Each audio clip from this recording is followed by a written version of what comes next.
The story begins across a merciless stretch of farmland, where a line of men in plain white work clothes stay hunched over the dirt, forcing their exhausted bodies to keep moving as they turn the soil under punishing, inhuman conditions. Then a shrill shout tears across the field, demanding water immediately, and before anyone can even catch a breath, the workers are ordered right back into motion, spreading straw over the ground as if rest is something they were never meant to have. Several of the men stand in a row gripping heavy buckets with both hands, while above them, on the lip of a low cliff, another man looks down with open contempt, snarling that they are slaves and screaming for them to move faster instead of wasting time. Off to one side, a goblin calmly scratches notes into a ledger, treating the whole scene like paperwork, even using the log carried by one of the laborers as a writing surface, as though all this misery is nothing more than another routine record to file away. Among the workers, one man is forced to endure the repeated crack of a whip tearing across his shoulders, with no way to avoid the pain as sweat and blood run together over his body. Beneath his breath, he curses this cruel, endless life of servitude with bitter hatred. But in a completely different part of this story, there was once a man known everywhere as the strongest fighter alive, a man who claimed the title of champion at just 27 years old and remained at the absolute top of the world for 2 full years. In one of the matches that defined his name, the referee finally waved it off the moment the towel came flying in. By that point, the victor had already carved out an untouchable record of 23 wins without a single loss, cementing himself as the heavyweight champion of the biggest MMA organization on earth. He even ended his career in the most perfect way possible, successfully defending his title without ever once being beaten, and then stepping away from the sport while still completely undefeated. That man was Choi Hyun-suk, the pride of South Korea and the true main character of this story. But not long after retirement, fate blindsided him in the most infamous way imaginable, through a sudden encounter with the legendary death truck. And exactly the way you would expect from a setup like that, the truck hit him full force and killed him on the spot. After dying, the first thing Hyun-suk could do was grieve the retirement money he had spent his whole life earning. Fighting was the only world he had ever known, so losing everything right after finally leaving that life behind filled him with a deep, simmering regret. As if that was not miserable enough, he had also made it through life completely single, without ever getting so much as a taste of romance. Even 30 minutes after death, Hyun-suk was still drowning in dramatic self-pity, though little by little, his thoughts began to shift. Eventually, he managed to spot a few faint upsides in the whole situation. At the very least, there would be no more hellish training camps, no more brutal fights, and no more crushing pressure to keep defending a championship belt. He even took a strange sort of comfort in realizing that he had no family and no close friends waiting for him, which probably meant there was nobody left behind to mourn his death. While he drifted through that strange, weightless emptiness, an arm suddenly reached into view from nowhere, appearing so abruptly that it caught him completely off guard. That arm belonged to a breathtaking woman with an angelic aura, and the first thing she did was apologize for being late. Then she called Hyun-suk an SSS-class hero and introduced herself as Rahel. After that, she explained what she was. She was a recruiter, someone whose job was to seek out people on Earth whose lives had already come to an end. Hyun-suk was already thoroughly confused, but the moment he really looked at her, he could not stop himself from blushing, especially when his gaze started drifting down toward her chest. And the second Rahel casually took his hand. The color in his face deepened even more. Trying to get himself under control, Hyun-suk asked her to explain things properly, and Rahel responded by presenting him with 2 possible choices. The first option was the simple one. He could accept that he was dead and quietly wait for reincarnation, though Rahel added a warning that he would probably just be reborn as some unlucky old bachelor all over again. The second choice was much more dramatic. He could be revived immediately as a hero, someone chosen to save a world in desperate need of help, and to make the offer even more tempting. Rahel surrounded him with flashy visions of beautiful women. Caught completely by surprise, Hyun-suk admitted that there was no way he could decide that fast. Everything had happened far too suddenly, and from his perspective, he still did not have nearly enough information to make that kind of choice. Rahel leaned closer and softly pressed the issue, asking whether he truly intended to let an opportunity like this slip away when it was obviously the kind of chance that only comes once in a lifetime. She kept painting the rewards in the brightest, most tempting colors possible, talking up wealth, fame, beautiful women, and even special privileges that normal people could never dream of receiving. But while Rahel continued her pitch, Hyun-suk had already started tuning her out. In his mind, he was weighing the real choice in front of him, and becoming a hero meant diving straight back into a life of fighting, the exact life he had only just managed to retire from. Compared to that, The other option, quietly waiting in peace for reincarnation, honestly sounded far more appealing to him. Rahel quickly realized her sales pitch was not having the effect she wanted, so she decided she would have to push much harder if she wanted to reel him in. This time, she switched to describing the new world in warm, welcoming detail, saying that the village chief would run out barefoot to greet him, receiving him from the very moment he arrived with food, shelter, and heartfelt hospitality. According to Rahel, Hyun-suk would be treated like an honored guest, clear every quest put in front of him with ease, and might even be offered the chief's daughter as a bride, a girl said to be the most beautiful woman in the entire village. Even after hearing all of that, Hyun-suk's expression barely changed. His face stayed flat and unreadable, and seeing that only made Rahel more nervous about losing the bonus she would get for successfully recruiting him. Realizing sweet promises were not enough, Rahel abruptly changed tactics. Acting as if she had given up, she suggested that maybe he should just accept his fate as a lonely bachelor forever, and that was the line that finally made him react. Then she delivered the true finishing blow, telling him there was absolutely no guarantee that his next reincarnation would even be as a human at all. That single thought struck Hyun-suk like a hammer, and you could almost feel the gears in his head suddenly click into place. Just as Rahel turned as though she were about to leave, Hyun-suk lunged forward and grabbed her leg, blurting out that he had made his decision and would accept the offer. Rahel, clearly having fun now, pretended she had not heard him properly and coyly asked him to repeat himself. Hyun-suk tightened his grip on her leg and shouted at the top of his lungs that yes, he would do it. He would become the hero. That was all Rahel needed to hear. A satisfied smile spread across her face as she cheerfully declared that they should begin immediately. Caught off guard all over again, Hyun-suk blinked in confusion and asked what exactly she meant by that. He got his answer instantly when a glowing magic circle burst to life beneath his feet.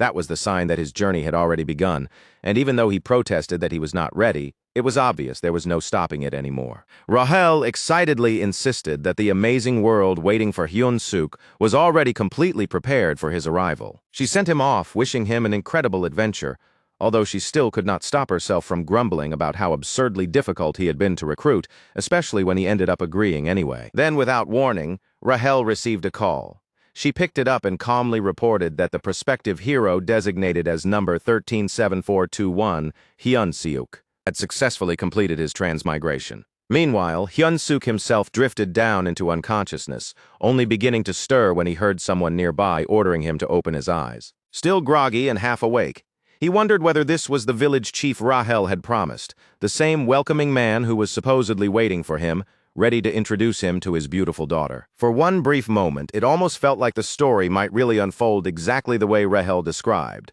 until a vicious punch slammed straight into his stomach and jolted him fully awake. Immediately irritated, Hyun-suk snapped back in anger and demanded to know whether that idiot had a death wish, but the rest of the words caught in his throat before he could finish them. Standing in front of him was something that was very clearly not human, a bizarre figure wearing the skull of a wild boar with horns jutting out from it. The creature glared at him in rage and accused Hyun-suk of slacking off inside the slave dormitory instead of doing his work. Hyun-suk could only stare in total disbelief, completely thrown off as confusion and doubt washed over him at once. Was this hideous thing seriously supposed to be the village chief Rahel had talked about?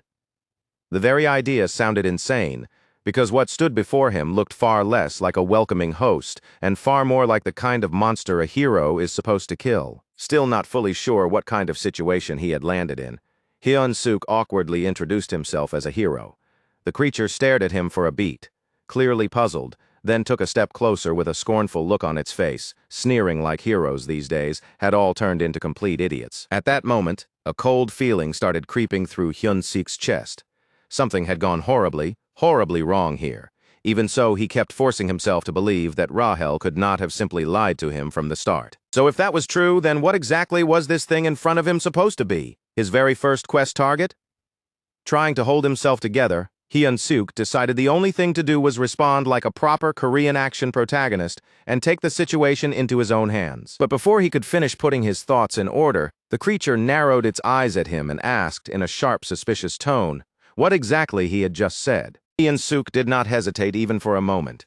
He whipped out a kick and shouted for the creature to die, throwing everything into that sudden attack. For a split second, he actually thought he had landed it cleanly and felt a flash of triumph, but that feeling died instantly when the creature clamped its hand around his foot and stopped him cold. A crooked smirk slowly spread across the creature's face, as it looked at him like he was absurd, then mockingly asked whether he really thought he was some kind of hero. Then, sounding less furious than completely fed up, it grumbled about how exhausting these so-called heroes were, and muttered that they just kept popping up from nowhere again and again. Hyun-Suk went completely rigid, unable to move while the creature tightened its grip and mocked him, saying he would probably feel much better after getting knocked out and sleeping for a long, long while. And with that, the creature tossed Hyun-Suk away and sent him flying straight into an underground prison. Once his eyes slowly adjusted to the darkness, Hyun-Suk began taking in the miserable shape of the dim prison cell around him. Then, all of a sudden, a loud pounding noise started echoing through the area. Someone outside the door was shouting at the top of his lungs for it to be opened, screaming that he wanted another chance to fight that cow-headed monster again. A moment later, the door let out a creak, and into view stormed an angry goblin with a sword already in hand. The goblin barked at the noisy prisoner to shut his mouth, threatening that if he kept causing a racket, they would boil him down into soup. That threat worked immediately. Startled out of his wits, Hyun-Suk hurriedly promised that he would stay quiet from now on. After the goblin finally went away, Hyun-Suk began muttering bitterly to himself, complaining about this so-called beautiful other world he had been promised.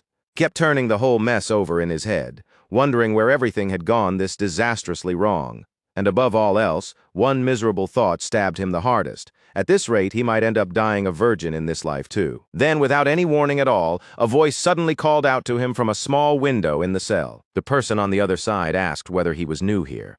Curious and alert, Hyun-Suk asked who was speaking, and the man introduced himself as a senior hero who was apparently still waiting for his own journey to begin. He then laid out the ugly truth. They were trapped inside a fortress controlled by the Demon King's army, a place where captured humans were forced to live and work as slaves. When Hyun-Suk leaned over and peeked through the small opening, his eyes widened in shock when he realized the man was Korean too. He immediately addressed him respectfully as Sunbae and asked how in the world they had ended up in a disaster like this. The man sounded a little amused that Hyun-Suk was still being that polite even here. After teasing him for it, he suddenly raised his voice and shouted to the rest of the prisoners, asking whether the self-proclaimed heroes packed in there were still alive. Right away, voices started firing back from all directions, each one claiming to be a hero. The place was crammed with miserable people, all of them dragged into similarly awful fates the moment they arrived in this world. Completely dumbfounded, Hyun-Suk asked what the hell was going on. The Sunbae answered in an almost casual tone, like this insanity had already become normal to him, and said there were at least 100 heroes who had wound up inside the Demon King's fortress. Then he explained that the red, cow-headed creature Hyun-Suk had encountered earlier was Raedrun, the one who ran the fortress, and the goblin who had just threatened him was Jack, a prison guard notorious for being especially cruel. After that, the man revealed what he believed was the real cause behind this whole nightmare. In his eyes, the one to blame was Rahel, the so-called angel. Hyun-Suk's face twisted with confusion as the man cursed her and called her a wicked demon instead. The Sunbae muttered bitterly under his breath, lamenting that maybe everything would have turned out differently if not for her mistake. Now, fully frantic, Hyun-Suk demanded a real explanation. Was this seriously not the normal place where their journey as heroes was supposed to begin? The man confirmed it immediately. He explained that other heroes who had been captured in completely different places had told him what proper starting locations were actually supposed to look like. Normally, heroes began their journey in peaceful towns or quiet little villages, even if they arrived there with no powers at all. That realization came crashing down on Hyun-Suk like a hammer.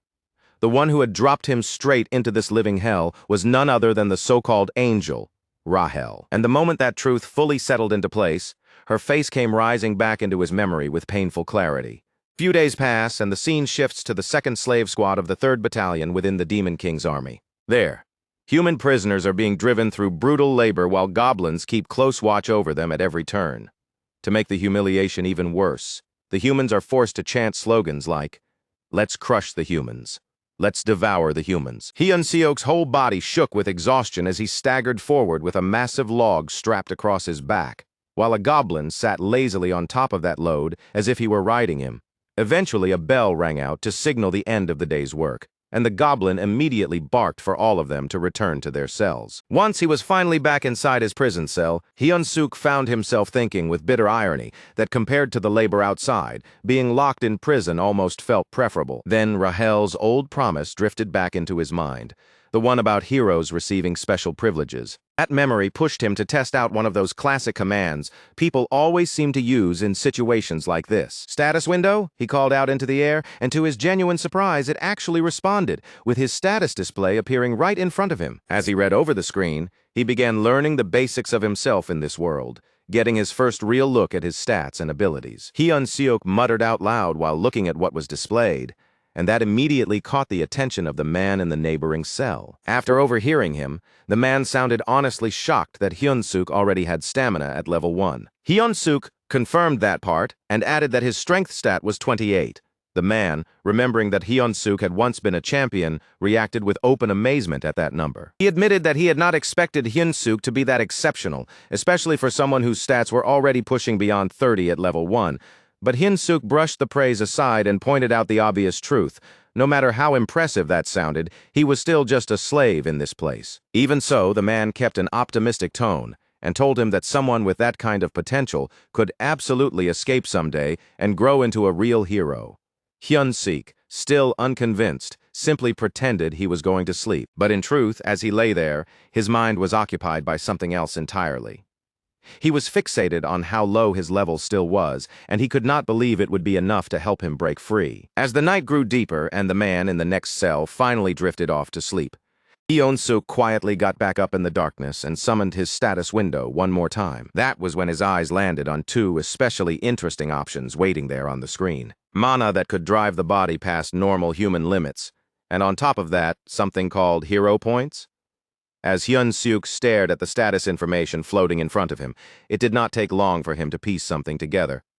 From everything he had heard so far, the other so-called heroes probably had no idea hero points even existed, because not one of them had ever managed to earn a single one. Then all at once that familiar light appeared again, and from inside it the angel stepped out once more, making sure her entrance was as dramatic and attention-grabbing as possible. Wearing a teasing smile and a cute little pout like nothing bad had ever happened between them, she greeted him brightly as if they were old friends, casually saying that it had been a while. Then, like she was dangling bait right in front of him, she asked whether he wanted to hear some very important information about hero points. But before she could even finish getting the words out, Hyun-suk suddenly lunged forward and grabbed the tiny Rahel in both hands, his face dark and tense with everything he had been holding in.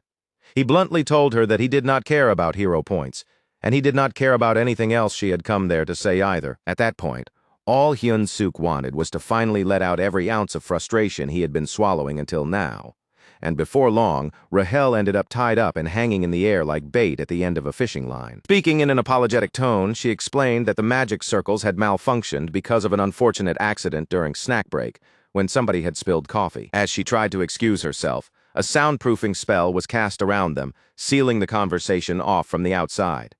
Hyun-suk narrowed his eyes and asked whether being assigned to him had been some kind of punishment for her. Rahul quickly denied that and corrected him, saying that her real role was to act as his personal fairy, a guide whose job was to support him all the way until the day he defeated the Demon King. Hyun-suk made his stance perfectly clear right away. He said he no longer cared about becoming a hero at all. Rahel looked confused by that answer and asked him what exactly he meant. He explained that he had no interest in defeating the Demon King and would rather live an ordinary, peaceful life instead.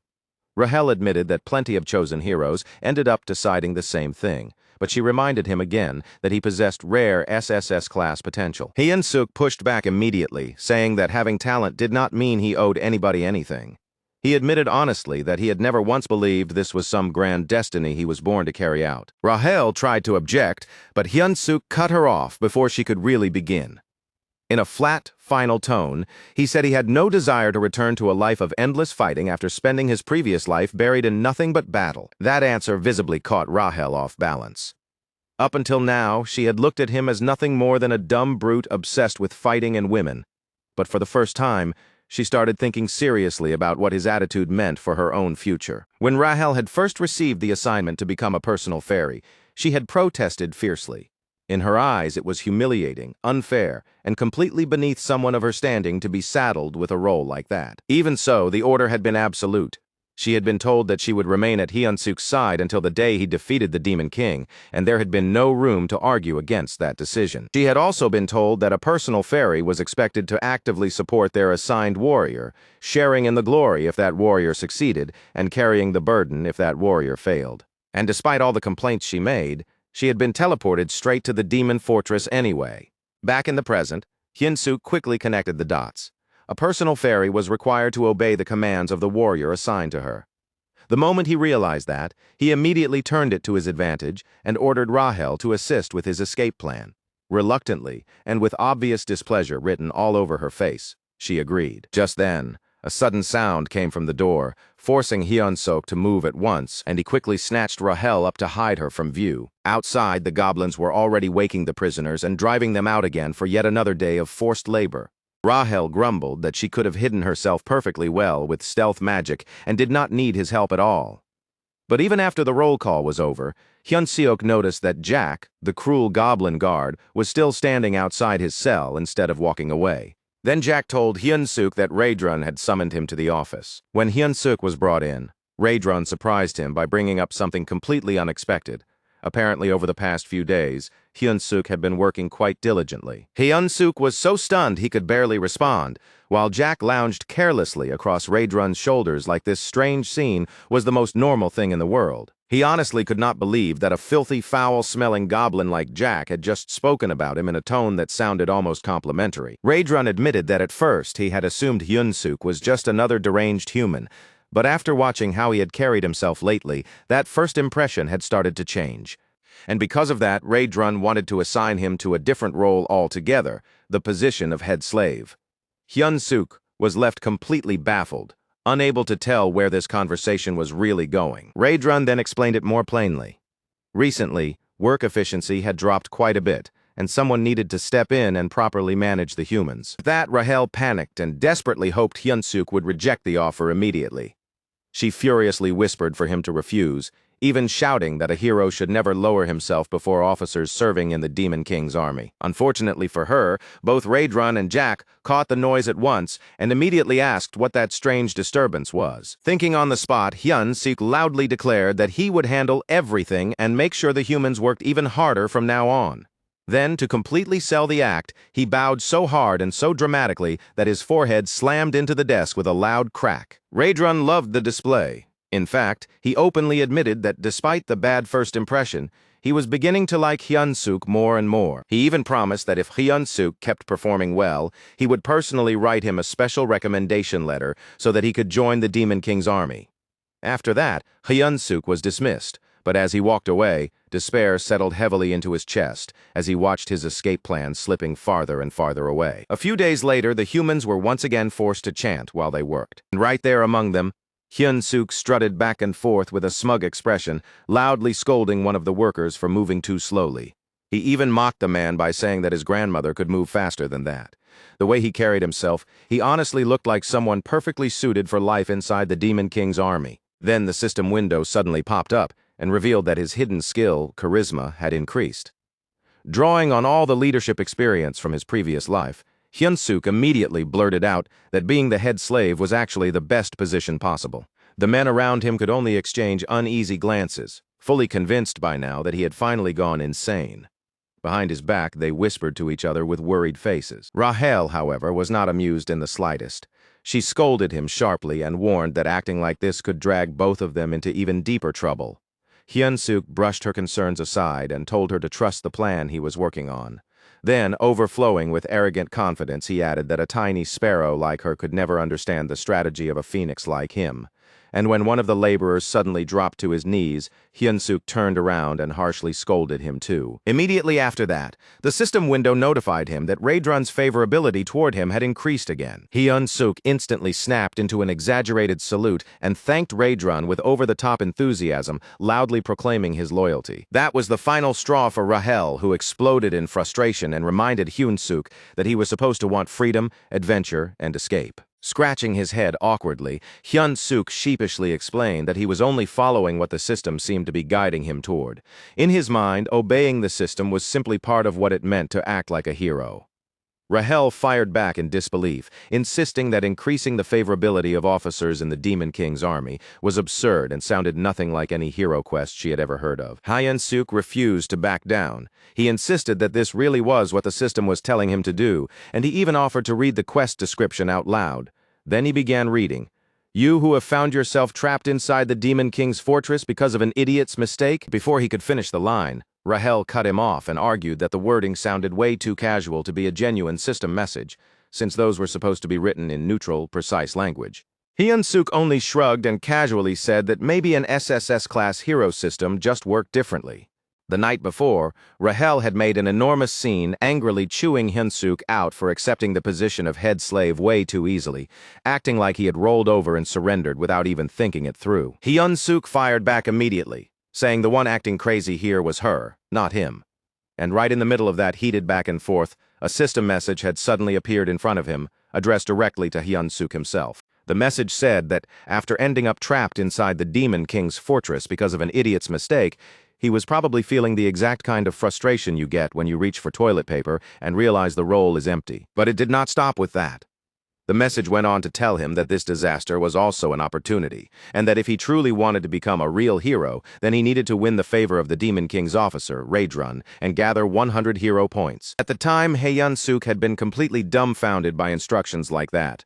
But the more he thought about them afterward, the more he realized this was the only route in front of him that actually made any sense. Now, back in the present, and back in the middle of work, Hyun-suk stood at the front of the line and led the slaves in singing the 3rd Army Corps song of the Demon King's army. Meanwhile, Rahel was deeply unsettled, because as far as she knew, only someone with extremely high authority could alter the objective of a hero quest. And that left her wondering why a figure with that kind of power would go out of their way to change a quest, specifically for Hyun-suk of all people. Then, without any warning, Jack came over to Hyun-suk again and curtly ordered him to follow, saying that Raedrun was calling for him. When he arrived, Raedrun praised Hyun-suk for the way productivity among the slaves had improved lately. Putting on a humble act without missing a beat, Hyun-suk immediately handed all the credit right back to Raedrun, saying that none of it would have been possible without Raedrun's wise judgment. Rahel scoffed under her breath, muttering that cheap, transparent flattery like that was never going to work. But to her disbelief, Raedrun actually looked pleased. His body visibly twitched with satisfaction, and it was obvious he was enjoying every second of that praise. Then the system window appeared again and announced that Hyun-suk had fulfilled the favorability requirement and successfully cleared the hero quest. He was awarded 100 hero points, and with those first points in hand, the beginner hero store was finally unlocked. Both Hyun-suk and Rahel could only stare in stunned silence, because neither of them had expected his ridiculous method to work that well. Now that the favorability quest was complete and things were finally moving in the direction he wanted, Hyun-suk decided it was time to push his plan forward into the next stage. So he stepped toward Raedrun and asked for permission to begin training the slaves. Raedrun raised a brow at that, clearly caught off guard by the request, and asked what exactly Hyun-suk meant by training them. Without hesitating, Hyun-suk immediately started painting the picture he wanted Raedrun to see. He described a slave workforce that moved in perfect unison, fully disciplined, properly trained, and so efficient that each human could do the work of 3 men without slowing down or slacking off. He went even further, stressing that if they reached that level of efficiency, the fortress itself could be completed in just a single week. At first, Raedrun pushed back, arguing that humans were too weak to survive training on top of the labor they were already being forced to do. But Hyun-suk stayed calm and added one last temptation, saying that if the plan worked, the commander above Raedrun would surely shower him with praise. That was enough to tip the balance, and Raedrun approved the training plan without needing much more convincing. Back in the cell afterward, Rahel was drowning in dramatic despair. She lamented that her hero had completely gone off the rails. To her, it was already bad enough that he had submitted to the Demon King's army, but now he was actually planning to train slaves for their benefit. She looked utterly defeated, like all hope had drained out of her. Hyun-suk, already irritated by all her whining, snapped at her to stop being so loud and told her flat out that he did in fact have a plan. Still suspicious, Rahel asked whether he was just trying to fool her again. Hyun-suk shot back with his usual sharp tongue, asking whether she seriously thought he was the same kind of idiot as her. Then he finally revealed what he had really been aiming for all along. He planned to use the slaves themselves as the spark for an uprising. Hyun-suk explained that there were around 3,000 human slaves inside the fortress, while the Demon King's army stationed there only numbered about 500 soldiers. On top of that, there was also a human alliance base nearby. If a rebellion broke out and chaos spread through the fortress, they could call in the human alliance for reinforcements. The moment Rahil heard that, the hopelessness on her face vanished and changed into open admiration. Her eyes actually lit up as she admitted, a little awkwardly and a little sheepishly, that maybe he was not as foolish as she had first thought. After laying all of that out, Hyun-suk decided it was time to check what kind of rewards he had gotten from the quest. Rahel, however, still was not completely convinced and asked whether he had really received hero points at all, or whether the whole thing had somehow been fabricated. Hyun-suk reassured her that everything he had said up to this point was true. He even told her that the hero store had unlocked, and with that, he decided to open it and see what was waiting inside. With high expectations, Hyun-suk looked toward the store, hoping to find something genuinely useful. In his mind, this might be the lifeline he needed, maybe even the key to finally obtaining a proper hero skill. But the instant the status window displayed the items available in that store, Hyun-suk could only stare in disbelief. Skills on sale were things like Hold Your Breath, which improved breath control, and Shitholding, a skill that supposedly let you endure bowel pressure longer. Staring at that absurd lineup, Hyun-suk sarcastically muttered that shitholding should probably count as an SSS-rank skill, especially when public emergencies were involved. And those were not even the only choices, because the rest were just as painfully ordinary, things like cooking, cleaning, and laundry. Confused, insulted, and furious all at once, Hyun-suk demanded to know how any of that nonsense was supposed to qualify as hero skills. Rahel, meanwhile, burst out laughing at the look on his face and explained that the store was only level 1 for now. She assured him that if he kept collecting points and raised the store's level, better options would eventually start showing up. Still boiling over with anger, Hyun-suk snapped at Rahel to shut up and called her a swindling fairy. The next day, on Hyun-suk's command, the slaves saluted the Demon King, and he ordered them to sing the Third Army Corps song once again. At his signal, they all began together. We, the great Demon King's army, defeat humans, devour humans. Forget all your suffering the moment you catch them. Under the heavens, nothing compares to the Demon King's affection. Rae-drun watched the performance and felt thoroughly satisfied, more convinced than ever that letting Hyun-suk train the slaves had been the correct decision. Then all of a sudden, the door to his quarters burst open and Jack rushed in, carrying urgent news. The human army was advancing toward the fortress. Jack reported that the 8th Division, the largest unit stationed in the surrounding region, had already been lured into a trap and forced into retreat. And if even the 8th Division had been driven back like that, Jack warned, then it was only a matter of time before the human forces reached the fortress itself. Even faced with that report, Rae-drun remained calm. He acknowledged Jack's suggestion that they should evacuate, but insisted that they wait a little longer first. He declared that since ancient times, wars had always been decided by supply lines. And according to him, the first rule of war was simple: never lose a competent supply officer. With that, he ordered Jack to go on ahead while he personally dealt with Hyun-suk before following after. At that same time elsewhere, Hyun-suk was still standing over the slaves and scolding them, asking whether they were prepared to obey his commands. Then, when he heard a disturbance nearby, he let out a tired sigh, already suspecting that his combat training was about to be interrupted again by Rae-drun's constant interference. After pulling up his status window and checking it over, Hyun-suk saw that his abilities had improved a little, but nowhere near enough for the kind of rebellion he was planning. Under his breath, he grumbled in frustration, wishing some sudden, unexpected event would drop into his lap and give him a way to grow much stronger, much faster. But before that thought had even fully left his mind, Rae-drun suddenly dropped down right beside him. The landing was so abrupt, it made Hyun-suk jerk in surprise, and Rae-drun immediately reached out and tapped him on the shoulder to get his attention. Startled, Hyun-suk turned toward him, only to find Rae-drun looking strangely hurried. There was no calm explanation this time, no usual composure, just a tense urgency in his voice as he said they did not have time. Then Rae-drun told him he needed to come along immediately. Completely confused, Hyun-suk asked where they were going and why, but Rae-drun offered nothing back, Not even the slightest hint. At that exact moment, a booming voice thundered out from the opposing side, as the commander of the human army roared the order to attack and declared that victory was already within their grasp. Human soldiers carrying spears surged forward in formation, charging straight into the battle line and successfully skewering several goblins who stood in their way. But that forward momentum came to an immediate stop the second a terrifying figure appeared before them. The Red Nightmare himself, Raedron. The human commander instantly shouted for the troops to fall back and leave that enemy to the knights instead. Even with that command ringing across the battlefield, the soldiers kept rushing forward anyway, carried by their momentum and the heat of combat. As Hyun-suk watched the battlefield explode into chaos, a dangerous idea began creeping into his head. Why were human troops here right now? And more importantly, could this chance be turned to his advantage?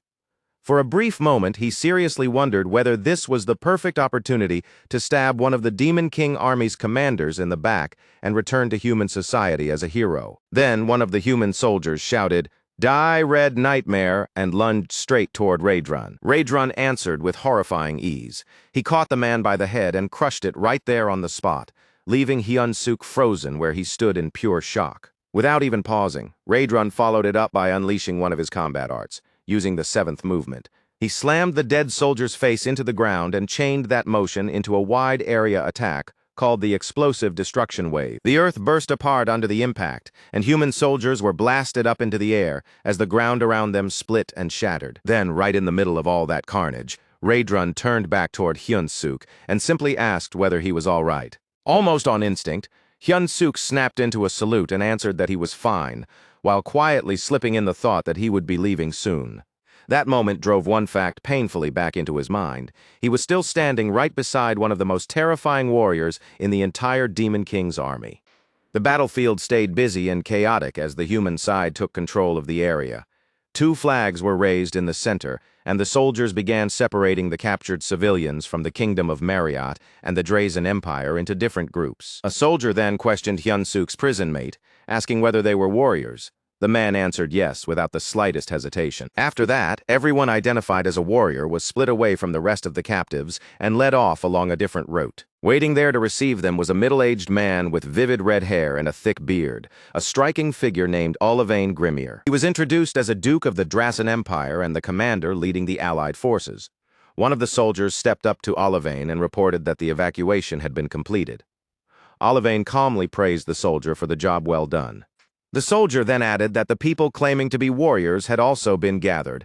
Hearing that, Olivane gave a brief order to begin. He commanded all soldiers to return to their assigned positions, and then only moments later, his next order came down in a cold, merciless tone. He ordered them to annihilate every warrior standing in front of them. Meanwhile, far away from that bloody scene, a carriage was moving through the forest. Inside that carriage, Hyun-suk sat in bitter silence, mentally saying goodbye to all the dreams he had built up about adventure and the glamorous second life he thought he was about to receive. Sitting across from him was Raedron, calm and stoic as always.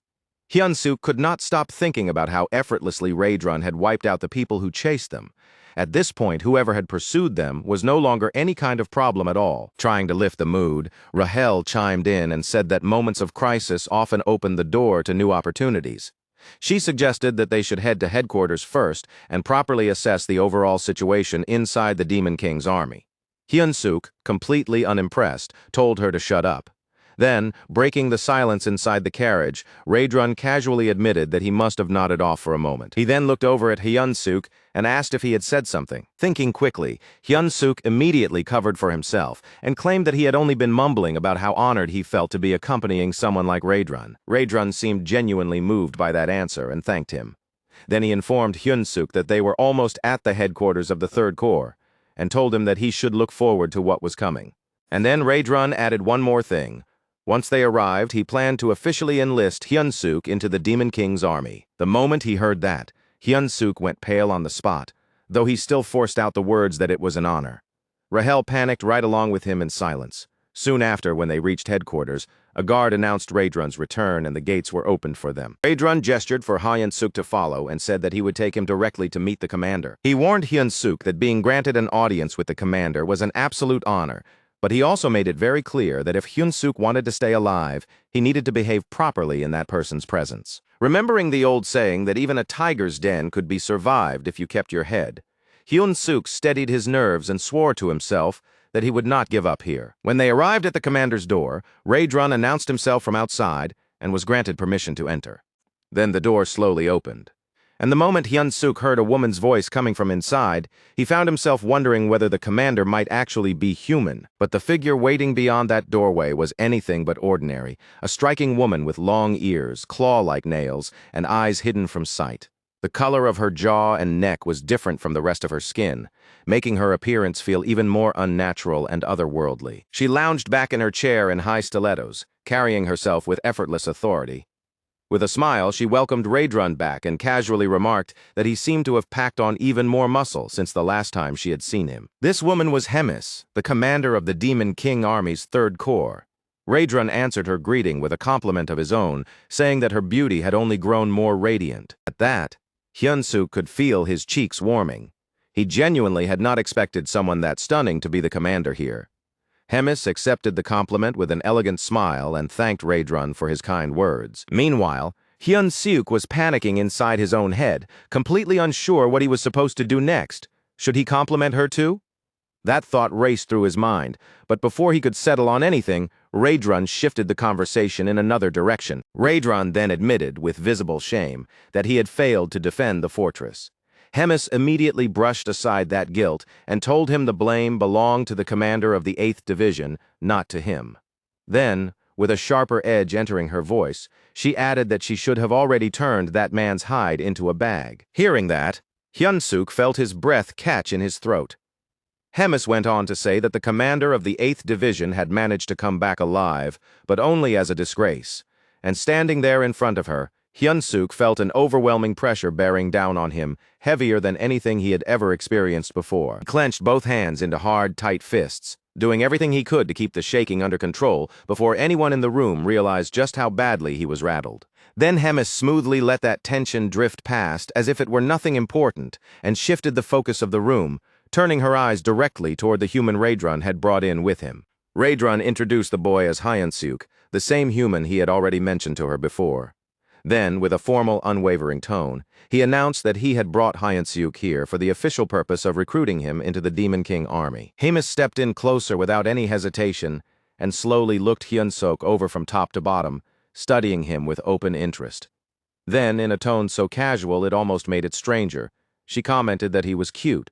There was even a faint spark of excitement in her voice when she added that she was curious to see what he could do, especially since he was someone Rae-drun had personally picked out. The sudden attention clearly caught Hyun-suk off guard. He tripped over his words for a moment before managing to pull himself together and say that he would do his best. Hemis, however, kept her eyes on his body and did not sound convinced in the slightest. Dryly, she remarked that with a build like his, he probably would not survive for very long in the demon army. She turned her head toward Rae-drun and asked if he thought the same thing. Rae-drun gave a small, calm nod and agreed, saying that someone like Hyun-suk would get torn apart by the others. Even so, he pointed out that it was rare enough for a human to join the demon army in the first place, and on that basis, he formally requested permission to train Hyun-suk himself. Hemis answered instantly, and the refusal came down so fast and so firmly, there was not even a second of hesitation. Absolutely not. She made it perfectly clear that Rae-drun's time was far too valuable to waste on personally training a human. And then, right there in front of Hyun-suk, the atmosphere in the room broke apart in a way that destroyed any last trace of normalcy. Hemis began to transform. Her head twisted and reshaped itself into something grotesque, blooming outward like a monstrous flower. But this was no flower.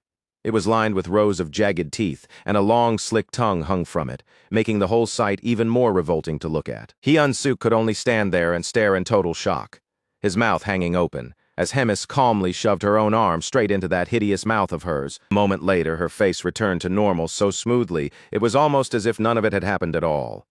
But now she was holding something in her arms, a small black creature that looked vaguely like a dog.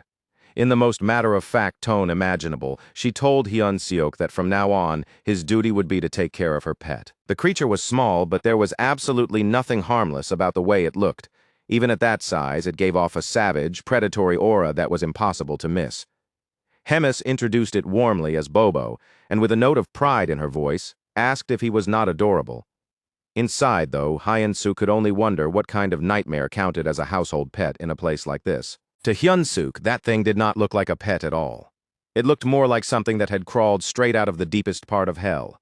And to make the whole moment even stranger, the name Bobo in his own language basically meant stupid, which gave the scene an absurd edge he could barely process. Raedrun narrowed his eyes and studied the creature for a moment, before remarking that even as a baby, it was already giving off a tremendous amount of power.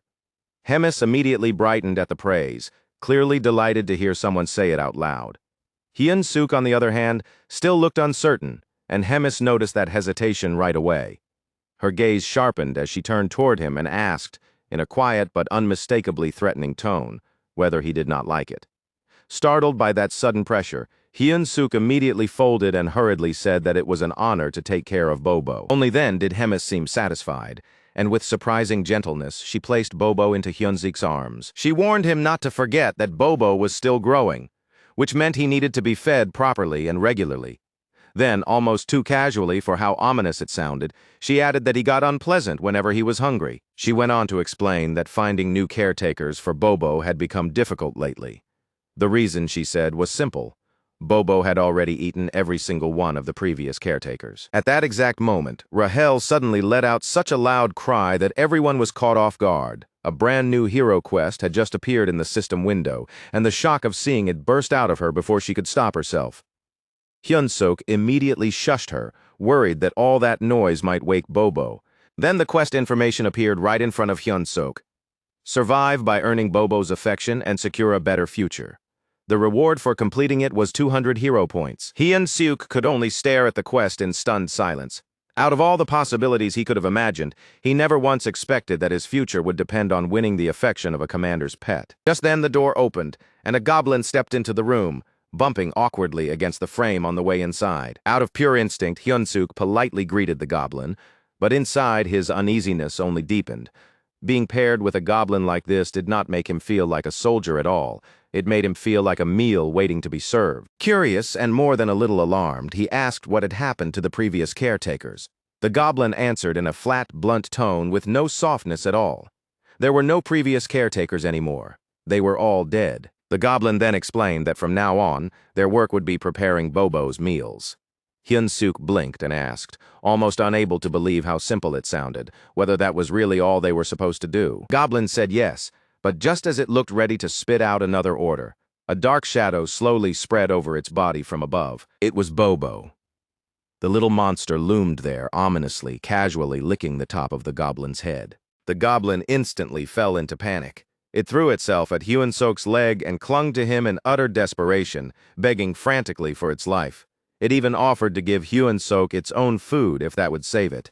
By that point, the last of Hyun-suk's patience finally snapped. "What are you doing?" he shouted in open irritation. But the goblin did not pay attention to him at all, because it already understood the situation better than anyone. One of them was about to die. Now, fully fed up, Hyun-suk grabbed the goblin without a moment of hesitation and hurled it straight toward Bobo. "You're the one dying here?" he shouted, right as Bobo tensed up and prepared to spring. Hyun-suk practically served the goblin up like a snack, and Bobo looked thrilled by the offering. Without a second of hesitation, the little monster devoured it right there on the spot. All Hyun-suk and Rahel could do was watch as Bobo happily chomped away on his prize, looking completely content and pleased with himself while he munched. Later, the whole situation flipped in a way that felt almost ridiculous. This time, Rahel was the one screaming at the top of her lungs and flying for her life in a full-blown panic while Bobo chased after her. She desperately cried out to Hyun-suk for help, but he answered with maddening calm, telling her she really should not keep running like that for too long. At this rate, he warned her, Bobo was just going to work up an appetite all over again. Then, all of a sudden, something caught Hyun-suk's attention. A new item had appeared before him. It was an extra-large bone, according to its description. The bone could attract Kennedy-type monsters and even charm them. The cost was 30 hero points. Realizing this could be his chance, Hyun-suk moved right away. He called Bobo over and raised the bone where the creature could get a clear look at it. The instant he threw it, Bobo's eyes lit up with excitement. In the very next second, the creature bolted off at full speed, charging after the bone without a trace of hesitation. Meanwhile, Rahel finally slowed to a stop, completely worn out from all the flying, dodging, and panicked escaping, and started muttering complaints under her breath. "You should have found that sooner," she grumbled. Hyunsuk answered with a smug expression, saying that this was exactly why his brain never missed the small details. For one brief moment, he allowed himself to think this quest might actually be easy from here on out, but that hope collapsed almost immediately. Without any warning, Bobo suddenly lunged straight at him. Hyunsuk barely managed to dodge in time, and the only thing the creature caught was the edge of his shirt. That near miss made the truth sink in for him instantly. A bone by itself was never going to be enough. What Bobo truly wanted was fresh meat. Rahel turned to him with a look that was half shock and half suspicion, and asked if he was seriously thinking about taking Bobo outside. Hyunsuk hesitated, turning the idea over in his mind while the pressure around him kept rising. Right in front of him, Bobo was already baring its teeth, making the danger feel more immediate with every passing second. In a burst of panic, Hyunsuk blurted out the very first soothing word that came to mind, hoping that somehow anything at all might calm the beast down. "Walk." Bobo froze on the spot the moment it heard that word, and the change was instant. All of that wild, feral aggression disappeared in a flash, replaced by bright excitement and a wildly wagging tail. Bobo even threw itself forward to hug Hyunsuk, and Hyunsuk let out a long, relieved breath. But the second they got outside, a whole new problem hit him. He started looking around for the kitchen, only to realize that he had absolutely no idea where he was supposed to go. Meanwhile, Bobo was still bursting with energy and kept pulling him this way and that, making it even harder for Hyunsuk to get his bearings. Rahel glanced around and tried to catch any sign of food nearby, but after carefully scanning the area, she admitted that she could not smell anything at all. Rahel quickly spotted a goblin not too far away and immediately said they should ask it for directions instead of wasting time, wandering around with no clue where they were going. So Hyunsuk headed straight over to the goblin, and the moment the creature noticed that an actual human was walking toward it, confusion spread plainly across its face. At the same time, Bobo began slipping back toward that more feral, dangerous state again, and the goblin's whole body stiffened on the spot as fear locked it in place. Trying to keep things from spiraling out of control, Hyunsuk quickly explained that this was just Bobo's walk time, but the goblin still looked absolutely horrified, and in a shaky voice, it asked why a human was the one walking Bobo at all. Bobo suddenly leaned forward and licked the goblin right across the face, and Hyunsuk immediately cut in with a firm warning, telling him that this one was not allowed to be eaten. Then Hyunsuk asked where the kitchen was, and the goblin, still trembling from head to toe, raised a shaky hand and pointed to the left. The very instant it finished giving the answer, it spun around and ran off as fast as its legs could carry it. Hyunsuk and Rahel both stood there for a second, staring after the fleeing goblin in complete disbelief. Then the sheer absurdity of what had just happened finally sank in, and the two of them burst out laughing. The goblin had been so ridiculously terrified, so over-the-top dramatic about the whole encounter, that it honestly made them question whether someone like that even belonged in the demon army to begin with. Once the laughter finally died down, Hyunsuk pulled himself together, steadied his breathing, and turned his focus back to what actually mattered. It was time to head to the kitchen and find some meat. Rahel, though, was already thinking beyond the immediate problem. She asked what his long-term plan was and whether he seriously meant to spend his life taking care of some dog. Hyunsuk immediately scoffed at the idea and said, "Of course not." He still had bigger dreams he intended to chase. But the second he turned back around, the color drained from his face. Bobo was gone, and a sharp wave of panic hit him instantly. His expression turned pale in an instant, and he shouted in alarm, "Where the hell is that dog?" Despair started creeping into him almost right away. Bobo was basically a walking disaster waiting to happen, and Hyunsuk realized that looking away from him even for 1 second had been a massive mistake. Rahel hurriedly scanned the surroundings, then quickly lifted a hand and pointed off in one direction. When they both looked over, they saw Bobo casually trotting back toward them like nothing at all had happened. Hyunsuk let out the breath he had been holding, and, in a voice full of relief and frustration, scolded the little monster for nearly scaring him to death. Bobo came back looking perfectly cheerful, but blood was dripping around his mouth, and the way his stomach was bulging made it painfully obvious that he had already eaten something. Then, without warning, shouting erupted somewhere nearby. Someone screamed that Commander Regis was dead, and right after that came a furious cry demanding revenge. Hyunsuk froze where he stood, horror spreading across his face. Beside him, Rahel pointed straight at Bobo and whispered accusingly that he was obviously the one who did it. Goblin soldiers started flooding into view from all directions, and Hyun-suk and Rahel instantly bolted for their lives. As she struggled to keep up, Rahel gasped out and asked if this was seriously how they were about to die. Hyun-suk snapped back at her without even slowing down, telling her to shut up and just keep running. A moment later, they rushed straight into a dead end and stopped cold. Trapped.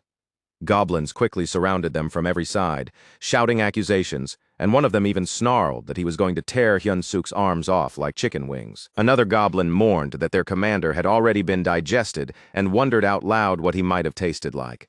Then yet another suggested that they rip both Hyun-suk and Bobo apart and divide whatever was left between them. Even with the goblins closing in from all sides, Hyun-suk forced himself to stay calm. Then, all of a sudden, he shouted back at them with surprising boldness and demanded to know how they dared behave like this. He knew perfectly well that he was hopelessly outnumbered, so he needed to come up with something fast. Thinking on the spot, he lifted Bobo up in his arms and asked the goblins whether they had any idea who this brave little creature actually was. The goblins just stared at Bobo in confusion, because until that very moment they had assumed he was nothing more than some wild, vicious beast. The instant Hyun-suk heard the way they were talking about Bobo, anger flared up inside him, and he sharply lashed out at the goblins for being so ignorant. In a loud, emphatic voice, he declared that the cute but deadly creature in his hands was none other than Bobo himself. The goblins hesitated. A few of them vaguely remembered hearing rumors that Bobo was Commander Hemis's pet, but they still tried to brush it off as a desperate lie from a human who was just trying to save his own life. Even so, some of them were starting to wonder if Hyun-suk might actually be telling the truth. Hyun-suk fired back at them, asking how they could fail to recognize Bobo and calling the whole thing disgraceful. The goblins could only stare, thrown off by how confident he sounded. Without losing momentum, Hyun-suk then looked at Bobo and gave him a direct order to go into beast mode. Bobo obeyed at once. In the blink of an eye, he transformed into a savage predator, with drool hanging from his mouth like he was already anticipating his next bite. Hyun-suk turned back to the goblins and calmly repeated that this was Bobo. Then he pointed and gave another command. Bite him. The moment those words left his mouth, Bobo let out a thunderous roar and launched himself straight at the nearest goblin. Blood burst into the air as Bobo's fangs sank into his target. Hyun-suk watched the brutal scene play out in front of him and dryly remarked that a dog without a muzzle really did make an awful mess. By the time Bobo finished, the goblin had been reduced to nothing but bones. Hyun-suk turned to the others and mockingly asked whether anyone still had doubts about who Bobo was now. The goblins immediately broke down into panicked apologies, insisting that they had not realized it was really Bobo. Right then, a system notification appeared in front of Hyun-suk. It announced that his extraordinary charisma had intimidated numerous demons all at once, and because of that, his hidden charisma stat had increased. The moment he saw that, Hyun-suk broke into a deeply satisfied grin, clearly pleased by the unexpected bonus. Before he had much time to enjoy it, a voice suddenly came from behind him.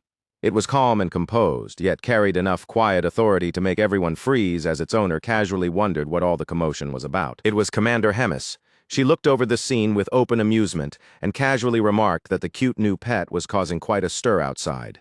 The instant Hyun-suk heard her voice, his blood ran cold. Facing Hemis back in her office had already been terrifying, but standing in front of her out here in the middle of this disaster somehow felt even worse. Hemis let out a soft chuckle, clearly entertained by the nerve Hyun-suk had shown in using both her name and Bobo as shields to keep himself alive. Hyun-suk immediately lowered his head in a deep bow and admitted that he had committed a grave offense. But then he looked up in confusion, because Hemis seemed to think she had just praised him instead. She told him that she admired the cleverness and quick thinking he had shown, especially compared to the many demons around her who knew nothing but brute force. With the faintest smirk on her face, she added that he had nerve too. Hyun-suk awkwardly stammered out a hesitant thank you, still unable to tell whether she was genuinely praising him or quietly threatening him. Then Hyun-suk went on, saying that the demon army seemed far too dependent on raw strength, and that relying on power alone often created needless chaos that could have been prevented. When Hyun-suk asked what kind of trouble she meant exactly, Hemis only gave him a cryptic answer and said that he would find out soon enough. After that, she smoothly shifted the conversation in another direction. and once again suggested that he should consider becoming an executive in the demon army. Hyun-suk was left completely stunned by the offer, feeling nowhere near qualified for something like that. But Hemis brushed aside all of his self-doubt as if it meant nothing. She bluntly reminded him that he could not keep surviving forever just by hiding behind her name and Bobo's existence. Then she explained that the demon army used a decisive duel system, a system in which the winner could take the loser's rank for themselves. Finally, she told him he had 1 month to prepare for a battle. If he managed to win, then she would continue extending her protection over him for 1 more month. She went on to tell him that if he kept delivering results, then one day he might even rise all the way to battalion commander and become someone genuinely useful to her side. Hyun-suk hesitated before asking the one question he almost wished he could leave unspoken. "What happens if I lose?" The instant those words came out, Hemis's expression turned ice cold. In a voice stripped of all warmth, she told him that if that happened, he would regret surviving the battle at all. The meaning was impossible to miss. Losing would bring him something even worse than death. With no real path left open to him, Hyun-suk could do nothing but accept. Hemis did not leave any part of it vague either. Right there on the spot, she personally chose the opponent Hyun-suk would be facing. Standing nearby, Rahel let out a long theatrical sigh and gloomily muttered that at this rate, she would probably be saying her final goodbye to him in a month. Hyun-suk shot her a sharp, irritated glare and reminded her that she was the very same one who had once claimed he had SSS rank potential. Rahel only gave a careless shrug and casually replied that potential was just possibility, not a promise. Hyun-suk immediately snapped back, saying that for a fairy, she was unbelievably bad at being supportive. But right in the middle of that annoyed exchange, his eyes caught on something ahead of them, and his irritation gave way to unease. The doors in front of him were smeared with blood. Staring at that grim, blood-streaked sight, he muttered under his breath, asking whether that place was seriously supposed to be the kitchen. Carefully now, and with much more caution in his movements, Hyun-suk pushed the doors open. Inside, the first thing he was met with was a huge red-skinned figure towering over the room like an ogre. The monster looked straight at him and said that he must be the human their commander had mentioned. Then he introduced himself as Kulkin, the chef of the demon army. After that, Kulkin asked Hyun-suk exactly what he was doing there in the kitchen. Hyun-suk stayed near the doorway instead of stepping fully inside, then explained that he had only come to get a snack for Bobo. The moment Kulkin heard that name, his eyes narrowed at once, realizing immediately that Bobo's caretaker had been replaced again. Even so, Kulkin rejected the request on the spot with flat, immediate refusal, leaving Hyun-suk staring at him in disbelief. Kulkin explained it in the bluntest way possible. He had no reason whatsoever to help a human. As far as Commander Hemis's orders were concerned, the only thing he had been told was not to kill Hyun-suk. Now starting to get desperate, Hyun-suk tried to negotiate and asked if there was any way they could make some kind of deal, emphasizing that the food was not even for him. It was for Bobo. Kulkin thought it over for a brief moment before finally offering a solution. If Hyun-suk really wanted meat that badly, then he would have to go out and hunt it himself, just like the goblins did. The moment Hyun-suk glanced toward the goblins and saw what they were working on, the color drained from his face. They were chopping up meat that looked disturbingly like it had come from other goblins. His stomach tightened at the sight. In the dim, filthy kitchen hall, goblins laughed loudly while tearing into lumps of flesh with grotesque enthusiasm, devouring the meat as their voices echoed off the walls. The whole scene looked so vile and unreal that it hardly seemed possible, and yet Hyun-suk could not bring himself to turn away. And in that moment, a heavy realization sank deep into him. Kulkin's idea of a hunt was far more savage and horrifying than anything Hyun-suk had pictured in his head. For long, Hyun-suk found himself standing face to face with a gigantic wild boar that looked vicious enough to smash through anything in its path. He had been told that if he managed to kill this beast, then it would become his dinner for the night. Looking up at the monster looming in front of him, he could not help thinking about how absurdly dangerous his life had become. This was the same boar that had already killed Morgan, and even though everyone around him kept calling this a hunt, the creature itself seemed to do little more than charge wildly and relentlessly at whoever stood in front of it.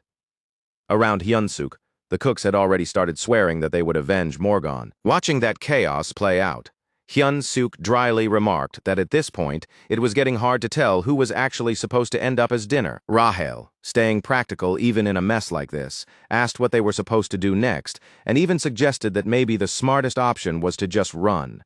Hyun-suk immediately shook his head. With that many eyes watching and that many bodies hemming them in on all sides, there was no realistic way to escape. Even so, he could not ignore how dangerous his position had become. Having made up his mind to do something, Hyun-suk started to step forward. But before he could act, Kulkin's voice suddenly stopped him in place. By pure reflex, Hyun-suk answered as though he were being called up to volunteer next.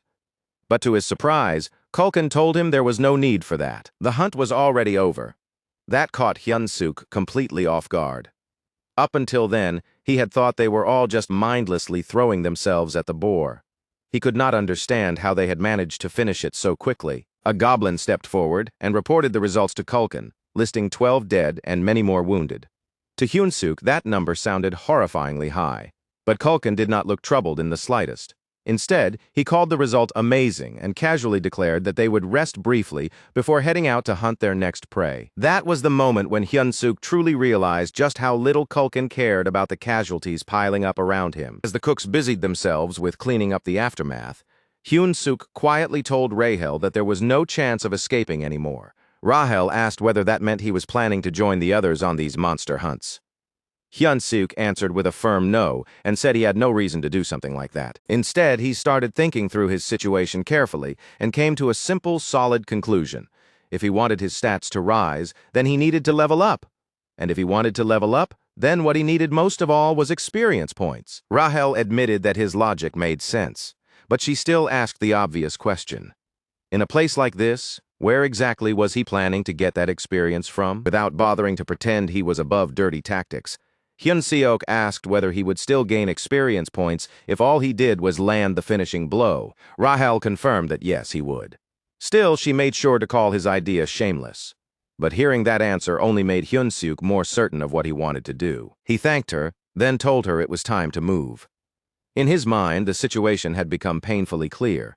His options were limited, and if Hemis's threat was real, then he had only 1 month to become stronger. So Hyun-suk walked straight up to Kulkin and boldly declared that he wanted to join the next hunt as a member of the brave demon army. Kulkin just stared at him in silence for a long moment, and that quiet immediately made Hyun-suk uneasy. For a second, he wondered if he had pushed too hard. Then, to his relief, Kulkin suddenly broke into a grin and said that he liked Hyun-suk's guts. Relieved, Hyun-suk quickly thanked him and piled on a few flattering words to keep Kulkin pleased. But what came next blindsided him. Kulkin assigned Hyun-suk to lead the next hunt. Kulkin explained that within their group, the role of leader was the highest honor of all, something reserved only for rare and special cases. Putting on a humble front, Hyun-suk protested that someone like him could never stand at the front ahead of such noble demons. He even added that the other cooks would probably object to taking orders from a human. But Kulkin did not care in the slightest. He simply gave Hyun-suk a thumbs up, like the decision had already been made, and there was nothing more to discuss. Their conversation was suddenly interrupted when someone urgently called out for Kulkin. Kulkin turned at once and asked what was wrong. One of the cooks hurried over and reported that monsters were invading, explaining that the cry they had just heard meant an urn had appeared. Confused by that announcement, Hyun-suk asked if that meant they were in danger. Kulkin dismissed the concern almost immediately, though he casually added that urn meat was not especially tasty. Then, reaching behind himself, Kulkin pulled out a knife and rallied everyone to arm themselves. In a loud, commanding voice, he declared that they were going to hunt the urn and add its meat to tonight's dinner menu. Hyun-suk instantly saw the opportunity opening up in front of him. If he stayed close to the battle and waited for the perfect moment, then all he needed to do was dive in at the very end and steal the finishing blow for himself. Just then, Rahel flew over toward him and handed him something without warning. System notification immediately appeared before his eyes, showing that both his health and his strength had received a slight boost that would last for the next 3 minutes. Rahel reacted with complete confidence, brushing it off like it was nothing worth making a fuss over. But instead of offering her a sincere thank you, Hyun-suk reached out and lightly bonked her on the head. Still on the move, he grumbled under his breath and complained about why she had not used something like that on him much sooner. Now fully fired up, Hyun-suk broke into a sprint, rushing to put himself in the exact position he needed to land the final hit. As he ran, he forcefully pushed all the noise in his head into order and fixed his mind on the reason he was fighting at all. In his imagination, he saw a beautiful blonde noblewoman waiting somewhere in his future. Then that image turned into a life with no fewer than 5 rabbit-like children. And after that came the dream of a peaceful retirement far away from all of this lunacy. There was no way he was going to die again, as some pathetic, unloved loser. With that stubborn determination surging through his whole body, Hyun-suk hurled himself straight into the fight and slammed his fist into the urn with everything he had. The monster dropped on the spot, and the instant it died, system notifications started flooding in one after another without pause. Hyun-suk stared at the screen in outright disbelief when he saw that one stolen finishing blow had raised his level by 4 whole levels. At that rate, the thought hit him immediately that he might actually be able to reach level 20 in a single day. A rush of excitement hit him all at once. For the first time in quite a while, Hyun-suk genuinely felt empowered.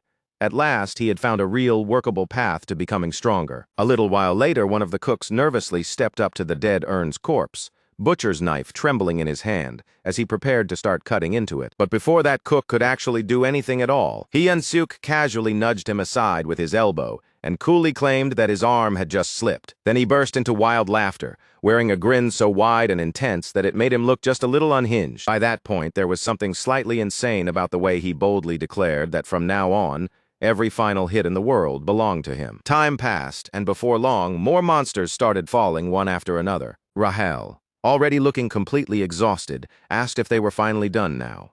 Hyun-suk answered with a smug little smile and praised his buff-bot companion for all her help.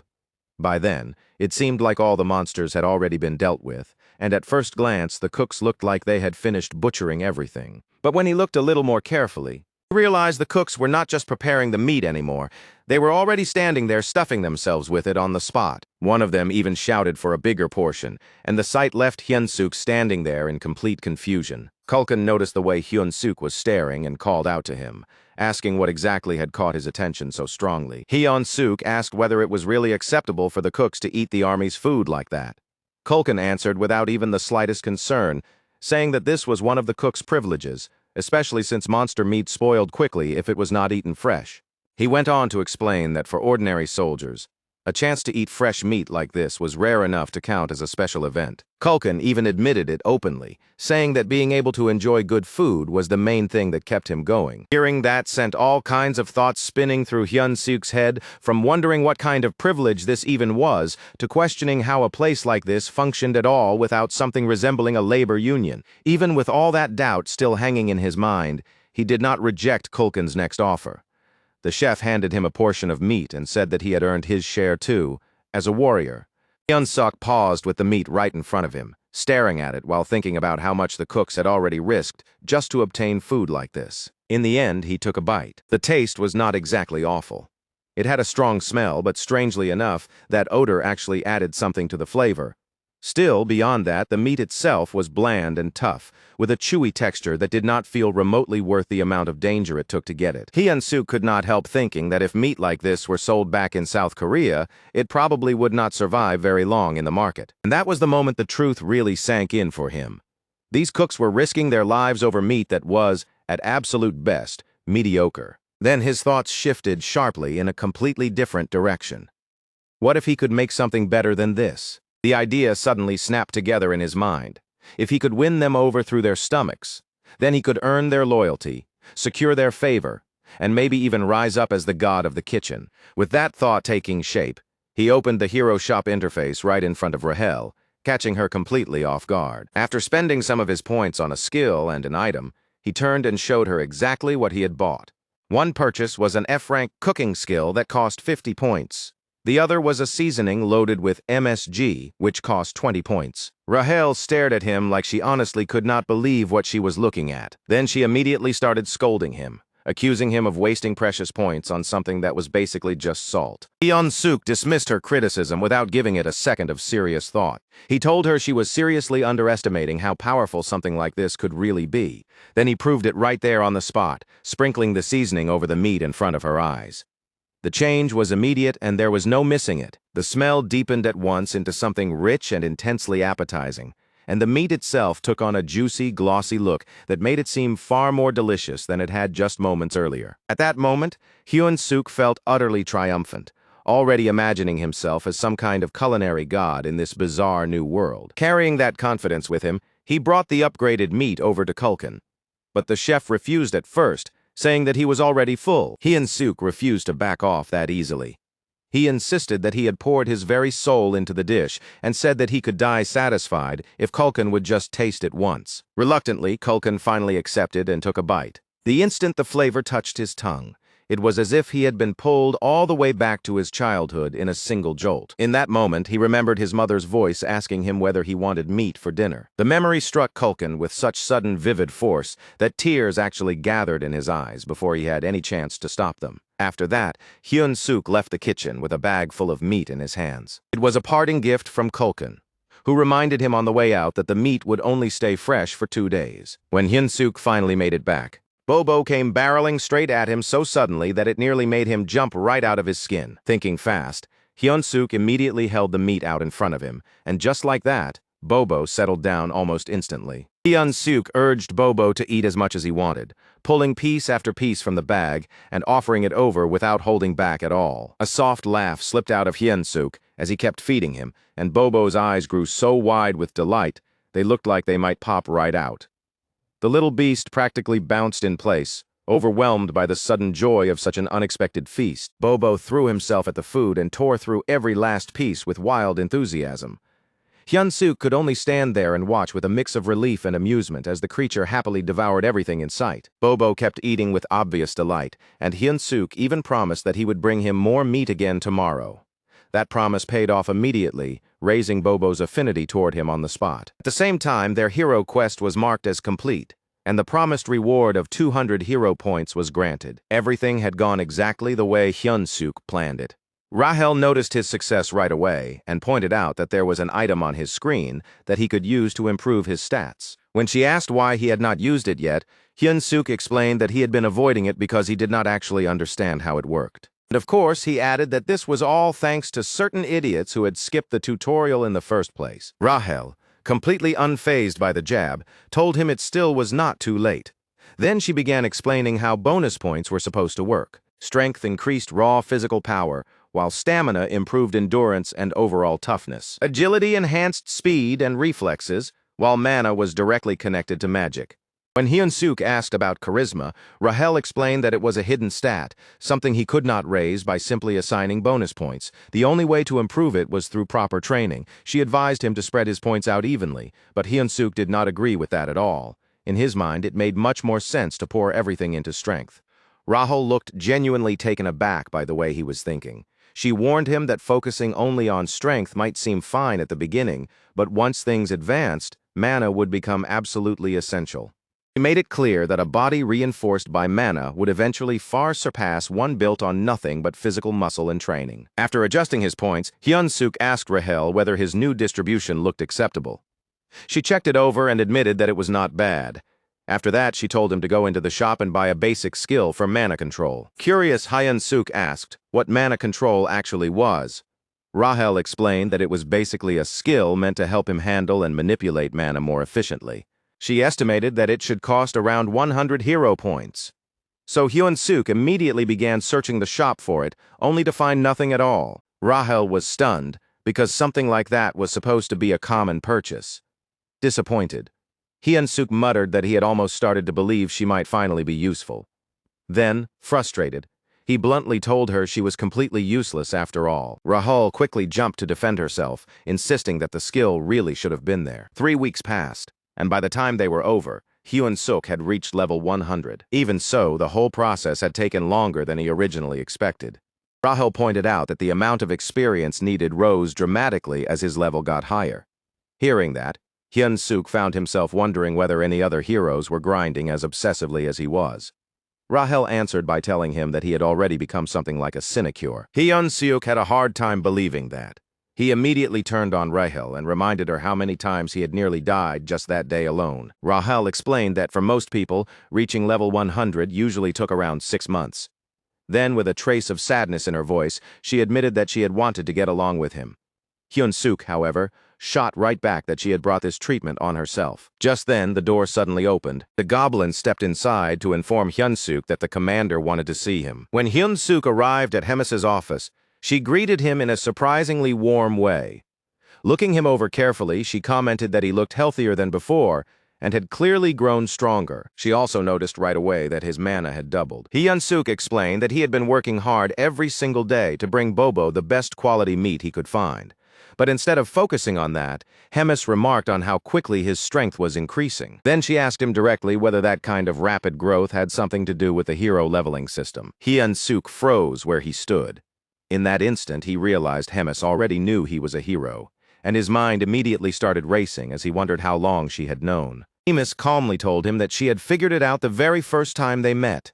When he asked how, she explained that she had ties to someone with a deep interest in heroes. After that, Hemis turned the question back around on him and asked why he thought she had called him there in the first place. Hyun-suk tried to guess, bringing up the battles he had been fighting lately. Hemis reminded him of the promise between them and asked whether he still remembered it. When Hyun-suk said that he did, Hemis immediately began scolding him for the way he had been behaving.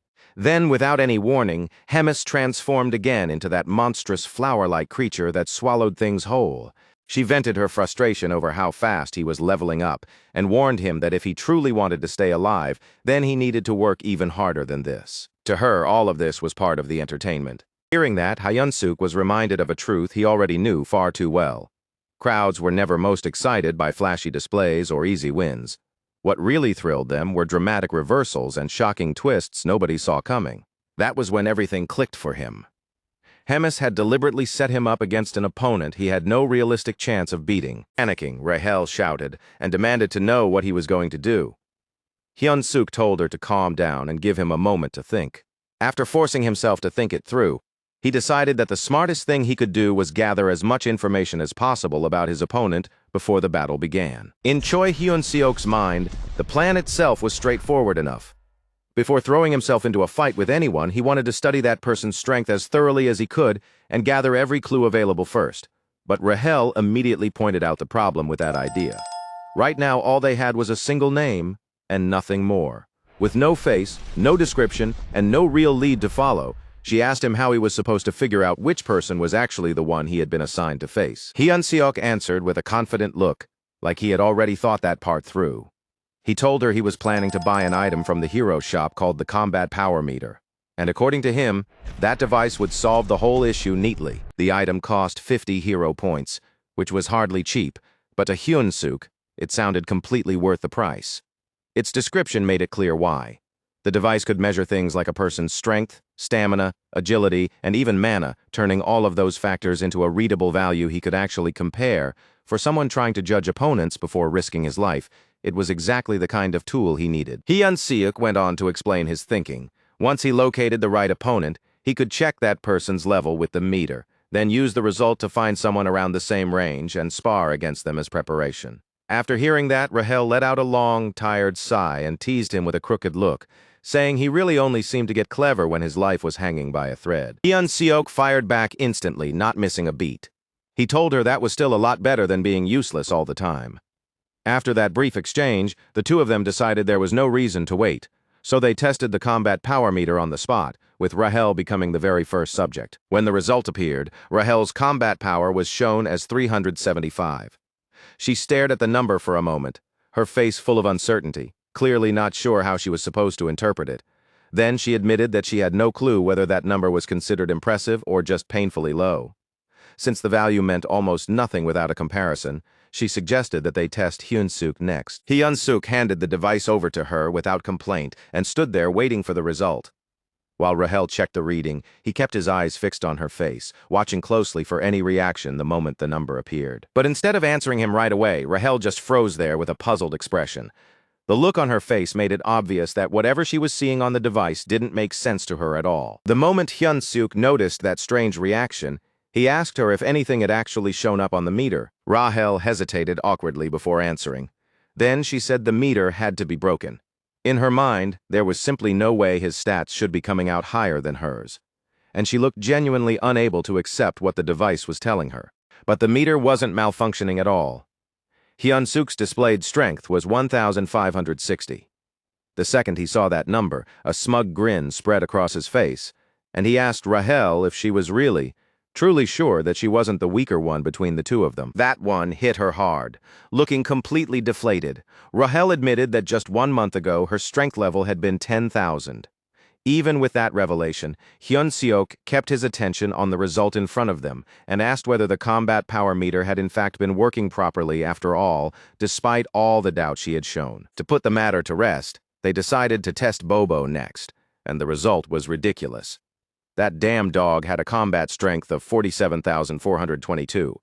The number was so absurd that both of them could do nothing but stop and stare at it for a second. Rahel looked utterly crushed after seeing that. The humiliation was just too much.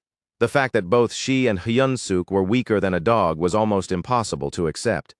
Hyun-suk, meanwhile, found the situation hilarious and joked that maybe Bobo's breed had received some kind of hidden buff. After that, Hyun-suk took the meter outside with him and decided to start checking the combat strength of the other orcs nearby. He wanted to see how he measured up against the fortress as a whole and get a better sense of where he stood in this place. As he scanned the people around him, one pattern became obvious almost immediately. The goblins, who looked the frailest at a glance, truly did have much lower stats than everyone else. The other orcs, on the other hand, mostly had numbers that landed much closer to Hyun-seok's own level. Then in an instant, the mood around him changed. Someone suddenly called out that Captain Bulkman had arrived, and the moment those words were heard, everyone nearby straightened their posture and snapped into salute without delay. As Captain Bulkman walked past, Hyun-suk quietly raised the combat power meter and used it on him without drawing attention. The value that appeared made his eyes widen on the spot. Bulkman's strength was an astonishing 14,300. From that number, Hyun-suk began piecing together a rough rule in his head. Anyone whose combat strength broke past 10,000 seemed to be holding a commander-class position. That realization gave him a much clearer picture of how rank and raw power seemed to line up inside this fortress. With that thought now in mind, he turned back to Rahel and asked her once more to confirm something important. Was the opponent assigned to him really supposed to be only a platoon leader? Rahel confirmed that it was, and she gave him the name too, Kirkin. She also added the rumor everyone seemed to know that Kirkin was an orc with the intelligence of a pig. Hearing that, Hyun-suk immediately began calculating his chances in his head. If a platoon leader was supposed to be around 3,000 in combat strength, then maybe, just maybe, he could still pull this off if he managed to level himself up a little more first. Now fully focused on the problem, Hyun-suk went searching for Kirkin. Once he finally found him, he lifted the meter and checked the reading directly. The number that came back was 6,671. Rahel didn't even try to soften the blow. She said it plainly, with no sugarcoating at all. This basically meant Hyun-suk was being sent out to die, and almost as if the system had been waiting for that exact realization to hit, a brand new hero quest suddenly appeared in front of him. The system window popped up with brutal bluntness. It stated outright that his odds of defeating Kirkin were almost zero. Even so, because enduring impossible situations was apparently the very trait that defined him, the system was willing to offer him a chance. The mission was simple to understand and terrifying in practice. Raise his combat strength to 3,000 within 1 week. If he succeeded, he would receive 300 hero points. Hyun-suk couldn't stop himself from reacting with sarcasm. He muttered that the timing of the quest was just a little too perfect, and half-joked that the system must have been spying on him this whole time. But underneath the sarcasm, he understood exactly what it meant. This was a life-or-death situation, and whether he liked the setup or not, he had no choice except to accept it. From that moment on, Hyun-suk made up his mind completely. If staying alive meant he had to outsmart both the observer keeping watch over him and Hemis herself, then that was exactly what he intended to do. Next morning, Hyun-suk showed up in the kitchen and made sure people noticed he was there. The look on him was the look of someone who had already settled on a course of action before the day had even properly started. Culkin greeted him, but his attention quickly shifted to the goggles Hyun-suk was wearing. The strange-looking gear stood out immediately, and Culkin asked where he had gotten them. Hyun-suk answered in a casual tone, saying he had seen other people wearing something like that and figured he might as well get a pair for himself, too. That explanation seemed to satisfy Culkin well enough. He guessed it was probably just some kind of trend among the younger crowd. But he didn't dwell on it for very long and soon shifted the conversation away from the goggles and back to practical business. He told Hyun-suk to get ready for the hunt, while keeping his expression casual and acting like nothing was happening. Hyun-suk secretly used the combat power meter on Culkin. The number that appeared nearly stunned him where he stood. Culkin's combat strength was a terrifying 35,230. That result genuinely threw Hyun-suk off. It was far beyond the level he would have expected from someone who held a captain's position, and for a moment he couldn't make sense of it. Then he looked around the kitchen more carefully and finally started to understand. Even the other cooks had high combat strength, and the reason was simple. They constantly fought demonic beasts as part of their work. The second that clicked in his mind, an idea began to take shape. If he could spar with someone whose level was in a similar range, then he might be able to sharpen himself properly before the battle that was waiting for him. So Hyun-suk went straight to Kulkin and asked for permission to spar with one of the cooks. He presented it like a practical, reasonable request, explaining that training that way would help him grow stronger and, in turn, make him more useful to the kitchen unit as well. At first, Kulkin brushed the suggestion aside. He told Hyun-suk that for a human, he was already impressively strong and didn't need to push his growth at such a reckless pace. But Hyun-suk knew how to apply pressure in his own way. In a calm voice with just enough bite behind it, he implied that if he wasn't allowed to spar, then maybe he would just start keeping the best cuts of meat for himself instead. That threat did the job. Kulkin gave in with clear reluctance and told Hyun-suk to go ahead and choose whichever cook he wanted as his sparring partner. Later, while the cooks were busy getting ready for the hunt, news of Hyun-suk's choice spread quickly through the group. The reaction was immediate. Everyone was shocked when they heard that the person he intended to fight was Gorbachev, one of the cooks whose combat strength measured 2,620. Some of them stared at Hyun-suk like he had completely lost his mind, quietly wondering if this was about to be the last day of his life. The goblins, however, objected for an entirely different reason. They didn't want Hyun-suk to die because he was the one who gave them delicious meat to eat. Their complaints grew loud enough that Kulkin finally shut them up, then turned toward Gorbachev with a stern warning and told him not to kill Hyun-suk during the spar. He even went a step further than that, explicitly telling Gorbachev to hold back and not let things go too far. Gorbachev, wearing the blank, dull expression of someone who was not exactly famous for his intelligence, simply nodded and agreed. Even so, the look on Kulkin's face made it clear he didn't fully trust that answer. With all of that settled, the sparring match finally began. Hyun-suk made the first move. With determination written across his face, he burst forward without even a moment of hesitation and charged straight at Gorbachev. At the same time, Gorbachev kept reminding himself of Kulkin's warning, repeating inwardly that he was not supposed to kill Hyun-suk. The moment Gorbachev threw a punch, Hyun-suk slipped around it with surprisingly polished movement. As he watched that attack and the way it flowed, he grasped something important almost immediately. Gorbachev's fighting style was driven almost entirely by instinct, relying on brute habit and natural aggression far more than actual technique. The instant that realization clicked, Hyun-suk launched his counter. And as his body moved, the sensation that ran through him felt strangely familiar. The rhythm of the exchange brought back the memory of all the fights he used to win over and over in the past, as if that older version of himself, the one who knew how to dominate in combat, was suddenly waking up again. Then, before anyone around them could properly process what was happening, it was already over. The entire match ended in the blink of an eye, and Hyun-suk was declared the winner. The goblins could only stare in open disbelief. Gorbachev had gone down so quickly that some of them still hadn't even caught up to what they had just witnessed. Even Hyun-suk himself looked stunned by the outcome. It was only after the fight had ended that it truly sank in for him. He had taken Gorbachev down with a single kick. That unexpected victory lit something new inside him. For the first time, Hyun-suk felt real confidence rising in his chest, and the thought that he might actually have a chance against Kulkin no longer sounded impossible. Later, at the northern edge of the Black Fortress near the Great Forest, Hyun-suk kept replaying the entire sparring match in his mind again and again. The fact that he had knocked out an orc whose combat strength was nearly twice his own, with one clean kick, drove a very clear realization into him. Combat strength was just a number. It was useful, yes, but it was not some absolute law that decided every battle without exception. By the time he finished sorting through all of those thoughts, Hyun-suk arrived at a firm conclusion. If he could improve even a little more from here, then the fight waiting for him ahead might not just be survivable after all, it might even become an easy win. Right then, one of the goblins came rushing over to Kulkin in a panic, blurting out an urgent report that a huge number of talis had suddenly appeared farther up ahead on their route. The second Kulkin heard that, his face twisted in obvious irritation, wearing the kind of expression that said this was the absolute last problem he wanted dropped on him right now. With annoyance plain in his voice, he asked if they had already crossed into talis territory. The sudden tension in the air immediately caught Choi Hyun-suk's attention, and he asked what the actual problem was. He even wondered out loud if the issue was just that talis meat tasted awful. Kulkin shut that idea down right away, explaining that their meat actually wasn't bad at all. In fact, he said their bone marrow was considered a genuine delicacy. The real problem was something else entirely. Talis moved in groups, and they were viciously protective when it came to their young. If even one of their offspring was harmed, Culkin explained, the whole situation could spiral into a full-blown disaster in no time. Hearing that, Hyun-suk naturally assumed the hunt would stop there.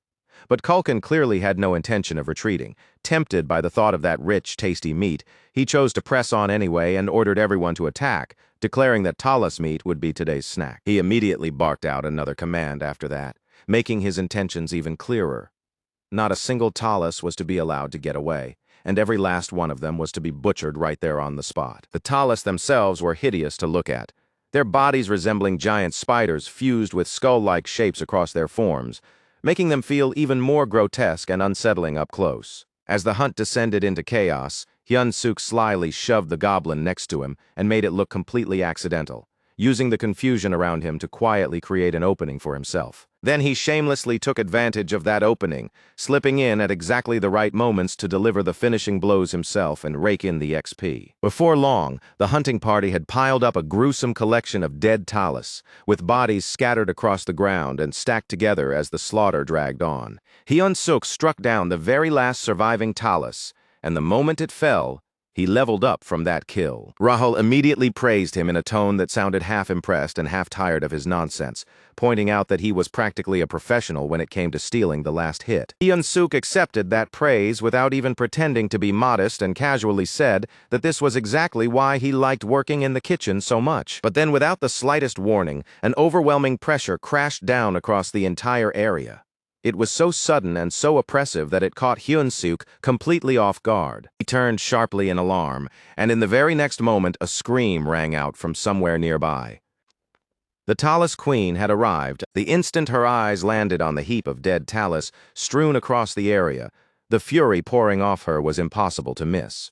A low, furious growl rolled out from her, and the rage packed into that sound alone made the entire scene feel even heavier. And even in that moment, Hyun-suk's curiosity still got the better of him. He quickly used his goggles to check her stats, only to discover that her power couldn't even be measured. At that point, the horrifying truth was impossible to ignore any longer. They had just mercilessly slaughtered her children. Hyun-seok instantly spun around to ask the chef what they were supposed to do now, only to realize that Culkin was already running away. Even as he fled, Culkin shouted back at them to survive on their own and regroup later if they could. Hyun-suk could only think bitterly about how unbelievably irresponsible that was. But before he had time to dwell on it, a loud crash tore his attention away. Through the chaos, someone began yelling at everyone to scatter and run in different directions. The weaker goblins were being torn apart as the enraged talis queen screamed and cut through them with terrifying ease. Then her roar burst out like thunder, and the furious force behind it ripped straight through the helpless goblins in front of her. Hyun-suk's eyes widened in horror as he watched those weak little creatures get shredded apart, their desperate screams swallowed whole by the sheer violence of her rage. And the sound only kept getting louder, swelling into a deafening roar that seemed to shake the battlefield itself.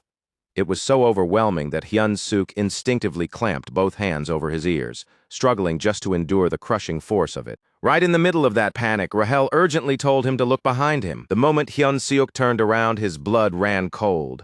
Hundreds of talis were charging straight at him, and leading that terrifying wave was the queen herself. After seeing that, there was no decision left to make.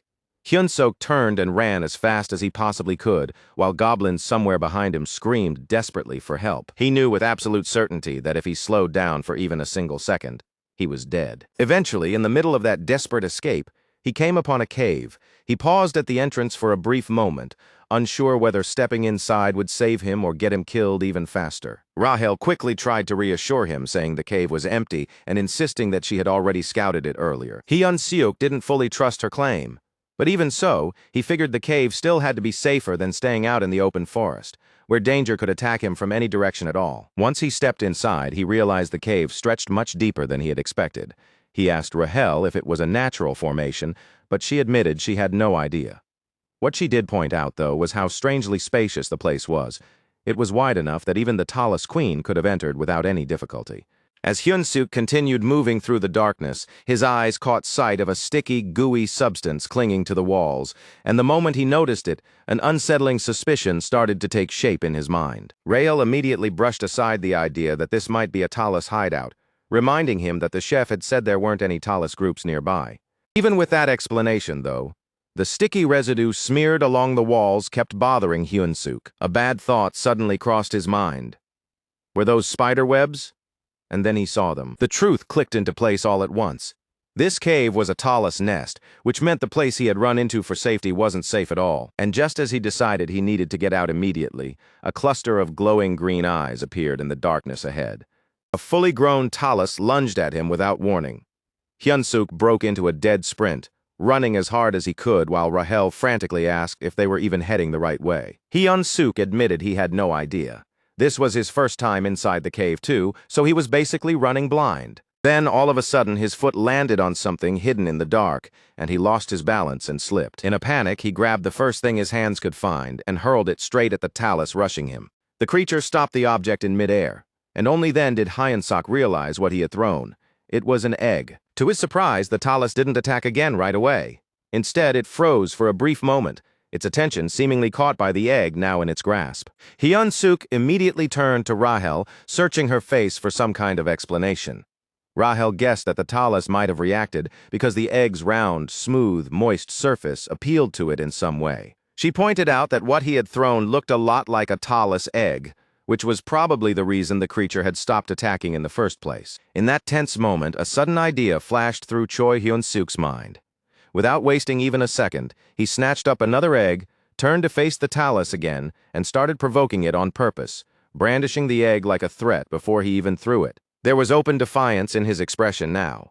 He made it obvious that he was done tolerating this creature's nonsense and had no intention of letting himself be bullied by it any longer. The talis reacted instantly, and the panic in that response told Hyun-suk everything he needed to know.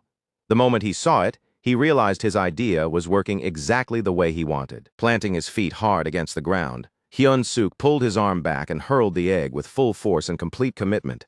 The talis scrambled after it in a frantic rush, moving almost desperately as it lunged to catch the egg before it could crack or be damaged. Watching the creature's movements, Rahel couldn't help commenting on how absurdly agile it was. Its speed alone was impressive, but combined with its balance and raw physical ability, it looked even more ridiculous. She figured that monstrous body of its had to be boosting all of those abilities even further.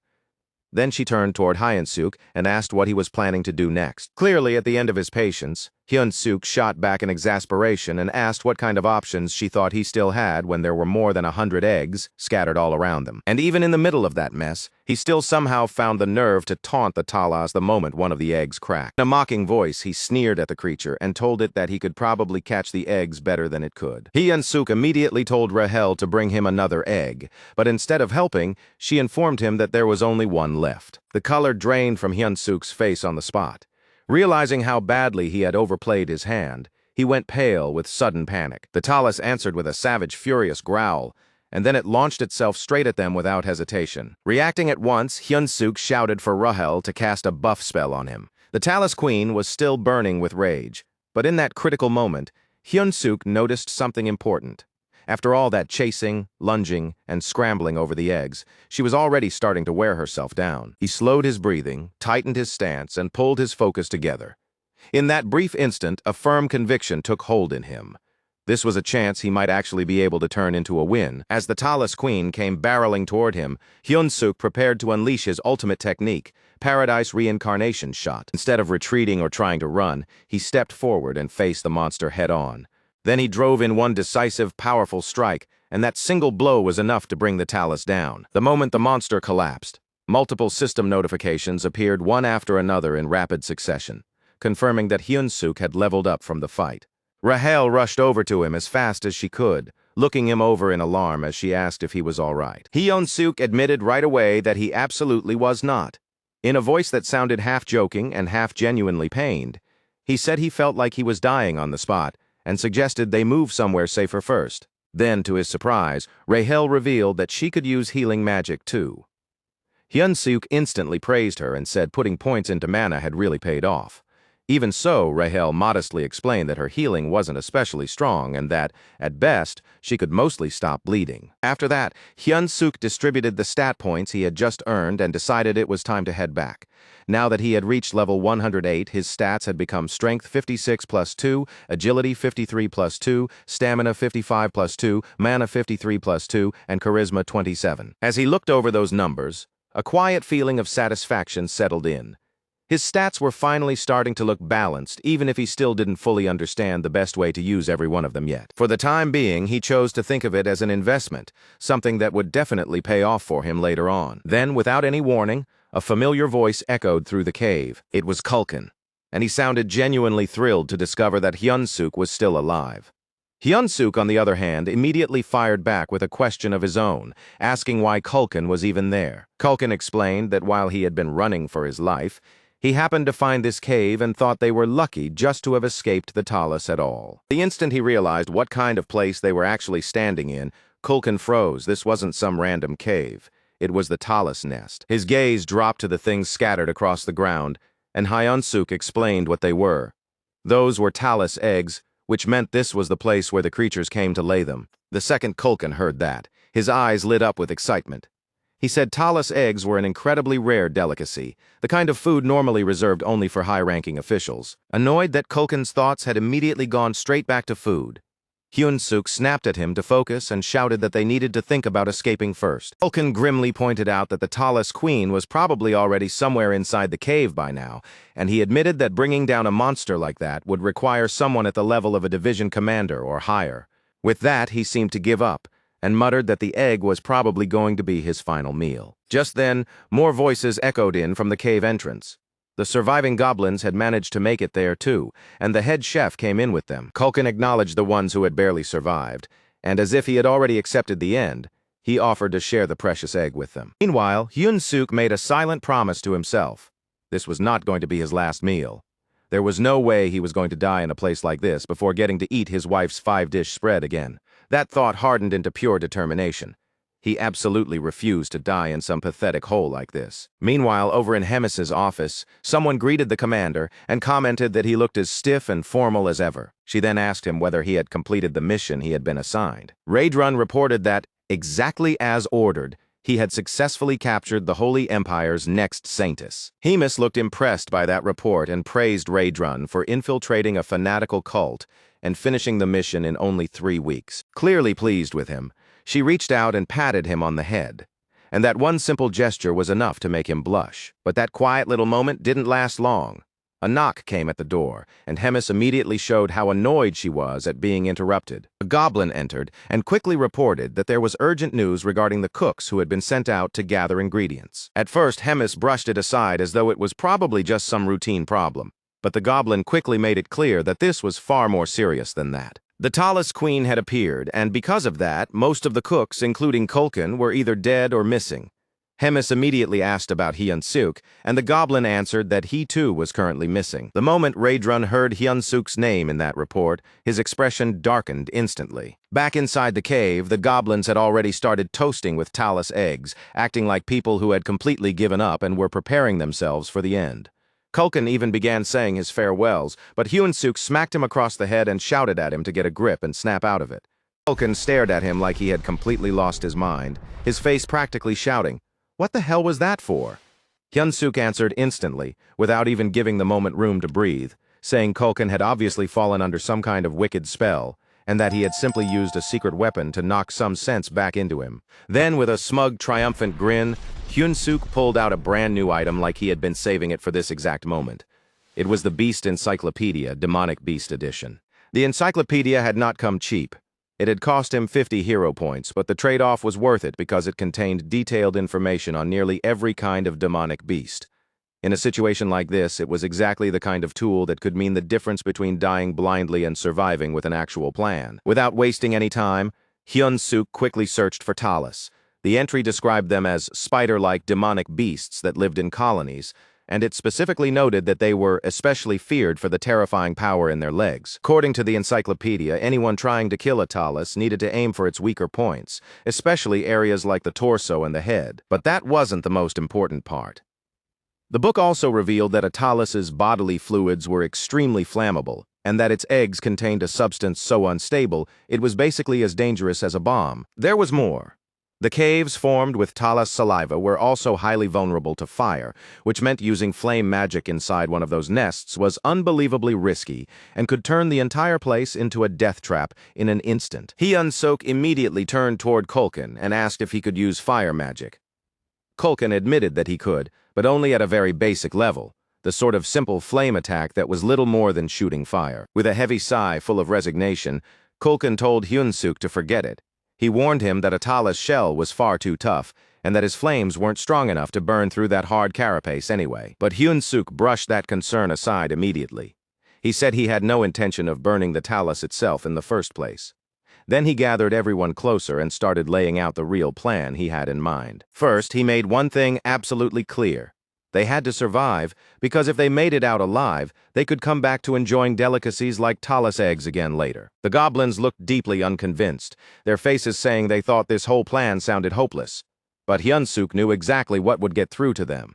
He dangled a promise in front of them that if they survived, he would celebrate by giving them an unlimited feast of premium demonic beast meat. It worked instantly. Their eyes lit up on the spot, their spirit returning in a flash, and even Culkin started drooling at the thought before leaning in eagerly to ask what the actual plan was. Satisfied that he finally had everyone's full attention, Hyun-suk started explaining exactly what they were going to do. More than anything else, he stressed one critical point. Once they started moving, no matter what happened, nobody was allowed to stop running until they reached the exit. Once the plan had been decided, the group set out. It wasn't long before they ran straight into a swarm of talis, deeper inside the cave. The moment he saw the creatures closing in, Hyun-suk signaled to Culkin and told him to get his flames ready. Then, at exactly the right moment, Culkin unleashed his fire. The effect was immediate.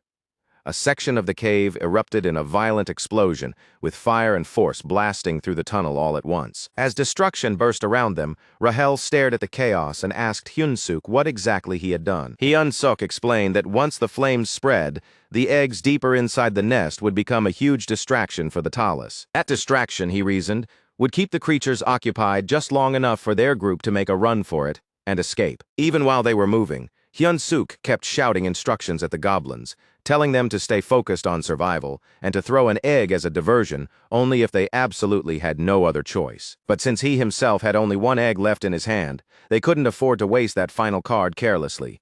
First, they had to find the exit. As they pushed deeper and rushed through the cave, Rahel suddenly spotted a light shining in the distance. Hyun-suk immediately directed the whole group toward it, steering everyone straight for that light.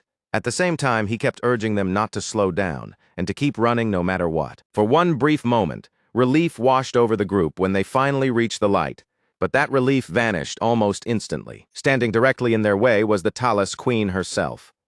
Hyun-suk's expression darkened on the spot as the massive creature blocked the path out like a living wall. Culkin looked just as shaken and muttered under his breath that the queen had come back, already convinced that this was the end for all of them.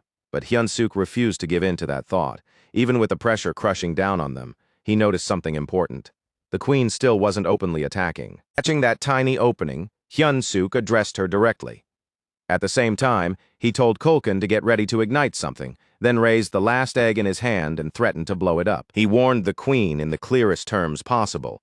If this egg exploded, all of them would die, and her offspring would die with them. The queen hesitated, and her eyes locked tightly onto the egg clenched in Hyun-suk's hand. Hyun-suk narrowed his eyes and carefully studied her reaction, calculating every possible move she might make next. Each second dragged painfully, and the egg in his hand suddenly felt much heavier because of how much destruction it could unleash. Then he took one careful step forward, speaking in a calm but firm voice without taking his eyes off the queen for even a moment. The queen's eyes shifted restlessly, flicking back and forth as uncertainty slowly crept into her expression. Her body stayed tense the entire time, claws flexing against the ground as if she might pounce at any second. But she still didn't move. The air between them felt so tight it seemed ready to snap. Then Hyun-suk raised his voice and demanded that she move aside. Every word landed with the full weight of his threat, forcing the queen to seriously reconsider what would happen if she chose to challenge him. In response, the queen let out a piercing shriek sharp enough to send vibrations racing through the cavern. All around Hyun-suk, the goblins froze where they stood, unable to tell whether the next second would bring escape or death. Hyun-suk lifted the last egg even higher, gripping it tightly as he shouted that if it blew up, everything would perish, including her young. The flicker of nearby flames danced across the cave walls, making his warning feel even more dangerous and frighteningly real. Queen shrieked again, louder this time, and the tension filling the cave climbed even higher. Beside him, Rahel asked anxiously what they were supposed to do next. Out of options and with no better idea left, Hyun-suk lit the egg and hurled it straight at the cave wall. The egg exploded the instant it hit, and the blast immediately ignited a fire that began racing through the nest at a terrifying speed. The entire ground started trembling beneath them as the cave began collapsing over their heads. The goblins, now completely terrified, scrambled in blind panic to escape before the falling cave buried them alive. Over all that chaos, Hyun-suk shouted for everyone to forget everything else and focus only on getting out alive. But in the middle of running, he suddenly stopped for a split second, his attention caught by a brand new system notification. He had leveled up. Rahel, utterly exasperated, yelled at him to move already before the collapsing cave turned him into a pile of rubble. While they were fleeing for their lives, Choi Hyun-suk glanced back for just a second and caught a shocking sight. Behind them, as the cave split apart and rained debris everywhere, the Talis Queen was being crushed beneath the collapsing rubble. At the same time, system notifications began flooding across his vision so quickly they practically overlapped. One level-up message appeared, then another right after that, stacking up faster than he could even process them. That was when the truth finally hit him.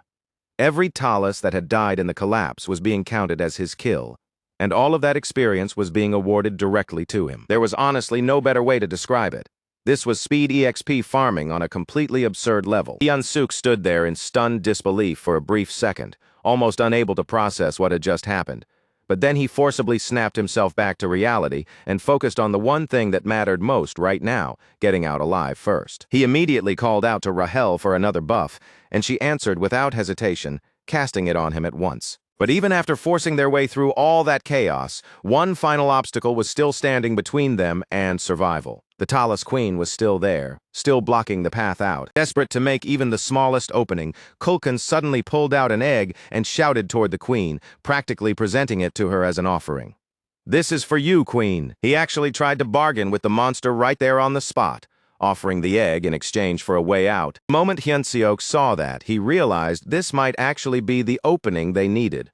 With everything riding on it, he poured every ounce of strength into his legs and sprinted with absolutely everything he had left. The Queen answered by spitting out a green fluid that looked disturbingly similar to spider silk, launching it straight into their path. For one brief, freezing instant, Hyun-suk genuinely thought this might be where it all ended for him. Then, out of nowhere, red hands appeared and grabbed onto a massive tree trunk. A familiar voice called out and asked if he was all right. Hyun-suk suddenly realized he was being pulled away from danger, and when he looked up, he was stunned to see who it was. Raedrun had shown up. Raedrun looked openly pleased to find Hyun-suk still alive, almost as if this exact outcome was what he had expected all along. With total confidence, Raedrun declared that he would handle the rest from here. Then, gripping that enormous trunk like it was a weapon, Raedrun slammed it straight into the Talis Queen with a devastating blow. The impact tore a deafening shriek out of the Queen, while Raedrun calmly settled into a combat stance, completely ready to keep fighting. At that point, Hyun-suk couldn't even hide his admiration anymore and blurted out just how incredible Raedrun was. What he was seeing felt so overwhelming it almost seemed unreal, and he could barely believe it was happening right in front of his eyes. Later, back at the Demon King's Black Castle, the scale of the aftermath became painfully clear. Out of the 105 goblin packs that belonged to the Demon King's army, only 6 had survived. The other 99 were either dead or missing, and that list included Kulkin. Meanwhile, over in Bobo's room, the giant beast whimpered miserably and clung to Hyun-suk like an oversized child, practically straddling him as if he couldn't bear to let him go. Hyun-suk tried to comfort the emotional Bobo, joking that he had come back from the dead just to see him again. Rahul commented that they were unbelievably lucky to have survived at all, giving the credit to that cow-headed figure. While she said that, Bobo shamelessly kept licking Hyun-suk's face again and again, refusing to stop. Hyun-suk answered Rahel by saying they should enjoy whatever peace they still had while it lasted, because the coming finals might very well be the place where they finally got killed. Rahel looked confused by that and asked what exactly he meant. Hyun-suk then explained that the finals were coming up fast. Rahel observed that Hyun-suk had grown a great deal, and she wasn't exaggerating. Because of the cave collapse, he had gained a ridiculous 75 levels all at once. That put him at level 200 now. But even then, Rahel remarked that it still didn't feel like enough. Hyun-suk agreed with her completely, especially when the opponent waiting for him had more than 6,000 battle power. Rahel then tested him with a question. If he somehow reached 6,000 battle power himself, would that automatically mean he was as strong as an orc? Hyun-suk answered that it couldn't possibly be that simple, saying strength wasn't determined by raw power numbers alone. Rahel confirmed that he was right. She went on to explain that fighting at that level also depended heavily on magic, and she urged him to learn how to use magic properly if he really wanted to stand against enemies like that. Hyun-seok admitted that mastering magic sounded a lot easier said than done.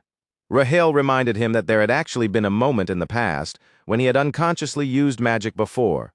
Hyun-seok looked genuinely puzzled, unable to remember doing anything like that, and Rahel sheepishly admitted that what he had used was so basic it barely even deserved to be called magic. Only then did Hyun-seok finally understand that strange surge of power he had felt back then really had been magic after all. Their conversation was suddenly cut off when the door swung open without warning. Both of them startled at the interruption, and their surprise only deepened when Raedrun stepped into the room. Hyun-seok looked at him in confusion and asked why someone like Raedrun would come all the way to such a humble little room. Raedrun told him he had come to summon him.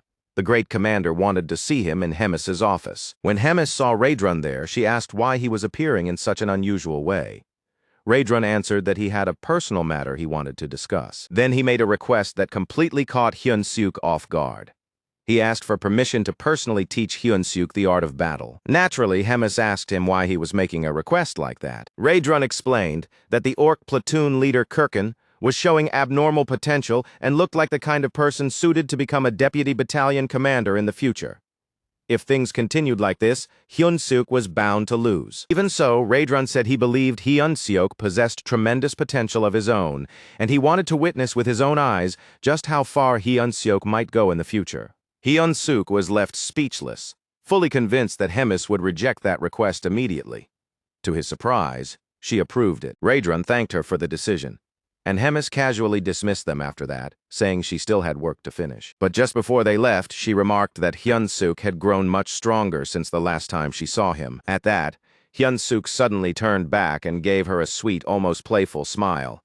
Then he politely thanked her, saying, "Yes, I sincerely thank you for your generous help, great commander. Well then, we'll be on our way." And while Hemis couldn't help admiring how quickly he was developing, that same rapid growth also irritated her, because it meant he was starting to become a real threat to Kirkin. Watching a creature change and evolve at such a ridiculous pace should have been fascinating, and in a way, it really was. But the longer she stared at it happening right in front of her, the more that eerie, unnatural speed started to crawl under her skin and wear on her nerves. If Raedrun really decided to step in and back Choi Hyun-seok, then the one who could truly be cornered with nowhere left to run, the one who stood to lose absolutely everything, would be Culkin. Once she reached that conclusion, her decision came quickly. She resolved to give Culkin something, anything, that might even the odds a little and stop the battle from tipping too heavily to one side. Raedrun took Hyun-seok to a training ground reserved entirely for himself, and the second Hyun-seok laid eyes on it, his amazement showed all over his face. The place was unbelievably vast, stretching out far wider than anything he had imagined before coming here. Just seeing a place like this made Hyun-seok quietly reflect on one thing. Hemis must value Raedrun far more than he realized if he was willing to entrust him with a private training ground on this scale. Raedrun didn't speak right away. He simply stood there and observed Hyun-seok in silence for a moment, reading him with a single glance. It was obvious that Hyun-seok's body was overflowing with mana, practically brimming with it, and yet despite possessing that much power, he still had no real understanding of how to use it. It didn't take Raedrun long to grasp what the real issue was. Hyun-seok had advanced much too fast, growing at an explosive rate, and because everything had come at him so quickly, he had never been given the proper time to learn the basics the way he should have. And with the battle now only 4 days away, there was simply no chance left to teach him through any normal method, or at any reasonable pace. After turning the situation over in his head, Raedrun arrived at one harsh conclusion. There was only a single way left to force Hyun-seok to advance in the time they had. He slowly tightened his hand into a fist, his face settling into a hard, unwavering expression, and declared that pain was an essential part of growing stronger. Then, with a cold warning, he told Hyun-seok to stay sharp and keep his guard up at all times. And in the very next moment, he slammed a full-force punch straight into Hyun-seok's face without the slightest bit of restraint. As he crashed to the ground in a heap, Hyun-seok could only think one thing through the shock and pain. This man had to be completely out of his mind. This was supposed to be training. Instead of calmly teaching him anything, Raedrun was beating him so viciously it felt like he was trying to kill him. In disbelief and anger, Hyun-suk shouted at him to at least pay attention to what he was doing, because if he didn't somehow learn to defend himself with mana, then at this rate, he was genuinely going to die before the training was even over. Still gritting his teeth through the pain, Hyun-suk raised his forearm and threw it in front of him, trying to intercept Raedrun's incoming kick before it could land cleanly. Right after that, he kicked off the ground and jumped back to open some distance between them. Then, without wasting the brief opening he created, Hyun-suk pulled himself together in one fluid motion and fired a kick back at Raedrun. Raedrun found that unexpectedly strange. Hyun-suk's pure physical strength wasn't all that remarkable, but his reaction speed and battlefield awareness were on the level of a veteran knight who had survived through countless life-and-death fights. And it wasn't just that. Raedrun could also tell that Hyun-suk's fighting spirit was far from ordinary. In that moment, he realized there had been no luck involved at all when he failed to avoid Hyun-suk's kick. Hyun-suk's combat instincts had been sharpened to an almost absurd degree, to the point where it felt as if his body already knew how to respond before his thoughts had even finished catching up. So Raedrun made up his mind. He would place his trust in that natural battlefield-born sense Hyun-suk had and shape the next step of his training around it. He reminded Hyun-suk of the wager he had made with the commander and made the situation painfully clear. If he failed to master mana, then there was no possible way he would ever defeat Culkin. With an unsettling calmness in his voice, Raedrun went even further and said that dying here would be better than being humiliated and crushed in front of everyone later. And the instant those words left his mouth, he launched another merciless punch that blasted Hyun-suk high up into the air. It was only then that Hyun-suk fully understood one terrifying truth. Raedrun had not been exaggerating or bluffing in the slightest. If he took another blow like that head-on, he might actually die for real. In that split second, his thoughts scattered wildly toward all the life he still hadn't gotten to live yet, marrying someday, building a future, even having adorable children of his own. But Raedrun didn't give him even a moment to sink into those desperate thoughts. He was already chasing after Hyun-suk through the air, closing in fast and leaving him with only two choices in that terrifying instant: block the attack or die. Under his breath, Hyun-suk desperately muttered a prayer to God, then clenched his fist as tight as he could and braced himself to strike back. Then, in the very next instant, the whole ground trembled violently from the impact of someone slamming down into it. That person was Hyun-suk. He hit the earth with such monstrous force that the surrounding terrain split apart, the ground around him cracking and shattering from the sheer violence of the collision. Not far away, Rahel looked visibly rattled by the scene she had just witnessed. At the same time, Raedrun calmly walked over to where Hyun-suk lay motionless and bent his attention fully on him, studying his condition in silence. Then Raedrun stated that Hyun-suk had just managed, for the very first time, to control his own mana, and he asked him directly whether he had noticed it happening himself. Barely able to move, Hyun-suk weakly lifted one hand and gave a sluggish thumbs up. With a feeble joke, he muttered that it looked like God really had listened to his prayer after all. That ridiculous expression on Hyun-suk's face was enough to make even Raedrun let out a small, quiet chuckle. Raedrun then reassured him that if he continued improving at this same pace, then winning really was possible for him. After saying that, he reached down, grabbed Hyun-suk by the arm, and told him not to move because he was going to heal him. But the moment Raedrun began, Hyun-suk immediately let out a pained groan while clutching tightly at his neck, his whole body twisting in agony. Only then did Raedrun suddenly remember the critical issue he had overlooked. Dark mana acted like poison to human beings. The instant that realization hit him, Raedrun panicked. He started apologizing again and again in a rush, then quickly scooped Hyun-suk into his arms and frantically urged him to stay alive. In this world, certain powers naturally stood in opposition to one another. Dark mana suppressed ordinary mana. Mana overpowered divine power, and divine power, in turn, was what could counter dark mana. Mana was the power used by humans. Dark mana belonged to demons, and divine power was a force that only the devoted servants of God were capable of wielding. The Church of Tussis, the most powerful religious institution on the entire continent, had waged war after war in order to force every other religion beneath its rule and authority. And now, under the sacred banner of the divine empire of Gatrin, they chose a single person said to hear the voice of God and exalted that individual with the title of Saintess. Meanwhile, somewhere inside the Demon King's fortress, rumors continued to spread in low whispers about the captured Saintess, who remained shut away inside her room. That prisoner was Abelson Marriott, the woman destined to become the next Saintess of the Divine Empire, and she was now being held captive by the demon army. Among the demons, quiet murmurs of doubt and suspicion had already begun to spread, because she had not offered a single prayer in days. and that made many of them question whether she was truly the saintess at all. Even so, despite those doubts, they still chose to trust Raedrun's judgment when it came to capturing her. As for Abelson herself, she felt no reason to pray in the first place. To Abelson, the life she was living now was, strangely enough, far better than the one she had suffered through back in the church. As bizarre as her current circumstances were, she still found this captivity easier to endure than the thought of ever being dragged back to that place. Then, all at once, the door flew open with such force it sounded like the hinges might rip right out of the wall, and Raedrun came storming into the room with an unconscious Hyun-Suk cradled in his arms. Abelson immediately snapped at him for barging in with no manners whatsoever, but Raedrun didn't even spare her complaint a glance. Ignoring her entirely, he urgently demanded that she heal the human he was carrying. Meanwhile, Hyun-Suk's head was pounding so violently, it felt like his skull might split apart at any second.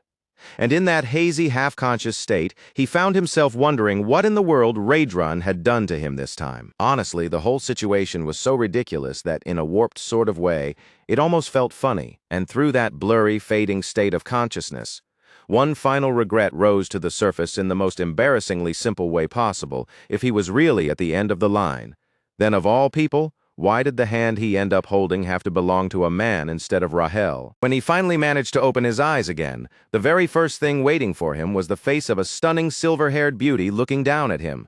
Naturally, his first conclusion was that he must have died all over again and somehow ended up in yet another completely random afterlife. So Hyun-Suk immediately burst into loud, dramatic complaining, lamenting his miserable fate at full volume, and swearing that he would never forgive the angel who had put him through this nightmare again. In full theatrical despair, he even declared that he would rather become an archmage before turning 30 than ever go through something like this one more time. Still ranting like a man pushed to the brink, he started praying with complete desperation while also cursing Rahel, calling her a demon disguised as an angel and demanding that she be sentenced to eternal suffering for everything she had done to him. And just before he completely ran out of energy, he mumbled one last shameless wish. If that angel was really going to force him into becoming a hero all over again, then the least she could do was marry him first. Abelson listened to that entire pitiful outburst without showing even a shred of sympathy, and when he was finally done, she flatly dismissed him with a single word: pathetic. The instant that word reached him, Hyun-Suk's eyes snapped wide open in shock. Raedrun, clearly overwhelmed with relief at seeing Hyun-Suk awake again, reacted so strongly that he grabbed him by the shirt in excitement. Hyun-Suk, still groggy and not fully caught up on what was happening, could only stare back at him in total confusion. Then Raedrun pulled him into a tight embrace, but Hyun-Suk immediately started protesting, fully convinced that this lunatic was somehow trying to kill him all over again. And it was only right then, in the middle of all that noise and chaos, that Hyun-Suk finally realized one crucial fact. He was not dead after all. He slowly turned his head toward Abelson, and the second he looked at her, every last humiliating thing he had just blurted out in front of her came rushing back into his mind all at once. At the same time, Raedrun turned toward the saintess and asked if Hyun-Suk had been completely healed yet. Abelson answered that he was still not fully recovered, then pointed out that Raedrun should have been able to see that for himself, since traces of dark mana were still lingering inside Hyun-Suk's body. With unusual honesty, she admitted that she didn't know what would happen to him from this point onward. Raedrun then asked whether her divine power couldn't simply remove the dark mana entirely, but Abelson warned him that if they handled it carelessly, one wrong move could kill Hyun-Suk on the spot. So instead, she suggested they wait and watch for now, since there was still a chance the dark mana might fade away naturally with time. Hearing that, Raedrun sincerely apologized and promised that he would make up for his mistake by personally helping Hyun-Suk grow stronger through training. Even though that crushing hug had nearly forced the air out of his lungs, Hyun-Suk still managed to mumble that Raedrun really didn't need to go that far for someone as insignificant as him. But before he could say anything else, Raedrun started dragging him away, leaving Hyun-Suk scrambling in protest and telling him to wait. After the two of them left, Abelson remained behind, quietly intrigued by what she had seen. She couldn't help but wonder why a demon would go so far as to personally train a human. A few hours later, Hyun-Suk finally made it back to his room looking completely exhausted, and just like always, Bobo was already there waiting for him, happily chewing on his head as if that were the most normal greeting in the world. Hyun-Suk actually thanked Bobo. He remembered hearing that Bobo had destroyed his house and even eaten the soldier who tried to feed him. And even so, he thanked him again, realizing that if it weren't for Bobo's separation anxiety, he probably would have still been stuck in Raedrun's personal training hell. After that, Hyun-suk started unloading every bit of frustration onto Bobo, venting about everything that had happened to him that day until it felt like he might burst into tears. And to make matters worse, the dark mana was still moving through his body the entire time. Staring helplessly upward, he called out to Rahel and asked if he was going to die. Meanwhile, Bobo kept right on licking him as if absolutely none of this was a serious problem. Hyun-suk called for Rahel again, but this time no answer came back at all. Rahel was crying. She was completely heartbroken, devastated by the thought that her hero had been ruined and corrupted. And through tears, she told him that he was no longer the same hero he used to be. That left Hyun-suk utterly dumbfounded. After everything he had just gone through, he honestly felt like he should have been the one crying right now, not her. Eventually, Rahel managed to calm down enough to speak properly, and then she confessed that all of this misfortune was her fault. The dark mana inside Hyun-suk, the fact that he had almost died, she blamed every bit of it on herself. Then, dripping with bitter sarcasm, she described herself as a demon wearing an angel's face, a deranged maniac who deserved to suffer forever in hell. Hyun-suk froze where he was, because he recognized those words instantly. They were the exact same things he had babbled earlier in front of the saintess after waking up. Realizing just how badly he had messed up, he hurriedly tried to comfort Rahel, and even went as far as telling her that there wasn't a single buff item anywhere in the world more incredible or more valuable than she was. Rahel, however, didn't soften in the slightest. She coldly told him to shut up and said he didn't mean a word of it. With no good response left, Hyun-suk could only sit there in silence, desperately trying to think of some way to make it up to her while he waited. 3 days later, Hyun-suk felt like he was genuinely losing his mind. Collapsed on the ground, he cried out in misery after being put through Raedrun's brutal training over and over again. As usual, Abelson was there afterward to heal him, calmly tending to his battered, worn-down body once again. Just like always, Hyun-suk praised her beauty while she treated him. Abelson, visibly disgusted by his shameless behavior, found it hard to believe that a man like this was supposed to be some kind of hero. Even so, despite that disgust, she still healed him. Then Hyun-suk awkwardly scratched the back of his head and shyly asked Abelson for a favor before the battle the next day. He wanted her to pray that he would survive, and if possible, he also wanted her to come watch him fight. That request caught Abelson completely off guard, and the surprise showed plainly on her face. Before long, the day of the battle finally arrived, the match that would decide Hyun-suk's fate once and for all. The arena was already alive with restless chatter, the entire crowd buzzing with speculation. Why would anyone dare challenge the commander? And more than that, why was the challenger just a mere human? Of course, both Hemis and Raedrun were there in person to watch it unfold. Clearly enjoying the thrill in the atmosphere, Hemis turned toward Raedrun and asked who he thought would win. Without even a moment of hesitation, Raedrun answered that Hyun-suk would be the one left standing victorious in the end. He explained that Hyun-suk had trained relentlessly and that his talent was extraordinary. Hearing that, Hemis leaned forward with obvious interest and proposed a wager of her own. If Hyun-suk won, then Raedrun would be allowed to continue training him. Raedrun found the way she phrased that bet oddly unsettling and immediately asked what would happen if Hyun-suk lost. Hemis answered with a sly smile that made the outcome feel ominous even before she said it aloud. If Hyun-suk lost, then Raedrun himself would have to kill him with his own hands.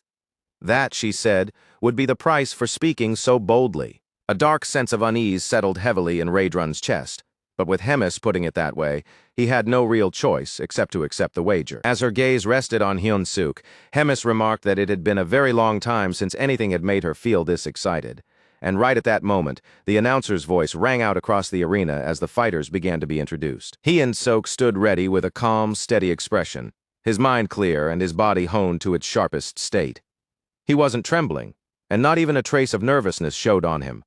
When his name was called, he stepped forward with confidence, thinking to himself about just how far he had come. His stats had risen dramatically. He had obtained both a new skill and a new trait, and the results of that hellish training were now unmistakable. On top of that, Raedrun's unique fighting style, made up of 10 distinct forms, had become part of Hyun-suk's own arsenal as well.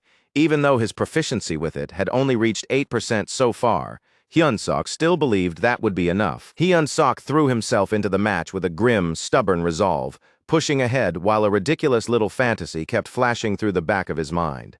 If he could somehow win this, maybe, just maybe, the silver-haired saintess would finally agree to a proper date with him. But that sweet delusion didn't get far. Rahel's sharp voice cut in like a whip, snapping him back to reality as she barked at him, demanding to know what kind of idiotic thoughts he was having at a moment like this. Then, across the arena, the announcer turned the crowd's attention to the other side and formally introduced Hyun-seok's opponent. The beast stepping into view was Culkin, and the atmosphere around him made it obvious he had been brought here for one reason, to beat the arrogance out of Hyun-seok. But the second Hyun-seok and Rahel got a proper look at him. Both of them felt the same thing at once. Something about Culkin was wrong. He was clearly not the same Culkin they had seen before, and that difference was obvious from the very instant he appeared in front of them. Even Raedran, who usually kept his composure, visibly faltered the moment Culkin came into view, as if what he was seeing had gone completely against his expectations. Hemis didn't hesitate for even a second. She immediately reminded Raedran that it was too late to back out now, and that their wager had already been made. Then Culkin suddenly threw his mouth open and unleashed a savage roar, a violent burst of sound that tore through the arena like a shockwave and made the entire area tremble around him. When Hyun-seok checked through his goggles, the number that came back was so absurd it almost didn't feel real. Culkin's combat level had climbed all the way to 10,573. Hyun-seok could barely wrap his head around what he was looking at. In just a matter of days, Culkin had somehow blasted past the 10,000 mark. Rahel was just as shocked, and she immediately suspected foul play. There was no way, no normal way, that his strength should have exploded that much in such a short time. Even so, Hyun-seok slowly clenched his fist, bitterness creeping into his voice as he muttered under his breath that, of course, this was never going to be easy. And the moment the match officially began, Hyun-seok moved first. He kicked off the ground without any hesitation at all and charged straight toward Culkin. Culkin had already seen that coming. He raised his weapon at once, ready to bring that massive club crashing down the second Hyun-seok stepped into range. Hyun-seok understood perfectly well what that meant. If even one clean hit from that thing landed, the fight would end right there. Culkin swung, but Hyun-seok slipped away at the last possible moment. The attack was enormous, brutally heavy, and wide enough that he could still read it as long as he kept his mind steady. So he forced himself to stay calm, kept dodging, and waited with patience for the one opening that would actually matter. Then the opening finally appeared. Hyun-seok stepped in without wasting it and drove a clean strike into Culkin. Even the announcer couldn't help blurting out that a hit like that had to hurt, no matter how monstrous Culkin was. Hyun-seok didn't stop there.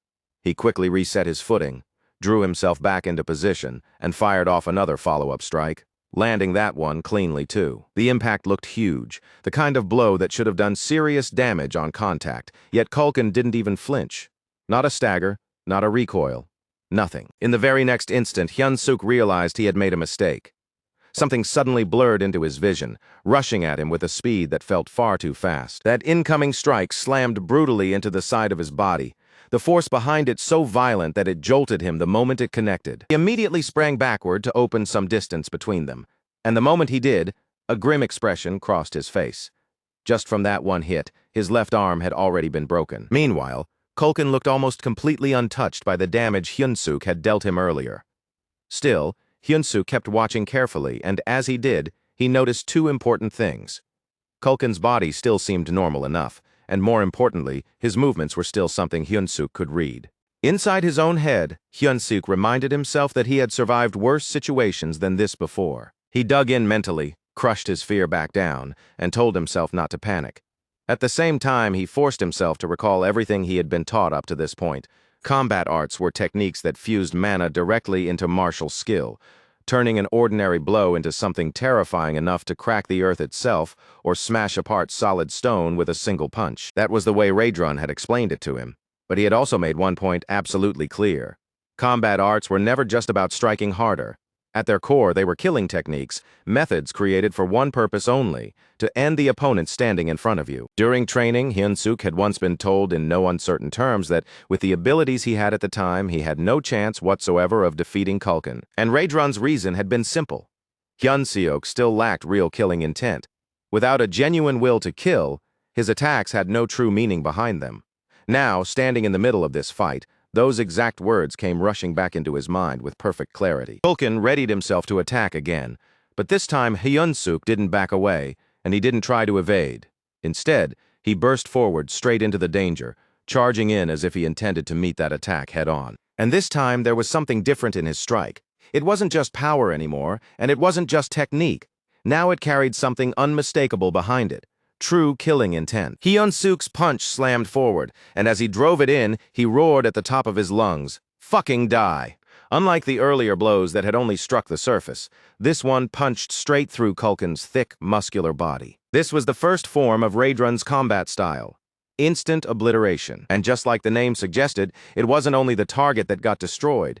The arena itself was torn apart along with him. As dust and shattered debris swallowed up the battlefield, Abelson stared into the clouded arena and wondered who had actually come out on top. Then, little by little, the dust began to thin out, and Culkin's body was revealed still standing there, only now there was a massive hole blown clean through his chest. The moment he saw that, Hyun-suk lifted his fist in victory. In his head, he threw out a nasty little jab of his own, welcoming the ugly bastard to the Donut Club. It was official now. The so-called weak human, Choi Hyun-suk, had actually won, but even with victory in front of him, Hyun-suk's entire body was shaking, and he understood the reason almost immediately.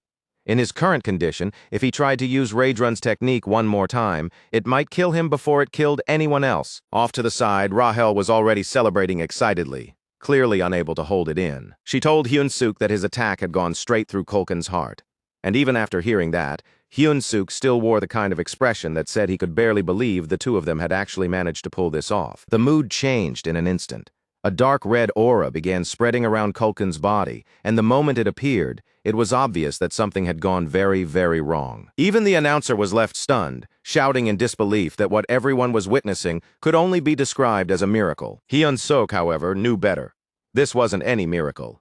He kept his eyes locked on Culkin as a red object began forcing its way out of that ruined body, while Culkin writhed in agony under whatever grotesque transformation was overtaking him.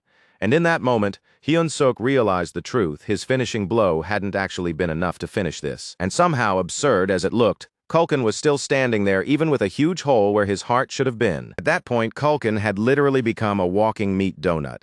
And from then on, he may as well have just been Mr. Donut. Staring at that horrifying hole in Mr. Donut's chest, Choi could only stand there in shock that Culkin was still able to fight after having his heart torn out. Watching that impossible sight, he came to one conclusion. This had to be the commander's doing. His gaze remained fixed on Mr. Donut's grotesquely open chest, while elsewhere Hemis watched the entire match with a pleased smile, clearly enjoying the turn things had taken.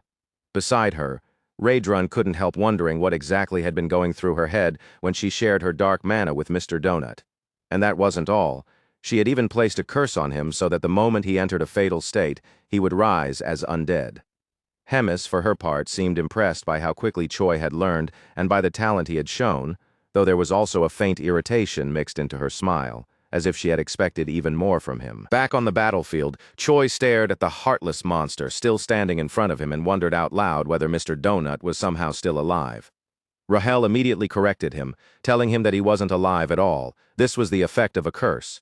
Even so, she added that it shouldn't last much longer. Then, without any warning at all, Mr. Donut lunged straight at the hero, his eyes burning with murderous intent as he came in ready to strike. Choi actually laughed when he saw it, brushing the attack off as something he had already seen before, and calling it easy to dodge. Those words turned into famous last words almost immediately, because in the very next blink he got hit.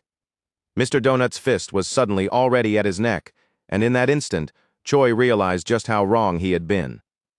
The attack was nowhere near as easy to avoid as he had so arrogantly assumed. Mr. Donut's hand snapped around the hero's throat and locked down hard, pinning him in place as he lifted and controlled him like a rag doll.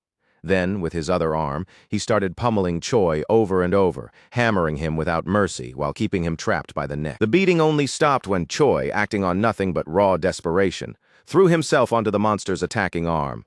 He clung to it with both hands, wrapped himself around it, and even hooked on with his legs, refusing to let go no matter what. And the instant he latched on, a violent burst of energy suddenly exploded from the point where their bodies were making contact. That unexpected reaction made Mr. Donut release him immediately and fling him away without the slightest hesitation. Choi's body was launched through the air and crashed brutally into a wall, slamming into it with a heavy bone-rattling impact. As he lay there, painfully reacquainting his body with the wall in what he could only sarcastically describe as a very gentle reunion, Choi couldn't help remembering that horrible sensation from earlier, that brush with death, and comparing it to the agony he was dealing with right now. It honestly felt as if every single bone in his body had shattered all at once. But before he could completely sink into that pain, he noticed someone nearby staring at him in a way that clearly told him to get up and keep fighting. That was when Choi spotted Abelson.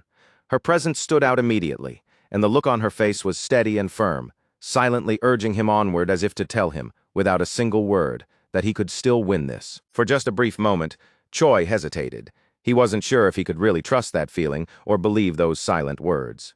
But that uncertainty didn't last long. He forced himself back onto his feet, realizing that a fight like this didn't end just because things got ugly. It only ended when it was truly, completely over. And the thing that gave him that sudden push of courage was almost laughably simple. Deep down, he was more terrified of looking pathetic in front of a girl than he was of dying. Somehow, that ridiculous fear was what dragged him back from the edge. Even though his whole body felt like it had already broken apart, he still managed to push mana through himself and shape it around his damaged frame like armor. Almost immediately, a blue aura began spreading over his body. With that, Choi steeled himself to hit back, and he lunged straight toward Mr. Donut, charging in to launch his counterattack. As he rushed in and closed the gap, the system suddenly updated twice in rapid succession. One breakthrough came right after the other as his mana control rose from F to E and then from E to D. Pouring his power into a single blow wrapped in energy, the hero shouted out an invitation for Abelson to go on a date with him right in the middle of the attack. Apparently, while screaming at full volume and smashing a goblin directly in the thinking box, Choi decided that was the perfect time to ask a girl out. His strike came down with crushing force and drove Mr. Donut's head straight into the ground. Even after a hit like that, though, it still wasn't enough to completely finish him off. It had come uncomfortably, maddeningly close. And the moment Choi realized just how much damage that attack had actually done, he didn't waste even a second. He kept pressing the attack immediately, refusing to give Mr. Donut even the smallest chance to recover. He just kept pounding away at Mr. Donut's meat coconut of a head again and again, beating into it relentlessly. All around the arena, the audience could only stare in stunned silence, completely unable to process the insane spectacle unfolding right in front of them. At the same time, in the room where Raydrun and the commander were watching the match, she asked Raydrun whether he was the one who had taught the hero all of those moves. Raydrun denied it flatly, and even emphasized that he had never seen anything like this in his life. As the battle drew closer and closer to its conclusion, Choi's mind somehow started drifting toward his possible date instead. One night, 2 days, dinner, a hotel. Those were the kinds of thoughts floating through his exhausted brain. Even in that delirious mess, though, part of him still knew he had to stay alert right up until the point where he was nearly ready to collapse from pure exhaustion. Watching everything unfold, the commander turned to Raydrun and warned him to be careful, because Choi was a monster. Then she mused that having a hero serve in the demon army was going to be very entertaining, even if Choi's face reminded her of someone she absolutely could not stand. Sometime later, the hero suddenly jolted awake inside his cabin in a panic. His body was wrapped in bandages, and standing nearby were Dog and Rahel. Before he could even get a proper question out, Rahel dryly informed him that he was, obviously, in his own cabin. Still worried about how the fight had ended and what had happened to him afterward, Choi was quickly reassured that he had won, and that Abelson herself had personally treated his injuries. Wanting to see the results with his own eyes, he immediately pulled up the system. Hero candidate Choi was now level 212, and the jump was enormous, not only in level, but in stamina, mana, and charisma as well. On top of that, he had even unlocked the mana control skill. As he stared at those numbers in disbelief, Rahel cut in to mention that she could have healed him too. Choi ignored that part completely and stayed focused on the absurd number of levels he had gained. Then, the very moment he noticed the mana control skill, Rahel reacted with wildly over-the-top shock. She immediately defended herself, insisting that she was not exaggerating at all because she was right. Mana control was something extremely rare for anyone to achieve. Just as she started trying to explain how incredible that accomplishment really was, Choi interrupted her after noticing a strangely folded piece of paper. The scene then shifts over to Abelson's prison. There, under the open night sky, she stands quietly looking up at the stars and softly mutters to herself that it really wasn't necessary. In her eyes, the hero is a strange kind of person. After all, he had discovered mana and learned combat in only 3 days, something that was clearly far from normal. This hero definitely possessed some kind of unknown potential. Unfortunately, that remarkable ability seemed to be matched by a personality that was almost perfectly inverted from it. Abelson quietly wonders to herself whether her prayers had truly been answered, or whether Choi was simply someone born with overwhelming natural talent. In the end, though, that difference doesn't really matter to her. Whatever the truth may be, he is still the hope she needs. A moment later, she walks up to a door and knocks, asking for a favor.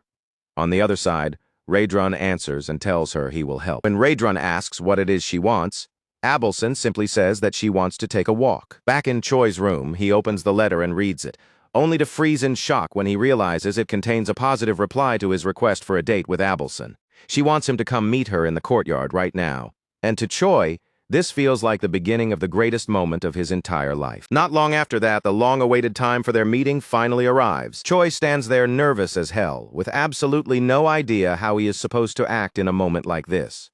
He wonders whether he should ask for her number, only to instantly remember that this world doesn't even have cell phones. Meanwhile, Rahel keeps telling him to forget the whole thing and just go back to his room, complaining like always that he never listens to anything she says. But before she can even finish speaking, Choi suddenly grabs her hard, very clearly about to throw her out of the way. But right when he was about to shove Rahel aside and clear the path for himself, Abelson suddenly appeared directly in front of him. And she hadn't come alone. There were two other figures standing with her. Choi stopped dead on the spot, completely thrown off by how suddenly she appeared. Flustered, he awkwardly blurted out that Abelson was here, then immediately followed it up by asking who the other two people beside her were. Abelson calmly explained that they were her escorts. In her current situation, there was no possibility of her simply walking around alone. That answer instantly reminded Choi of the reality Abelson was living under, and his mood dipped as he remembered that she was still being held as a hostage by the Demon King's army. Then, before that heavy feeling could hang in the air for too long, Abelson gently eased the moment forward by saying that she would like to start with a walk. Choi agreed right away, and the two of them began walking together. But even as they moved side by side, his mind was a complete mess. All he could think about was how stressful it was having Abelson's escorts trailing them and watching the whole time. Their presence crushed any hope of a private, romantic atmosphere, and because of that, he had no idea how he was even supposed to start talking. Abelson, on the other hand, seemed completely unbothered. Unlike him, she already knew exactly what she wanted to ask. Without any hesitation at all, she turned to him and asked directly, "Are you a hero, Mr. Choi Hyun-suk?" The question hit Choi so abruptly that he was visibly shaken by it. He couldn't understand how she could possibly know that, or even suspect something like it in the first place. Abelson then gave him a simple explanation. In this world, only heroes and demons have black hair. That revelation clearly rattled Choi, and before he could fully steady himself again, Abelson asked whether there was anything he wanted to ask her in return. She told him he could ask whatever he wanted. Nervous, but also quietly grateful that she had opened the door for him, Choi timidly tried to begin with his first question. Before he could get anything sensible out, the moment was cut off by Raedrun. Choi turned in surprise and saw Raedrun hurrying toward them, with the irritation written all over his face. Raedrun delivered Hemis's message bluntly and without ceremony. The commander wanted to see him, and the hero was supposed to come immediately. Choi panicked on the inside the second he heard that. His meeting with Abelson had barely started, and it was already being ripped away from him. Abelson looked frustrated too, though it was obvious her frustration came from a completely different place than Choi's. Watching the interruption play out, she began to question whether Choi was really someone she could trust. The scene then shifts to Hemis's chamber, where she explains that she had been watching Choi's battle very closely. She remarks on how he kept slipping away from death through sheer stubborn persistence, and then asks whether he remembers the offer she had made to him before. Choi answers carefully, saying that yes, he remembers her promise. If he took part in a battle against the opponent she chose, she would protect him. Hemis then tells him to think a little further and remember the rest of what had been part of that agreement. So the hero continues, adding that he was also supposed to become an executive under the commander. Hemis admits that as for that part, it hadn't been entirely intentional on her side. To be honest, she hadn't expected Choi to survive very long after being thrown into all of this. But as events unfolded, the way she saw him had changed. Then, turning her attention to Raedrun, Hemis reminds him that she had already said Choi was talented, the kind of person who could genuinely become a strong candidate for a leadership role in the Demon King's army. By the time she finishes, her conclusion is unmistakably clear.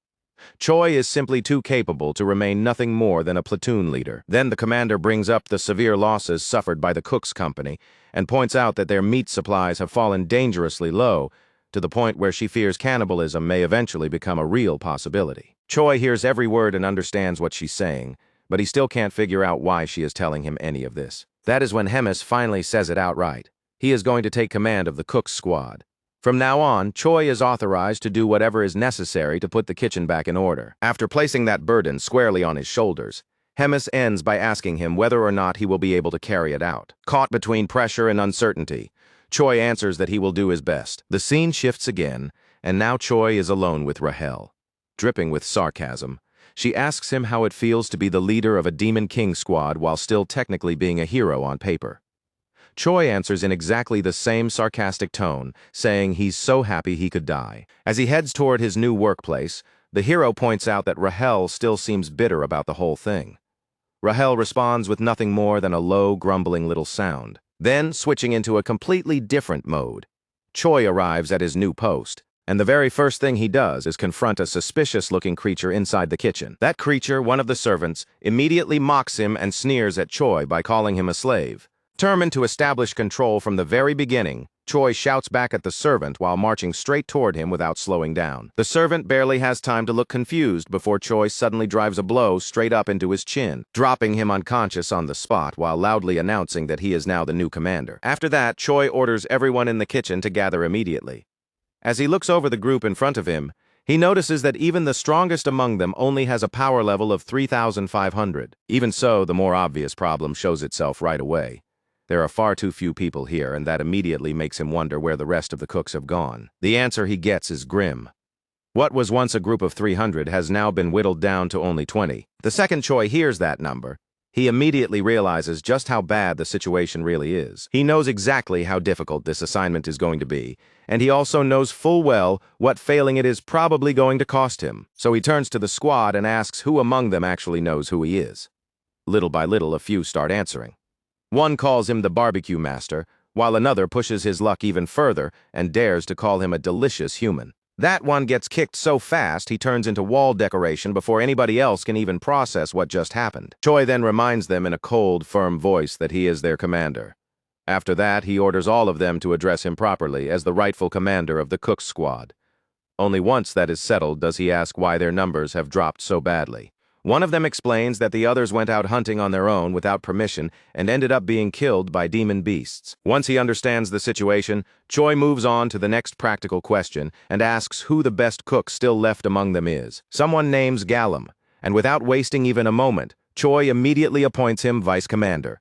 No one raises any objection. Once that is done, everyone is dismissed. And left alone with his thoughts, the hero starts wondering how he is supposed to rebuild this squad all the way back up to 200 members. But after only a brief moment of thinking, an idea suddenly flashes into his mind. The next day, the hero heads out with the fairy and the dog, setting off on a cook recruitment mission with the outline of a plan already taking shape in his head. As they search from place to place, Choi reflects to himself that some people are easy enough to replace, but others are the kind you simply cannot afford to lose.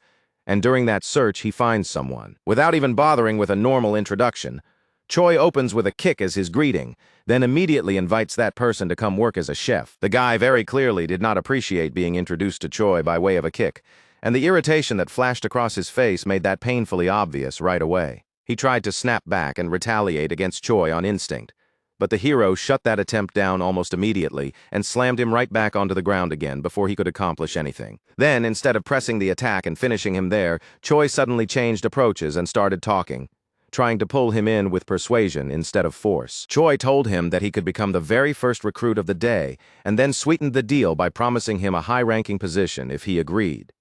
As a senior, Choi explained, he wouldn't be the one constantly getting ordered around anymore. No, he'd be the one standing above the others and giving the orders himself. That promise made the future senior visibly hesitate, and his resolve started wavering even harder when Choi added one more detail.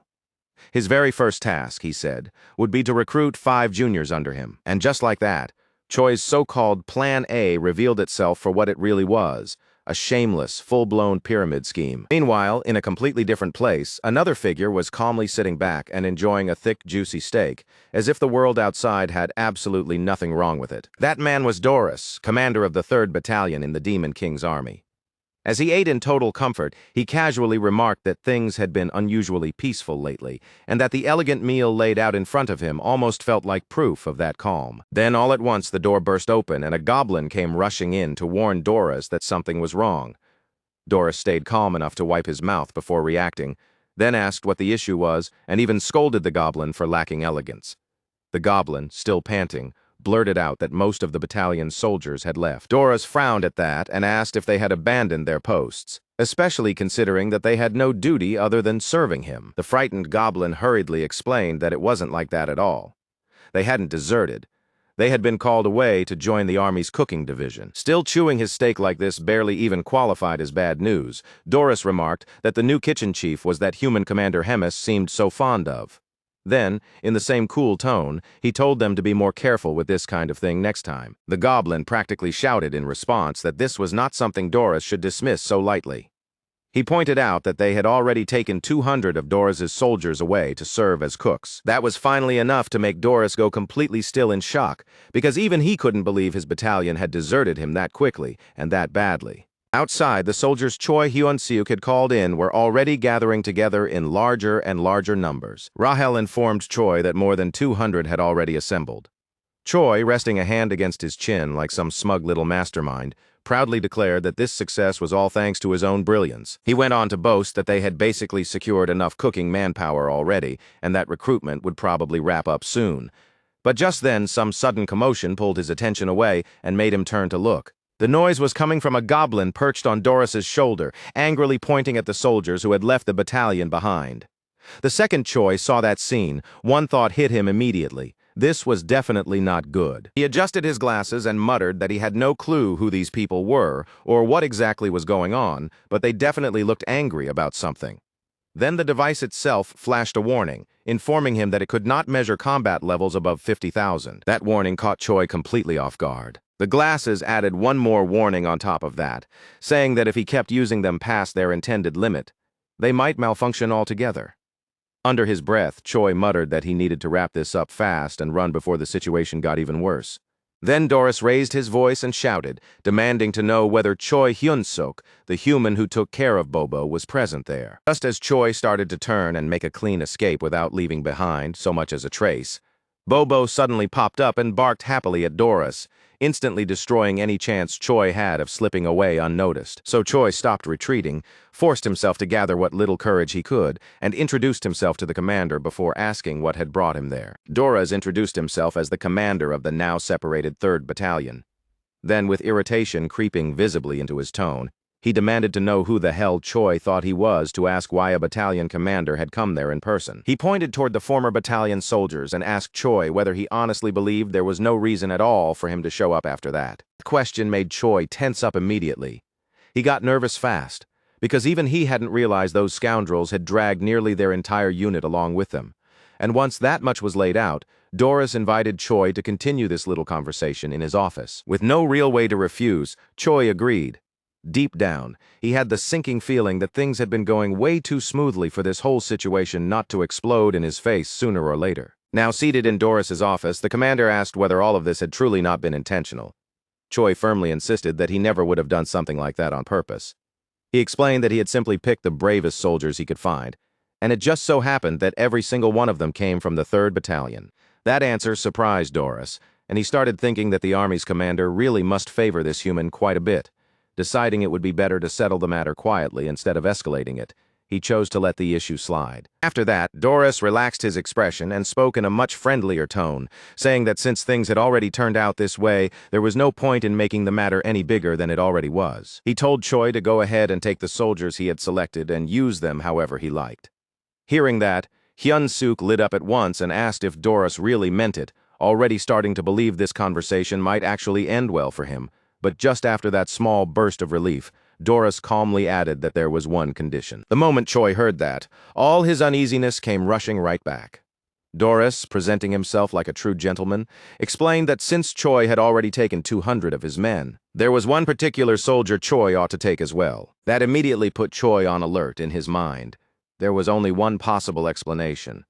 If Doris still wanted to dump one extra soldier on him after already losing that many, then the last one had to be some hopeless disaster who would only cause problems. Clearly irritated by that hesitation, Doris asked whether Choi was refusing him, and whether he had some kind of issue with the request after taking nearly the entire 3rd Battalion away, feeling the pressure bear down on him so hard that his legs nearly started giving out. Choi hurriedly insisted that it wasn't like that at all. He claimed he was simply so overwhelmed with gratitude and happiness that he didn't even know how to express it properly. Then the door opened, and Doris declared that he had made his decision. He was now going to introduce Choi to his new soldier. A huge hand appeared first, and then Doras announced the recruit's name, Usaru.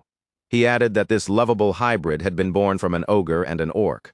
Usaru introduced himself by speaking in the 3rd person, proudly declaring, "Usaru has arrived, Commander."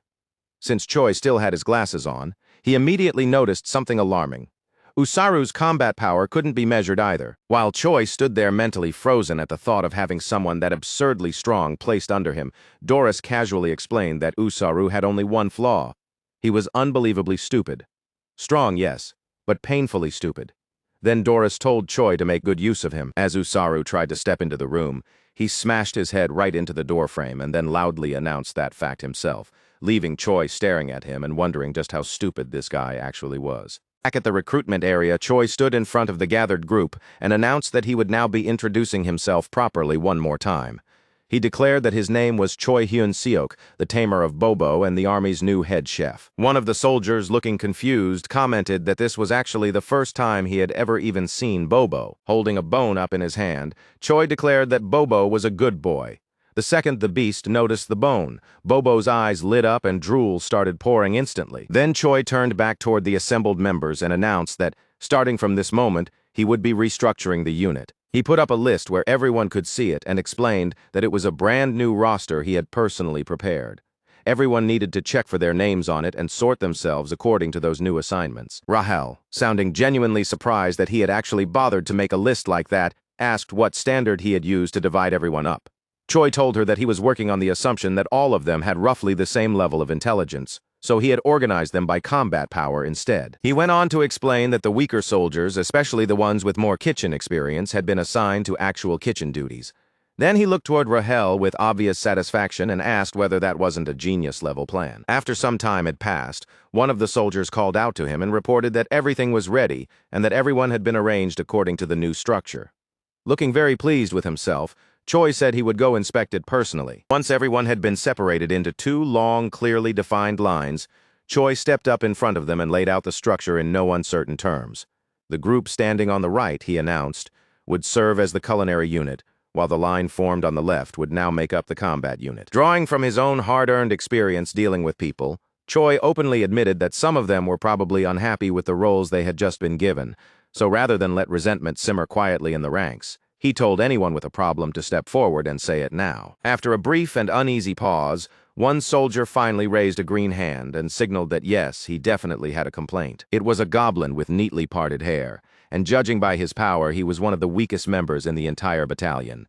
Even so, he still spoke up and said that he wanted to go hunting too, because what he really wanted was to eat fresh meat as soon as possible. Choi answered him with a very strange smile, the sort of smile that made it immediately obvious he had already classified this as a nuisance.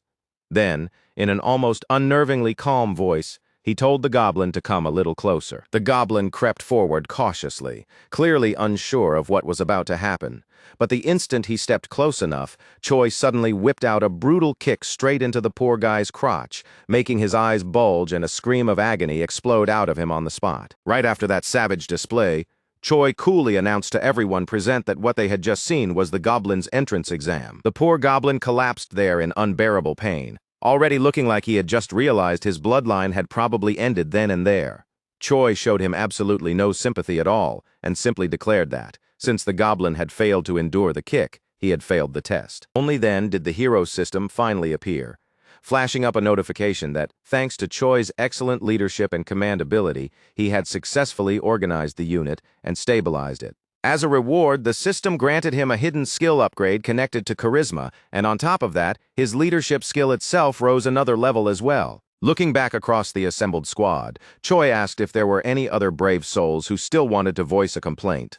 After a short, heavy silence settled over the group, he slowly clenched his fist like he was about to make some grand declaration. Then he raised his voice so everyone could hear and shouted that everything had now been officially decided. Without wasting another moment, he ordered the combat unit to arm themselves, because it was time for them to head out and go hunting. Now in the great forest north of the Black Fortress, Choi stood together with the members of the combat unit and glanced around at the eerily calm surroundings. He remarked to Rahel that the forest felt especially quiet today, so quiet that not even a single beast seemed to be lurking anywhere nearby. Rahel answered that it might be because Bobo and Usaru had come with them. Since those two were so overwhelmingly powerful, she suggested they were probably scaring the demonic beasts away before the creatures even dared come close. Choi nodded and admitted with clear annoyance that the explanation made perfect sense. And then the scene cuts to Bobo and Usaru looking more adorable than ever, despite the fact that they were also the exact reason nothing dangerous wanted to come anywhere near the group. Choi grumbled that those two were also his strongest soldiers, which meant leaving them behind simply was not an option. That was when Rahel proposed a different approach. If the monsters refused to come to them, then maybe they should use bait and lure the monsters out instead.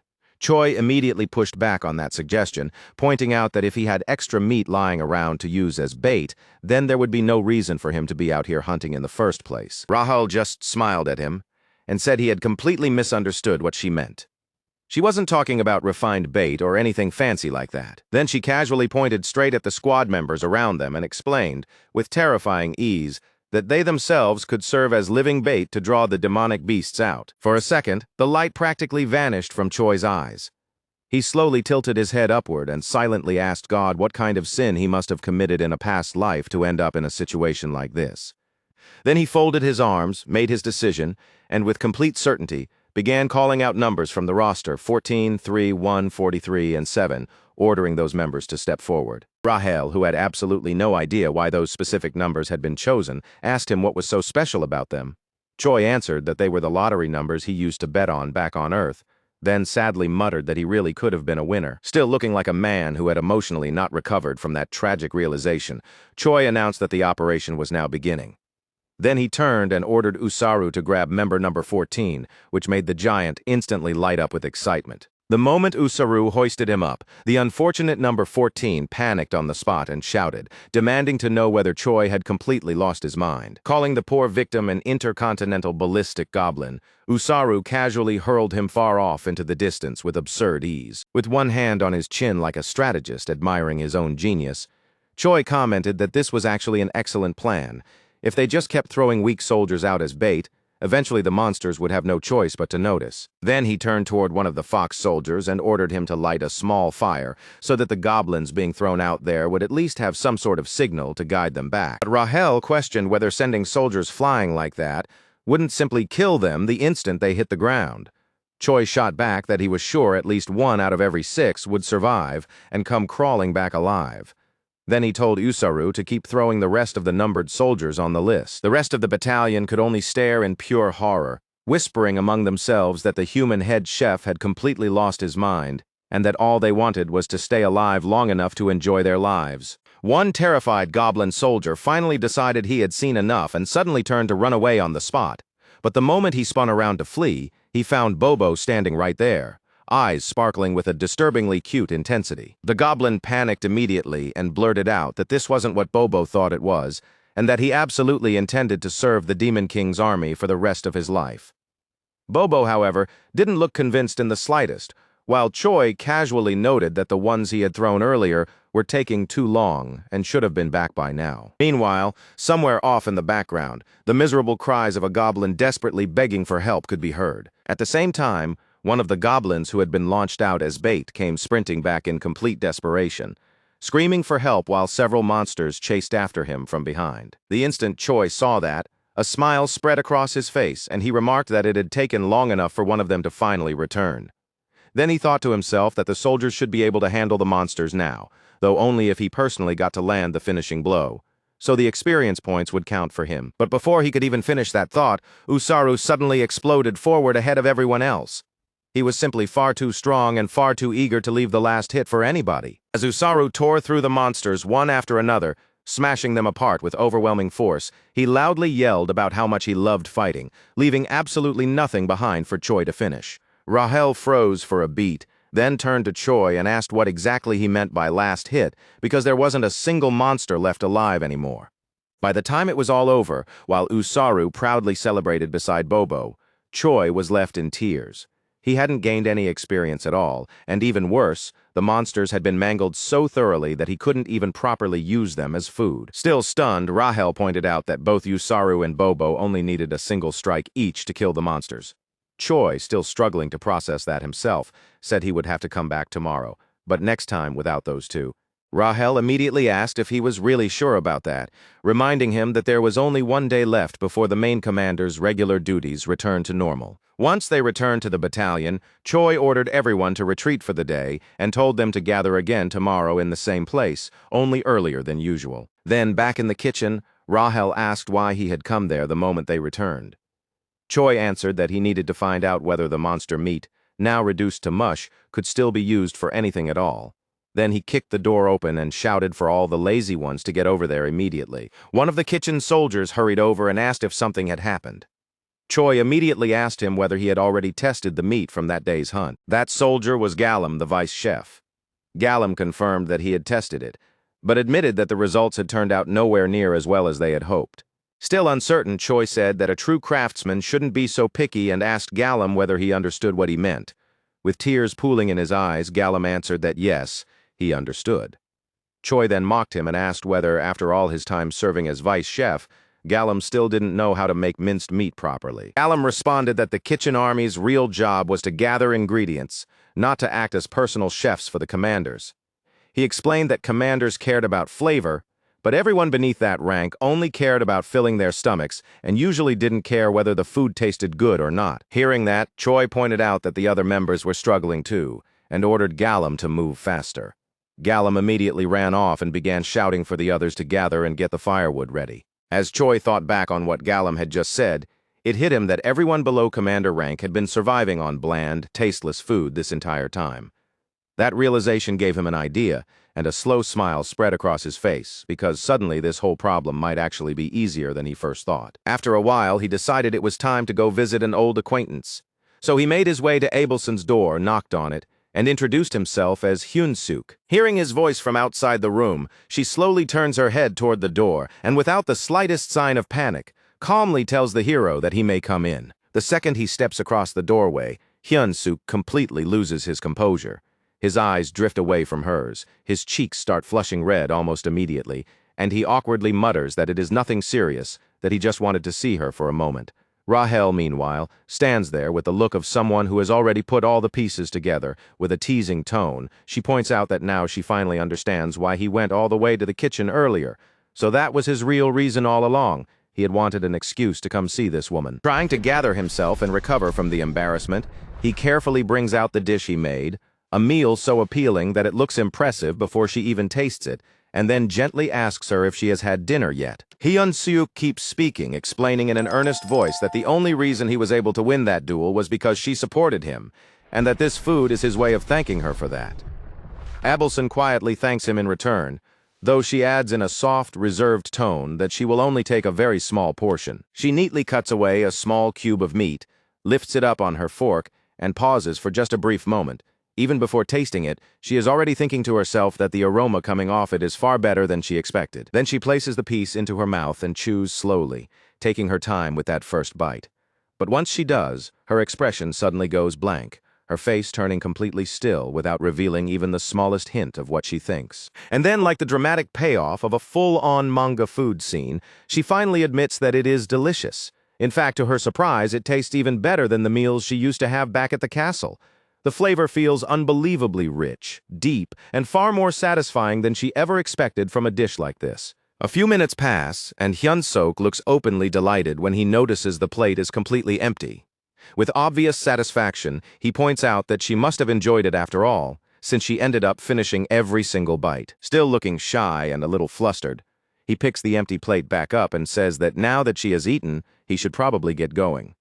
But just as he is about to turn away and leave, she suddenly calls his name, stopping him right where he stands. In a low, serious voice that feels very different from her earlier teasing, Abelson asks him what he plans to do in the future once the day finally comes for him to leave this place behind. Hyun-suk, completely swept up by his emotions and answering without taking even a second to think, blurts out that he plans to marry her. The moment the words leave his mouth, Abelson's eyes widen in visible shock. She immediately realizes what he thought she meant, and just as quickly understands that he has completely misunderstood the question she was asking. So without letting the moment go any further, she cuts it off and tells him that he can leave now. But before he actually walks out, Hyun-suk hurriedly adds that marriage is not the only thing he wants. There is something else he wants to do as well. That answer instantly catches her attention. Even so, before he can finish explaining what he meant, he flips the question back to her instead and asks what she plans to do herself and what she wants once she finally gets out of this place. With her eyes looking hollow and drained of life, she says that she does not know, and if the day ever truly comes when she leaves this place, then to be honest, she does not want to do anything at all. Far away from that room, the story shifts to Gartron, the divine imperial capital of Gratium, the sacred center of power governed under the authority of the Pope of the Church of Deuces. Within that grand setting, one man kneels respectfully before another, addresses him as Your Holiness, and reports that they have at last discovered the whereabouts of Abelson Marriott, the next saint. He continues explaining that according to the information they received, Abelson is being held inside the Black Fortress, the very fortress where the glutton Hemis resides, sitting upon his throne. The man responds by asking how the next saint could possibly have ended up imprisoned in a place like that. His fingers start tapping against the throne in clear impatience, as he asks whether the Demon King has sent any message concerning the matter. The kneeling man answers that there has been nothing at all, because when the demons have not made even a single demand, no one can tell what they want. The Pope rises from his throne and says that over the long history of war between humans and demons, there have only been a handful of times when human forces ever succeeded in breaking through the defenses of the Black Fortress, but even during those rare moments, the glutton Hemis had not been there. Because of that, he concludes that attempting a direct assault now would be sheer recklessness. He pulls back the curtain beside the window, gazes out into the distance, and says that instead of launching an attack, they will send in a rescue team in secret. Then Pope Orban IV gives a direct order to the man before him, telling him to summon their hero at once. Back at the hunting grounds, Hyun-suk arranges the soldiers of the kitchen battalion into 2 firm blocks and starts organizing them with clear intent. Even while he is busy directing all of this, though, something keeps nagging at him in the back of his mind. No matter what else he focuses on, he cannot stop thinking about Abelson's words, especially what she truly meant when she said that she did not want to do anything else. After walking a little farther, he arrives at a place that seems suitable, comes to a stop, and says that this spot should be good enough. Then, as he rummages around inside his backpack, he calls one of the platoon commanders forward and orders him to step up. He pulls something out of the bag, and without offering any explanation beyond the command itself, tells the platoon commander to eat it. What Hyun-suk has taken out are 2 thick cuts of steak, and the soldiers staring at them can hardly believe their eyes. In their minds, they start wondering whether this is some bizarre kind of bribe, or maybe just a few scraps and leftovers being handed down to them. Hyun-suk asks them what exactly they are waiting for, and whether they have no intention of eating. The soldiers immediately apologize, then rush to obey him and begin wolfing down the meat. The instant the meat touches their tongues, their eyes light up. The taste is so absurdly good that the soldiers eating it seem to melt into pure bliss, completely overwhelmed by the richness and flavor packed into every bite. Before long, the 3 platoon leaders drop to their knees and swear that from this moment onward, they will be loyal to Hyun-suk. At the same time, with absolutely no shame left, they beg him for just 1 more piece. Instead of giving them more right away, he pulls out even more meat and tells them that their chance to merely sample it is already over. Then he raises his voice and orders them to run, declaring that from now on, only the platoon that captures the greatest number of living demon beasts will earn the right to eat with him. The 3 platoon leaders instantly burst into motion, sprinting off in desperation while shouting at their own soldiers to hurry up, move faster, and keep pace with them. Watching them charge off like that, Hyun-suk quietly remarks to himself that the plan worked perfectly, because every single one of them is a slave to appetite, and the true reason he wants those monsters brought back alive is simple. He intends to strike the final blow himself and use that chance to level up. As he looks over the system screen and sees his level, his stats, and even his charisma continuing to climb, Hyun-suk says that while he was cutting his way through those monsters, he managed to gain 10 levels in no time at all. After that, one of the platoon leaders steps forward and asks which of the 3 platoons ended up taking the win. Hyun-seok turns toward them and announces the result, declaring that the winner is the Wolfkin platoon, and that the Wolfkin platoon will be the one sharing an incredible meal with him. The members of the other platoons immediately ask what they are supposed to receive instead. In a bored, almost offhand tone, Hyun-suk tells them they can have the leftovers. Then he raises his voice again and orders everyone to gather all of the butchered meat and carry it back to the kitchen. Meanwhile, beyond the Black Forest, the scene reveals several fallen soldiers lying motionless across the ground, and standing among them is a man in a black cloak, a sword hanging in his hand. Back at headquarters, someone comes to a stop in front of a door and announces that they have finally arrived. Inside the room, Abelson is left thinking that she never should have said that to Hyun-suk, because deep down she knows she cannot keep hiding the truth forever. Then the door opens, and the man in the black hood steps inside while calling Abelson by her full name. A moment later, he removes the hood, revealing that it is not Hyun-suk at all, but a blonde man with green eyes. Looking straight at her, he tells her that he has come to rescue her. The instant she recognizes him, Abelson calls him Sir Giffen Oselde and asks if the Pope sent him. He replies that he believes that is the case, though even the way he says it makes him sound not entirely certain. Bracing herself against the table for support, she apologizes and tells him that she cannot go back now. Then, with quiet urgency, she politely asks him to leave while he still has the chance. To her surprise, he says that if it were truly up to him, he would gladly retreat as well. But a mission is still a mission, and no matter what, it has to be carried through to the end. Her expression hardens as she reminds him that Hemis, the glutton, lives in this fortress, and that if he intends to take her away from here, then he should already understand what the worst possible outcome would be. With a faint smile on his face, he steps closer and asks how she plans to make that happen. Abelson answers that she will summon Hemis there herself by using her holy power. Without any warning, the blonde man suddenly lunges forward and clamps a hand around Abelson's throat. The softness vanishes from his face at once, replaced by a cold, hardened look as he tells her flatly that he did not come all this way just to play along with childish games. He makes it painfully clear that he is not some prince who came here to reason with her, gently. He is a soldier, and he fully intends to handle this like one. Keeping that same emotionless expression on his face, he coldly orders her to shut her eyes. Then he tells her that by the time she opens them again, she will already be back in the capital. As the grip around her neck tightens harder and harder, Abelson's breathing starts to fail, and her consciousness begins to blur at the edges. In that suffocating instant, a terrifying realization hits her. He may actually be using holy power, and even while she is being choked, she cannot understand how something like that could possibly be happening. Her vision slowly begins to darken, and her eyelids grow heavier with every passing second. As she slips closer to blacking out, one desperate thought rises to the surface of her mind.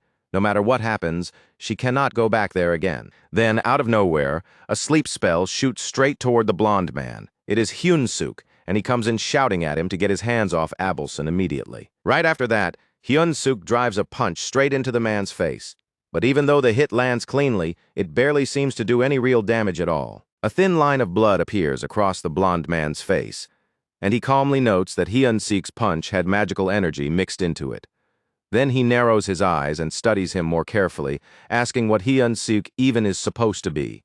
To him, Hyun-suk's movements are far too sharp and too polished for someone with magic at that level. Annoyed by the ridiculous thing he is hearing, Hyun-suk fires off another punch and snaps back, asking what the hell he is even talking about.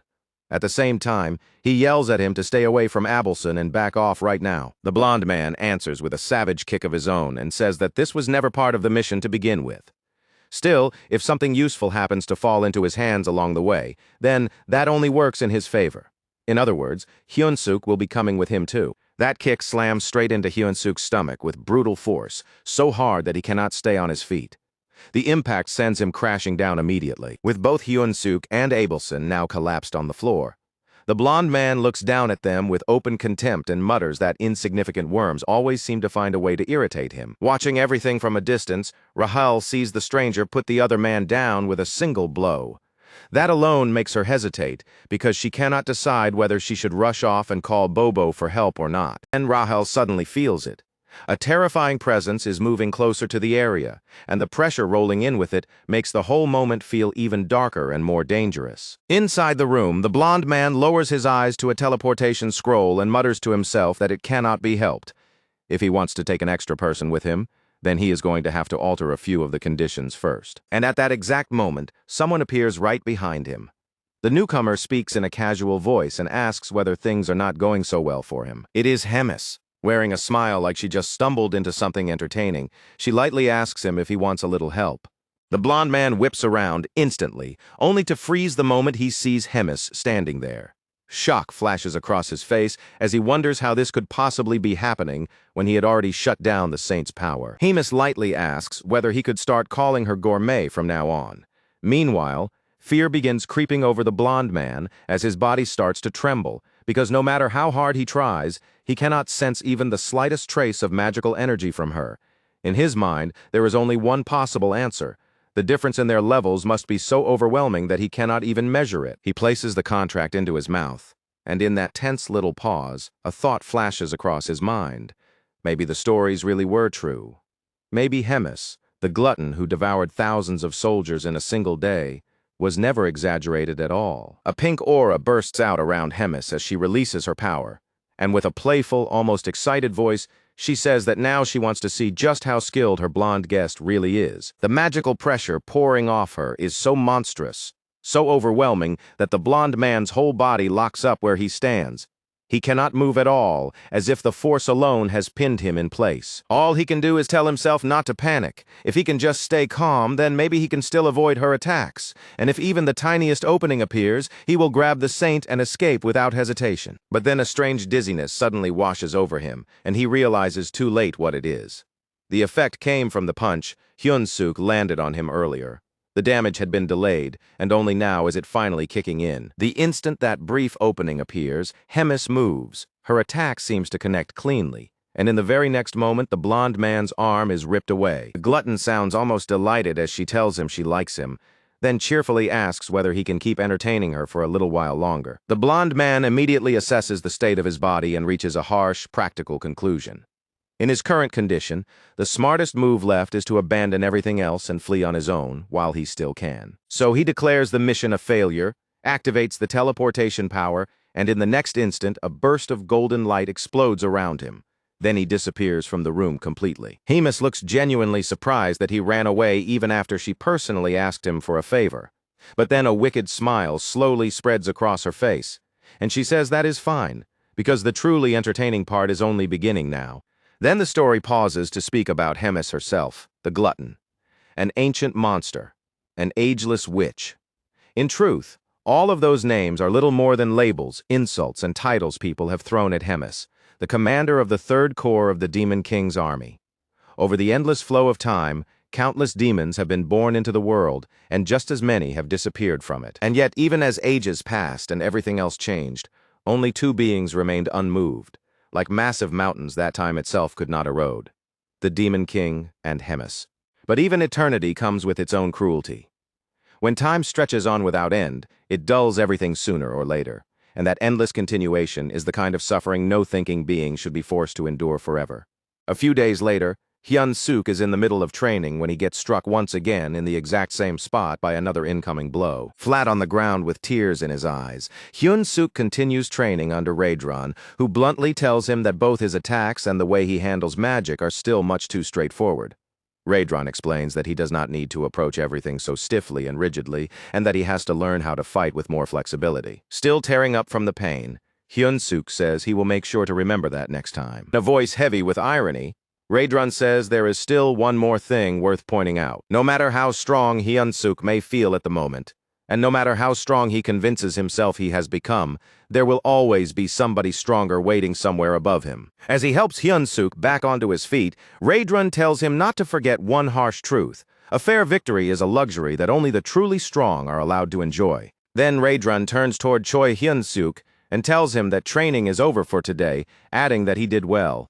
Raedron turns his back and starts walking away from the training area while Hyun-suk can do little more than sit there awkwardly and watch him go. Looking nearly broken, the hero slumps down onto the ground, and a worried Rahel quickly asks if he is all right. Hyun-suk immediately answers that no, he is absolutely not all right, that he is basically dying over here, and he begs her to hurry up and heal him already. Rahel begins casting healing magic on him, and once the pain eases even a little, Hyun-suk lets out a breath and says that at least now he can finally breathe again.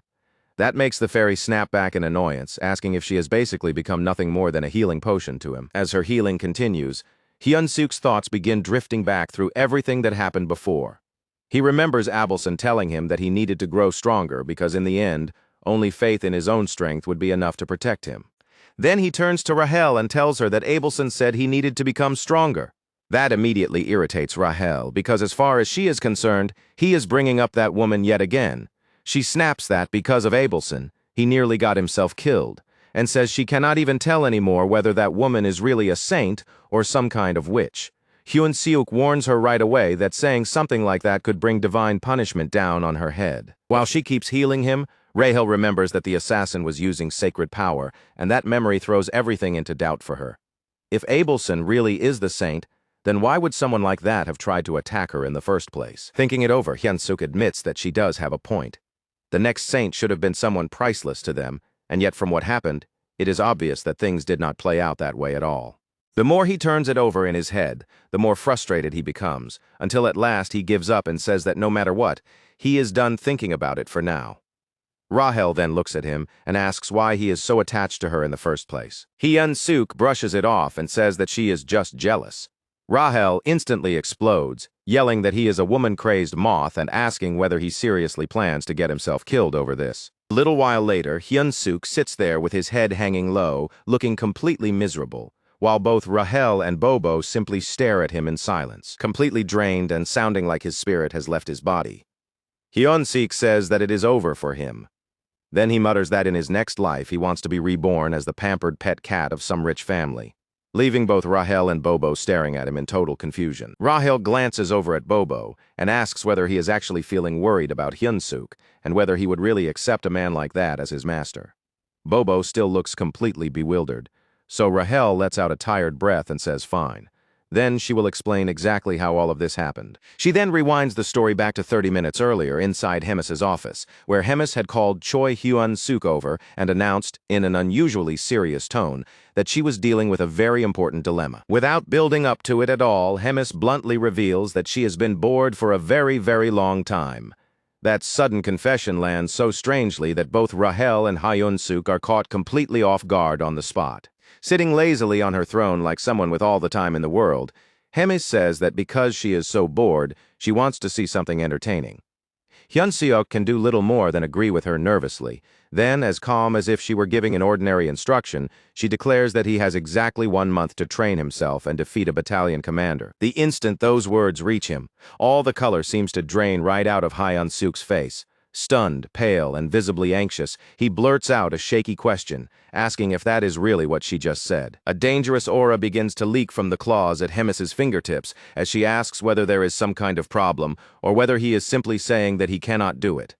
Then, with a sharp mocking edge in her voice, she asks if he wants her help again, just like the way she helped Mr. Donut during that fight against him. The second that memory flashes through his mind, Hyun-suk bows so fast and so hard that he smacks his forehead straight into the table.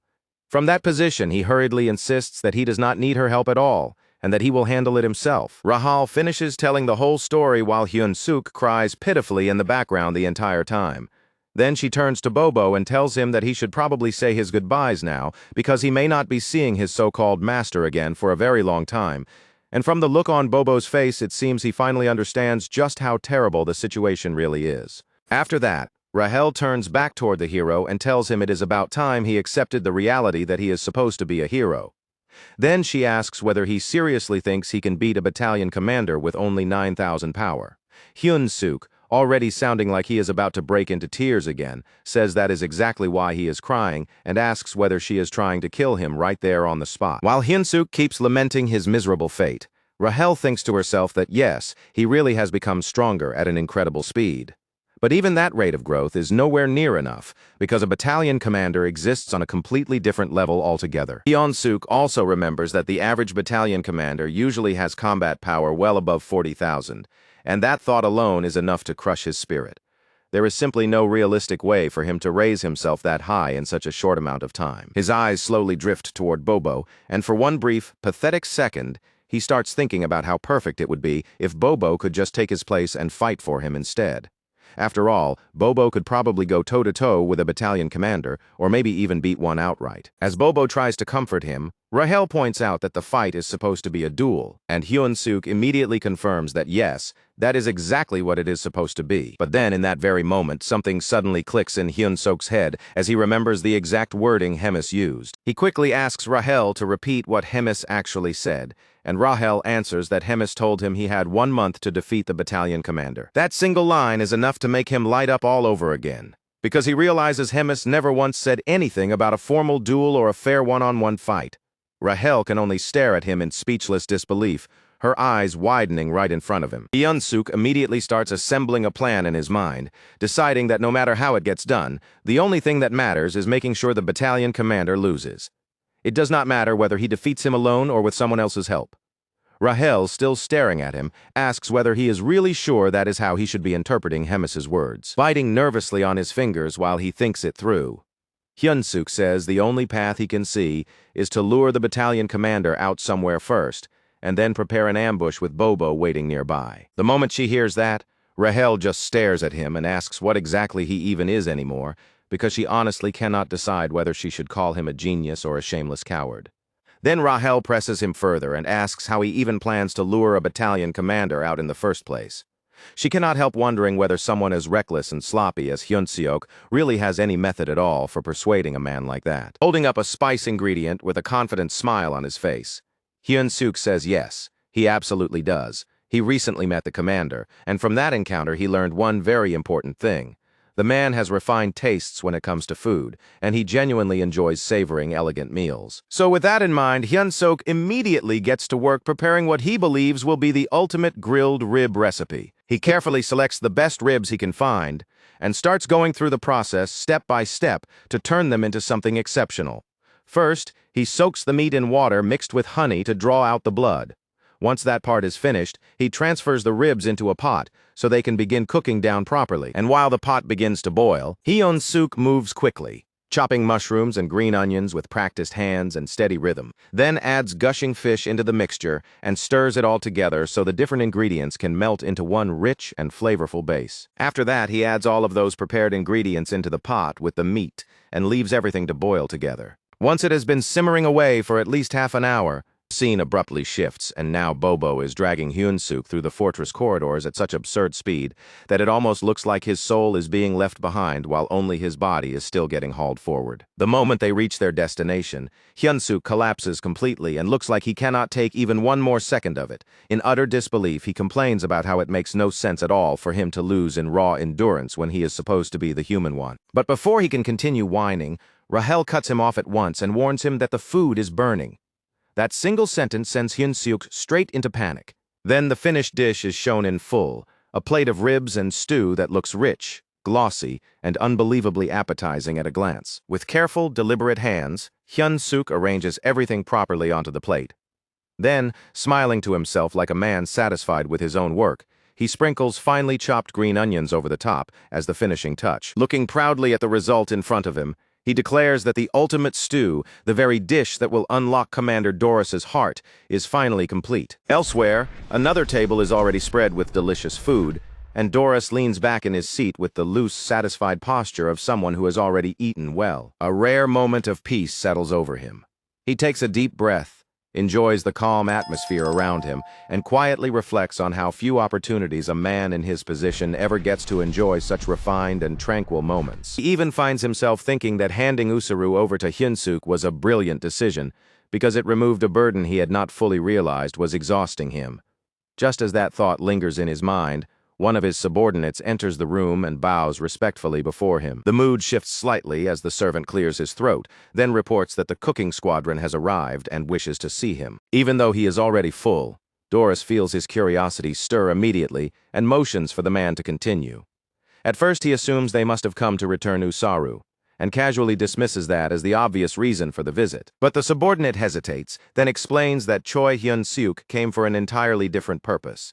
He says Hyun-suk wishes to present a dish as a token of gratitude, The instant Doris hears that, his eyes brighten at once. Rumors of Hyun-suk's extraordinary ability in the kitchen have already reached his ears, stories that make the man sound almost legendary among cooks. And now, for the very first time, Doris is about to taste that skill for himself. Straightening with renewed interest, he gives permission to let him enter. A knock echoes through the room, and then the doors swing open as Hyun-suk makes an absurdly dramatic entrance, holding a tray in his hands, wearing a mischievous glint in his eyes, and somehow even carrying a rose between his teeth just to make the whole thing even more ridiculous. Doris blinks at the sight, visibly thrown off for a brief moment by the sheer absurdity of what he is seeing, before he quickly pulls himself back together and straightens his posture once again. Hyun-suk steps forward, places the tray down in front of him with an exaggerated flourish, and gives a theatrical bow as he thanks Doris for the opportunity that led to his new title in the kitchen. Doris, however, is not a man who can be won over by words alone. From the look in his eyes, it is obvious that he expects the food itself to do all the talking. With a humble nod, Hyun-suk lifts the cover off the dish and reveals a steaming plate of ribs underneath. At once, a deep and mouth-watering aroma spreads through the room, so rich and tempting that Doris begins to salivate before he can even stop himself. And the plating is so flawless, so carefully arranged, that it almost looks divine. As Doris slowly breathed in that deep, luxurious aroma, it hit him so powerfully that his composure almost slipped on the spot. The fragrance alone was enough to overwhelm his senses, as if the meal had already begun to dominate him before he had even taken a bite. Across the table, Hyun-suk watched him with a calm, knowing confidence of someone who had already seen the ending in his mind. To him, the moment Doris tasted even one bite, he would be pulled straight into a world of pure indulgence and never want to leave it. And the instant Doris put the food in his mouth, disbelief washed all over his face. His eyes flew open wide, his body leaned forward without him even meaning to, and the shock in his expression was impossible to hide. This was not food made at an ordinary level. To him, the dish had already gone far beyond what any person should have been capable of creating, reaching a kind of perfection he had never even imagined could exist. The moment Hyun-suk saw that reaction, he smoothly suggested that he could always bring him more dishes in the future. Doris did not hesitate even for a heartbeat. He accepted immediately and made it perfectly clear that he would gladly eat anything Hyun-suk chose to prepare for him. As Hyun-suk started making his way back out, Rahel was already waiting near the door, visibly struggling to suppress her own reaction. Meanwhile, Doris, still completely immersed in the bliss of the meal, casually commented on how favored Hyun-suk seemed to be. The very moment Hyun-suk barely managed to step outside, he seized the doorknob with a tight grip, his whole body trembling where he stood. He and Rahel exchanged a single look, and that was enough. Both of them instantly doubled over as a violent wave of nausea hit them at the same time. After wiping her mouth, Rahel looked over at Hyun-suk with utter disbelief still written plainly across her face. Hyun-suk did not try to deny any of it.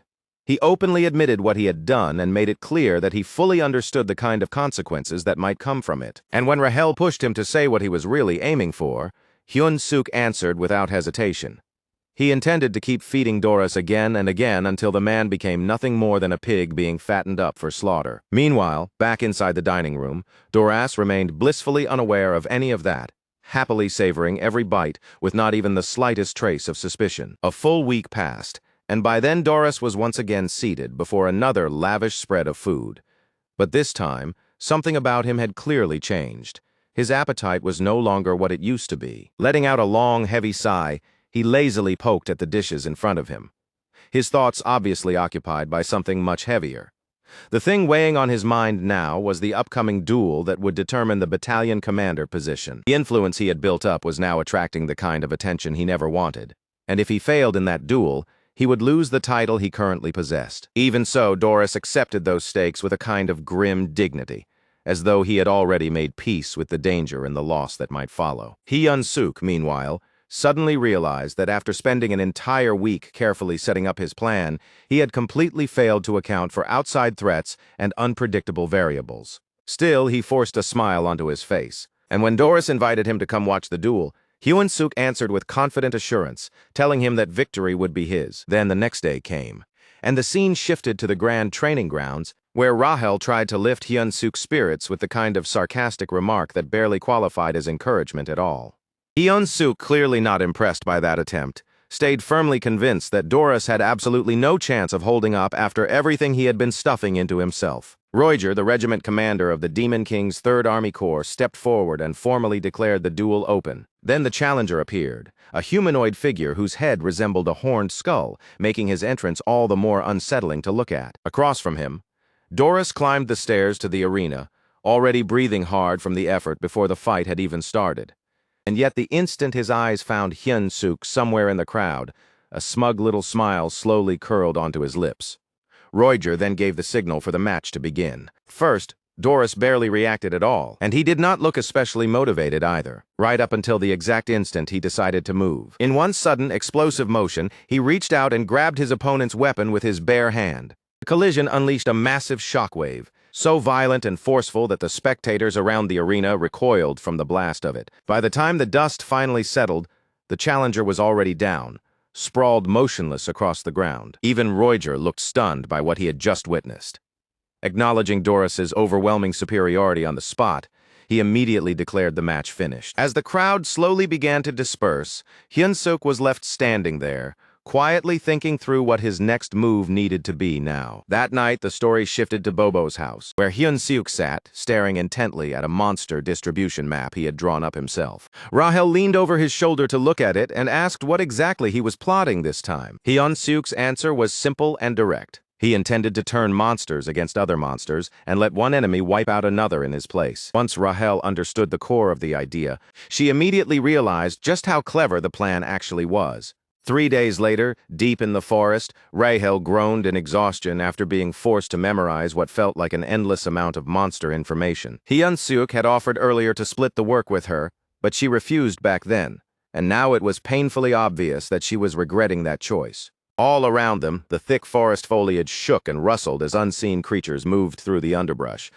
The air itself felt tight with tension, and every dark patch between the trees seemed like it could be hiding another threat. The night rang with distant roars and the sharp snapping of branches under enormous feet. Then, when Rahel asked what their first target would be, Hyun-suk simply raised a hand and pointed straight ahead. Rahel followed his gaze and immediately identified the creature as a surfib, a gigantic forest worm. But despite its massive size, she dismissed it at once as useless for their plan, because the thing was naturally far too passive. After making that deduction, she puffed out her chest with obvious pride and looked over at him like she was openly waiting for praise. Hyun-suk, completely unimpressed by that performance, dryly remarks that even a fool can still be useful. A soldier approached the two of them and asked where their next hunting ground was supposed to be. Before giving him an answer, Hyun-suk told the man to hold on for a moment. Then he turned toward Rahel and asked about dragon-like monsters whose scales were said to be as hard as steel. Rahel replied that there were several creatures that could match a description like that, so unless she actually saw the beast with her own eyes, there was no way for her to identify the exact type. That left them with only one real option. If they wanted to know what they were dealing with, they would have to face the creature directly and confirm it for themselves. Hyun-suk then turned and addressed the entire cooking squadron, announcing a sudden change in orders. This time, they were going to clear the whole area out completely. There was no need to bring anything back alive, and everyone was free to kill as much as they wanted. He even went so far as to tell them that if they felt hungry, they could eat their prey right there on the spot. The soldiers lit up instantly the moment they heard that. To them, it felt like their commander had finally come to his senses, and they openly celebrated the fact that they could now slaughter freely and eat until they were completely satisfied. So they hurled themselves into the hunt without hesitation and started cutting down monsters one after another with no restraint at all, carving out the meat until the pile of gathered supply in front of them grew larger and larger. Hyun-suk watched the results of all that effort carefully. But even after all of that bloodshed and noise, the true ruler of the territory still had not revealed itself. At that point, a sliver of worry started creeping into his mind, and he began to think the entire operation might have ended up being for nothing. Deciding not to let it drag on any longer, he finally gave the order to stop and told everyone to put their weapons away. The platoon commander immediately moved to make sure the command was properly carried out. But just as the tension started to settle and things were beginning to calm down, a strange sound suddenly reached Hyun-suk's ears and made him stop cold. In that instant, he knew something had arrived. A flock of birds suddenly burst up into the sky in panic, and with that violent disturbance, an enormous and monstrous presence finally announced itself. Then, from high above them, a dragon's eye opened and stared straight down at the group below. The creature was Nidrak, a monster whose combat power was so overwhelming it could barely even be measured. The second the soldiers saw that dragon towering over them, panic ripped through the ranks, and they scattered in terror. In response, Nidrak released its power and turned the entire area into a sea of flames. And yet while everyone else was frozen in fear, Hyun-suk was actually pleased by what he was seeing. Faced with a monster of this caliber, he realized he had finally found a weapon powerful enough to bring down Doris. Back at Hemis's office, she spoke with Raedrun and brought up the concern that had been bothering her more and more lately. 3 full weeks had already gone by, and in all that time there had not been a single bit of news from Hyun-suk. Hemis wondered aloud whether Raedrun might have been putting him through some kind of extraordinary training, but Raedrun casually brushed that idea aside and said their training had not been anything especially remarkable. After that, Hemis asked him directly how he judged Hyun-suk's chances of defeating a battalion commander. Raedrun answered without the slightest hesitation. In his opinion, Hyun-suk had absolutely no chance of winning. Still, he did bring up one interesting detail. Lately, Hyun-suk had been getting unusually close to Doris. That piece of information caught Hemis off guard immediately. She remembered Hyun-suk boldly declaring that he would defeat the battalion commander, but now it sounded as though he was becoming friendly with him instead. That contradiction only deepened her curiosity and made her wonder even more what he was really plotting. Meanwhile, over in Doris's office, he was still sitting there eating contentedly, enjoying the grilled meat Hyun-suk had personally prepared for him. After taking another bite, he thanked Hyun-suk for the meal. At that moment, Hyun-suk let out a sigh, and that small sound immediately caught Doris's attention. Sensing that something might be wrong, Doris looked over at him and asked what the problem was. Putting on a pitiful expression, Hyun-suk claimed that there was a serious problem inside the squadron. He even hinted that this might be the very last time he would ever be able to personally serve Doris a meal like this. That statement alarmed Doris right away, and he pressed him for an explanation.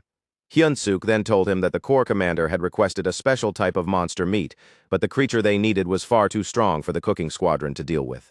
Hyun-suk kept layering the lie carefully, feeding Doris the image of a squadron struggling helplessly against a terrifying monster they had no hope of subduing on their own. He gave the creature the name Marbling, a name Doris did not recognize at all, though he had at least heard rumors that many of the cooks had indeed been getting injured lately. Hyun-suk calmly reassured him that the monster truly existed, then emphasized just how dangerous it was and how pointless it would be to keep throwing ordinary soldiers at a beast like that. Instead, he suggested that someone with Doris's level of strength could deal with it easily, and added that if Doris succeeded, there was no way such an achievement would escape the attention of the corps commander. The moment the idea of recognition from Hemis entered his head, something inside Doris stirred. He started imagining her looking at him with approval, maybe even speaking to him warmly, and lifting him above the image of being seen as nothing more than a glutton. That fantasy alone was enough to make him flustered and embarrassed. Sensing that reaction perfectly, Hyun-suk pushed a little harder and assured him that he would personally make sure word of Doris's achievement reached the right ears, making the false friendship between them feel even more believable. Even though Doris put on a brief show of hesitation for appearance's sake, he eventually agreed to help, partly because he had already started thinking of Hyun-suk as a friend. Hyun-suk thanked him politely on the surface, but underneath that respectful tone, his face twisted into a dark and sinister grin. The following day, the operation finally began. At the chosen location, Choi Hyun-suk gathered all of his forces together and made sure every last part of the plan was arranged with care. Rahul checked one final time to make sure he had memorized the terrain properly, and Hyun-suk answered with total confidence, comparing himself to a living navigation system. Then he leaned in close and whispered to Bobo, quietly confirming that Doris had been their real target this entire time. Usaru, not being the type to overthink anything, simply got himself ready to perform the role he had been assigned without bothering to ask questions. With every piece finally in place, the mission was set into motion. Deep inside the great forest, the soldiers advanced forward without the slightest idea of what their true objective actually was. They had been dispatched with almost no proper briefing whatsoever. No one bothered to explain the details, the reason, or even what they were really walking into. All they were told was one grim, unsettling fact. Somewhere up ahead, a dangerous monster was waiting, and their mission was to find it and kill it. As the group forced its way deeper into the savage wilderness, Doris's temper became more obvious with every step. The brutal terrain, the oppressive atmosphere, and the endless discomfort were clearly wearing on him. Finally, unable to hold it in any longer, he snapped and demanded to know just how much farther they still had to travel before they reached the target. Choi Hyun-suk answered in a calm, controlled voice, telling him that they were already getting close to Marbling's territory. But even while saying that, he stayed on full alert. Every movement he made was cautious, every step deliberate, and every glance he cast into the surroundings carried the tension of someone prepared for danger at any second. He had no intention of underestimating Doris. Hyun-sik knew that beneath the demon's crude attitude and rough appearance was someone far more dangerous than he seemed at first glance. Even so, despite recognizing that threat, Hyun-sik still believed that when everything finally came to a head, Nidrak would be the one to come out on top. Then, all at once, the feeling in the air shifted. The forest noticed it before the men did. Birds suddenly exploded out from the trees in frantic, chaotic waves, flapping wildly into the sky as though they were fleeing from some unseen horror. That panicked reaction alone was enough to make it clear that danger was already moving in on them. The instant he sensed it, Hyun-suk warned Doris that something was coming straight toward them. Doris, who had been grumbling just moments before, changed in an instant.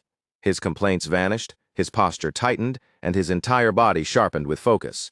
In a heartbeat, he went from irritated to completely battle-ready, fully alert for whatever was about to emerge. Then it appeared. From the darkness, from the heavy cover of shadow, Nidrak finally revealed itself. The moment it stepped into view, the sheer pressure pouring off its presence crashed over the entire area, overwhelming everything around it. Doris stared at the creature, visibly confused by what he was seeing. He questioned whether this was really the Marbling they had been sent after, because there was something about the monster's appearance that struck him as oddly familiar. Hyun-suk dismissed that doubt without hesitation. In a casual tone, he brushed it off by saying that monsters often looked similar enough to confuse people anyway. Accepting that explanation as it was, Doris let the suspicion go. He stopped dwelling on the familiarity and fixed his eyes on the creature as if it were nothing more than another beast standing in front of him, waiting to be butchered. Filled with complete confidence in his own strength, Doris gave the command for his battalion to attack. At the same time, he placed his faith in Hyun-suk as well. In his mind, once this battle was finished, Choi would make sure news of his victory reached the corps commander. The order had barely left his mouth before the soldiers surged forward all at once. They rushed at the dragon like a breaking wave, hurling themselves into the fight with reckless aggression and absolutely no concern for whether they survived. Doris had no intention of hanging back and watching from a distance. He threw himself into the battle too, charging straight in and unleashing the full brutality of his combat style without restraint. Even with all of Nidrak's monstrous power pressing down on the battlefield, Doris's savage and unrelenting fighting style kept driving him forward. He gave the monster no space, no rhythm, and no chance to recover, forcing the fight onward through sheer relentless pressure. Watching everything unfold in the middle of the chaos, Hyun-suk began to feel a growing sense of unease. It was becoming painfully obvious that Doris was far more capable, far more flexible, and far more dangerous in an actual fight than Hyun-suk had first assumed. Instead of confronting Nidrak directly in some proud, straightforward clash, Doris fought with ruthless pragmatism. He treated his own soldiers like disposable tools, letting them die to create openings and turning their bodies and sacrifices into chances for him to land his own attacks. Hyun-suk had planned for this battle to crush Doris beneath overwhelming pressure, to trap him in a hopeless situation, and let the monster do the rest. But Doris's cold and calculating way of fighting was beginning to destroy that plan. Rather than being cornered, he was adapting, enduring, and continuing to force his way through. Then, just as Doris was about to bring down what looked like a finishing blow, a terrified soldier came tearing through the chaos and interrupted him, frantically shouting that another creature was approaching. Hyun-suk's expression darkened immediately. In that instant, he understood that he had made a mistake. This area should have been Nidrak's territory alone. The appearance of a second monster completely shattered the scheme he had put together. Doris instantly ordered a retreat, but before anyone could actually escape, a massive worm-like creature burst into view and cut off the battlefield. It was a Surfib, the very creature Hyun-suk had previously dismissed because it had been considered non-aggressive by nature, but now confronted with all the violence unfolding around it. The Surfib interpreted the situation as a territorial struggle. Acting on that misunderstanding, it prepared itself to fight as well. Realizing that the situation had turned into a disaster, Doris immediately shouted for a full withdrawal. But Rahel understood better than anyone how dangerous that would be. If Doris managed to escape here, then everything they had arranged, and every risk they had taken to get to this point, would fall apart in an instant. Hyun-suk understood that too. By then, there was no space left for hesitation, and no luxury of second-guessing, so he moved. In one swift, decisive motion, he launched his attack. Drawing on the first form of the raid-run combat style, he struck Doris with such sudden precision and speed that the demon did not even have time to properly understand what had happened to him. Then Hyun-suk's voice rang sharply across the battlefield as he shouted for the retreat to be stopped at once. He called on the demons to stand their ground, deliberately provoking their pride and their courage so they would keep fighting instead of fleeing. That single intervention only made the battlefield even more confused, dragging the entire situation deeper into total chaos. In the middle of that madness, Doris could only grasp fragments of what was happening at first. There was the sharp pain from the strike, the crashing noise of battle all around him, and above it all, a deafening roar that seemed to swallow every other sound on the field. A violent surge of rage erupted inside him.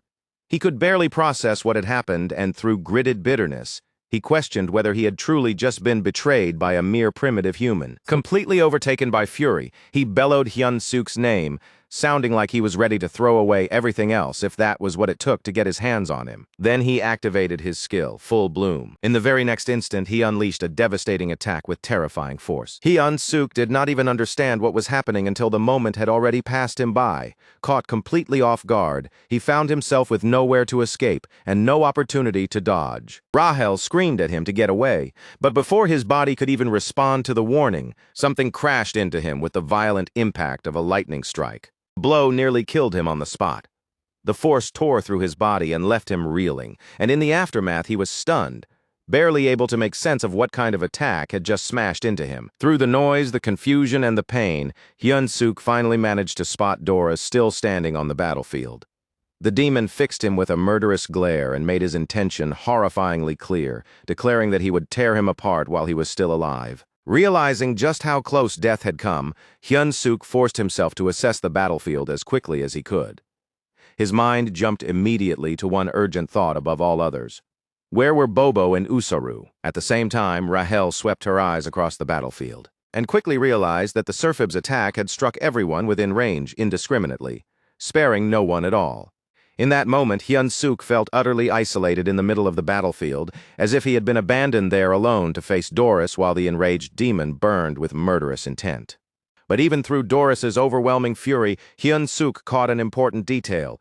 The demon was coughing up blood, a clear sign that he was forcing his body beyond its limits just to keep fighting. The instant he noticed that, Hyun-suk made a decision. He needed time, and the only way to get it was to create distance. Without wasting even another second, he turned and ran, sprinting as fast as his battered body could still carry him. As he sprinted forward without slowing down, Choi Hyun-sik hurriedly told Rahel to start calling out the monster zones from the map she had shown him earlier. That map was the only thing he could rely on now, and he clung to it while desperately trying to stay just one step ahead of the nightmare chasing him. Rahel responded immediately, doing exactly what he asked.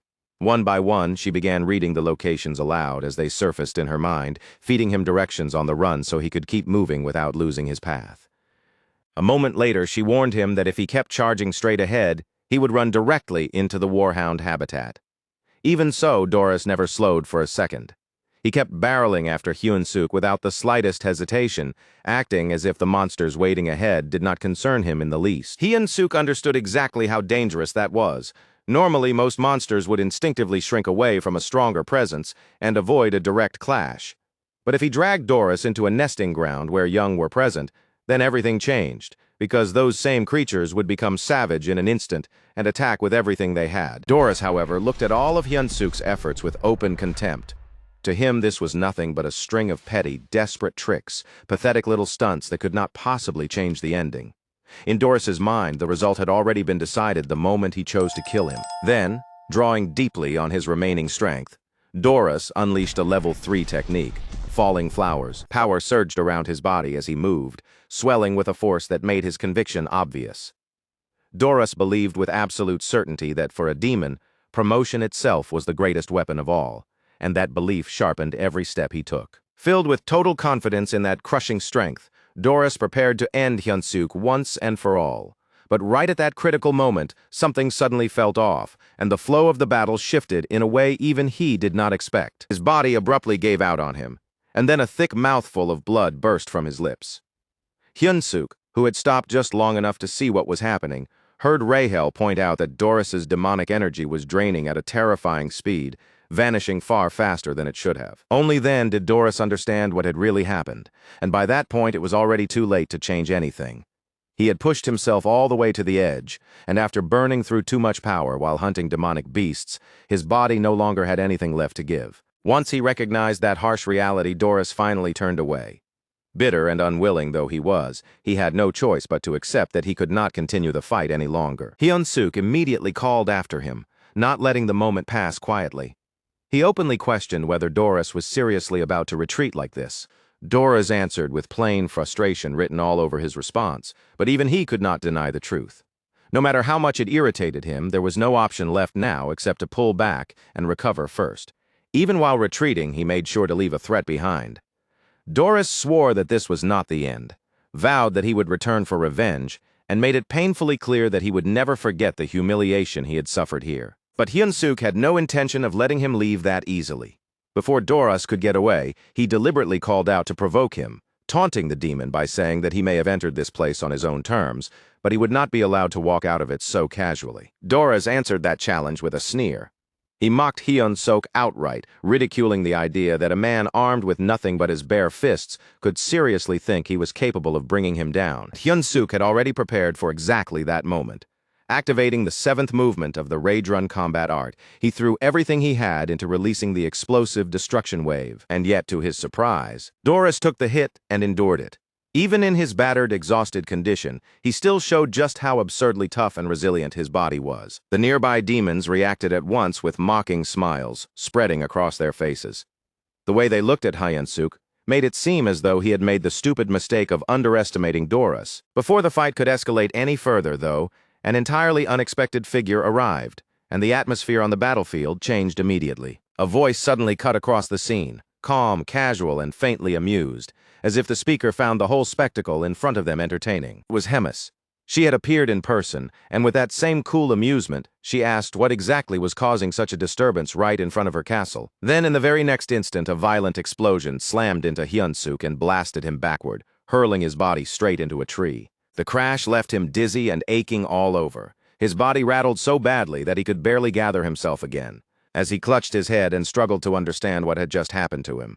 Doris turned toward the corps commander and desperately begged her to intervene on his behalf. He insisted that he had not truly been defeated yet, arguing in a strained, defensive tone that this had not been the final battle, and because of that, it could not be counted as a complete loss. Hemis was not impressed in the slightest. She shut him down on the spot, mocking his incompetence and sounding almost stunned that a mere human had managed to beat him into such a pitiful, miserable state. With the war against humanity still underway, Hemis found it utterly disgraceful that someone like Doris even held the rank of battalion commander.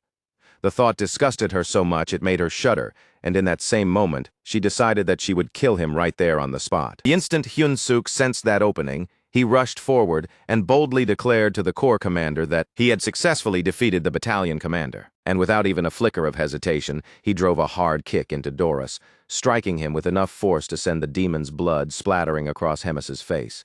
Remembering the bet they had made earlier, Hemis accepted the result for what it was. After that, she invited Hyun-suk over, making it clear from her tone that the two of them now had quite a lot to discuss. As their conversation went on, Hemis learned that even a serfib had gotten tangled up in the chaos near the very end of the battle. Hyun-suk admitted that part honestly, saying he had not expected that development either. Clearly intrigued by the way his mind worked, Hemis casually remarked that maybe the simplest way to understand what he was thinking would be to cut open his head and look inside for herself. Hemis openly acknowledged that Hyun-suk had managed to turn the situation around against her and manipulate the circumstances in his own favor. She admitted it plainly, though the way she said it made it clear she found his method sly, irritating, and deeply unpleasant. Even so, she did admit that he had succeeded. At the same time, she warned him in unmistakable terms that he would never be handed an opportunity like that again. If he ever tried to deceive her again, or cause trouble in the future, then the punishment waiting for him would be harsh and severe. Later, back at Bobo's house, Hyun-suk lay sprawled out across the floor in total exhaustion, his whole body drained from everything that had happened. Still, underneath all that fatigue, there was at least some relief in knowing he had somehow survived. While he was still trying to recover, he brought up Doris's polymorph and asked about the idea of promotion, clearly wanting to understand what that strange power actually was. Rahul guessed that it might be some kind of martial technique unique to demons. Then she suggested that if they wanted a proper explanation, they should ask the cow-headed one. As Bobo barked nearby, Hyun-suk acknowledged how much the creature must have gone through in the middle of all that chaos, and he also recognized that the Corps commander had stepped in and settled the entire situation with astonishing speed. Thinking back on the battle, Hyun-suk admitted that he actually felt the faintest trace of pity for Doris, believing that in his own way, the demon had not been an entirely bad opponent. Rahul immediately pointed out the obvious flaw in that sentiment. She reminded him that he had very intentionally made sure to land the finishing blow himself, so he could claim all of the experience points. In response, Hyun-suk gave an apology that sounded completely hollow, and even though one hand covered part of his face, it could not fully hide the wicked grin curling underneath, making his real thoughts painfully obvious. Wanting to see what he had gained from the whole ordeal, Hyun-suk checked his level and realized that it had shot up by an enormous amount. But when he looked more closely into his status window, he noticed that several entries had been replaced with question marks. That strange, unexpected result left him genuinely confused. Assuming those strange marks on the display had to be some kind of system error, Choi Hyun-suk voiced his concern out loud. But Rahel dismissed that idea immediately, insisting without even a hint of doubt that the hero system was not something that could malfunction in the first place. She even reacted like the whole thing was ridiculous, as if Hyun-suk had to be joking around to say something that absurd. But for a brief moment he stayed completely serious. Then, realizing there was no point in pushing the issue any further, he quietly let the matter drop. Then, to mark the fact that he had finally reached level 48, Rahul suggested they check his combat power and see for themselves just how much stronger he had become. After taking the measurement and looking over the result, she told him that his combat strength had now risen all the way to 13,936. Hearing that number, Hyun-suk could not help feeling proud of how far he had come. His mind drifted back to not so long ago, to a time when even dealing with a single goblin had been enough to push him right to the brink. Then Rahel added a small surprise to the moment. She pulled out a beer and offered it to him, turning the atmosphere into a quiet little celebration. So the two of them drank together, cheered, and allowed themselves to enjoy that hard-earned victory for a little while. And yet, even in that brief moment of light-hearted calm, a faint uneasiness still lingered in the air. Beneath the peace, it felt as though chaos had not truly disappeared at all and was only waiting somewhere ahead. Sometime later, Hyun-suk slipped right back into the routine that never seemed to release him. His days once again became a repeating cycle of sleeping, preparing, hunting, eating, cooking, training, and resting. That pattern went on day after day, turning over endlessly without a break. No matter how much stronger he became, his life kept circling through that same relentless loop. While getting ready for training and wrapping bandages around his hands, Hyun-suk found himself wondering whether he should go see Abelson afterward and finally clear up the doubts that still weighed on his mind. Just then, Raedrun arrived and seemed mildly surprised to find that Hyun-suk had shown up early for training. The two of them met and exchanged greetings, with a proud smile spreading across his face. Raedrun brought up Hyun-suk's victory over Doris and congratulated him on it. Hyun-suk, looking a little shy under that praise, thanked him in return. Using that opening, Hyun-suk decided to ask about something that had stayed on his mind ever since the battle. He brought up one particular thing Doris had used during their fight. When Hyun-suk asked whether he knew anything about the technique called promote, Raedrun rested a hand on his chin and thought back on it. He remembered it as a kind of ancient combat style, though not a formal one. The moment he called it informal, that word immediately caught Hyun-suk's attention. Raedrun then explained that combat could be divided into two broad categories. One was formal combat, built around structured movement and established systems. The other was informal combat, which existed outside those formal styles and was not bound by the same framework. He went on to say that informal combat had far fewer variations than formal combat did, and since even formal combat styles were already rare to begin with, informal ones were passed down in an even more limited and secretive way. After hearing that explanation, Hyun-suk put it into his own terms and concluded that the difference sounded a lot like the gap between ordinary attack damage and skill damage. Raedrun continued, explaining that promote was still a style that had been handed down for a very long time. In theory, any demon capable of using demonic chi could learn it. But it was also an extremely dangerous ability, and because of the many side effects tied to it, very few were willing to go anywhere near it. The second he heard that, Hyun-suk asked if there was any chance he could learn promote as well, since he did possess at least some demonic chi. Raedrun reacted by joking about how tiny Hyunsuk's amount of demonic chi actually was. He pointed out that not only was it pitifully small, it was not natural to him in the first place, nor was it even proper demonic chi in the truest sense. But while Raedrun kept focusing on how dangerous promote was, Hyunsuk latched onto a completely different part of the answer. He argued that if the amount of demonic chi inside him was that small, then maybe the side effects would stay minor too, and even in the worst case, he reasoned that Abelson could always step in and help him. Even with Hyunsuk pressing him, Raedrun still resisted the idea of teaching him something like that. Hyunsuk, meanwhile, only grew more irritated as the answer dragged on without ever turning into a clear yes or no. Finally growing desperate, Hyunsuk suddenly dropped to his knees and grabbed Raedrun by the leg. He pleaded with everything he had, insisting that without promote, he was going to die sooner or later anyway. To him, every fight felt pointless if his life could still be treated like that of a tiny ant whose expiration date could be decided at any moment by a commander. He kept pressing that point over and over, arguing fiercely, and at last even swore that if a single attempt went badly, he would never ask again. In the end, Raedrun was moved by what Hyunsuk said, understood the logic behind it, and finally agreed to teach him. Raedrun admitted that he still was not fully confident about doing this, but he had given his word now, and he was not the kind of man who backed away after making a promise. Hearing that, Hyunsuk's relief showed clearly on his face. Raedrun then declared that the training was starting right now and told Hyunsuk to pay very close attention from that point forward. Then the scene shifts away from them entirely and moves instead to the underground prison of the Empire of Gartron. There, inside that dim prison, a shackled prisoner receives a visitor dressed in white robes. The man in those robes is the first to speak, greeting the prisoner by name. Geffen. Geffen answers that he had been wondering who had come to see him, and he sounds genuinely surprised when he realizes it is the Pope. Then he asks what the Pope wants, reminding him that he had already said there was no more business left between them. The Pope responds by saying that he has come with an opportunity for peace. Hearing that, Geffen asks what exactly he is supposed to do. With a malicious look spreading across his face, the Pope gives his answer. The mission, he says, is to eliminate Abelson. That order visibly catches Geffen off guard. He questions why this has suddenly become an assassination instead of a rescue mission, and asks why the instructions changed so abruptly. He also demands to know what the Church stands to gain if the goddess dies. The Pope replies with cold irony that it is not something Geffen needs to know. Geffen then raises another concern, pointing out that the glutton is there too. The Pope reassures him without hesitation. He says that 4 warriors will be assigned to him and that the glutton will be away for a while. After that, the Pope closes the conversation with a threat, making it clear that Geffen must succeed because failure will not be tolerated. Back at the training ground, Hyunsuk is now in obvious agony.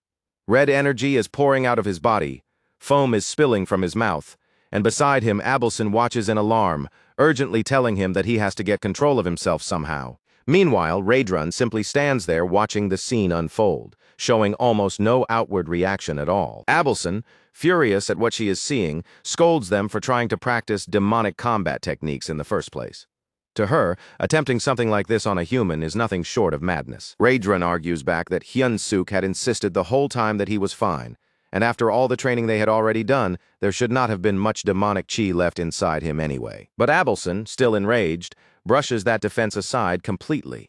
She fires back by asking whether either of them are healers, because if they are not specialists, then there is no way they could have known Hyunsuk was actually fine. She explains that she had previously controlled and sealed Hyunsuk's demonic chi, but during this training that seal had been undone because they assumed they could manage the situation on their own.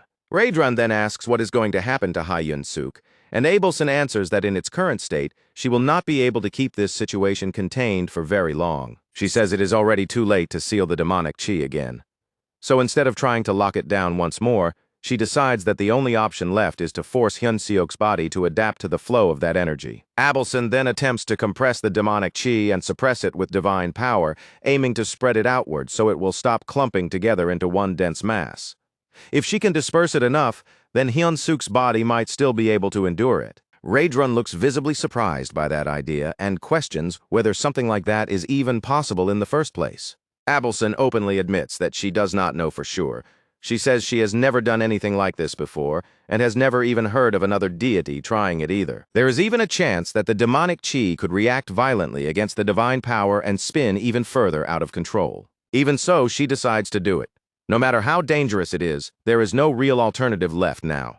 Time is running out, and at this point, the only thing she can do is try. Sometime later, Hyun-suk suddenly wakes up in his room with a jolt. Still groggy and disoriented, he tries to sit up and wonders what in the world happened, feeling as though a huge stretch of time has passed without him ever noticing it. Without the slightest warning, Choi Hyun-suk is suddenly hit by two small bodies at the same time. The instant Rahel and Bobo realize he is awake, both of them launch themselves at him, unable to hold back their relief and excitement now that he has finally opened his eyes. Rahel does not even attempt to hide how overjoyed she is. She keeps repeating again and again that Hyun-suk has finally woken up after 3 whole days, and that number shocks him so badly that the words burst out of him in disbelief.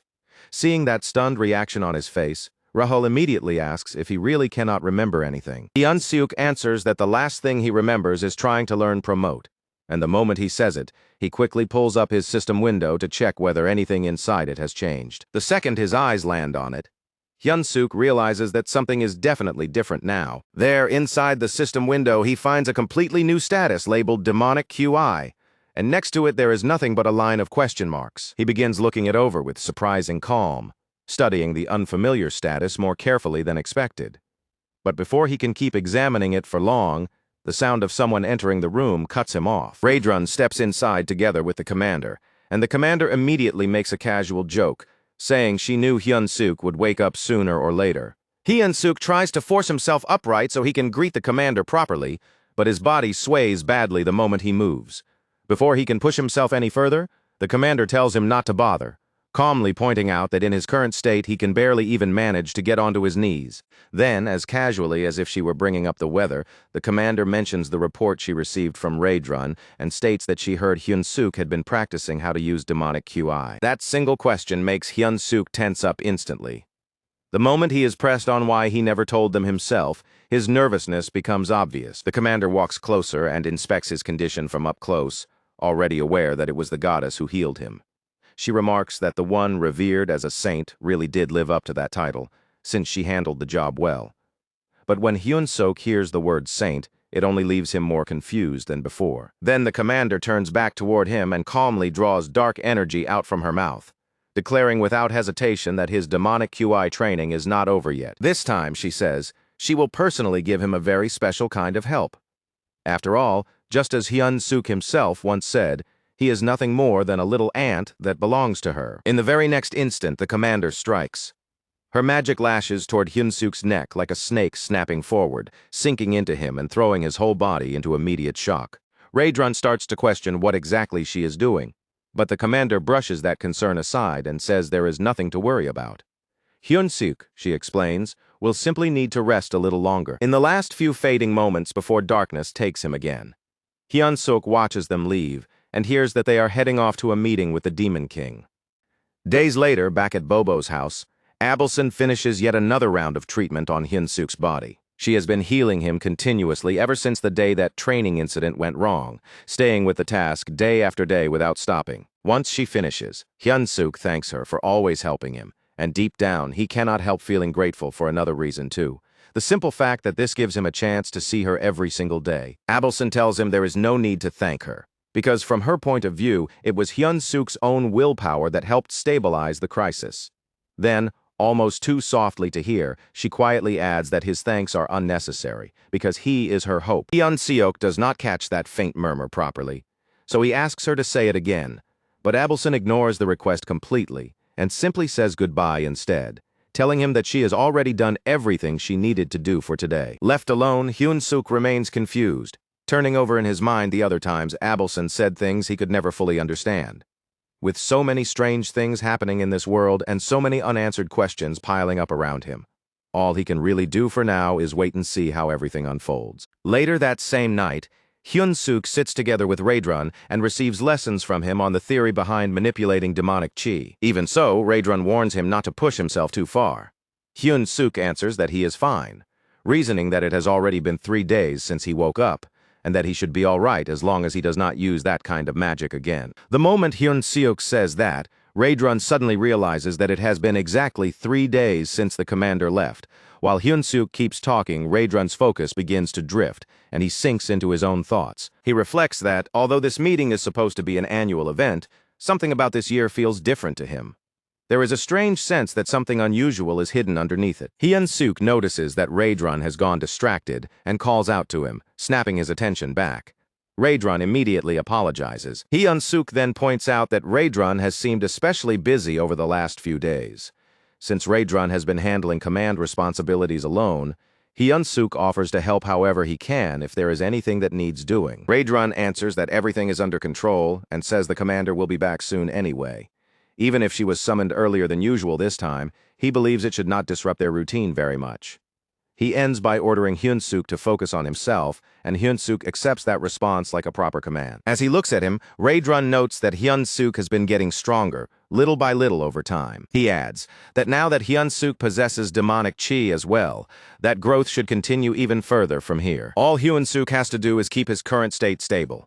And if he can manage that, then the results waiting ahead of him should be tremendous. But while watching Hyun-suk, Raedrun suddenly senses a strange disturbance somewhere nearby. He immediately recognizes that presence for what it is, divine power, and the sharp change in his expression shows just how fast he goes on alert. He rises to his feet so abruptly that the sudden movement catches Hyun-suk completely off guard. Raedrun then explains that he has sensed someone with divine power inside the castle, and whoever that person is, it is not the saint. Before Hyun-suk can even properly process that statement, Raedrun confirms the truth. They have an intruder.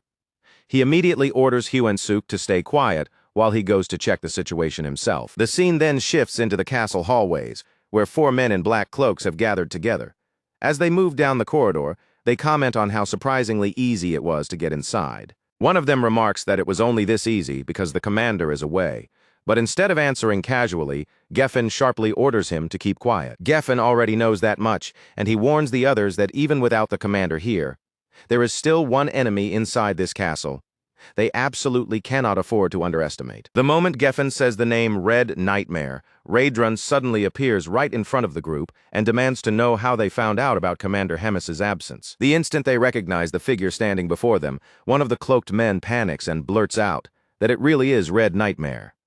Geffen, however, forces the group to stay composed and immediately orders them into battle positions. Geffen quickly assigns their roles, sending 2 of the men after Abelson while keeping the remaining one beside him so that the 2 of them can hold Raedrun in place. The moment Raedrun realizes that their true target is the saint, concern flashes across his face. The room where she is being kept is not far from where they are standing. He clenches his fists in frustration. If all 4 of them had remained in front of him, crushing them would have been simple. But handling only 2 while the other pair slip past him makes the situation much more dangerous and far more complicated. Then suddenly a voice echoes through the corridor. It is Hyun-suk. He appears there asking if everything is all right, having followed because Raedrun left the room with such a serious expression that he could not just sit still. Raedrun immediately scolds him, reminding him that he had been perfectly clear when he ordered him to stay in the room. But inwardly, he is actually grateful that Hyun-suk arrived when he did. Without wasting even a second, he tells Hyun-suk to listen carefully, because he has a new command for him. He explains that the intruders are after Abelson, and that Hyun-suk's task is now simple but urgent. He must reach her before they do, and then escape with her. Then Raedrun throws his necklace toward Hyun-suk. Hyun-suk catches it, but the confusion on his face is obvious, because he still does not understand what exactly he is supposed to do with that accessory. Sir Geffen lunges at Raedrun before he can even finish giving his orders, trying to cut him off right then and there. But even while blocking the strike and holding his ground, Raedrun still manages to get the rest of the message out, telling Hyun-suk that the necklace will act as proof, something any high-ranking officer will recognize immediately and use to understand what is happening. The instant he hears that, Choi Hyun-suk does not hesitate for even a heartbeat. He spins around and takes off at full speed, following the command immediately without wasting a single second. Sir Geffen clicks his tongue in open irritation and sharply orders the man beside him to go after Hyun-suk and stop him before he can get any farther. At the same time, Raedrun finally stops holding anything back and makes his stance unmistakably clear.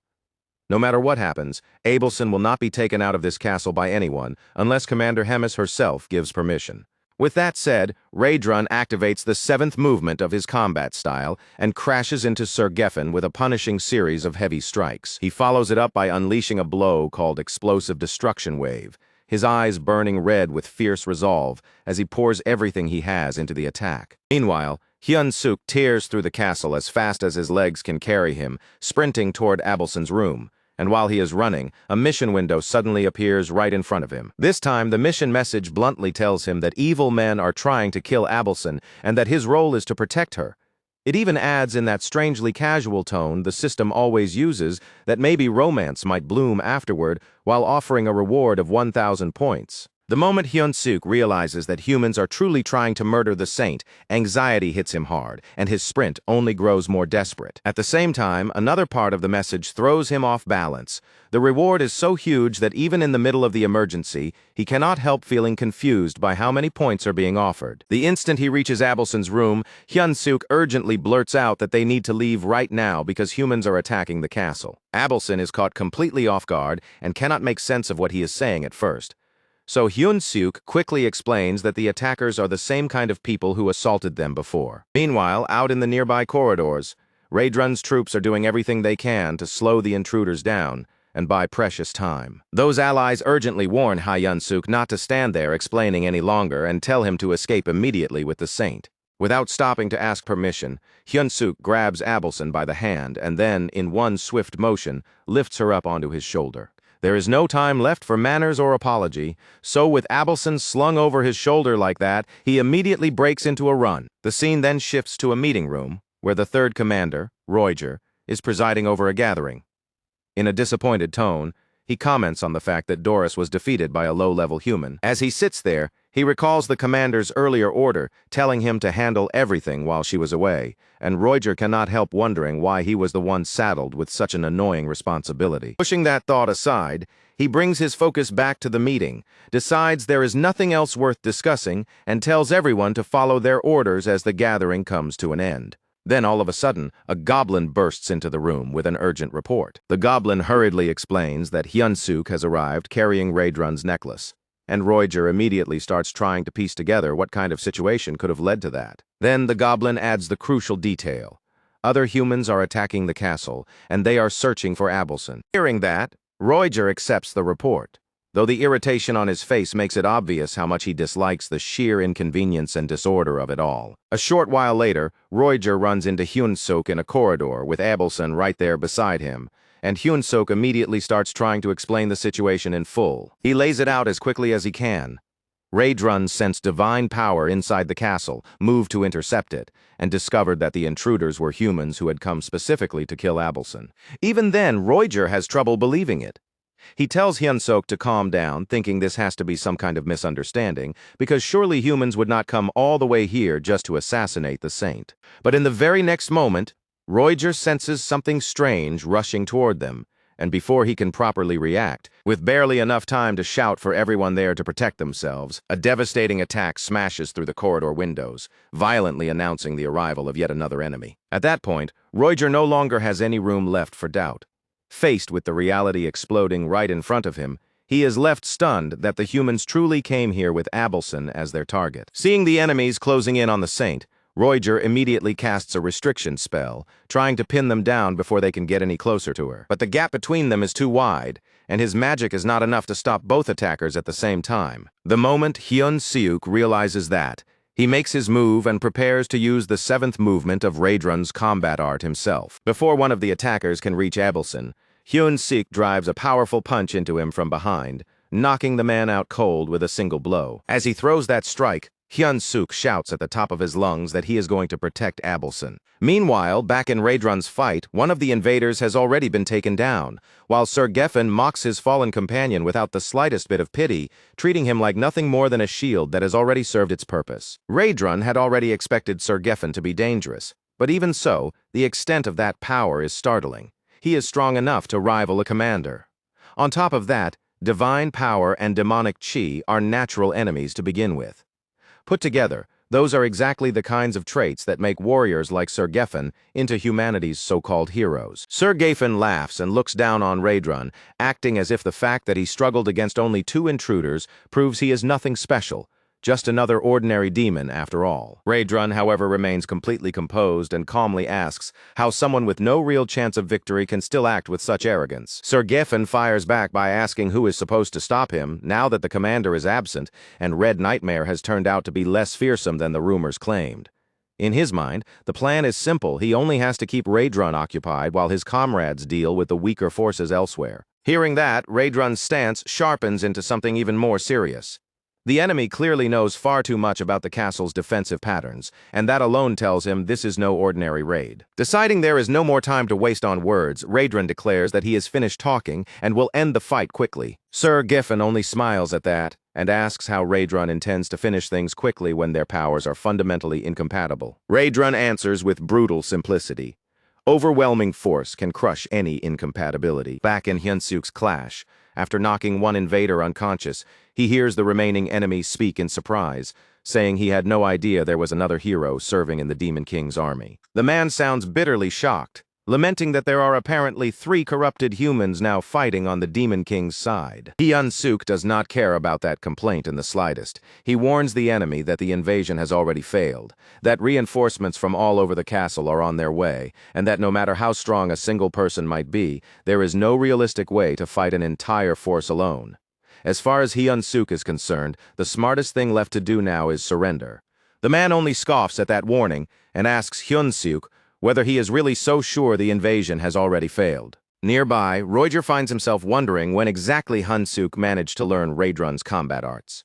At the same time, he feels genuine relief, because that technique is what allowed them to capture one of the invaders alive. Then the captured invader starts muttering something under his breath, too faint to make out at first.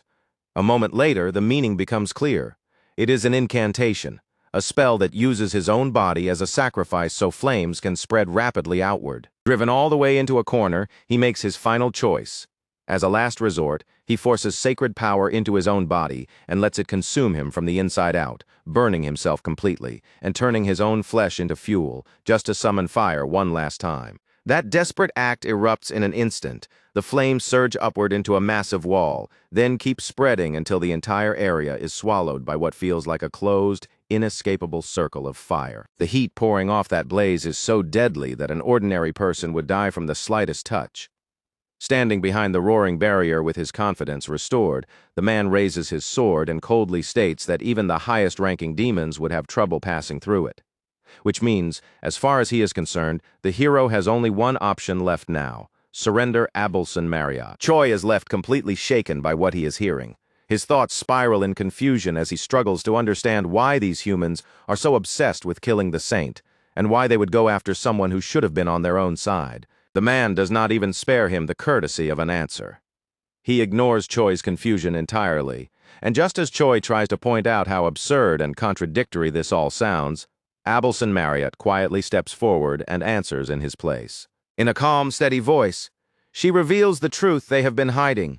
The fractured empire abandoned God long ago. The words hit Choi so suddenly that he is left stunned, but Demons-Manhwa does not stop there. She goes on to explain that the empire has no real need for a holy figure. What it truly wants is a puppet, someone it can control however it pleases. And for that purpose, it does not matter in the slightest whether the saint is real or fake. Man, clearly sick of all this talking, suddenly drives his sword down into the ground with force. His voice turns sharp with irritation as he declares that he has heard enough of this pathetic little drama. Then, almost mockingly, he gives the hero a 10-second head start before the killing begins. At once, Choi feels pressure tightening around him from every direction.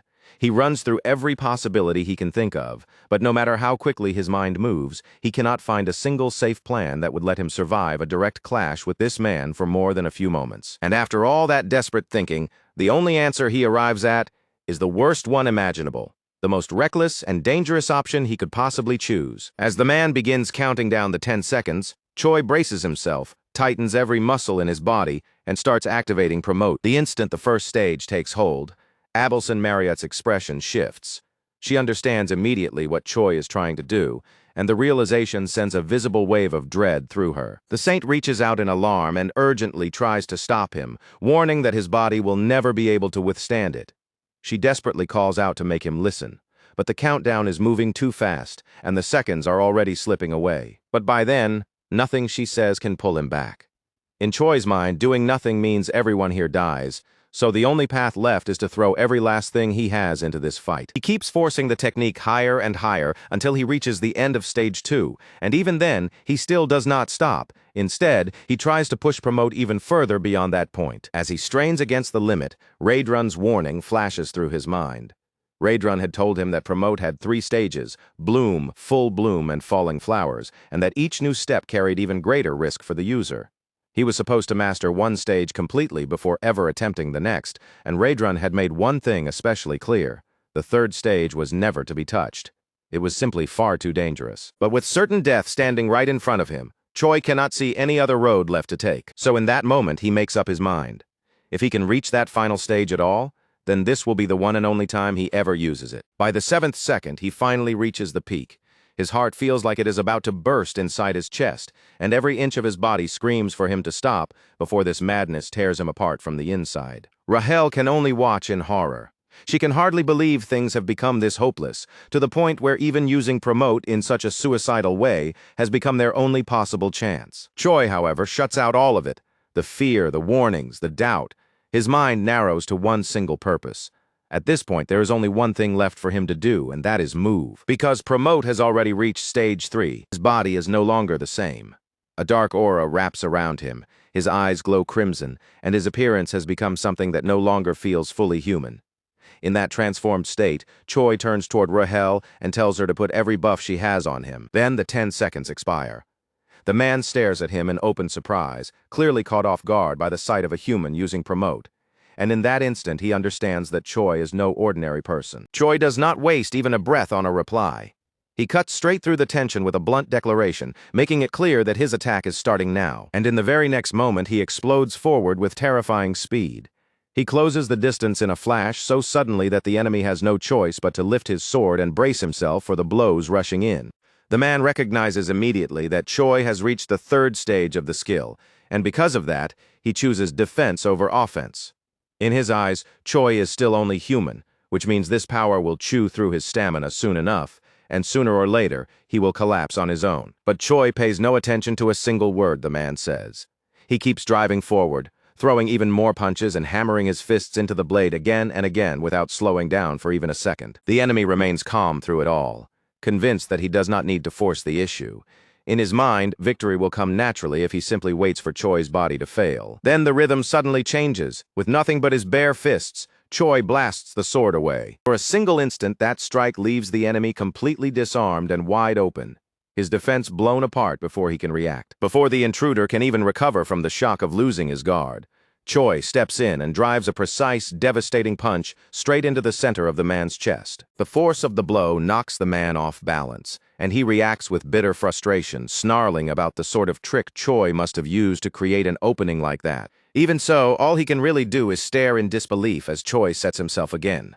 The sight in front of him is almost absurd: a human who willingly allowed demon arts to corrupt his own body. Choi knows better than anyone that his body is already nearing the absolute edge of what it can survive under this technique. But he cannot allow himself to drop here, because at this very moment, he is the only thing standing between that assassin and Abelson Marriott. And even knowing that pushing Promote this far may leave him with damage that can never be repaired, Choi still manages to find the will to drive himself even further. Right there in front of him stands a beautiful woman with tears gathering in her eyes, and to Choi, that sight is something he simply cannot accept. If it takes giving up his life to make those tears stop, then in Choi's eyes, that is a price worth paying without hesitation. Now that his body has already stepped onto the road of destruction, there is only one direction left for him to go, forward beyond every limit he once believed he had. There is no room for retreat anymore. Choi commits himself completely, staking everything he has on protecting Abelson Marriott. As she watches that unwavering resolve in the way he throws himself at the danger, Abelson Marriott silently thinks about the risk of using holy power on him now, while his body is overflowing with demonic chi. If she did that, Choi's body would explode instantly. So in the end, the only thing Abelson Marriott can do for him now is pray. At the same time, Choi presses forward once again with absolute determination. As he advances on the enemy, he activates his combat arts without hesitation. The man quickly understands what Choi is doing, layering different kinds of attacks on top of each other, and he actually laughs at the sight, mocking it as nothing more than self-mutilation. Choi completely ignores the ridicule. He gathers power into a leap, launches himself up, and then comes crashing down with his instant obliteration strike. Even then, the enemy keeps trying to shake his resolve. With a sneer on his face, he tells Choi that when real death is staring him in the face, he is going to regret making this choice. Just as Choi brings that attack crashing down from above, the enemy reacts in the same heartbeat. He snaps his sword back into place and meets the blow head-on, stopping it before it can break through. There is not even a trace of tension on his face. Looking down on Choi with open contempt, he dismisses the attack immediately, sneering that something that weak was never going to matter. But Choi never pauses, not even for an instant. Even while that first strike is being blocked, his body is already flowing into the next motion, gathering an even heavier blow right behind it. Because this was never just one follow-up hit. What Choi had prepared was an entire chain, a full combo of attacks linked together so tightly that one strike would roll straight into the next. And this time, the invader does not even get the chance to open his mouth again. The whole exchange moves too fast, too violently, for him to spit out another taunt. The force of Choi's overlapping attacks slams into him all at once. It is so sudden and so overwhelming that the man is left completely stunned, caught in the middle of a barrage he cannot properly read. At that point, he has no room left to do anything else. All he can do is endure it, helplessly waiting as the storm of blows crashes down on him with enough force to wipe him out completely. The impact is so violent that even the castle cannot bear it. Part of the structure is blown apart on the spot, and a massive pillar of crimson energy tears upward into the sky above. At last, the enemy falls. Choi, with only a sliver of strength still left in him, manages to glance over the damage he dealt to the invader, and only after that does he finally release Promote. The instant the technique drops, Rahel realizes Choi has completely burned through everything he had. Abelson-Marriott panics at once and rushes toward him without hesitation. Before Choi can slump all the way into unconsciousness, the saint catches him and lowers him into a seated position, supporting his body with her arms as she takes in the horrifying condition he is in. Abelson-Marriott quickly notices that his breathing is barely there. She tries to speak to him, trying to keep him conscious and give him something to hold on to, but then a sudden scream freezes her where she is. The enemy they thought had already been finished rises back up in pure rage. Furious and unsteady, he shouts that Choi has now become a threat to the Empire. Even in that wrecked state, he somehow squeezes out one last bit of strength.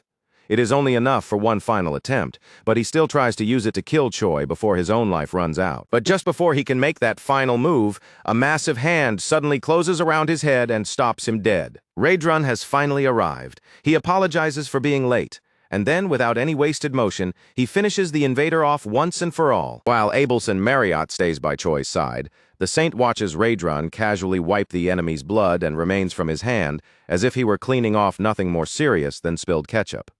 Raedrun quickly pieces together what happened, and it does not take him long to realize that Choi used the technique again, breaking the promise they made during training. After that, he turns to the saint and asks whether she can take care of Choi. Abelson-Marriott answers immediately, without even a moment of hesitation, that she will do everything she can for him once again. Seeing how far Choi pushed himself just to save her, Abelson-Marriott can do nothing now except pray that he makes it through and does not die from what he has done to his body. The scene then pulls away from the battlefield and shifts to the waiting room inside the Demon King's castle. It is now the 5th day of the commander's meeting, and Hemis is busy grumbling about the food in front of her, when a woman sharply cuts her off, telling her to stop whining, eat what she was given, and quit being such a loudmouth. That woman is Park Ha-Yun-Ah, the 4th commander of the Demon King's army. Hemis fires back immediately, her voice dripping with mockery as she treats Park Ha-Yun-Ah like a complete joke and calls her disrespectful. She even says that if the commanders were not bound by a non-aggression pact, Park Ha-Yun-Ah would have already died by her hand countless times. That comment visibly gets under the 4th commander's skin. Before the exchange can escalate into something uglier, a humanoid hamster suddenly comes bursting into the room, shouting as he runs in. He says he has urgent news for Hemis and that it came from the Black Fortress. Hemis immediately asks what happened, and the hamster hurriedly reports that the Gartran Empire launched an attack on the fortress. 4 knights were involved in the assault, and one of them was at hero level. The attack left serious damage behind, with many dead and many more wounded. After hearing that report, Hemis slowly turns her gaze toward Park Ha-Yun-Ah with a smile full of sarcasm. She remarks on how interesting it is that the usual meeting schedule just happened to change at the exact same time the fortress was attacked. The moment she says it, Park Ha-Yun-Ah is put in an awkward position. Then, while finally starting to enjoy her meal, Hemis casually brings up that little coincidence again, turning it over in her mind as her thoughts drift toward the Demon King. Meanwhile, back in Choi's room, he wakes up once again after using Promote, and his very first reaction is pure surprise that he recovered at all. Rahel rushes over the moment she sees him awake, grabs him by the hair, and starts scolding him in irritation for being reckless enough to nearly get himself killed. All Choi can do is beg for mercy and remind her that he is supposed to be a patient right now. Even so, he still manages to joke that judging from how much pain Rahel just caused him, he really must still be alive. After all, he honestly thought that battle had killed him for good. Rahel then explains that technically speaking, he really did lose because even after stacking all those techniques together, and even after landing a direct hit on the enemy, the villain still somehow remained standing while Choi himself had already fallen unconscious. But before that enemy could follow up with a counterattack, Raedrun arrived and brought the entire fight to an end. That cowhead guy, as Choi thinks of him, saved everyone with a single blow, and Choi listens to that explanation with clear awe written all over his face. Rahel continues from there, calmly walking him through everything that happened after the battle was over. She tells him that once the fighting ended, Raedrun and Demons-Manhwa both stayed by his side and gave him the treatment he needed to recover. She adds that she and Bobo helped take care of him too. And more importantly, both Raedrun and Demons-Manhwa said it was basically a miracle that he survived at all. They warned him not to ever do something that reckless again and make everyone worry like that a second time. After hearing all of that, Choi slowly lifts a finger toward Rahel, and she immediately stiffens, already irritated because she assumes he is about to argue back. But instead of protesting, he gently reaches out, touches her face, and quietly apologizes for making her worry. Then he thanks her for taking such good care of him. That one soft gesture completely disarms Rahel, and just like that, the tension between them fades, leaving the two of them on good terms again. A few hours later, Raedrun and Commander Hemis come to visit Choi. While Hemis casually keeps herself busy playing with Bobo, Raedrun repeats over and over that the only reason Choi was able to use the technique the way he did was because of the demonic chi Hemis had placed inside him. Raedrun then asks him, clearly frustrated, whether he thinks he has 9 lives to keep pulling stunts like this. He reminds Choi yet again that he is still alive only because of Hemis, and Choi answers that yes, he understands that now. Meanwhile, Hemis grows visibly annoyed as she listens to the same lecture drag on while she is still trying to play with Bobo. Choi then asks how the meeting went, and Hemis bluntly says she does not care in the slightest about what happened there, because taking care of headquarters matters more. That is why she simply walked out of the meeting and came straight back to the fortress. Choi is left genuinely stunned by that answer, especially since this was a meeting involving the Demon King himself. Hemis just smiles at his reaction and casually remarks that the Demon King might have been a little upset about it. At the same time, both Choi and Raedrun feel a cold shiver crawl down their spines as their minds drift toward where all of this could eventually lead. They don't even need to see the outcome to feel disturbed by it. Just imagining the possible consequences is already more than enough to leave both of them deeply uneasy. Meanwhile, Hemis has her attention pulled somewhere else entirely. Back at the fortress, there is something waiting for her, something far more compelling in her eyes than the worries hanging over everyone else, and important enough to drag her focus away from everything around her. What fascinates Hemis more than anything is what happened after she injected her own demonic chi into Choi. The result wasn't what she would normally expect at all. That power didn't move through him like some outside force being rejected by a foreign body. Instead, it blended into him so naturally that it felt as though that demonic energy had always been his from the start. So, while Choi and Raedrun are both quietly weighed down by the thought of the Demon King's anger, Hemis is standing in a completely different emotional space. She isn't frightened and she isn't troubled. If anything, she looks intrigued, almost pleased, by how strangely unique Choi keeps turning out to be. From there, the scene shifts away and brings us to a direct meeting, a moment where Hemis stands face to face with the Demon King himself. In that remembered exchange, Hemis speaks with total conviction. She reminds him that from the very first battle the Demon King ever entered to the very last one he fought, she was always there beside him. Through every war, every march, and every path stained with blood, she stayed loyal, following both him and the purpose he had chosen without ever turning away. And because she has stood beside him for so long, Hemis came to believe something firmly. In her eyes, everything the king had ever done was rooted in the end, in the desire to protect. Even his cruelest choices, the ones others might have feared or hated, still seemed to her like acts meant to guard something precious. But Demon King Tegrad clearly has no interest in letting the conversation stay wrapped in sentiment. Cutting straight through her words, he asks her bluntly what she is actually trying to say with all of this. Hemis doesn't avoid the issue anymore after that. She states her meaning plainly and without hesitation. If the direction of the Demon King's plans is truly going to clash with her own, then the two of them are going to have a serious conflict on their hands. Tegrad immediately pushes back against her words. His tone is cold, and he calls her attitude insolent. To him, her meaning is obvious. What she is really saying is that she no longer intends to obey his will. Then Tegrad presses even harder, asking if Hemis has simply grown bored after living for so long, as if this change in attitude is nothing more than her way of amusing herself.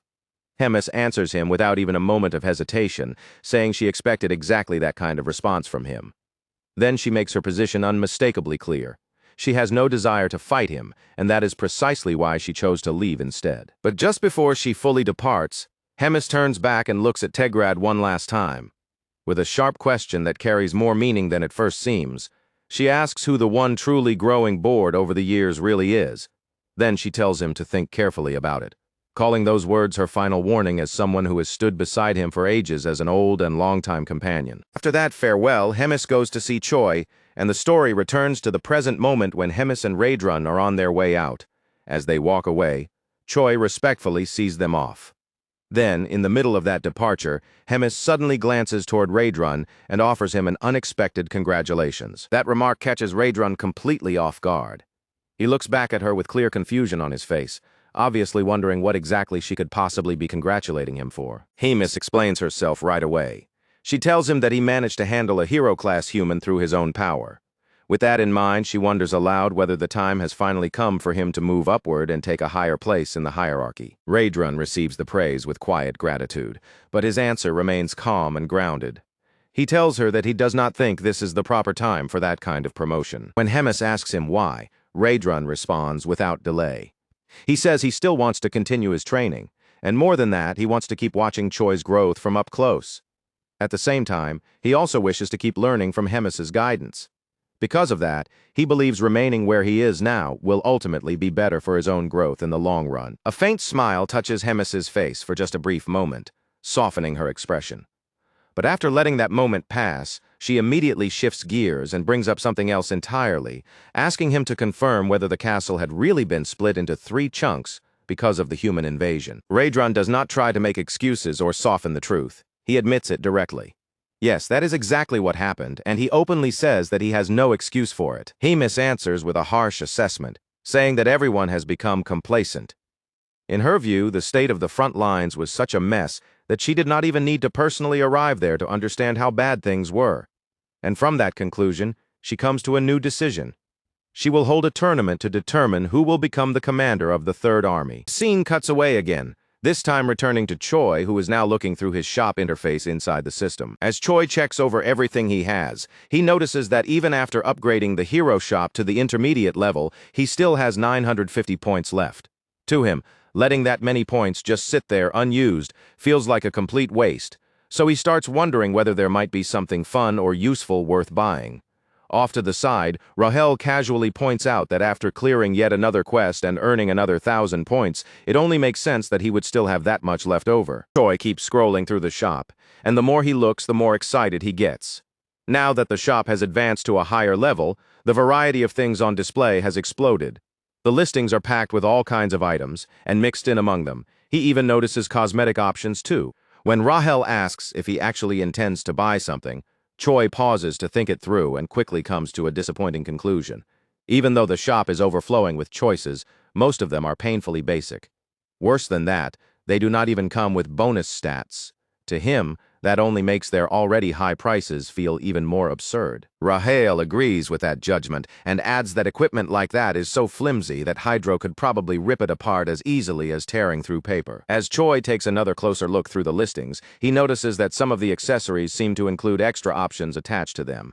The problem is that the descriptions are so vague and unclear that he can barely understand what any of those options are even supposed to mean. So rather than wasting any more time trying to make sense of that mess, Choi decides that the first thing he should focus on is upgrading his combat power gauge. But just before he actually commits to that plan, something else on the screen catches his attention. He stops, stares at it, and asks about an entry labeled Wrath and Magic Creation, wanting to know what exactly it is. Rahel explains that it is not an item at all. It is more like a unique skill-related function tied to the creation system. To make it simple, she tells him that he could take one of his own attacks, something as straightforward as a kick, convert it into a formal skill, and then keep leveling that skill up over time. Even if the movement itself never changes, the improved version would most likely hit much harder than it does now. After hearing that explanation, Choi quietly reflects on what she said. Once he decides to try it, Choi spends 500 hero points, and the system immediately begins the creation process. Right away, it starts analyzing both the flow of his mana and the movements of his body, and the length of that analysis is something Choi can control to a reasonable extent himself. At first, the flood of information pouring out from the system is so overwhelming that Choi is left completely baffled. But the moment he starts to grasp the way the system is actually recording physical movement, that confusion instantly turns into amazement. He becomes genuinely impressed by how advanced the process is and how absurdly precise the construction of a skill can be. With that realization sinking in, Choi gets up onto his feet and prepares himself to record the move he wants to turn into his new skill. As the system begins capturing his movements, Choi chooses to start with the technique he knows best. He goes with his kick, carefully performing the motion so the system can properly record every part of it. Once the recording is finished, the system is supposed to generate a modified version of that move, refining it by optimizing both his bodily balance and the way his mana is controlled through the action. Choi simply stands there and watches as the system goes to work. But then, completely out of nowhere, a warning message suddenly flashes in front of him and catches him totally off guard. In that ridiculous instant, Choi cannot help but think that his life is finally starting to resemble a real isekai story. The warning message immediately reveals what went wrong. The creation attempt has failed, and the system bluntly tells Choi that he needs to perform the movement correctly before trying again. That answer sets Choi off on the spot. Irritated, confused, and clearly fed up, he demands to know what the hell is going on. From his point of view, he followed the system's directions exactly the way he was supposed to. He honestly cannot understand why the stupid thing is refusing to work. Rahel offers her best guess. She says the system may not be recognizing Choi properly anymore because he is basically a bugged user now, all because of the demonic chi inside him. She goes on to explain that the hero system has the strongest and tightest security in that world, so if it rejected the process, then the issue probably is not really Choi's fault. It just means he can no longer use that skill function the normal way. That explanation only makes Choi even angrier. In a burst of frustration, he lunges forward, grabs Rahel with both hands, and starts shaking the poor fairy violently up and down until she is left completely panicked. Still ranting, Choi complains that he was already furious, and that somehow her explanation only managed to make everything even worse. But in the middle of that frustration, something suddenly catches his eye. A brand new hero quest has appeared. And before Choi even finishes reading what it says, his irritation spikes all over again at the sight of yet another mission. After having just wasted a huge amount of points for nothing, he angrily demands that the system return his points immediately. The mission text answers him in a blunt, almost mocking tone. It tells him that it is still too early for him to be despairing over the points he spent. He can always earn more later, so instead of whining about what is already gone, he should stop clinging to the past and move forward. Then the real objective is revealed. He now has to create an entirely new skill using his own strength. Sometime later, the story moves to Raedrun's training field. There, Choi drops down onto his knees in front of his master and once again begs for help. Raedrun repeats the request back to him to make sure he heard it correctly, asking if Choi wants his help in developing a personalized form of wrath. Choi immediately confirms that yes, that is exactly what he is asking for. Raedrun falls silent for a moment, taking the time to think the request through carefully and properly consider what Choi is asking of him. After that short pause, Raedrun finally gives his answer. He says that he will help Choi. The moment Choi hears that, he is so overwhelmed with emotion that he nearly locks up on the spot. His eyes well with tears, and he can barely manage to speak. In his usual calm tone, Raedrun then adds that he had already planned to put Choi through more training anyway. Raedrun turns away and declares that the training begins right now. Choi does not hesitate for even a second and immediately follows after him. A short while later, the two of them are sitting in deep concentration, the air around them growing heavy with focus as the true training session finally begins in earnest. But that training session is nowhere near over yet. It keeps going, one round after another, with more strikes, more repeated motions, and even more physical drills stacked on top of everything else. All of it combining to push Choi Hyun-seok harder and harder the longer the session drags out. And out of everything he endures, it's those brutal body-breaking exercises that seem to wear him down the most. By the time it all comes to a stop, the exhaustion is written all over him, and his body looks completely drained. By the end of the day, Raedrun and the Saint are quietly seen checking on Choi once again as he lies resting in his room. He is wrapped in bandages, laid out in recovery, and even his feet are bent at such an unnatural angle that the painful aftermath of that training is impossible to miss. That brings day one to a close, and even though his whole body has been wrecked by the ordeal, Choi still manages to smile. There is clear relief in that expression, along with genuine gratitude that he somehow survived the full day of training. Then, after taking a brief moment to gather himself, he forces his battered body back up, trying to steady his breathing and pull himself together again. Once he manages that much, he looks toward the system window in front of him and sees a notice telling him that a mission has been completed. With that completion, Choi's combat power increases, and, as he looks over the result, he realizes that he truly did it. He actually succeeded in creating a personalized form of wrath. What he ended up creating is basically a modified form of Raedrun's martial arts, reworked and reshaped until it became something tailored specifically to Choi himself. And for that newly forged style, the name Choi gives it is Nobilis. Then the story shifts to the day of the tournament. Standing in front of the gathered crowd, the host welcomes everyone and introduces himself as Jark.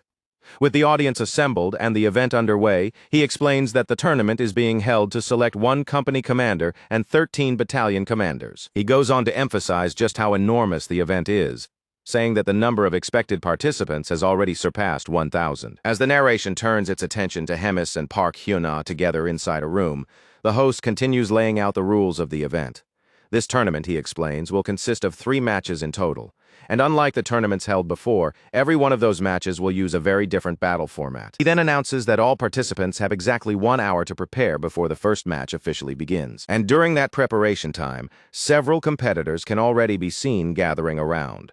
Among them is one especially unsettling figure, a being with a goat's head and a warped, eerie smile stretched across his face. Right after that, the focus shifts to Choi, who is smiling to himself while the host jokingly says that a knife has been accidentally dropped, using that image as a dramatic metaphor while introducing the name of the first event. That first match is called the Killer Run, and the course for it will be set out along the outskirts of the highway. The scene then moves back to Choi, who is in the middle of warming up when the 4th commander suddenly arrives and walks straight toward him. She says she has been watching him for quite a while, then asks in a rhetorical tone whether he is human.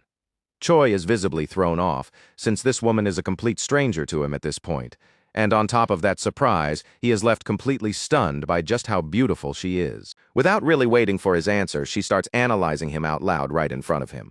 She answers her own question first, saying that at a glance, his black hair and combat power gauge make him look like nothing more than an ordinary hero. Choi tries to respond and at least confirm that part, but she keeps talking, her eyes sharpening as she notices the presence of demonic chi inside him. The moment she senses that, she starts wondering if he might actually be some kind of spy. Before the conversation can continue any further, Raedrun suddenly steps in, asks for permission to approach, and firmly tells the woman to back away. Then, almost immediately after saying it, he recognizes exactly who she is and realizes that she is the 4th commander. Raedrun then states that he has a request from Hemis to deliver to the commander of the cooking squad. Hearing that, Park Hyuna looks clearly surprised that this man, of all people, is the one receiving a direct order from Hemis herself. Raedrun calmly confirms that it is true, and after hearing that, Park Hyuna chooses to step aside and comply with what he asked. As she turns to look back at them, she quietly reflects on the sight in front of her. Raedrun is not standing beside Choi the way someone would stand over prey, watching or guarding it. He is standing there like a commander positioned next to someone important. That realization excites her immediately, and under her breath she murmurs that what is about to unfold may become even more interesting than she first expected. After she leaves, Raedrun turns to Choi and explains that she has a tendency to act inappropriately at times. Even so, he makes sure Choi understands exactly who she is. She is a squad commander, and beyond that, she is also a hero just like Choi. Raedrun warns him that she came to observe the tournament under the Demon King's orders, although Hemis specifically used the word surveil. Because of that, he advises Choi to keep his distance from her as much as possible. Choi immediately senses that something about the relationship between those two commanders feels unusual. Even so, he quickly says he understands, and then asks what message Hemis wanted passed on to him. Raedrun explains that Hemis said Choi must place at least rank 8 in the tournament.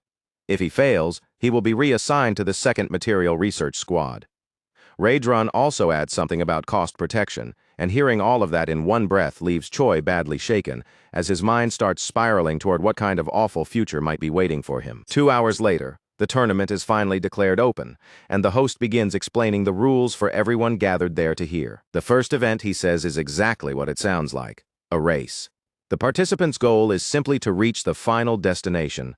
Other than that, there are no additional rules. Then, in a chillingly casual tone, he adds one more condition. For today's event, if one competitor happens to kill another by accident, there will be no punishment whatsoever. The goat-headed competitor immediately turns toward Choi and asks if he heard that correctly. In a threatening voice, he tells him that if he accidentally kills Choi during the match, he will be forgiven for it, so Choi had better make sure not to come anywhere near him. Choi, completely unfazed by the threat, answers calmly and simply says that he understood perfectly. Right after that, the host gives the signal, and the first match officially begins. At once, the competitors explode forward into the race. Choi runs with a small group around him, but even inside that cluster, he is still far behind the racers already pushing ahead at the front. One of the participants who can fly looks down from the air and openly mocks all the runners below, who are forced to keep moving on foot. Then, almost immediately, that same flyer launches a magical attack straight down at the group Choi is running with, forcing Choi to call out to Rahel and ask her to put up a shield for protection. As he keeps running under Rahel's barrier, Choi asks her to check the condition of the runners ahead of him. Rahel does so and tells him that if he keeps moving at his current pace, he will only barely manage to stay around 100th place. Then, all of a sudden, the goat-headed competitor appears right beside Choi, clearly surprised that he managed to survive the attacks from above. Without wasting even a second, he gathers an energy sphere in his hand and throws it straight at Choi. But the moment the attack lands, Rahel's shield does exactly what it is supposed to do and blocks it cleanly. Choi immediately thanks her for saving him. Goat-headed fighter, visibly irritated that his first attack failed, gathers an even larger and more powerful mass of energy and hurls that one at Choi too. But just before that second attack can hit, the mass of energy suddenly starts breaking apart on its own into countless smaller fragments. Those fragments then scatter downward like a rain of attacks, striking several other competitors in the surrounding area instead. Choi stares at the sight in confusion, unable to understand why the attack suddenly lost strength like that, and wonders whether splitting it into several waves was really supposed to be an effective move.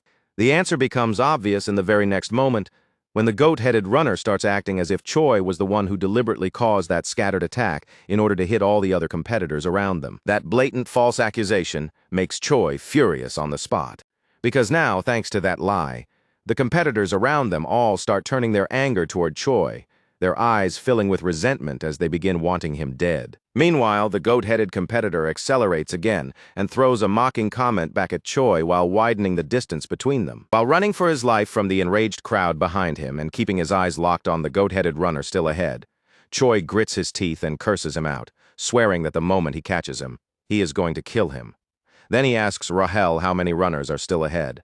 Rahel answers immediately, telling him that he has already passed 76 competitors and that only 24 remain in front of him. But the instant Rahel gives him that update, Choi is hit from behind by an attack powerful enough to completely shatter her barrier. As the force of the blow tears into him and his body begins to pitch forward toward the ground, Choi's mind suddenly flashes back to his training with Rage Run. And in that memory, he is struggling with a very specific confusion during training, unsure of what exactly he is supposed to do now that he is trying to deal with multiple combined styles all at once.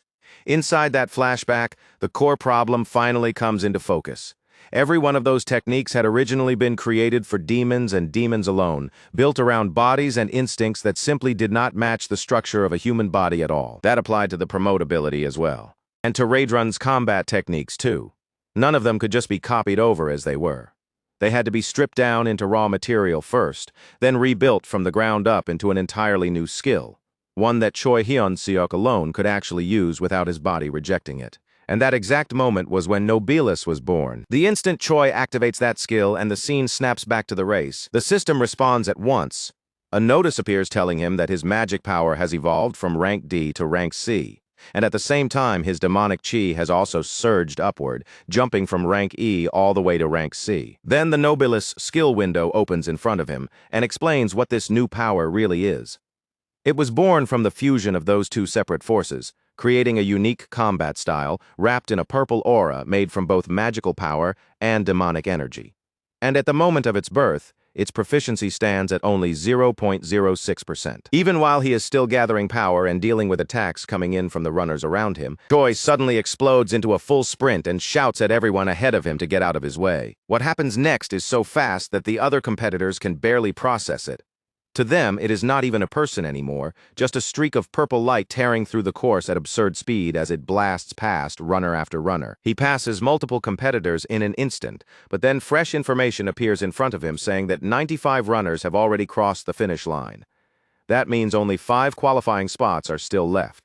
The moment he hears that, Choi forces even more speed out of his body and accelerates again, moving so fast now that even Rahel can barely keep up with him. At that exact same moment, the goat-headed runner glances over his shoulder, spots Choi rapidly closing the gap, and looks honestly stunned that he has already gotten that close. As Choi bears down on him, he actually likes the timing of it.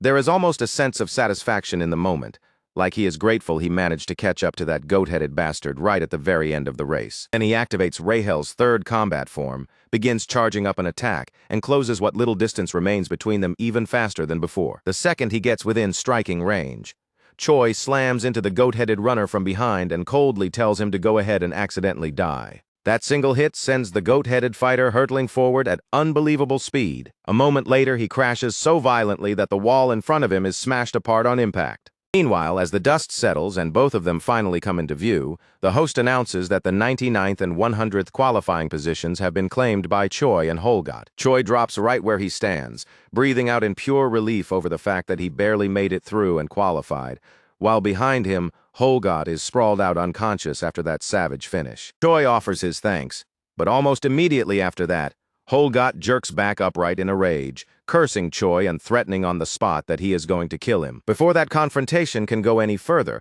the host cuts in and firmly declares that the race is over. He then explains that the 100 competitors who cleared this first stage will advance to the second round in 3 days, while everyone else is dismissed then and there. Later that same night, the story shifts to a forest near the Dark Fortress. There, in the middle of the trees, Hemis stands together with Park Hyuna, and the fourth commander directly asks her whether she truly intends to release that certain thing inside the tournament. Hemis does not answer right away. Instead, she keeps her gaze fixed ahead and calmly greets Modem, casually remarking that it has been quite a long time since they last saw each other. The creature standing before them gives off a thick, oppressive red aura, and answers that yes, it really has been a long time. 97 years, 3 months, and 11 days, to be exact. After saying that, it asks Hemis what she requires of it. This creature is Motem, someone Hemis clearly knows from long ago, and the strength displayed for him is a crushing 198,532. Hemis then gives him his orders.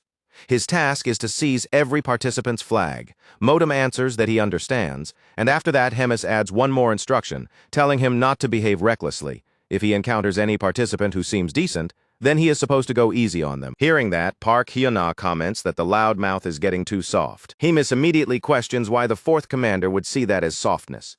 And then she turns the conversation around by asking whether Park Hyuna knows the real reason demons keep losing to humans. But before Park Hyuna can even open her mouth to answer, Hemis answers the question herself and says the reason is simple. Demons fight much too fairly. They try to resolve everything through raw power alone, and even when they realize they are losing in strength, they still refuse to retreat. And because of that, they end up dying for no reason but pride. And among demons, that kind of ending is accepted far too easily. Humans are the exact opposite.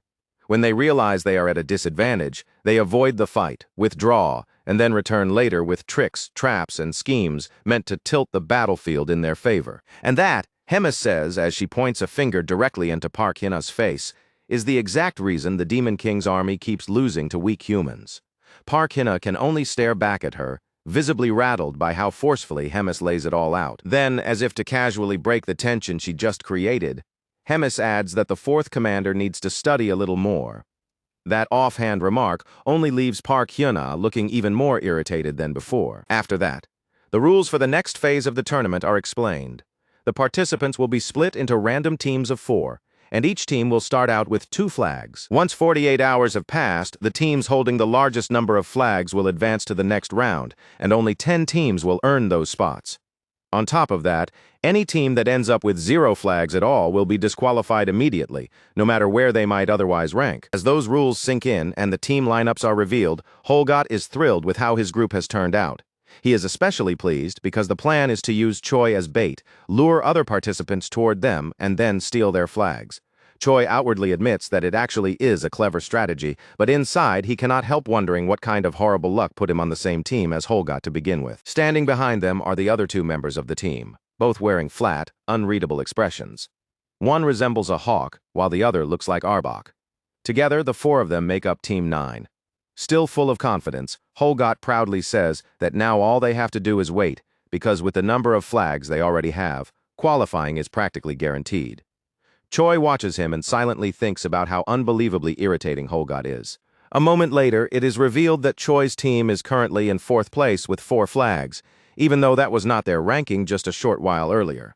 Then, without the team doing anything at all, their position suddenly jumps again, climbing even higher until they reach 3rd place. That abrupt change catches everyone off guard, and they all start wondering what in the world is happening. Then, completely out of nowhere, a steel foot steps into view near the group. Choi hears the hard metallic clang first. So, he turns around and sees Motem standing there, his overwhelming strength and oppressive presence, making the atmosphere turn heavy in an instant. The moment Holgot notices the pile of flags strapped across Motem's back, he immediately realizes that this stranger is probably the reason the rankings have been thrown into chaos. Then, grinning to himself, Holgot starts wondering if this guy is basically some kind of golden goblin, and without thinking twice, he recklessly charges straight at the newcomer. Choi instantly tries to stop him, warning that he should not even attempt to fight someone like that. But Holgot ignores him completely, keeps charging ahead, and calls Choi a coward as he goes. As he gathers power for his attack, Holgot arrogantly declares that he is going to kill the tin monster and take every last one of his flags. But Motem puts him down with just one simple movement, knocking Holgot flat as if it took no effort at all. And with that one blow, Holgot is sent hurtling backward through the air, crashing straight into the hawk and the Arbok-like teammate. The impact tears through the entire group in one shot. And before they can recover, they lose their flag as well. While Motem calmly gathers up the newly stolen flags and stores them away without the slightest hint of urgency, it becomes obvious that someone is watching him the entire time from afar, the very ones who sent him into this tournament in the first place. As Park Hyuna watches that scene play out, she questions whether any of this was ever necessary to begin with. From where she stands, Choi's team never had any real chance the moment Motem entered the field. With the level of skill they currently possess, there is simply no way they could ever defeat someone like him. Hemis gives no answer at all. She stays completely silent, her eyes fixed on the field in front of her, doing nothing but watching as the remaining time in the test continues to tick down. And when the standings are shown again, Choi's team has dropped all the way down to 25th place. Later, when there is only 1 minute left before the test ends, Choi finally reveals that he already has a plan. He quickly tells everyone to move only when he gives the signal, going out of his way to stress that even the goat head has to follow the timing perfectly. At that point, they run into Motem again. After his earlier attack, he had already moved on to gather more flags from other teams, and the second he notices Choi's group approaching, he immediately realizes they are about to try some new and rough-looking attack pattern against him. Choi gives the first command without hesitation, and tells the goat to attack. Holgot obeys, but not without obvious irritation. He glares as he begins channeling magical energy, clearly annoyed that he is being ordered around by a human of all people. The instant that energy crashes into the area where Motem is standing, flames and dust burst outward in every direction.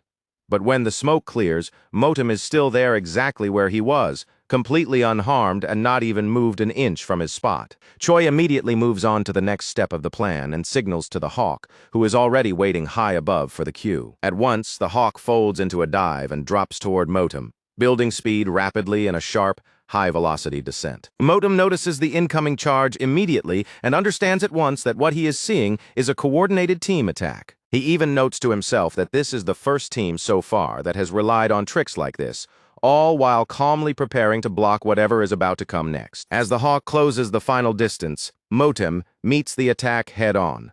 The tin monster stops the charge cold with his defense, and in that same smooth motion, he restrains the attacker by the neck.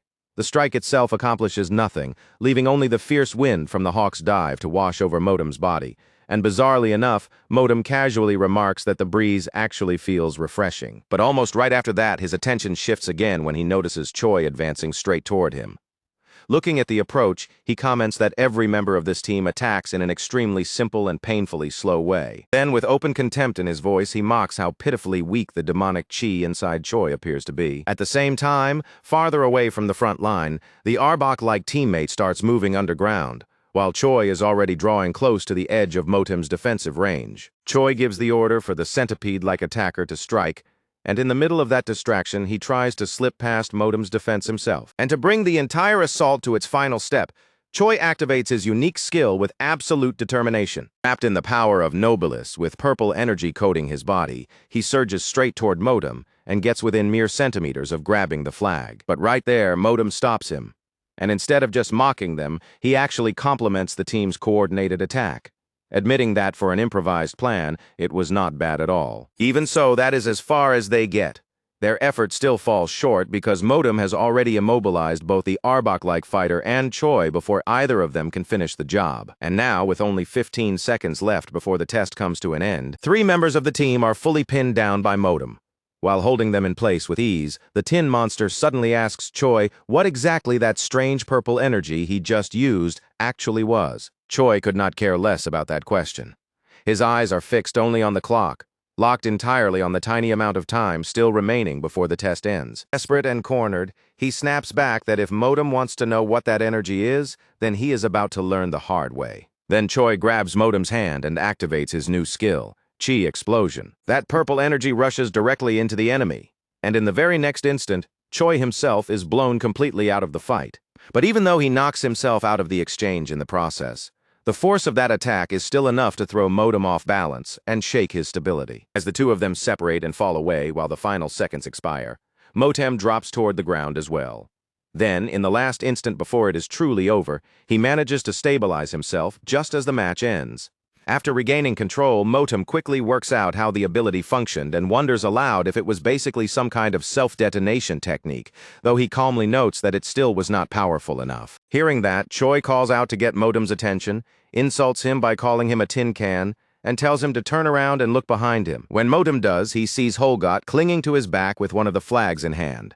And for the first time, a flicker of real confusion passes through his mind. Choi immediately mocks him, asking if he seriously thought Choi would blow himself up without having a plan ready.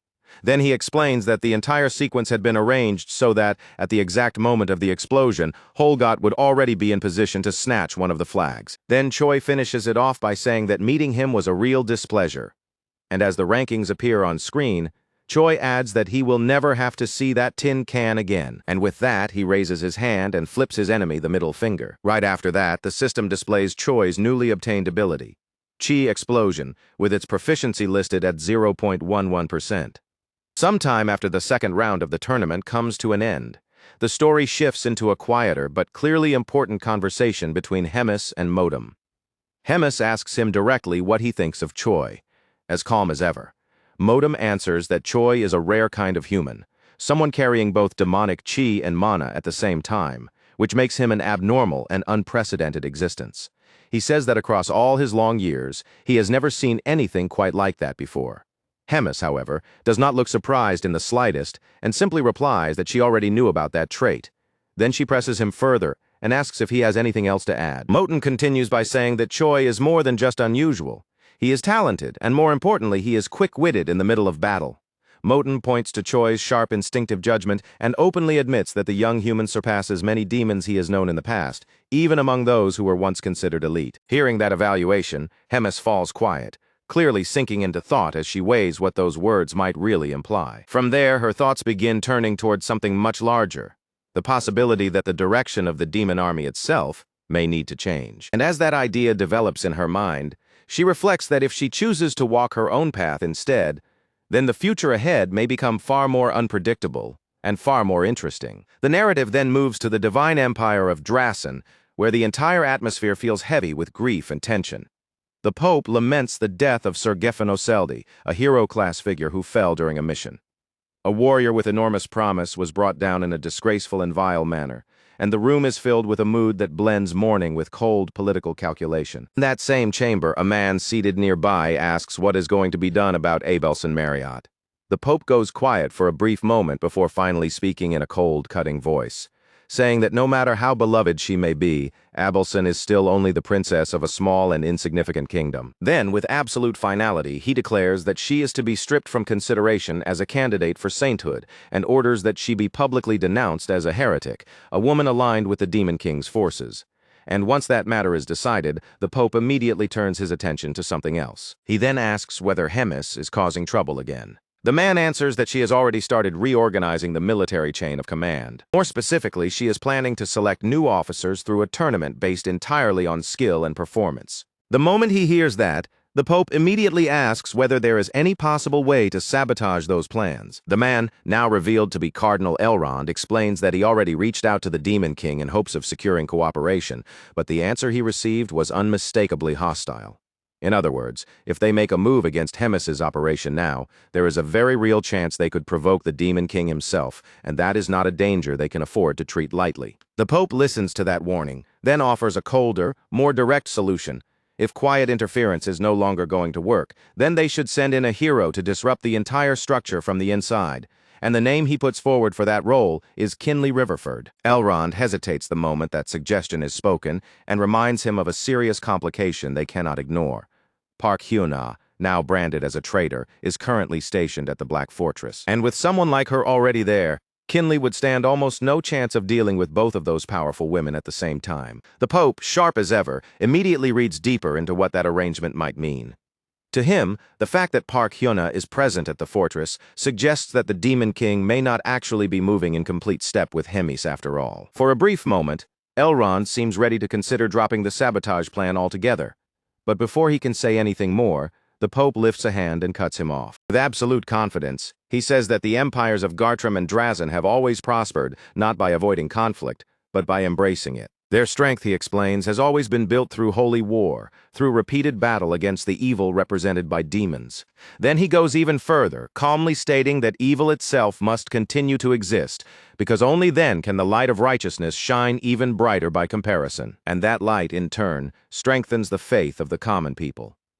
That faith is what keeps the empire standing, and what gives it its true power. That is exactly why, in his eyes, the war must never be allowed to end, no matter how much the balance between the two sides begins to shift. The Pope then lays bare one of the strategies they have been relying on all along. They have been pretending to cooperate with the Demon King so they could quietly influence the course of the war from behind the scenes. But if demons continue evolving at this speed, then a real danger is emerging that they may soon grow beyond the Empire's ability to control them. After laying all of that out, he tells Elrond to confirm whether the spy they planted among the enemy has already reported the location of the next tournament. Elrond checks the information he has, unfolds a map, and reveals that the next match is scheduled to take place in Inamazit, a distant forest region notorious for its dangerous beasts and brutally harsh terrain. The two of them note just how far that region is from the Black Fortress, and they interpret that choice of location as something almost like divine providence landing directly in their hands. With that, the Pope gives his final order: summon the heroes and use this next opportunity to test the limits of their strength. And as those plans begin taking shape inside the Empire, the story shifts back to Choi, now alone in his quarters. Back in his room, Choi sits there calmly, almost amused as he looks over the chaotic mess his system has turned into after combining demonic chi with mana. The deeper he digs into it, the more complicated the control of those energies starts to look.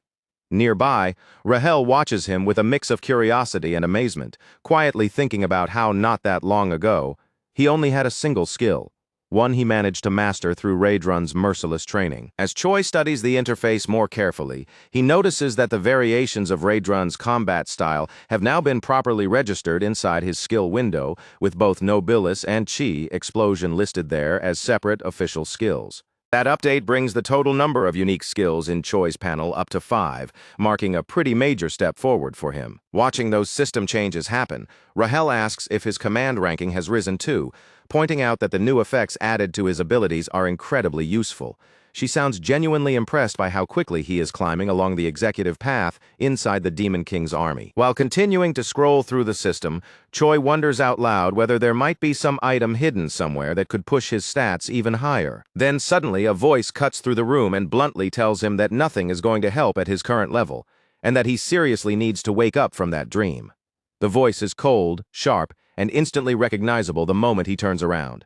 It is Park Hyuna, appearing out of nowhere and startling him on the spot. Choi reacts on pure instinct, scrambling backward across the floor in alarm the second he realizes that his unexpected visitor is the fourth commander herself. Clearly annoyed by the way he is panicking, Park Hyuna immediately tells him to shut up and demands to know how many hero points he has earned so far. Choi quickly answers that he has built up 1,300 points.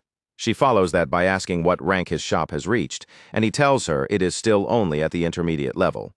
Park Hyuna reacts with open contempt, mocking that amount of progress as completely pathetic and flat-out calling it garbage. Seeing a rare chance to learn something useful, Choi timidly asks what she bought back when she was at the same stage, practically begging for advice from someone with far more experience than him. Park Hyuna laughs at that immediately, clearly aware that he is trying to squeeze helpful information out of her. Still amused, she says she will give him one tip, but only if he answers every single question she asks after that. Choi accepts the deal instantly, without even pausing to think. She then tells him that since he already has an aura, the smart next move is to upgrade his shop further and buy a dimensional pocket, an inventory-type item with tremendous utility for the price it costs. Choi thinks over how useful something like that could be, and wonders whether it will show up in the next batch of shop options. Park Hyun-ah confirms with a nod that it will, but then, without lingering on the topic, she tells him that now it is her turn to ask questions. Her first question is simple and direct. Is Choi really a hero? Choi gives her a vague answer, saying that somehow, yes, he is. Then comes the second question. Why in the world is he serving inside the demon army? Once again, Choi answers in the same slippery way, saying he somehow just ended up there. Her third question cuts even deeper. How can he possibly use demonic chi and mana at the same time? And yet again, Choi gives basically the same answer as before. It just sort of happened. At that point, Park Hyun-ah, visibly fed up, sarcastically summarizes his entire story for him. So he is somehow a hero who somehow joined the demon army and somehow can use both demonic chi and mana together. Choi, with absolutely no shame, just nods and agrees with every word. That carefree reaction is what finally sends her over the edge. Furious, Park Hyun-ah drives a savage kick straight into his face and sends him flying across the room. Dizzy and annoyed, Choi fires back that she herself is also part of the demon army. Sometime later, the scene shifts again, and now Choi is lying face down in total submission, pinned beneath Park Hyun-ah's legs, while she casually lounges on top of him like this is the most natural position in the world. When she calls out to him, he answers instantly without hesitation.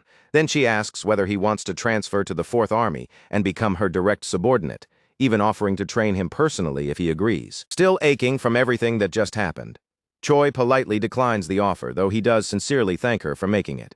That answer sours her mood all over again, and she presses down harder on his back, making him groan from the pain. As he struggles under the added weight, she demands to know why he is so determined to stay where he is. Choi, barely managing to breathe under the pressure, says that his biggest reason is actually very simple. If he tries to leave, Hemis might genuinely kill him. Park Hyun-ah then asks what his next reason is, pushing him on whether he has any real goal beyond simply surviving long enough not to be killed by Hemis. Without even a second of hesitation, Choi proudly announces that his next great ambition is to marry a rich blonde noblewoman and become the father of 5 children. The sheer randomness and total sincerity of that answer hit Park Hyun-ah so hard that she is left completely stunned. She freezes for a moment, then abruptly gets off him, visibly shaken by what she just heard. With a dismissive wave of her hand, she mutters that it would be better for both of them to pretend this entire conversation never happened. After regaining a bit of composure, she tells Choi he can chase whatever bizarre dream he wants, and grudgingly admits that on one point he is probably right.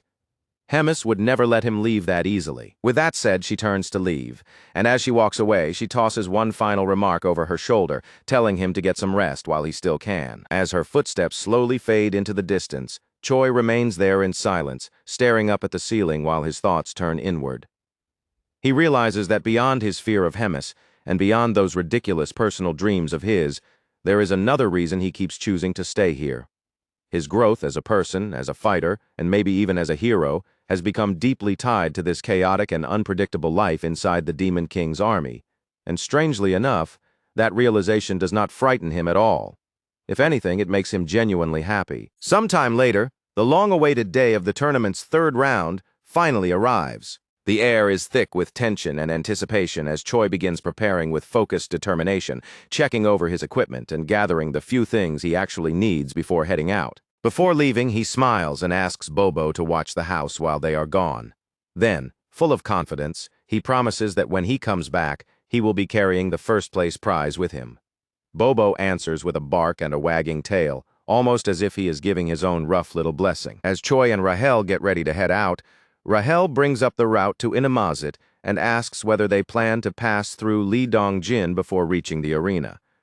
Choi answers with a nod while checking the map one last time to be certain. With everything finally settled, the two of them step out through the door, the atmosphere between them buzzing with nervous excitement. Both of them are completely locked in on victory now, with hearts burning and minds sharpened.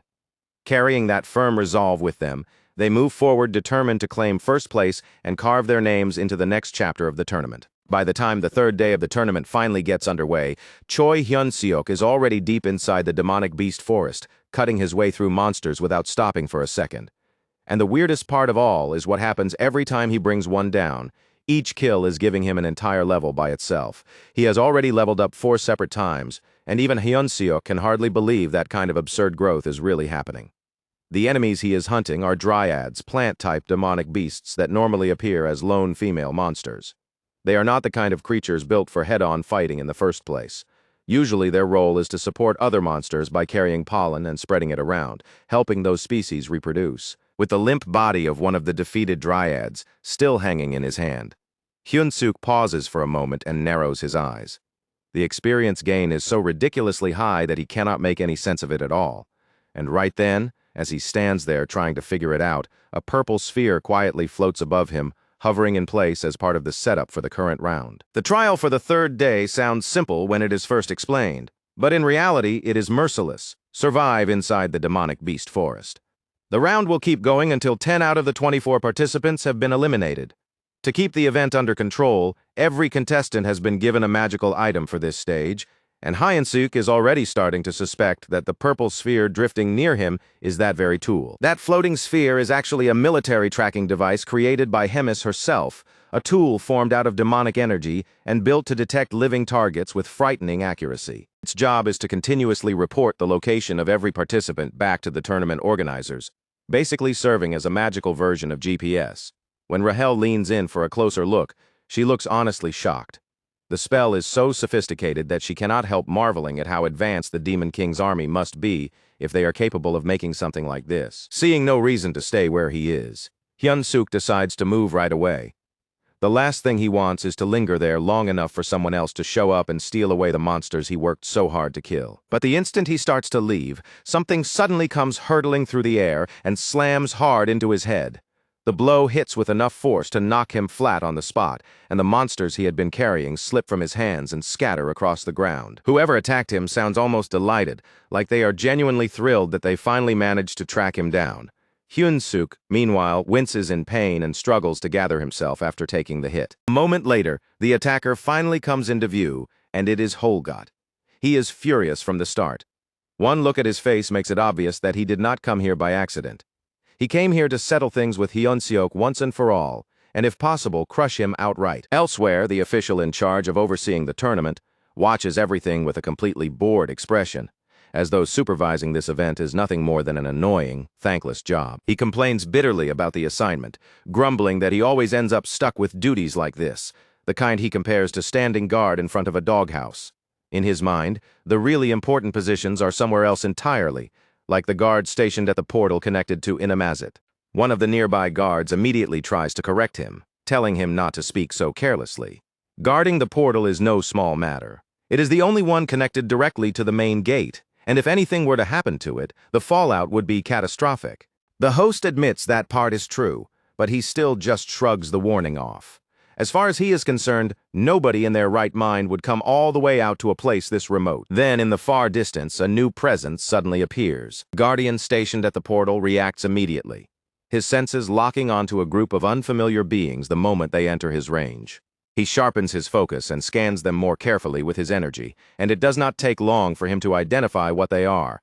The group is made up of humans. From the impression they give off, they seem to be monster hunters. Even so, he does not treat them as an immediate danger. He cannot sense any especially overwhelming magic from them, so for the time being, he decides not to make a move. In the Guardian's view, acting first might only create a worse situation, especially if attacking them ends up drawing them straight toward the portal. Inimazid is vast, after all, so he convinces himself there is a good chance they will never run into the tournament participants anyway. Even though the group still leaves him with an uneasy feeling he cannot quite shake, he ultimately lets the matter rest and chooses to leave the strangers alone. Back in the forest, Holgot starts puffing himself up and throwing his weight around, trying to intimidate Hyun-Suk with loud talk about his overwhelming strength. He demands that Hyun-Suk drop to his knees and beg for mercy. But when he realizes Hyun-Suk is barely reacting at all, he quickly switches to a different angle and tells him that if he will not beg, then he should at least run. According to Holgot, there is no shame in retreat, and for someone who fights with his fists, scars on the back are nothing to be embarrassed about.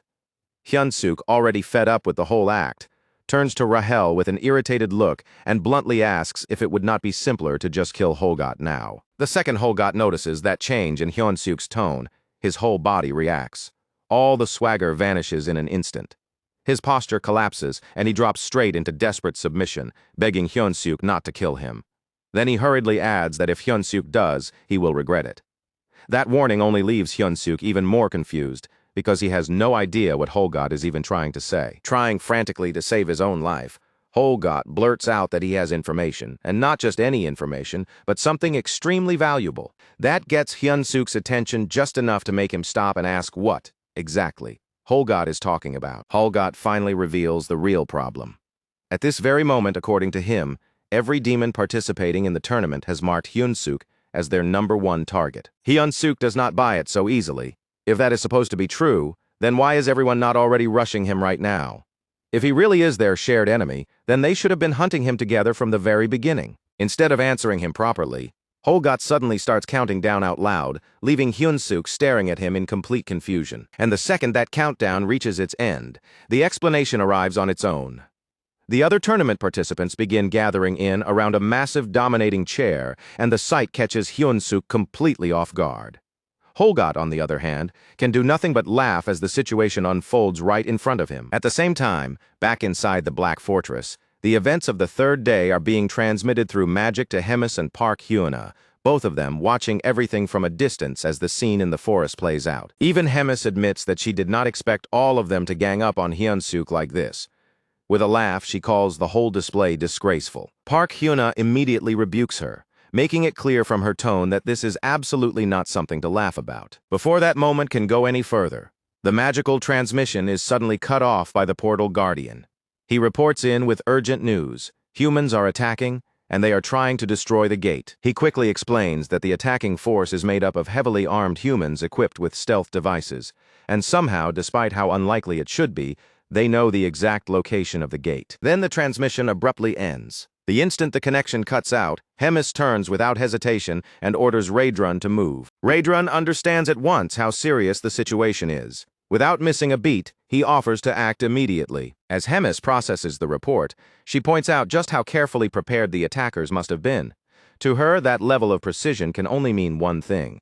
Information is leaking from somewhere. The moment those words leave her mouth, Park Hyuna can only stare in stunned silence. Then Hemis raises her voice and demands to know where the leak is coming from, and Park Hyuna visibly flinches again, shaken both by the accusation itself and by the sudden spike of tension in the room. Back in the forest, Hyun-Suk manages to break away from the others and hide himself, but he is badly shaken by everything that just happened. Keeping his voice low and strained, he questions why the other contestants are openly breaking the tournament rules and why the people running the stage are doing absolutely nothing to stop it. Rahel quickly cuts in and tells him to stay quiet, warning him that any noise right now could expose the exact place where he is hiding. Not far from where he is concealed, 2 other participants move through the area searching for him. They stop and scan their surroundings for a moment, but eventually decide he is not there after all. Rather than waste more time wandering around, they leave and say they will just wait for the next tracking update instead. Hyun-Suk remains perfectly still for a little while longer just to be sure. Only after he is certain they are really gone does he finally let go. His body gives out beneath him, and he collapses onto the ground, overwhelmed by the terror that he might actually die in this place. Lying there on the ground, he can only think of one thing. How is he supposed to survive a situation like this? Trying to pull him back from spiraling panic, Rahel gently reminds him that his level growth has actually been going well up to this point. She suggests that they may still have a chance if he keeps defeating nearby monsters, and then she asks whether there might be anything in his shop inventory that could help him stay alive through this round. Hyun-suk admits that her reasoning makes sense, so he starts going through what he has. But even while he searches, there is still no real confidence in him. He cannot shake the fear that nothing in his inventory will actually be enough to save him. And just when it finally looks like he may have found something useful, his search is suddenly interrupted. Out of nowhere, a dark figure wrapped in a cloak appears and starts approaching him. The stranger fixes his gaze on Hyun-suk and asks if he is the hero everyone has been talking about, catching him completely by surprise. Then the cloaked figure lifts a hand and pulls back the hood, revealing red hair and a human face underneath. The sight hits Hyun-suk hard enough to leave him visibly stunned, revealing a red-haired human underneath, and the sight leaves Hyun-suk visibly stunned. A moment later, the rest of the group also begins revealing themselves one by one, pulling back their coverings and turning their eyes toward Hyun-suk with expressions that feel unnervingly strange. They are clearly human. There is no mistaking that. And yet, something about them feels deeply wrong. The longer Hyun-suk stares at them, the more unnatural their presence starts to seem. The one who seems to be leading the group finally steps forward at last, carrying himself with an oddly courteous air. Almost as if he is observing proper manners in the middle of a killing ground, he apologizes for not introducing himself sooner. Then he gives Choi Hyun-seok his name, Andrew Taylor, and calmly adds the one detail that instantly changes the weight of the encounter. He is a hero, too. At that exact moment, Hyun-suk's system window suddenly flashes open in front of his eyes and drops a brand new mission on him without warning. The objective is brutally direct: survive no matter what, and kill every villain in this place. If he manages to pull that off, the reward waiting for him will be 1,000 hero points. Realizing there is no time to hesitate and no room to show panic, Hyun-suk immediately tries to deceive the man standing in front of him. He puts on the act of a harmless, inexperienced rookie, forcing energy into his voice as he introduces himself simply as Choi, the newest hero around. Then, as casually as he can manage, he throws out a light question and asks what brought them all the way to a miserable place like this. Andrew does not dodge the question or play around with the answer. Without much hesitation, he tells Hyun-suk plainly that they came here to hunt demons. Hyun-suk instantly pretends to be on the same wavelength. He agrees that it is a righteous cause, saying that wiping out demons is justice. Then he pushes himself up to his feet as if nothing at all is wrong, acts like the situation is perfectly ordinary, and says he will go take care of some demons himself as well. With that, he even tosses them a light wish of good luck and tries to walk away. But the very moment he turns his back, Andrew's expression shifts. In one smooth, merciless motion, he suddenly draws his sword and slashes at Hyun-suk from behind, the blade cutting through the air and only barely missing him. The strike comes so suddenly and so cleanly that Hyun-suk is left visibly shaken where he stands, his whole body jolting from the shock of how close that attack came. Then Andrew makes their real purpose unmistakably clear. They are not just here to slaughter demons. They also came to kill the human traitor. And just as Andrew gets ready to attack again, the situation grows even worse. Another group crashes into the scene at the worst possible moment, because the tournament participants have finally arrived too, and they are also hunting for Hyun-suk. Olgat reacts first, instantly mocking Hyun-suk like there is no possible way out for him now. Behind him, some of the other participants spot the second human nearby and begin muttering in confusion, wondering if Hyun-suk somehow has the ability to duplicate himself. That bizarre claim throws Andrew off for a moment, clearly disrupting his read on the scene. Hyun-suk, however, reacts in the exact opposite way. His mind starts moving at full speed, rapidly connecting the pieces in front of him as he desperately tries to build some kind of emergency plan. Then, out of nowhere, he does something completely unexpected. Raising his voice, Hyun-suk boldly calls out to everyone around him and tells them to recite the chant connected to the Demon King's army's third command. The people around him can only stare back in blank confusion. They are completely caught off guard, unable to understand what he is doing or where this sudden outburst is supposed to be leading. Andrew is no different. He watches Hyun-suk's bizarre little performance with a puzzled look, having absolutely no idea what this man is trying to pull. But Hyun-suk does not stop there. He raises his voice even further and launches into a loud, forceful declaration, shouting that they are the mighty army of the Demon King. The instant those words leave his mouth, a blue aura begins to spill out from his body. It spreads around him in visible waves, making the entire declaration feel heavier, grander, and strangely convincing. With that odd blue energy building around him, Holgot and the other competitors still hesitate for a beat, glancing around as if unsure what they are supposed to do next. Then they ask if that means they are meant to devour the humans standing right in front of them. Hyun-suk answers immediately, without even a moment of pause. Yes, that is exactly what they should do. He presses harder, shouting that they must destroy the enemies of their father, the Demon King, and do it proudly as true warriors. Right on cue, the system announces that a hidden status, charisma, and leadership has been activated, and it notes that allied morale has risen. The second he sees that, Hyun-suk seizes the opening and shouts even louder, ordering them all to charge. Around him, the participants start murmuring to one another, and even Holgot is forced to admit that, technically, Hyun-suk is not wrong. Another participant quickly backs that up, saying that no matter how anyone looks at it, they are still an army in the end. Holgot, now completely swept up in the mood, takes Hyun-suk's cry and amplifies it, roaring for everyone to move forward and crush the humans. Driven on by Hyun-suk's blue aura, the entire group surges forward into battle in one violent wave. And right in the middle of that sudden charge, Hyun-suk is secretly overjoyed that his absurd gamble actually worked.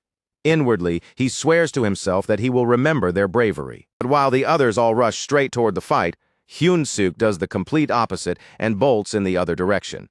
Even as he runs, he cheerfully calls out that they will all meet again in Valhalla, sending them off like honored warriors while shamelessly abandoning the battlefield. Even while fleeing at full speed, Hyun-suk knows exactly how this is likely to end. Those demons probably will not last very long at all. And in the end, he understands that running is the only real choice left to him if he wants to stay alive. Then, without warning, someone suddenly catches him by the scarf and yanks him back hard. The one who stops him is none other than the commander who had been guarding the gate. Hyun-suk recognizes him right away, and the surprise shows instantly on his face. Completely caught off guard, he blurts out a stunned question, asking what in the world is going on. The commander hurriedly explains that during the humans' ambush, the gate connected to the castle was destroyed. Hyun-suk immediately asks about the guards who had been stationed there, and the commander gives him the grim answer that they were most likely wiped out.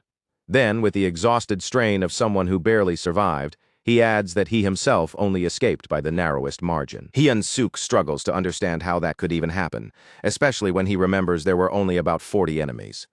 The commander then makes it clear just how terrifying that force really was. Every single one of them was at least around battalion commander level. 3 of them were roughly regimental commander class, and one among them was nearly strong enough to rival a division commander. After hearing that, Hyun-suk cuts through everything else and asks the only question that matters now. If they want to survive, what exactly do they need to do? The commander's answer is grim and immediate. As things stand now, survival may not even be possible. Then he reveals something even worse. A tracking spell is currently attached to Hyun-suk, and because the commander himself also holds a high rank within the Demon King's army, the two of them have effectively become the enemy's top priority targets. Hyun-suk quickly asks if there is any way to remove the tracking spell, but the commander shuts that idea down at once, explaining that the removal process takes far too long and they simply do not have that much time left. Before they can think the problem through any further, the tracking spell reacts again. It alerts them to the presence of a nearby creature, one identified as an extremely high-level demonic beast. The moment Hyun-suk hears that, his eyes suddenly sharpen.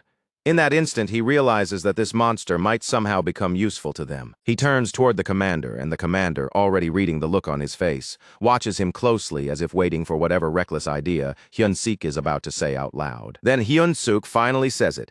He has a plan, and if it works, it may be the only path left that gets them out of this situation alive. Sometime later, the invading force has already finished massacring every last tournament participant. Only after that slaughter is over do they realize that the traitor hero they came for has managed to slip away. The second that fact becomes clear, it triggers an all-out pursuit. Guided by the tracking spell, they immediately begin chasing after him. As they follow the signal, Andrew notices that it is not only Hyun-suk's presence being detected, there is something else mixed in with it as well, and he begins to wonder whether that second presence might be flow-clad. He quickly explains what that means. Flowclad is a monster with combat power somewhere between 250,000 and 300,000, the apex predator of Inamazet itself. It is a gigantic plant-type creature, classified as high risk, and under normal circumstances bringing it down would require at least a fighter-class hero. Andrew admits that killing it is not impossible for them, but he makes the cost clear at the same time. Even if they win, the damage it could inflict before falling would be massive, and just as expected, it does not take long before contact with the monster throws everything into turmoil. The invading heroes collide with it, and the battlefield erupts into instant chaos. Watching that confusion explode around them, Andrew gives a quick, precise order to his team. They are to keep the monster occupied, while he personally continues hunting the traitor hero. At that moment, the system announces the use of an item called pheromone perfume. The item reproduces the scent of a demonic beast, allowing a human to imitate beast affinity, though using it costs 10 hero points. At the same time, the system warns that the wider the range of the effect becomes, the weaker that effect grows overall. Hyun-suk then works that item into his survival plan by combining it with promote, even if it means turning himself into something that looks like a bizarre female tree just to stay alive. Not long after that, Andrew finally catches sight of the pair in their ridiculous disguises. The sheer strangeness of what he sees is enough to make even him stop short for a moment in visible surprise. But that hesitation lasts for only a heartbeat. In the very next instant, he throws himself straight at them without wasting so much as a second. Hyun-suk sees the attack coming and instantly shouts for the commander to intercept him. The commander moves in time and meets Andrew's strike cleanly. After that clash, the two swordsmen separate and reposition themselves, each settling into stance as the real battle between them finally begins to take shape. Andrew then activates the advanced form of his sword and launches himself forward once more, pressing in with another attack. And with that, the confrontation explodes into a full-scale duel, a fierce and violent clash between two warriors whose mastery of the blade exists on an entirely different level. As the commander starts getting boxed in from several directions at once, the pressure on him rises fast. Attacks begin crashing in from every side, forcing him to deal with far more than just Andrew standing in front of him with a sword. The moment Choi Hyun-suk sees that happening, he moves in without the slightest hesitation. He starts cutting down the side threats one after another, cleanly taking out every attacker trying to slip in from the edges and interfere. As he moves, Hyun-suk quickly reassures the commander, telling him not to waste attention on the smaller enemies because he will handle those himself. Then he urges him to keep his mind on the original plan and endure for as long as he possibly can. Watching the way the two of them coordinate their movements, Andrew begins to read between the lines. His eyes narrow, and he sharply asks whether this entire strategy is nothing more than a desperate attempt to stall for time. But the question gets absolutely nothing in return. Neither of them answers him. Not a single word comes back. And the story jumps back to the moment when Hyun-suk first explained the plan to the commander. At the heart of that strategy was one crucial idea. They would turn the demonic beast itself into the main weapon aimed at their enemies. The commander's role in that plan sounded simple, but it was incredibly dangerous in practice. He needed to avoid Andrew as much as he could, wear him down little by little over time, and whenever those deadly attacks came at him, he was supposed to use the beast's enormous body as cover. At the same time, Hyun-suk would deal with the rest of the enemy group by exploiting the chaos caused by the demonic beast's presence. The most important rule of the entire operation was crystal clear. Under no circumstances could they allow themselves to get dragged into a direct frontal battle, and with absurd confidence, Hyun-suk even gives the plan a name, calling it, "You Come At Me." Back in the middle of the present fight, Andrew's patience finally starts wearing thin. Frustrated by the commander's non-stop evasion, he angrily demands to know how long he intends to keep dancing around and dodging every single blow. The commander gives no verbal reply at all, but inwardly, as he watches the way these humans fight, he judges it to be a cowardly style of combat. Even so, he cannot deny what is right in front of him. However ugly or distasteful this method feels, it is exactly what is letting them drag the fight out and steal the precious time they need. Then the focus pulls away from that clash and shifts over to Hyun-suk, who now finds himself standing face to face with a single cloaked enemy on his own. Though the man is already battered and weakened, he still forces himself back to his feet. The obsession burning inside him is obvious. He wants to kill the traitor no matter what. And then, with no hesitation left, the man bursts forward in a straight charge. Hyun-suk slips around the incoming attacks with surprising ease, avoiding every swing cleanly and wasting almost no movement as he does it. But even while he is dodging, he can feel how dangerous those attacks truly are. Every slash is sharp, Every strike carries serious weight, and any clean hit looks like it would be enough to cut him in half on the spot. The attacker's biggest problem is how readable he is. There is no rhythm to throw Hyun-sik off. No deception, no instinctive variation at all. He swings his blade with the cold, repetitive precision of a machine. Hyun-seok takes advantage of that immediately. He counters by snapping a quick strike into the man's leg first, wrecking his balance and knocking his footing out from under him. The instant the man crashes down and smashes his chin against the ground, Hyun-sik follows up without mercy, driving a brutal kick straight into his head and knocking him unconscious right there. The whole victory comes so quickly that even Hyun-sik looks caught off guard by it, especially when the result gives him several more level-ups. The fight was almost suspiciously easy, and that only makes him more uneasy. The way these enemies move feels so mechanical that he starts questioning whether they are really human at all. But while he is still thinking about that, and also worrying about how much longer he can keep Promote active before it drains too much of his stamina, something unexpected suddenly happens. A strange sensation starts building in his forehead, and at the very same time the system alerts him that his demonic chi has risen from rank C to rank B. Then the change becomes visible. A horn starts pushing out from his head, caught completely off guard. Hyun-sik realizes that his appearance is starting to turn demonic.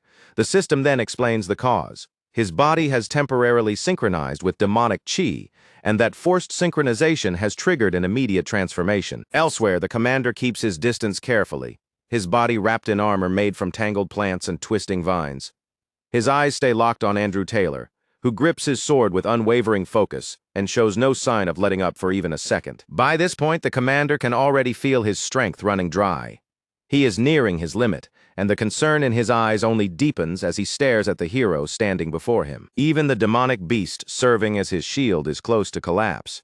The massive creature with pale alabaster skin and claws, sharp as blades, is covered in deep wounds carved all across its body.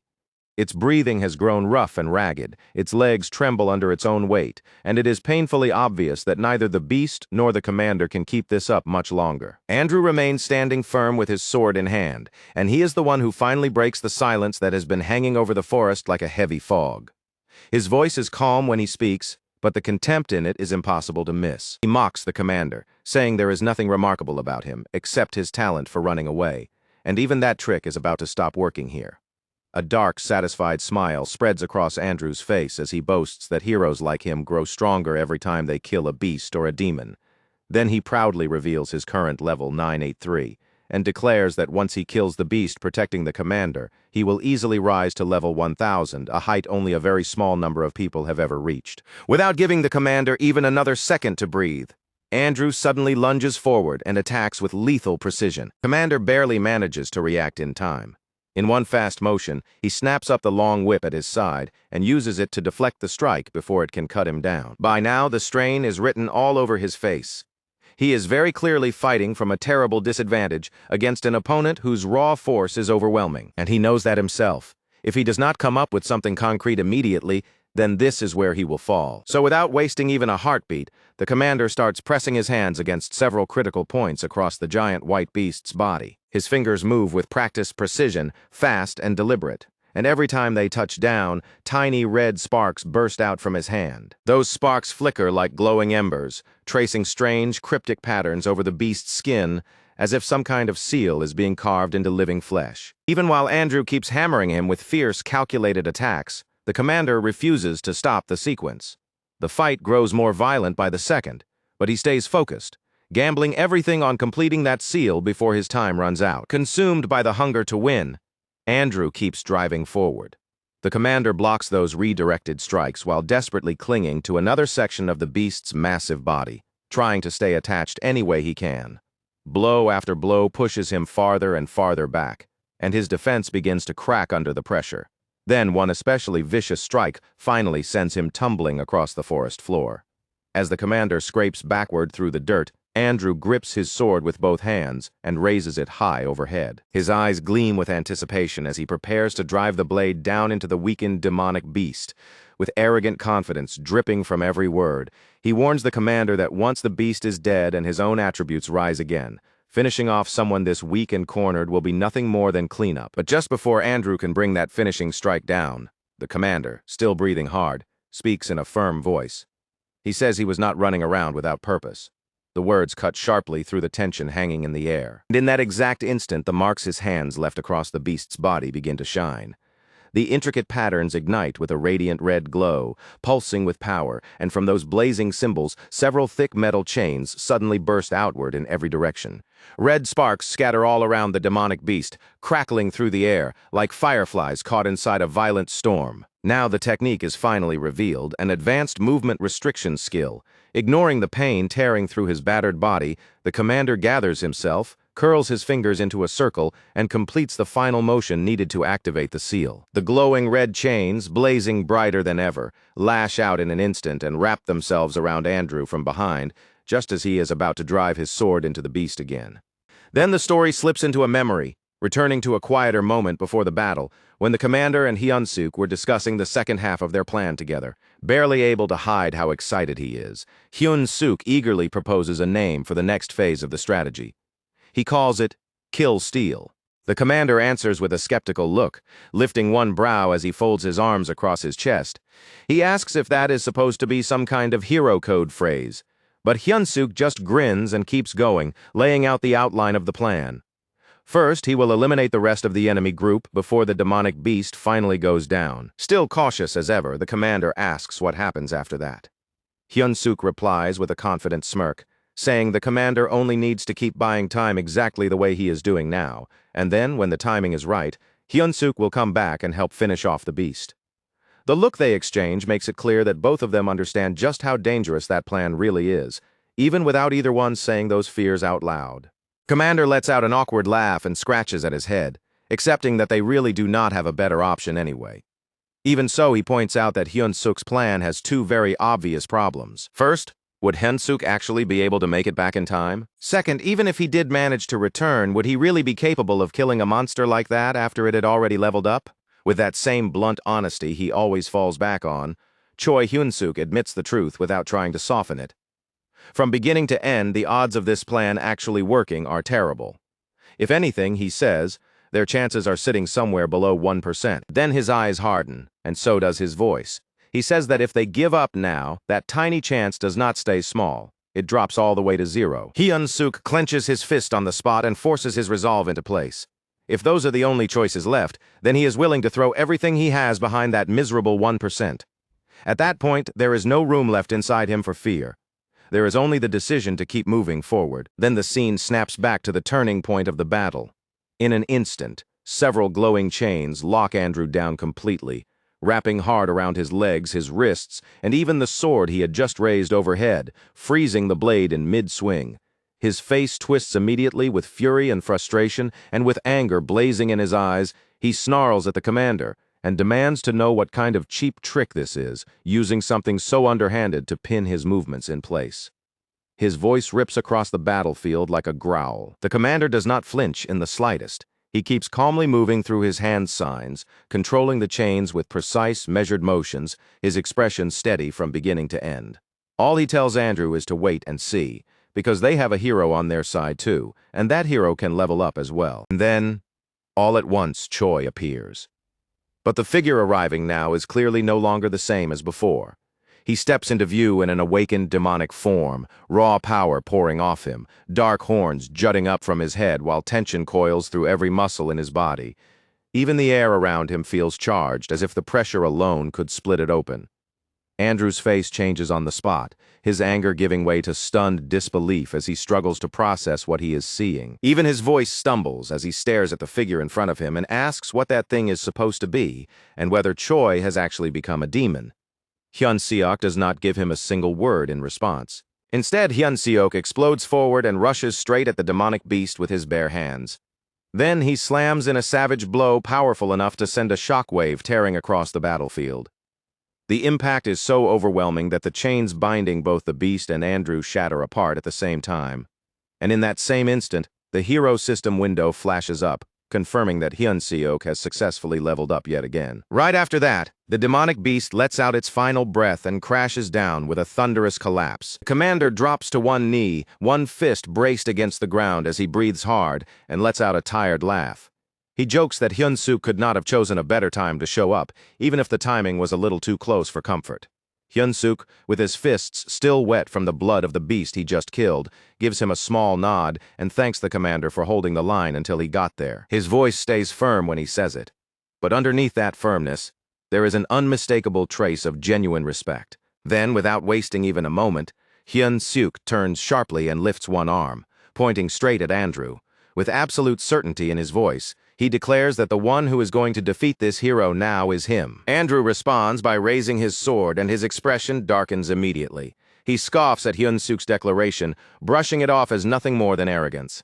In his eyes, killing a weakened demonic beast does not suddenly put anyone above him. Tightening his grip around the hilt, he prepares to crush what he sees as Hyun-suk's foolish confidence with sheer force. In the next instant, even the atmosphere seems to tense as Andrew reveals a new skill. It is a high-level sword technique, Form 3, bearing the ominous name Dragon Slayer. Blue energy flares along the blade and spills outward in sharp arcs of light as Andrew steps forward, every movement heavy with the certainty of someone who has never once imagined defeat. Then he roars and brings the attack down. Hyun-suk does not retreat even a step. He plants himself firmly, raises both arms, and crosses his wrists above his head. The enormous blade crashes down with crushing force, but Hyun-suk stops it head-on with nothing but raw physical strength. The ground beneath him fractures from the impact, yet his body does not bend. Andrew's eyes narrow instantly. In that one moment, he understands something important. Hyun-suk is not just some reckless brute charging around at random. He is a close-range fighter with monstrous physical strength, and if Andrew lets him get in close again, having a sword may not be enough to save him. On the opposite side, Hyun-suk's eyes glow with a sharp white light, intense and yet perfectly steady. There is no panic in that stare, no hesitation, no awe at the sight of Andrew's glowing sword or his status as a hero. His gaze cuts straight through all of it. He is standing here for one reason only: to end this. Andrew immediately follows up with a relentless barrage of sword strikes, one after another, his skill releasing blue slashes that close in around Hyun-suk from every direction. But even under that pressure, Hyun-suk defends against every single attack with almost unsettling ease. Realizing that Form 3 may not be enough, Andrew pushes the technique all the way up to Form 7. He charges again to complete the next attack, but before he can fully unleash it, Hyun-suk counters with absurd power, releasing violet lightning that slams into Andrew and blasts him backward. Andrew is launched clean off the top of the demonic beast, and does not stop flying until he crashes into a rock wall hard enough to crack it on impact. Blood spills from Andrew's body and drips down onto the ground beneath him. His teeth grind together, his eyes widen, and a ragged scream tears out of him as he demands to know what the hell Hyun-suk even is, and whether he really has turned into a demon. Down on the forest floor, Hyun-suk stands there wrapped in a thick violet aura. Then he starts walking toward the place where Andrew fell, and in a calm voice he says that every opponent he has faced up to this point has always been stronger than him. As soon as he reaches him, Hyun-suk drives a brutal kick into Andrew's stomach, forcing the hero to gasp and fold in pain. Before Andrew can recover from that hit, Hyun-suk grabs him by the face and slams him straight down into the ground. Even while pinning him there, Hyun-suk keeps talking in a steady, unwavering voice, completely ignoring Andrew's desperate pleas for him to stop. As he presses the attack, Hyun-suk hammers him with blow after blow, each hit landing with savage precision. In the short gaps between strikes, he keeps murmuring the same words almost like a mantra, as if every punch is meant to drive that lesson deeper into Andrew's skull. And in the end, that lesson is simple. Level is just a number. With his fists carrying both power and conviction, Hyun-suk finishes those words with one final punch, a strike heavier than every hit that came before it. That last blow brings the fight to its true conclusion, leaving no room at all for doubt that Hyun-suk has proved exactly what he set out to prove. Once the battle is over, Hyun-suk gains several more levels, and with them, another hidden attribute unlocks. It is called Fighting Spirit, a trait that strengthens resistance against mental debilitation and sharpens focus in combat. The system grants him 10 points in this newly awakened attribute. A little later, Hyun-suk is sprawled out on the ground, groaning dramatically from the strain of using promote again. This time, the side effects are milder than before, but he still seizes the chance to put on a show, whining like he is on death's door, even though he is clearly not in quite that bad a condition. While Hyun-suk keeps up that exaggerated suffering, the commander walks over and asks whether the hero is still alive. Hyun-suk answers in a flat voice that, no, he is dead. Then, in the very next second, The commander suddenly pours a red liquid right over Hyun-suk's face, catching him completely off guard and orders him to drink it. Hyun-suk jerks upright immediately and starts complaining about how horrible the potion tastes, demanding to know where something this disgusting even came from. The commander casually tells him that Rahel is the one who brought a whole pile of those potions. Right after that, Rahel herself appears with another bottle in hand and explains that it is a high-level potion.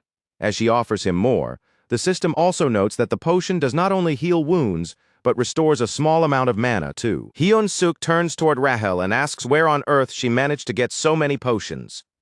Rahel matter-of-factly explains that she took them from defeated heroes because when heroes die, they drop everything they were carrying. That answer clearly catches Hyun-suk off guard. Hyun-suk then glances over toward Andrew and says that heroes in this world are far too strange. Rahel does not understand what he means, so he explains it. In his mind, heroes are supposed to be righteous people. They are meant to stand against evil and save the world. But in this world, there is no punishment at all for killing another hero. In fact, doing that gives you experience and lets you take their items as loot. As he thinks that through, Hyun-suk comes to a bitter realization. Even though he himself is a hero, he has been living more like a villain for a long time now. He does the kind of things a villain would do, and yet no divine punishment or moral consequence ever comes down on him for it. After hearing that, the commander gives his own answer. He says that from a human point of view, Hyun-suk's concerns make complete sense. But from the perspective of an ally, what Hyun-suk has done is not evil at all. In fact, it is no different from what a good hero would do because in the end he saved him.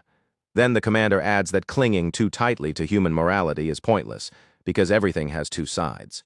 Looking at the world only through the lens of right and wrong does not really work when those ideas are not absolute. Hyun-suk listens carefully, paying close attention to every single word the commander says. But out of everything he hears, one particular detail catches his attention more than anything else. Is the commander actually trying to comfort him? The moment Hyun-suk says that out loud, the commander answers him with kicks instead of words, telling him to shut up and go get some rest. Still aching from the side effects, Hyun-suk yelps and complains that the violence is too much and that his bones already hurt enough as it is. After that, the commander finally stops and explains the situation properly.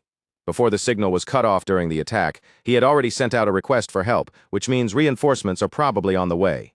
Hearing that, Hyun-suk smiles in relief, finally starting to feel like the worst may be over, though he still stays slightly guarded in case the commander decides to kick him again. Then the scene shifts to the moment Raidrun arrives. He is the one responsible for opening the portal everyone will use to return. The commander reaches out a hand to help Hyun-suk into the portal, and the transfer goes through without any trouble. One after another, they all pass through the portal and make it back to the Dark Fortress. The instant he arrives, Hyun-suk is so relieved that he loudly announces that he is back. But the second he fully opens his eyes, that relief disappears. Spread out in front of him is total devastation. Buildings have been smashed apart, the entire area has been reduced to ruins, and Hyun-suk reacts in shock as he realizes that the place he believed was his safe zone is no longer safe at all. Then the despair hits him even harder when he sees his own house swallowed by flames. Rage surges through him instantly, and he starts demanding to know who caused all of this destruction. The second Raidrun and the commander fully take in the devastation around them. The answer hits all three of them almost immediately. It does not take long at all for them to understand exactly where this chaos came from. Every last bit of the destruction was caused by Hemis herself.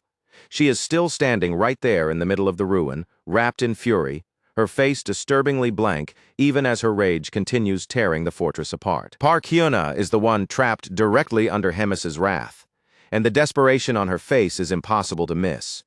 She keeps trying to reason with Hemis, pleading with her to stop, and insisting that this destruction serves no purpose, especially now that the attack itself no longer even makes sense. By that point, the real problem has become painfully clear. Hemis has already decided that Park Hyun-ah is the traitor, and no matter how fiercely Park Hyun-ah denies it, Hemis refuses to let go of that conclusion. But Hemis has already gone even further than that. At this stage, whether Park Hyun-ah is actually a traitor or not does not matter to her anymore. She is angry, and that anger alone is enough to keep driving her forward. In Hemis's eyes, nobody tied to this betrayal deserves peace, and with a cruel smile slowly curling across her face, she prepares to launch another attack. With no other option left, Park Hyun-ah braces herself to defend against the next strike. She is horrified that Hemis is pushing things this far, even though everything pointing at the truth suggests she is not the traitor at all. Hemis's next attack comes in with brutal force, But just as it should have connected, something strange cuts across its path and throws off the trajectory. A huge curtain of smoke suddenly surges upward and swallows the scene whole for a moment. Then, from inside that churning cloud, a figure slowly starts to emerge. For a brief second, nobody can tell who it is. Then the shape becomes clear. A man whose appearance strongly resembles Raedrun steps forward and calls out to Hemis, his face set in a hard, serious expression that demands attention. He is Uzgez, another commander in the Demon King's army, and he has arrived carrying a direct order from the king himself. Hemis is to stop this disturbance immediately. That makes Hemis pause, not because she is afraid, but because she is curious. One detail bothers her more than anything else. How did Uzgez learn what was happening so quickly? Even if someone had warned him the very instant the attack began, there still should not have been enough time for him to appear right then.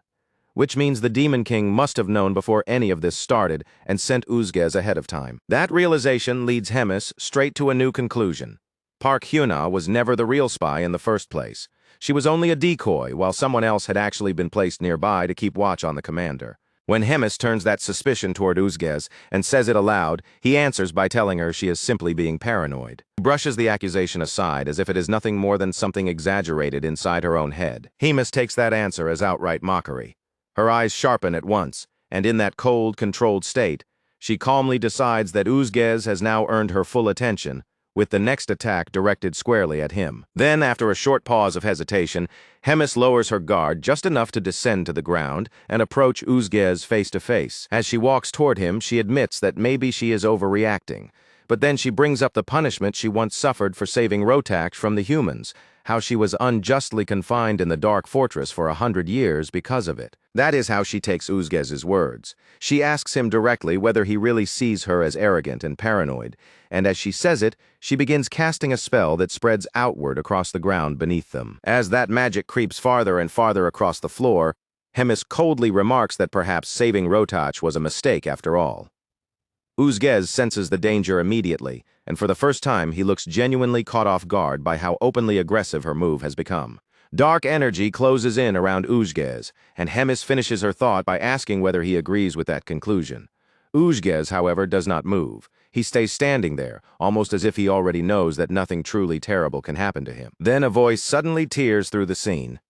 It is Raedrun, shouting loudly enough to pull Hemis's attention away and begging her not to continue the attack. Uzgez's reaction to Raedrun's arrival instantly makes one thing obvious. The two of them are not strangers. There is a clear sense of familiarity between them. Before anyone else can say another word, Hemis calmly steps forward and places a hand on Uzgez's shoulder. In an eerily controlled voice, she tells him he can relax now because there is no need for confusion anymore. According to her, she already got exactly what she wanted, and she tightens her grip on his shoulder and tells him he should thank his nephew for that.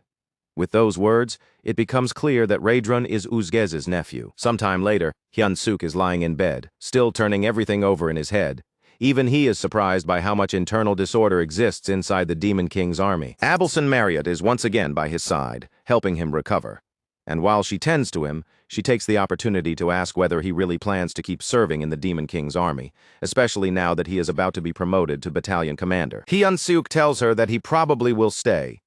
In his view, there is already an official war underway between the Dark Fortress and the Drasan Empire. And beyond that, even if he wanted to leave, he knows there is no realistic path for him to return to human society anymore. Now that horns are growing from his head, and he can use demonic chi, Hyun-Suk's condition only makes that truth harder to deny. Abelson ends up letting out a small laugh at the sheer absurdity of the hero's situation. Not long after that, Hyun-Suk finds his thoughts drifting back to what happened during the trial, especially the heroes who appeared so suddenly. There was something deeply wrong about that group. Aside from Andrew Taylor, every one of the others had an unsettling look about them. They all seemed dazed, almost vacant, and no matter how badly they were hurt, or even when they died, their expressions never changed at all. When Hyun-Suk asks whether she knows anything about heroes like that, Abelson tells him she cannot say for certain. She reminds him that she was expelled, so she is no longer familiar with the kingdom's inner workings. What she can say is that the Empire has a large number of powerful heroes, and that most wars against demons are not actually fought by priest-ranked heroes alone. Even so, one mystery still remains. How is such a divided empire able to gather that many powerful heroes so quickly whenever the need arises? Still, there are rumors, and they are ugly ones. According to those whispers, The Empire may be relying on inhumane methods to make that possible. The moment she finishes saying that, their conversation is cut off by someone arriving.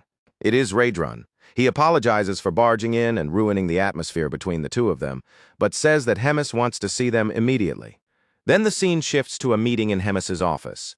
There, the commander greets them with unusual warmth and, in a surprisingly cheerful tone, announces that she has a brand new mission for them. A spatial interference magic shield needs to be installed.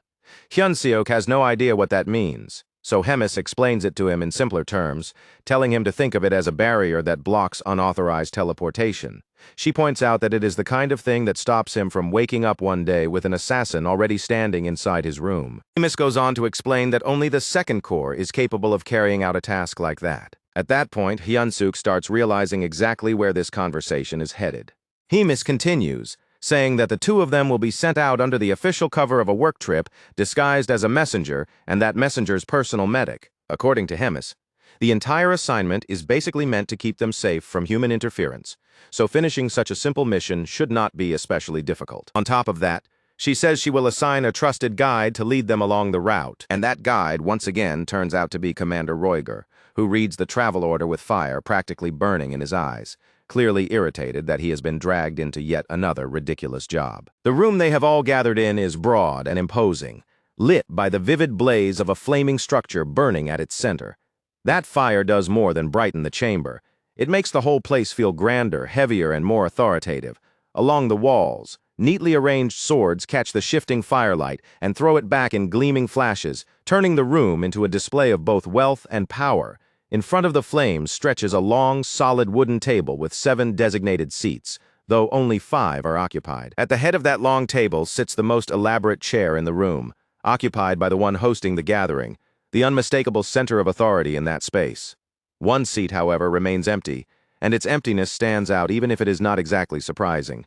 It is simply another one of Rotash's usual absences. The 5th commander, Ujgez, still draped in the head and hide of a bull, gives a small shrug as if none of this is worth reacting to. In his mind, Rotash never attends these meetings anyway. Derekagus, the 1st commander, clad in purple armor, is visibly irritated by Rotash's absence, even if the gathering itself is not technically mandatory. Park Hyuna, who has been lounging comfortably in her chair the entire time with one arm draped over her bent leg, casually remarks that even if Rotash had shown up, he probably would have just sat there talking nonsense the whole time. Right there in front of the 4th commander, Hemis could only stand still and watch everything play out. Even though the entire discussion revolved around her, she chose not to interrupt at first. She kept her lips closed, listened to the voices rising around her, and let the others speak over the matter in silence without offering a single reply. At the very front of the chamber sat Tegrad, the highest authority among the demon kings. The thick, curling horns rising from his forehead only made his already crushing presence feel even more imposing. With a heavy, unsmiling face, he slowly swept his gaze across the assembled commanders before declaring in a firm voice that the meeting would now begin. It did not take long at all for the reason behind the gathering to reveal itself. This entire meeting had been convened because of Hemis. She had taken it upon herself to carry out a major operation alone, and she had done it without reporting her actions beforehand. As Tegrad continued speaking, the story flashes back to the violent clash between Choi Hyun-seok in his demonic state and Andrew Taylor. In a cold, controlled tone, he explained that the border had been left vulnerable, and the humans had seized that chance to prepare an ambush there, a trap that ultimately led to devastating losses. Before the Demon King could go any further, Luzgaze suddenly stepped in to spell out just how severe the damage had been. In a flat, direct voice, he listed the numbers one by one, 97 dead, 100 injured, and even more still unaccounted for in the aftermath of the battle. Tegrad remained seated on his golden throne, his black claws pressing into the armrests while his expression stayed outwardly calm. But only outwardly. Without needing to raise his voice, he continued by stating that Hemis had launched an attack on the 4th commander without any clear justification, and according to their rules, any conflict between commanders required prior approval. That single statement made the tension in the room tighten even further. Wearing a stern expression that left no room for softness, Tegrad formally announced that the discussion over Hemis's punishment would now begin based on her conduct. But the moment he opened the floor for objections, Hemis immediately stepped forward, clearly unwilling to let a verdict fall on her before she had the chance to speak for herself. Keeping her composure, she raised her hand and asked for permission to speak. No one stopped her. With every eye in the room now turning toward her, Hemis began defending herself at once, directly rejecting the accusation that she had acted without any real reason. Hemis then calmly laid out the logic behind what she had done. According to her, the whole situation started because someone had been working against her from the shadows as a spy. She explained that she targeted the fourth commander because under the circumstances at the time, she had reason to believe he was the one responsible. Then she turned the argument back toward the room itself, pointing out that instead of rushing to punish her for protecting herself from something so underhanded, they should first be asking who had actually been trying to sabotage her. The instant those words left her mouth, Tegrad's expression changed. The irritation on his face was impossible to miss, and he treated her defense less like an explanation and more like an open challenge. His eyes hardened, and he sharply demanded to know whether what she had just said was meant as a provocation against his authority. Hemis answered him without even a moment of hesitation. She said it was merely a humble suggestion, but the slight curve of her lips and the fearless, steady look in her eyes told a very different story from the politeness in her voice. That response only pushed Tegrad even further. He looked genuinely stunned by how brazen she was being, and as his anger built, both of his hands tightened against the armrests of the throne until they curled into clenched fists. Sometime later, the story moves out into the corridor beyond the meeting room, where Park Hyuna, Uzgaze, and Derekagus have gathered together. As they discussed what had just unfolded inside, Uzgaze commented bitterly on the emotional explosion from both commanders, saying it had turned the entire meeting into a complete waste. Park Hyuna did not bother hiding her frustration. She looked clearly irritated at the thought that Hemis and the Demon King might never be able to mend things between them. Derekagus answered in a grim tone that, in his opinion, there was no way the two of them could ever return to the unity they once shared. Hearing that only made Park Hyuna more uneasy, and she admitted openly that she really did not like the direction everything was taking. In the end, the three of them decided to put the matter aside for the moment. As unpleasant as the whole situation was, they all understood that this kind of conflict was probably not going to stop here. If anything, it meant there was only one conclusion left to draw. Sooner or later, every last one of them would be forced to choose which side they were going to stand on. Meanwhile, far away from that tense political showdown, Choi Hyun-sik and the others continue on their way toward the magical tower of the Fourth Command. The moment the hero catches sight of it, he is completely mesmerized. His eyes lock onto the tower at once, visibly captivated by the sheer sight standing before him. Not long after they arrive, the group is approached by the bodyguards assigned to the fourth commander. The guards stop them on the spot, immediately demanding to know who they are and asking everyone present to identify themselves. Roiger steps forward to deal with the situation himself, introducing himself as the commander of the 3rd Regiment. He also makes sure to mention right away that 2 humans are traveling with him, making their unusual group impossible to overlook from the very beginning. One of the guards takes the letter of referral sent by Hemis, opens it up, and reads through it carefully. The mood shifts almost instantly after that. The guard suddenly becomes much more welcoming, properly greets the group, informs them that the commander has already been expecting them, and then personally leads them inside for the meeting. At the same time, Rotach is shown reclining in his office chair, looking perfectly relaxed as he thinks about the unusual human he has heard of. A human capable of using dark mana, and not only that, one whose body is already partway through the process of becoming a demon. Even though Hemis's reports had clearly caught his interest, Rotach ultimately reins himself in. No matter how strange or rare the case may be, in his eyes, that subject is still only a human at the end of the day. Before long, Choi Hyun-sok's group reaches the room and comes face to face with Commander Rotach, greeting him directly in person. But instead of welcoming them with any kind of formal courtesy, Rotach suddenly launches himself straight at Choi Hyun-sik, catching him completely off guard before he can even finish offering a proper greeting. As Rotach moves in close and begins examining Choi Hyun-sok's body, one thing immediately seems to surprise him. He cannot feel anything at all. Right after that, Rotach starts pouring energy directly into one of the hero's arms. Even while doing it, he casually warns him that it is going to hurt a little and tells Choi Hyun-suk that he will simply have to endure it. Choi Hyun-suk has no real idea what is happening to him. The entire situation is so abrupt and confusing that all he can do is grit his teeth and bear the intense discomfort as Rotach's energy rushes through his body, leaving him to suffer through it without any explanation. Choi Hyun-suk has absolutely no idea what is being done to him. Everything is happening so suddenly and so strangely that he cannot even begin to understand it. All he can do is grit his teeth, tense his body, and suffer through the sharp discomfort as Rotaj's energy surges through him without any explanation at all. The moment the process finally ends, Abelson Marriott reacts immediately. Seeing Choi Hyun-seok down on his knees and struggling just to steady himself again, she rushes to ask in clear alarm whether he is all right. The saint quickly moves toward him, ready to lift him up and support him if he falters, while behind her, Rotaj casually comments that he is impressed by how much Choi Hyun-seok has progressed. As the hero slowly raises his head, still dazed from what he just went through, Rotaj asks him whether he has any idea what kind of future is waiting ahead. And only then does he reveal the true shock.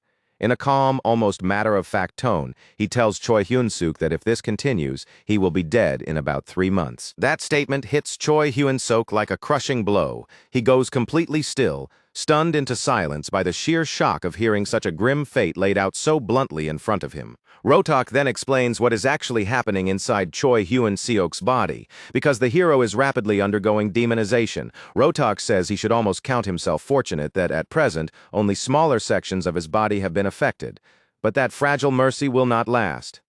Eventually, the dark mana will begin spreading deeper and start corrupting his internal organs as well. And the very instant that corruption reaches his heart or his lungs, Choi Hyun-seok will die immediately. Choi Hyun-seok instinctively refuses to accept that, arguing that he does not feel any symptoms at all. Rotak does not waste time debating him.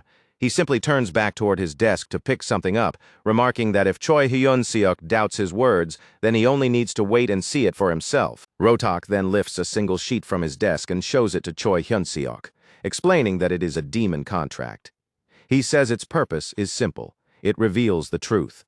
That explanation alone is enough to catch Choi Hyun-seok off guard. Once the demon contract is activated, it confirms that everything Rotak has said is genuine. It verifies that he truly believes Choi Hyun-seok will die within 3 months. It also spells out Rotak's intentions in detail. He intends to take responsibility for Choi Hyun-seok's treatment, expects the hero to consent to being used in his experiments, promises that those methods will not directly kill him, and assumes that Choi Hyun-seok will not resist even if the treatment leaves his body physically deformed. And when the contract goes even further, openly, including the possibility that Choi Hyun-seok's intelligence or even his sense of self could gradually fade during the process, the hero finally realizes just how extreme Rotak's methods are prepared to become. Abelson Marriott is visibly shaken, seeing those terms laid out so openly in front of them. She immediately begs Choi Hyun-seok not to accept the contract, insisting instead that she will personally take responsibility for caring for him herself. Rotak cuts her off immediately, calling Abelson Marriott arrogant for even saying that. He reminds her that dark mana and divine power are natural opposites, and explains that the only reason her healing has worked up to this point is because Choi Hyun-seok is still mostly human.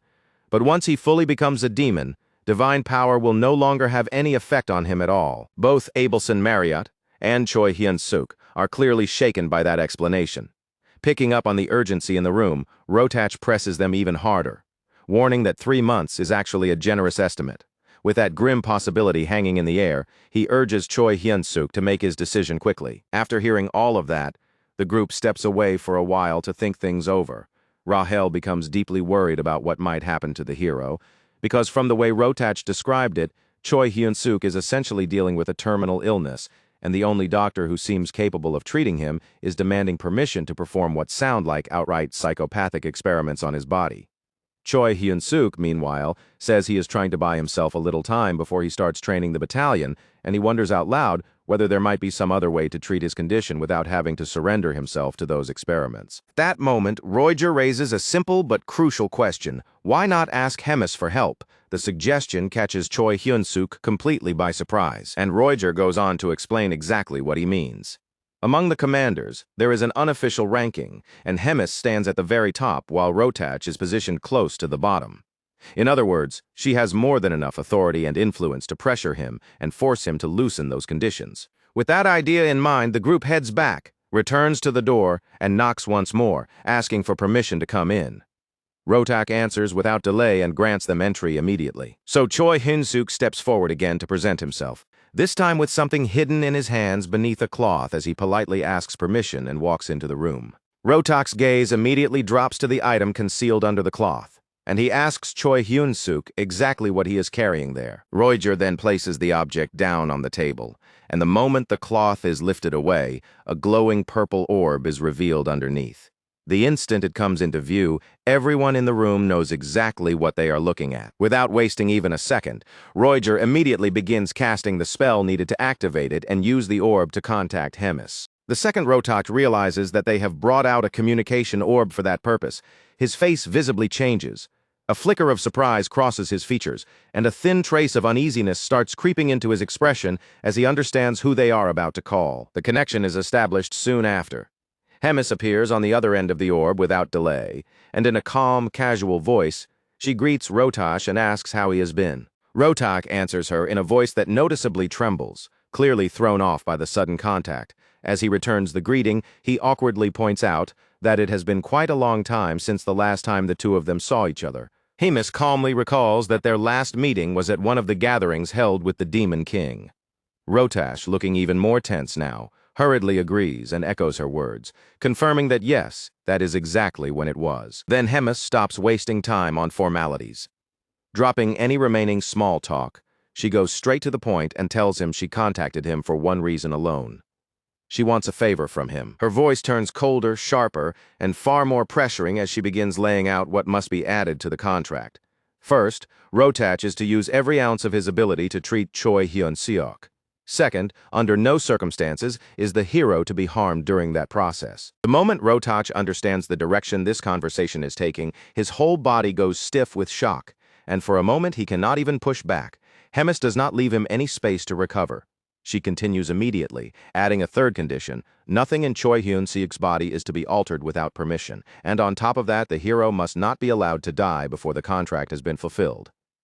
With each new demand, the weight bearing down on Rotoch grows heavier and heavier. By then, Rotoch can no longer keep his anger hidden. The frustration on his face breaks through plainly, and in an openly enraged voice he demands to know why Hemis cares this much, and why he is expected to go so far for the sake of a mere human. Hemis does not shout back at him.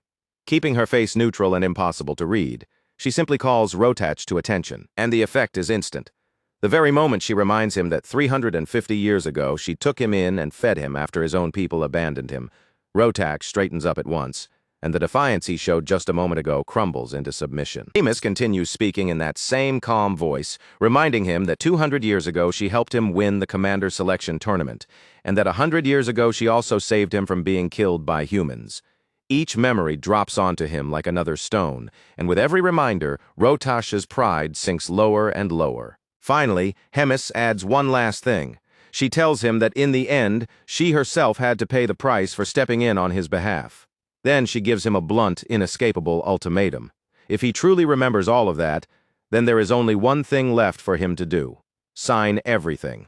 By that point, Rotoch has no room left to resist, and all he can do is submit and obey. Sometime later, after the call has ended, Rotoch openly lets his frustrations spill out, boiling over with anger. He curses both the humans and Hemis without trying to hide his resentment. Then he calls one of his subordinates over and orders them to bring him a communication device. The humiliation he just suffered is clearly not something he intends to swallow in silence, and from the look on him, he already has some kind of retaliation in mind. Time passes, and by the following day, Rotoch receives Choi Hyun-seok again inside his laboratory, which also serves as his office. From the very beginning, his expression is grave, and he tells the hero that there is a great deal they need to talk about. Rather than circling around the issue, he decides to speak directly and get to the core of it right away. Choi Hyun-seok quietly studies the stern look in Rotoch's eyes. Then Rotoch, speaking in a surprisingly calm and measured tone, asks whether Choi understands why demonic chi is changing his body in the first place. The question catches Choi off guard, and the way it is asked makes something immediately clear to him. To Rotoch, this transformation is not some terrifying abnormality, but a phenomenon he sees as something almost natural. Sensing that the two of them are at least now moving toward the same goal of preparing him for what is coming, Choi Hyun-seok answers honestly. He says he thinks his body is changing because a human using demonic chi is fundamentally unnatural, almost like a violation of what should be possible. But Rotoch rejects that answer on the spot, and flatly tells him he is wrong. Rotoch then begins to explain the matter more clearly. Yes, as Choi said, humans are not capable of properly handling demonic chi. In fact, Under normal circumstances, the moment demonic chi is forced into a human body, that human should explode and die instantly on the spot. And yet, through what Rotaksh describes as a strange blend of coincidence and fate, demonic chi somehow managed to take root inside Choi Hyun-suk instead of destroying him. Rather than rejecting that power outright, his body accepted it and allowed it to settle inside him as part of himself. That, according to Rotak, is exactly what caused the demonic chi within him to evolve further, to the point that it is now actively producing both visible and invisible changes all throughout Choi Hyun-suk's body. Rotak explains that the process is doing far more than simply changing Choi on the outside.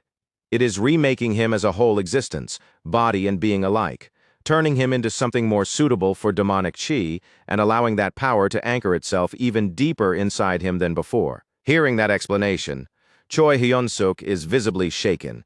He quickly asks whether there is any way at all to stop the changes that are still progressing inside his body. Rotak answers with the same blunt honesty he has used from the beginning. No, the transformation itself cannot be stopped, but he does offer one possibility. Even if Choi cannot halt it completely, he may still be able to influence the direction it takes. And to make that happen, Rotak says he intends to transplant parts from a demon or a magical creature into Choi Hyun-suk's body. That suggestion hits the hero hard. Almost immediately, Choi Hyun-suk pictures himself turning into some grotesque blend of man and demonic beast, and the reaction on his face makes it painfully obvious that he does not take the proposal well at all. He then asks whether refusing is even an option, because every substitute Rotak is describing sounds disturbing and bizarre. Rotak gives him a brutally simple answer. If he does not accept it, then the only path left to him is to keep living like a terminal patient until the day he dies. Rotak goes on to explain that Choi Hyun-suk does not need to panic over the idea of becoming visibly monstrous. He intends to preserve the hero's outer appearance and keep his major organs intact, using only transplants that would not be noticeable from the outside. And after that matter is more or less settled, the scene later shifts to the training arena, where Rotak and Choi Hyun-suk meet again for a demonstration of noblesse. Standing there in the arena, Rotak tells him to show the ability. Choi Hyun-suk responds right away and begins concentrating. Before long, the power gathering around him starts releasing a purple aura, making it clear that the transformation is now beginning. Rotak watches the entire preparation with intense focus, keeping his eyes on every small detail. As he observes, he realizes that Choi Hyun-suk is producing an extremely efficient output by combining demonic chi together with mana. More importantly than that, Rotak notices that Choi has now developed enough physical strength and enough mental stability to actually endure the result of that process. That level of performance genuinely catches him off guard, and he cannot help but recognize just how gifted Choi Hyun-suk must be to achieve something like this. Then, once the preparation for noblesse is complete, Rotak quickly instructs him to activate promote as well, and almost immediately, the horns rise from the hero's head once again. After comparing the two transformed states, Rotak remarks that this appears to be the only major physical difference between Choi Hyun-suk's noblesse form and his promote form. Rotak then reflects that, in a certain sense, Choi may actually have been fortunate. He concludes that this transformation is so efficient precisely because it protects the hero's internal organs. Inside his own mind, however, Rotak is nearly spiraling into obsession. He desperately wants to study this phenomenon further and find a way to reproduce it in future test subjects. He bitterly thinks that if Hemis were not standing in his way, he could dissect Choi Hyun-suk and analyze these results in far greater detail. He even regrets that he cannot mass-produce these abilities in chimeras, because if he could, his enemies would have almost no way to touch him. But as things are now, the only possible route he can see toward making any of that happen lies in a scroll pact. Choi Hyun-suk notices that Rotak has completely drifted away into his own thoughts, so he pulls the commander's attention back to the present. Then, a moment later, he asks what he is supposed to do after using promote. Rotak snaps back to himself and says there is no need for any further demonstrations today. Inwardly, he reflects that he has already collected all the information he wanted.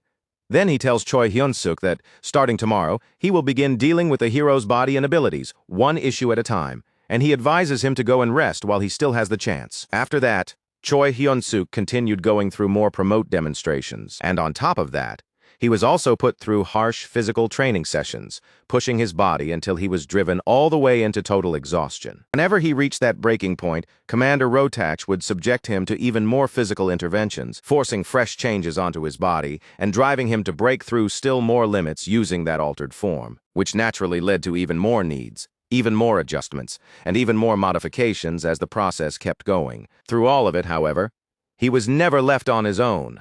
Roger and Abelson Marriott stayed beside him the entire time, watching everything closely and keeping careful track of what was being done to him at every single stage. Later, the scene shifts back to another conversation between Choi Hyun-suk and Rotash, and this time Rahel is there as well, casually sitting in the room while happily munching on cookies. The system then shows that the hero's status has improved in several different ways, but Choi Hyun-suk himself is so thoroughly worn down that he jokes that he wants to die, only to then realize he feels so awful that maybe he is already dead. Rotosh watches the hero's dramatic complaint with very little sympathy and dryly points out that, unlike a real corpse, Choi Hyun-suk's aura and body are now far more stable than they used to be. With that remark, he effectively marks the end of yet another brutally exhausting day. Choi Hyun-suk thanks him before leaving the room, although the deep fatigue weighing down his body is obvious in the way he moves. And the very moment he steps out through the door, the scene cuts there. The moment Choi Hyun-suk leaves the room, Rotoch reaches for the communication orb once again and activates it without hesitation, opening a new private line to someone waiting on the other side. As soon as the connection forms, he gets straight to it and asks whether this is a good time to talk. The tone in his voice makes it obvious he did not make this call for casual conversation. From the other end, the response comes back laced with confusion. The person sounds genuinely puzzled and asks what could possibly be so urgent for Rotak to suddenly contact them out of nowhere like this. Rotak does not waste a single moment. With impatience and urgency sharpened into his voice, he presses for an answer to the proposal he had made earlier.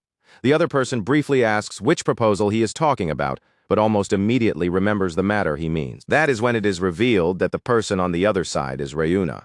As she brings up the offer Rotosh had mentioned before, the truth becomes clear. He had proposed an alliance between the two of them to destroy Hemis's third command. Rayuna lets out a faint, amused smile at how things have unfolded, but there is still obvious doubt in her voice as she wonders whether Rotosh truly understands what he is saying. Because even if she has her own problems with Hemis, she still cannot make sense of why Rotoch would seriously want to move toward open war against her. After all, Hemis was the one who took him in when he was young, raised him, and supported his growth all the way until he became one of King Amun's commanders, carrying him forward on her back the entire way. Rotoch answers in a way that makes all of that sound like a distant story from another life. The feeling in his words is clear. Those days are over now, and the road he walks has long since split away from Hemis's. His voice grows colder and sharper as the story briefly cuts back to an earlier exchange between Rotosh and Hemis. In that memory, Rotosh insists that he wants to continue advancing his chimera research, arguing that it is undeniably a powerful technique. Hemis responds with open scorn. In a cold voice, she asks him how long he intends to keep leaning on cheap tricks, then tells him that no matter how strong his chimeras become, none of it has any value if the one commanding them is still weak. Her words strike him exactly where it hurts, making it painfully clear how unimpressive Rotak is by himself, without those creations to stand behind him. Back in the present, Rotak cuts through the lingering silence and asks Ryuna directly whether she is going to accept the alliance or not. Ryuna does not answer right away. She pauses, visibly weighing the situation in her mind, and for a moment seems to consider whether Rotak might be better off simply continuing to ignore Hemis, just as Hemis has continued ignoring him, instead of obsessing over dragging her down. Rotak says he would have been fine leaving things like that. But now Hemis has someone in her grasp who changes the entire equation, someone far too valuable for him to overlook. If he can reproduce that individual's abilities in others, then this alliance would become far more than simple revenge. It would completely reshape what the two of them are capable of. Ryuna quickly realizes that he is talking about Choi Hyun-suk, though she still asks if he could really mean anyone else, unable to fully accept that a single human could be worth bringing down Commander Hemis over. Rotak confirms it without even a hint of hesitation. Yes, Choi is exactly who he means. To convince her, Rotak lays out the logic in the bluntest possible way. No matter how powerful Hemis may be, she could never deal with two commanders attacking her at the same time. If the two of them truly join hands, then her fall would not just be possible, it would be unavoidable. Reuna goes quiet for a beat, thinking it through with an unreadable face. Then, at last, she accepts the proposal and tells him to contact her again as soon as he has a proper plan prepared. The call ends with Rotach calmly telling her that he will reach out again in a few days. Not far away, Rahel is still there with her cookies, and she ends up overhearing the entire conversation. The more of it she hears, the more stunned she becomes by what Rotach is secretly planning behind the scenes. Before long, the group uses the orb to contact Hemis and report the conspiracy taking shape against her. But to everyone's surprise, Hemis is not shocked at all. She had already suspected everything, thrown off by how calm she sounds.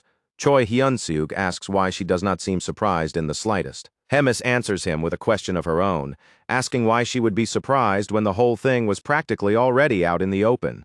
Then, in the same casual tone, she asks whether that is the reason they use the communication orb to call her. Choi Hyun-seok tells her that it is not the only reason. He says there is something else he needs to report as well, and then asks what exactly he is supposed to do in a situation like this, when he is nothing more than a tiny shrimp trapped in the middle of a battle between massive whales. Hemis does not answer at once. She falls silent for a moment, her gaze drifting as if she is carefully turning over the next words in her mind. Then she looks back toward them and asks what they think about an idea she has just come up with. It is definitely a clever plan, but at the same time, it is one that would drive Rotach into an extremely dangerous corner. Sometime later, the scene shifts to the area outside Rotach's laboratory. There, Roiger and Choi Hyun-seok are shown taking down one of the guards, with Commander Roiger leading the move and locating the room that contains the real target of their mission. As Choi Hyun-seok stares at the long rows of containers lined up inside, he asks whether all of those vials are the treasure Hemis had mentioned before, the thing Commander Rotach had been guarding so carefully. Roiger tells him that they are. He explains that the vials contain demonic chi extracted from ancient beasts, creatures that have already vanished from the world and can no longer be obtained now no matter how hard anyone searches. He adds that some of those samples were collected over the span of centuries and hidden away under strict security for exactly that reason. Then he points out that one of them should, at least in theory, stand above all the others in terms of power. Holding up a vial filled with red liquid, Roiger tells Choi Hyun-seok to wait a moment before doing anything reckless, and warns him that if this goes badly, he will at least make sure the hero receives a proper funeral. Choi Hyun-seok reacts right away with obvious discomfort. Thick with sarcasm, he says he is deeply moved by that promise and offers the commander a very dry, very unamused thank you. Then, with barely any hesitation left, the hero snatches the vial right out of Roiger's hand and asks whether this is the right time to drink it, even as he is already tipping it back and starting to swallow the contents. A few moments earlier, back during the call between Choi Hyun-seok and Hemis, the details of the plan had begun falling into place. It was an unexpected strategy, one designed to let Choi make better use of his dealings with Commander Rotach. The instruction Hemis gave him was short, direct, and shocking enough to make anyone stop cold. Hemis told Choi Hyun-seok to injure himself.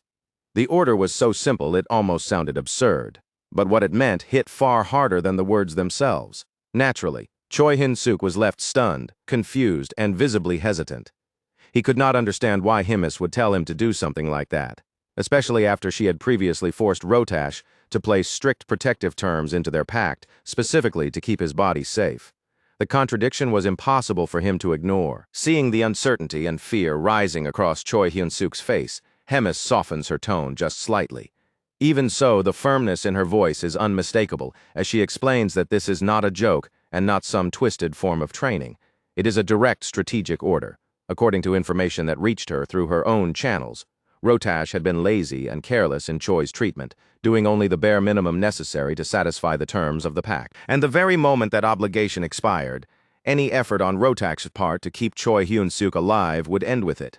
Still unable to see where she is going with this, Choi Hyun-seok asks what any of that has to do with deliberately hurting himself. From where he stands, the entire idea seems to clash directly with the protections that had supposedly been put in place for him. Hemis then explains further, telling him about the collection of rare and dangerous demon essences Rotach has gathered over the years. These are not ordinary samples. They are remnants of power left behind by ancient beings, and every single one carries immense and violent potential. Her strategy depends on those essences, and more specifically, on Choi Hyun-seok absorbing the single most powerful ex-demonic essence in Rotach's possession. Just hearing that is enough to make Choi Hyun-seok's stomach tighten. He immediately voices the most obvious fear, asking whether swallowing something that dangerous would not simply kill him on the spot. It is the most natural question he could possibly ask, and Hemis had clearly anticipated that reaction already. With the same calm authority, she reminds him of the binding force of the pact. Because of that contract, Rotach would be magically compelled to do absolutely everything in his power to keep Choi Hyun-seok alive no matter what happened. That, she explains, is the leverage she had been counting on from the very beginning when she forced those conditions onto him. In other words, no matter how dangerous that essence might be, Rotach would have no choice but to pour all of his knowledge, all of his skill, and all of his effort into preventing Choi Hyun-seok from dying because of it. Trying to steady the fear building inside him, Hemis offers one more reassurance, this time in a far more personal way. She tells Choi Hyun-seok that she knows Rotach's abilities better than anyone else does. She does not just know him. She made him into what he is. His talent in medicine, his growth, the skill he possesses now, she was the one who nurtured all of it. If anyone is qualified to judge what Rotach can do, it is her, and she believes this plan will succeed. The story then snaps back to the present, where Choi Hyun-seok is reluctantly swallowing the so-called potion. As the bitter liquid slides down his throat, Roiger stands nearby with his arms crossed, watching closely with an expression that gives almost nothing away. Rahel stays near him too, visibly worried, and asks whether he is all right. With a grimace and a tired sigh, Choi Hyun-seok says that so far, nothing strange seems to be happening. Then he immediately complains about the one thing he definitely can feel, the awful taste still coating his mouth. For one brief second, it almost feels like maybe the plan will actually go smoothly. But then the situation flips in an instant. A savage wave of pain rips through Choi Hyun-seok's body so suddenly and so violently that his limbs lock up on the spot, and the vial slips from his hand before smashing onto the floor in shards. His vision blurs and his breath catches painfully in his chest. The agony is worse than anything he has ever gone through before. In the middle of that chaos, Rahel's voice cuts through as she cries out his name in alarm. Roiger, on the other hand, stays much cooler, narrowing his eyes and muttering that the side effects have started. And as those words settle in, the pain only grows even worse. Choi Hyun-seok twists and trembles in place, fighting desperately to stay conscious. Even while trapped in that level of agony, he still manages to force out a delirious bit of sarcasm, snapping at Roiger for conveniently leaving out just how horrific the side effects would be when he clearly knew what was in that potion. Roiger answers with dry indifference, saying it should have been obvious enough that it did not need to be explained. Choi Hyun-seok shoots him a glare and tries to fire something back. But before the words can leave his mouth, the pain overwhelms him completely, and he blacks out. Sometime later, Choi Hyun-seok slowly regains consciousness, groggy and disoriented, lying on a bed. Almost right away, he realizes he does not recognize the place at all. The room feels sterile, the lighting is cold, and as he slowly pushes himself upright, the soreness and weakness in his muscles make it painfully clear that his body is still in terrible condition. Just as he begins searching the room for any clue about where he is, Rahel appears wearing a gentle smile. She tells him that he is in Rotach's office. Then she explains that the commander personally treated him for 4 straight days, using all kinds of methods that may have been questionable, but were effective enough to keep him alive. Her words are meant to reassure him, yet the uneasiness on her face makes it obvious that the process was far from comforting. At last, Rahel softly asked Choi Hyun-seok how he was feeling, but before he could even part his lips to answer her, the door suddenly swung open without warning. Hemis strode into the room with her usual dramatic sense of timing, greeting him as though they had not seen each other in ages. Roiger and Rotach came in behind her much more quietly, but the second Hemis entered, her presence took over the entire room. With a satisfied smile playing on her face, Hemis walked straight up to Choi Hyun-seok and remarked that his strength had clearly increased. Just one glance was enough for her to tell that he had become noticeably stronger than before. She went on to say that he had grown even more than she expected. Choi Hyun-seok instinctively tried to brush the praise aside, modestly insisting that he really was not all that impressive. But Hemis ignored that denial completely. Then, without giving anyone even a second of warning, she placed a hand on his shoulder and immediately began chanting a spell. In the next instant, Choi Hyun-seok's right arm turned completely black. A vicious burst of pain tore through him, and it became horribly clear that whatever magic Hemis had just used was meant to destroy that arm outright. Once again, he was left reeling in shock and pain at the same time, with no idea why this was happening, or what was supposed to come after it. That is when Rotach steps in and explains what is happening. He says, the demonic essence of the beast Choi Hyun-seok consumed has been steadily taking hold throughout his body. That beast, he explains, was once feared even across the demon realm itself, a monster infamous for its near-perfect invulnerability and regarded by many as something practically impossible to destroy. And now, that same property is beginning to surface inside Choi Hyun-seok, giving his body the terrifying durability of that ancient creature. According to Rotaksh, the change is already spreading through everything, from Choi Hyun-seok's cells to his muscles to his entire internal structure. His whole body is starting to reflect the effects of that ex-demonic infusion. Even so, Rotaksh makes one thing absolutely clear. As astonishing as the result may be, the road to get there was merciless. The testing forced Choi Hyun-seok through pain that was almost unbearable. The transformation itself was violent, relentless, and dangerous enough to leave him hovering on the edge between survival and total collapse. It took all of Rotak's knowledge, along with the pact compelling him to intervene with everything he had, just to drag the hero through it alive. But after all that agony, the result speaks for itself. Standing nearby, Hemis listens to the explanation with a faint smile and one brow slightly raised, in a tone that sounds half teasing and half serious.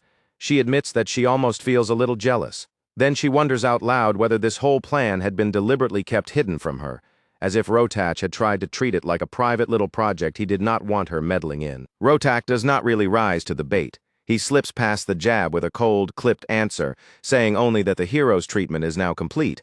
Then, without much emotion showing on his face, he asks whether it is time to destroy the pact.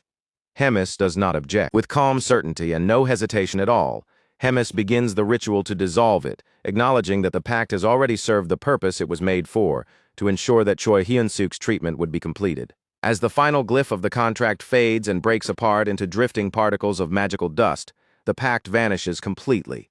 In that instant, the invisible chain that had kept Rotak bound to those obligations disappears with it. The moment that restraint is gone, Rotak does not hesitate. He turns toward Hemis and with bitter hostility in his voice makes it plain that he has not forgotten her interference. There is far more threat than professionalism in the way he speaks as he promises that she will regret everything she has done. His cold, unblinking stare burns with quiet fury. Hemis does not flinch in the slightest. She simply smiles, almost as if she finds the whole thing amusing, and asks whether she really will be the one left regretting anything. The way she answers feels less like a rebuttal and more like a warning delivered as a joke. She goes on to suggest that no matter how this ends, the regret may fall on someone else entirely. And with that same effortless confidence, she says she will be waiting to see with interest exactly how Rotak's threat turns out. The story then shifts away from that tense exchange and moves to the training grounds, where Choi Hyun-seok and Raedrun stand in the dust and heat of yet another brutal day of drills. The sun hangs high overhead, and as their sparring grows more intense, the air between them feels thick with sweat, force, and pressure. From the very first exchange, Raedrun can tell that something about Choi Hyun-seok has changed. His posture is sharper, his timing is cleaner, and the power behind his attacks has clearly risen. At this point, there is no denying it anymore. The young hero has definitely become stronger. Choi Hyun-seok drives in with a fierce punch, sending it straight toward Raedrun, who stops it with an ease so casual it almost feels insulting. But Choi does not slow down after that first blocked strike. He immediately presses forward, chaining together a rapid succession of attacks, and continuing the assault with far more precision than he had before. Raedrun defends while watching everything with a trained eye. He tracks the line of each punch, the placement of Choi Hyun-seok's feet, the way he adjusts his breathing to manage his output, and the rhythm driving each movement. To someone that experienced, the progress is impossible to miss. And then, finally, it happens. Choi Hyun-seok lands a solid punch straight into Raedrun's abdomen. Raedrun does not even bother to block it. He simply lets the strike connect cleanly. The brief smile that flashes across Choi Hyun-seok's face says everything by itself. For the first time, he has managed to land a proper hit on his teacher. All the pain, all the exhaustion, and all the effort he has thrown into training are finally starting to show real results. But that tiny moment of victory does not last. In one sudden motion, Raedrun drives a massive elbow down onto Choi Hyun-seok's head and sends him crashing hard into the dirt below with a heavy thud. For a second, the whole world seems to spin. Choi Hyun-seok lies there dazed, his head throbbing, painfully reminded that no matter how much stronger he has gotten, there are still entirely different levels of strength above him, and he still has a long climb ahead. Lying flat on his back, he thinks about everything people have been saying to him lately, that he has grown, that he has improved, that he has become stronger. And yet here he is again, sprawled in the dirt after being crushed by Raedrun's overwhelming power. Letting out a slow sigh, he cannot help wondering whether simple progress is really enough. Raedrun, steady as ever, kneels beside him instead of mocking him. In a calm and reassuring voice, he tells Choi Hyun-suk that there is no reason to be discouraged. He says Choi is unlike anyone he has ever trained before. His rate of growth is absurd, almost unnaturally fast, and he does not seem to run into the usual walls or plateaus. He just keeps climbing. His body still has not fully settled into all of its changes yet. But once it does, the results will be extraordinary. Still not fully convinced, Choi Hyun-suk pushes himself back to his feet and mutters that he cannot believe it that easily. His thoughts drift back to the last real battle, where he barely survived, and even then only because other people stepped in and helped him. Raedrun does not answer right away. He simply smiles at his student's humility, as if he understands perfectly why Choi feels the way he does. When the training session finally ends, Raedrun reaches out a hand and helps Choi Hyun-suk back up. With a reassuring nod, he tells him not to rush and not to lose patience. The day when he will truly get to prove himself will come, and when it does, Choi will be ready. Those words clearly sink in. Encouraged by that quiet confidence placed in him, Choi Hyun-suk answers with firm resolve and promises that when the moment comes, he will prove his worth. Meanwhile, back in Rotach's territory, the atmosphere has changed completely. Soldiers are moving quickly now, and the urgency in their movements makes it obvious that something serious is being set in motion. Weapons are passed out one after another, while orders are shouted all across the area as the preparations continue without pause. In another room, cages are being sealed shut, each one containing a chimera prepared for deployment.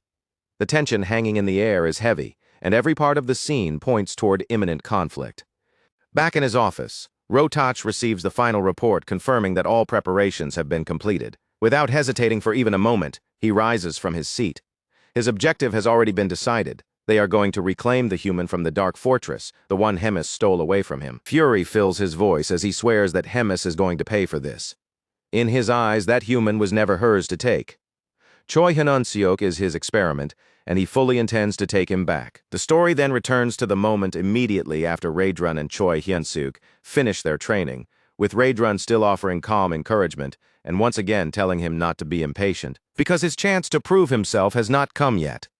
Those words leave the hero with his confidence renewed. Then, without warning, a massive explosion erupts and tears through the training grounds, blasting apart the wooden structures around them and sending destruction ripping through the area. The sudden blast catches Choi Hyun-suk completely off guard, and both he and Raedrun snap to attention at once, bracing themselves for whatever is about to happen next. The Sentinel team wastes no time raising the alarm, shouting that the Skeben tribe has launched an attack. The instant Raedrun hears that, he realizes exactly whose forces they are facing.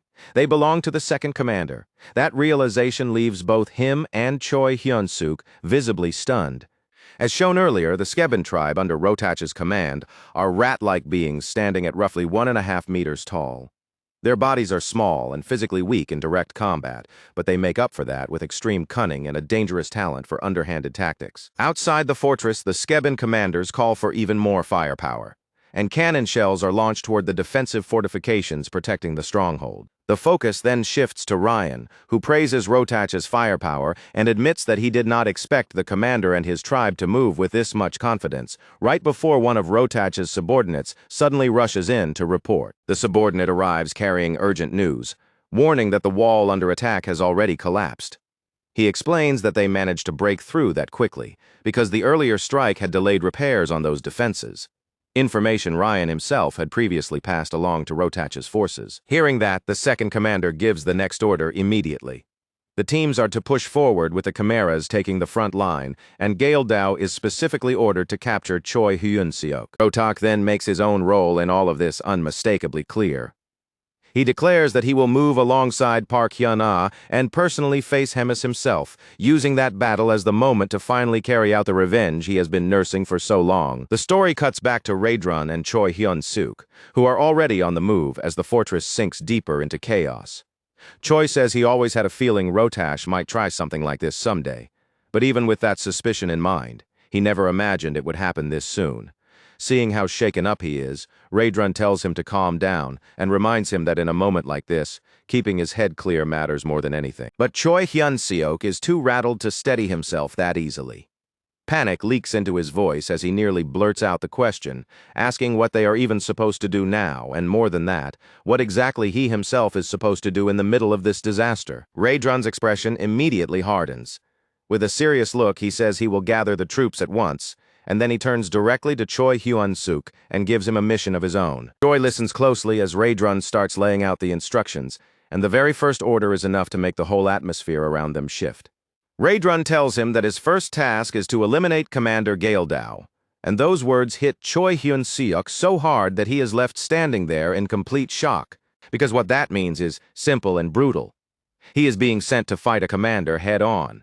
Raedron immediately gives him more context, explaining that Gaeldao is one of Rotash's closest confidants. He adds that under normal circumstances, someone like Gaeldao would be his responsibility to deal with personally. But this time, Raedron says he has complete faith in Choi Hyun-suk's strength.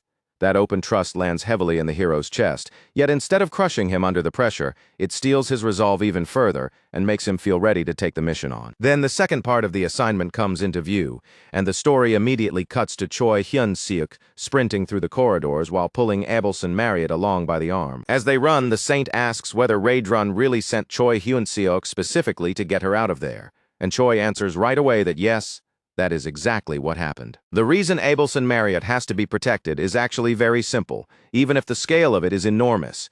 If she were allowed to move freely and release her divine power without restraint, she could become an immediate threat to the demon forces. Her mere presence, overflowing with sacred energy, would be enough to throw entire demon units into chaos.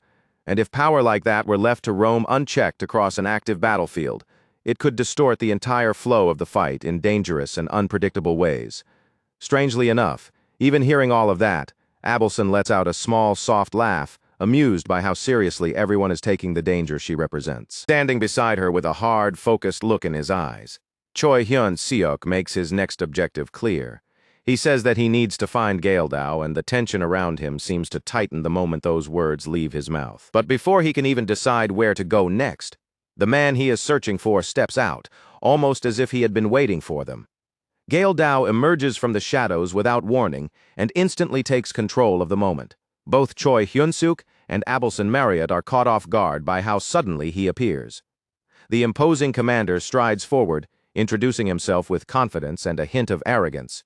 This is Gaeldao, the opponent Choi has been sent to face. And the instant Choi Hyun-suk sees Gaeldao's stats, a staggering power level of 162,730, he freezes in disbelief. The sheer scale of the strength standing in front of him is far beyond what he expected. This is not just a strong enemy standing in his way. This is a true monster of a fighter. The realization instantly drags Choi Hyun-suk's thoughts back to Andrew Taylor, that earlier human opponent whose overwhelming raw power pushed both him and Roiger to their limits in a previous battle. That fight had already been brutal enough. Now, with Gaeldao in front of him and no one else to carry the burden, Choi cannot help wondering whether he really has what it takes to win on his own this time. Before he can properly read the room or put together any kind of strategy, Gaeldao moves first. With a sharp command, he unleashes his hellhounds, and the monstrous beasts immediately hurl themselves forward, charging straight at Choi Hyun-suk and Abelson Marriott. Choi reacts purely on instinct. He throws himself in front of the Saint, putting his own body between her and the incoming attack. Snarling, snapping hellhounds crash into him from every direction, their teeth sinking into him as the air fills with savage growls and violent noise. The pain is real, but he refuses to budge even a single step, keeping Abelson protected behind him. Watching that scene with ugly satisfaction, Gaeldao declares that he has successfully restrained the hero. Then, with the smug confidence of someone who thinks the fight is already decided, he begins charging up what looks like one of his deadliest attacks. He boasts that this strike will end everything in an instant and leave absolutely nothing of the hero behind. But just as Gaeldao is about to release it, Choi Hyun-suk cuts in. His voice rings out with complete certainty. He says the hound's bites are nothing special, and that their danger was clearly exaggerated. As their fangs pressed into his skin, he did not even feel a proper injury, not a single real scratch. And with that, he activates his transformation. A blinding burst of force erupts from his body, swallowing him in raw, violent energy. In the very next instant, his power surges straight up to level 3. The leap is so sudden and so overwhelming that everyone there is left stunned by it. The hellhounds sense the danger immediately and instinctively recoil. Even Gaildao is visibly shaken now, his earlier confidence cracking the second he realizes the situation has changed. Choi Hyun-suk gives him no time at all to process it. He launches forward in the same instant, his speed exploding upward as his body turns into a blur, and charges straight at the commander with everything he has. A moment later, Choi's fist crashes into Gaildao with a thunderous impact that shakes the air like a shockwave. Now the fight has truly begun, a direct collision of power against power. Snarling through the blow, Gaildao shouts that he possesses the greatest technology on the entire continent, and that there is no world, no possible reality where he could ever be defeated by a mere human. Driven by pride and panic at the same time, he screams for his entire army to converge on the battlefield. The ground itself seems to tremble as more enemies begin rushing in from all sides. From the rear, Abelson Marriott sees the danger escalating in an instant. Her eyes widen as the chimeras begin to arrive, grotesque war beasts made purely for destruction. In that moment, the threat level rises dramatically. Without hesitating any longer, she drops to her knees and begins chanting. She gathers all of her divine power into a single spell, pouring everything she has into one incantation in an attempt to stop the advance, or if possible, blast the monsters back altogether. Then within moments, the battlefield is swallowed by an enormous explosion of sacred energy. Her divine light surges outward like a tidal wave, flooding across the entire area in every direction. The brilliance of the spell is so immense that it can be seen from every corner of the Black Fortress. It is overwhelming, beautiful, and terrifying all at once. For one brief moment, Choi Hyun-suk can only stare in awe, but that feeling quickly turns to concern. He immediately understands how costly a spell like that must be. Breathing hard, Abelson Marriott confirms exactly what he feared. She says she cannot keep going. She poured absolutely everything she had into that one attack, burning through all her strength in a single sacred blast, like firing off one divine cannon shot.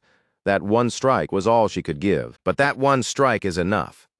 Taking the opening with renewed intensity, Choi Hyun-suk fixes his attention completely on Gaildao again and starts pressing him harder and harder, overwhelming the commander through sheer momentum. With a fierce shout, Choi rips one of the mechanical arms clean off Gaildao's armored suit, wrenching it free in a burst of twisted metal and screeching machinery. At that point, Gaildao's expression finally changes. The commander who stood there so proud and certain just moments ago is now visibly afraid. He cannot understand how a human could possibly be carrying this much strength. But Choi Hyun-suk gives him no time to make sense of it. Without the slightest hesitation, the hero surges forward again, gathering every ounce of his strength into one final crushing blow aimed directly at the shell protecting Gaildao's head. Punch lands with devastating force. Metal splits, cracks, and then explodes apart completely. The protection around Gaildao's head is shattered, and the full impact tears straight through into his body. It is the kind of strike that leaves no chance for recovery, a true finishing blow. And just like that, the enemy commander is finally defeated, crashing to the ground with a heavy impact that echoes through the battlefield. Yet, instead of feeling triumphant, Choi Hyun-suk finds himself strangely disappointed. He stares down at the fallen commander with his head tilted slightly, quietly wondering whether this man really carried the weight and presence a commander should have. In his mind, Gaildao simply does not feel as impressive as the threat Choi had prepared himself for. But once the adrenaline begins to wear off, Choi Hyun-suk starts rethinking that reaction. Maybe Gaildao was not weak at all. Maybe the real reason the fight felt so underwhelming is because Choi himself has already become much stronger than he realizes. His thoughts drift over everything he has endured, the merciless training, the monstrous opponents, the impossible standards set by the overwhelming figures around him. For so long, he has been measuring himself against people who felt like living legends. Maybe spending so much time beside giants made him forget just how much he himself had changed. That train of thought is cut off when Abelson Marriott, still shaken from the battle, speaks up and asks in a worried voice whether he is all right. Choi Hyun-suk turns toward her, and the hardness in his expression immediately softens. Still wrapped in the glowing aura of his transformed state, he calmly tells her that he is fine. But just as he starts to let his guard down, something about Abelson Marriott catches his attention. Maybe it is the way she is standing. Maybe it is something in the feel of her aura, but whatever it is, it puts him on edge. His brows draw together slightly in unease, and before he can dwell on that feeling any further, the scene cuts away to a completely different battlefield. Now the focus shifts to Hemis, standing firm and perfectly unshaken in her own confrontation. Her eyes remain fixed straight ahead as she faces not one enemy, but two. In front of her stand Rotash and Park Hyuna. both carrying themselves with open menace and confidence. Rotash, wearing a twisted little smirk, asks whether Hemis is finally ready to meet her end. His voice drips with mockery as it carries across the scorched battlefield. Hemis answers without even a hint of fear. Instead, she fires back with sharp sarcasm, mocking how much preparation they needed just to come after her. With theatrical disbelief, she points out that they even dragged the fourth commander into this, as though that alone proves how absurdly cautious they are being. To her, it is almost laughable. She openly scoffs at them for taking cowardice to a whole new level. Rotak, however, is not moved in the slightest. He coldly brushes aside everything she says and makes it clear that he does not care what Hemis calls him. Coward, weakling, dishonorable, none of that matters to him. The only thing he cares about is the final result. And in his mind, there is only one possible ending to this fight: Hemis's destruction. More than that, he fully intends to surpass her as a warrior and bury everything she stands for right here on this battlefield. With unwavering resolve, Rotak steps forward. The pressure around him swells and his presence grows heavier as he prepares for the clash that is about to begin. Then Rotak turns his eyes toward Park Hyuna and asks whether she is fully ready, whether she is truly prepared to begin the decisive battle that will finally bring Hemis's reign to an end. Park Hyuna answers with a sinister smile and a gaze so sharp and mocking that it almost makes Rotak look ridiculous. She tilts her head slightly, her eyes glittering with mischief, and then replies in dripping sarcasm that she will not be able to join him after all, because all of a sudden, she has been struck by an overwhelming and utterly uncontrollable hunger deep in her stomach. She keeps repeating that same excuse in a flat, almost mocking voice, leaning harder into how absurd it sounds every single time she says it. The more casually she delivers it, the less sense it makes to Rotash, until he is left completely lost. Instead of clarifying anything, her dry irony only knocks him further off balance, and he can do nothing but stare at her in total confusion, like his mind cannot even keep up with what he is hearing. That is the point where Rotak finally loses his temper. He explodes, demanding to know what kind of ridiculous nonsense Park Hyuna thinks she is saying at a moment like this. But unlike him, she looks completely at ease, with nothing more than a light, dismissive wave of her hand. She tells him that he and Hemis can enjoy all the excitement on their own. As for her, she says she would much rather go home, make herself a hot bowl of ramen and eat it quietly in peace, speaking as if there is not a major clash unfolding right in front of them. Then, just as she is about to turn and leave for real, Park Hyuna suddenly stops. She raises her hand, points directly at Hemis, and in a voice that sounds almost theatrical, announces that before she goes, there is still one last thing she wants to say. And that is when everything is laid bare. From the very first moment Rotash came to Park Hyuna and revealed his plan, she had already decided in secret that she would betray the Demon King's army's internal plot and take Hemis's side instead. Everything she did after that had been pure performance. She only pretended to cooperate with Rotash, pretending to follow along with the assault he had so carefully prepared from the shadows. In exchange for standing with Hemis, Park Hyuna had asked for only one thing. She wanted the endless hostility and constant friction between herself and Hemis to finally come to an end. Now that the promise has been fulfilled, she gives them a loose, carefree farewell, almost like she is shrugging off the whole matter, and simply walks away without looking back, leaving Hemis to handle Rotash alone. The instant Hemis turns her full attention toward him, she begins mocking Rotak without the slightest mercy. With cold, cutting sarcasm, she asks if his strongest and most trusted partner has really abandoned him and left him standing there all by himself. The words strike him right where it hurts, and the humiliation burns so deeply that the rage inside him swells even hotter. That is when Rotak finally puts the pieces together, realizing something that should have been obvious to him from the beginning. His expression hardens, and he demands a direct answer from Hemis, asking whether she and Park Hyuna had been working together behind his back, all this time just to fool him and guide him straight into betrayal. Hemis answers without the slightest agitation. Her voice stays soft, calm, and perfectly steady as she confirms that he is right. The moment Park Hyuna learned what his real objective was, she changed sides. Because of that single decision, Hemis had known every detail of Rotash's plan from the very beginning. Then Hemis looks at him with an expression that seems strangely peaceful after everything that has happened. In that quiet state, she asks him one final question. Even now, after every lie has been exposed and every layer has been stripped away, does he still intend to push forward with something so foolish? Even after being betrayed and thoroughly outplayed, Rotak is far too furious to retreat. More than anything else, what fuels his anger is the pity and quiet disdain he hears in Hemis's voice. With that emotion boiling over, he activates a strange hidden device buried deep inside his chest and declares through clenched teeth that none of this matters anymore.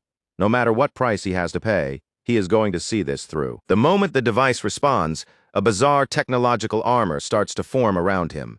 It twists into place and locks itself tightly along his arm in layered segments, almost like a living thing crawling over him and fastening itself to his body. At the same time, a dark crimson energy begins pouring out of it, heavy and ominous. It spreads across his body in thick waves until it completely engulfs him, swallowing him whole as the transformation finishes. Now fully armored and overflowing with murderous intent, Rotash stands there ready for battle. Everything about him makes it clear that this is the moment he has been preparing for all along.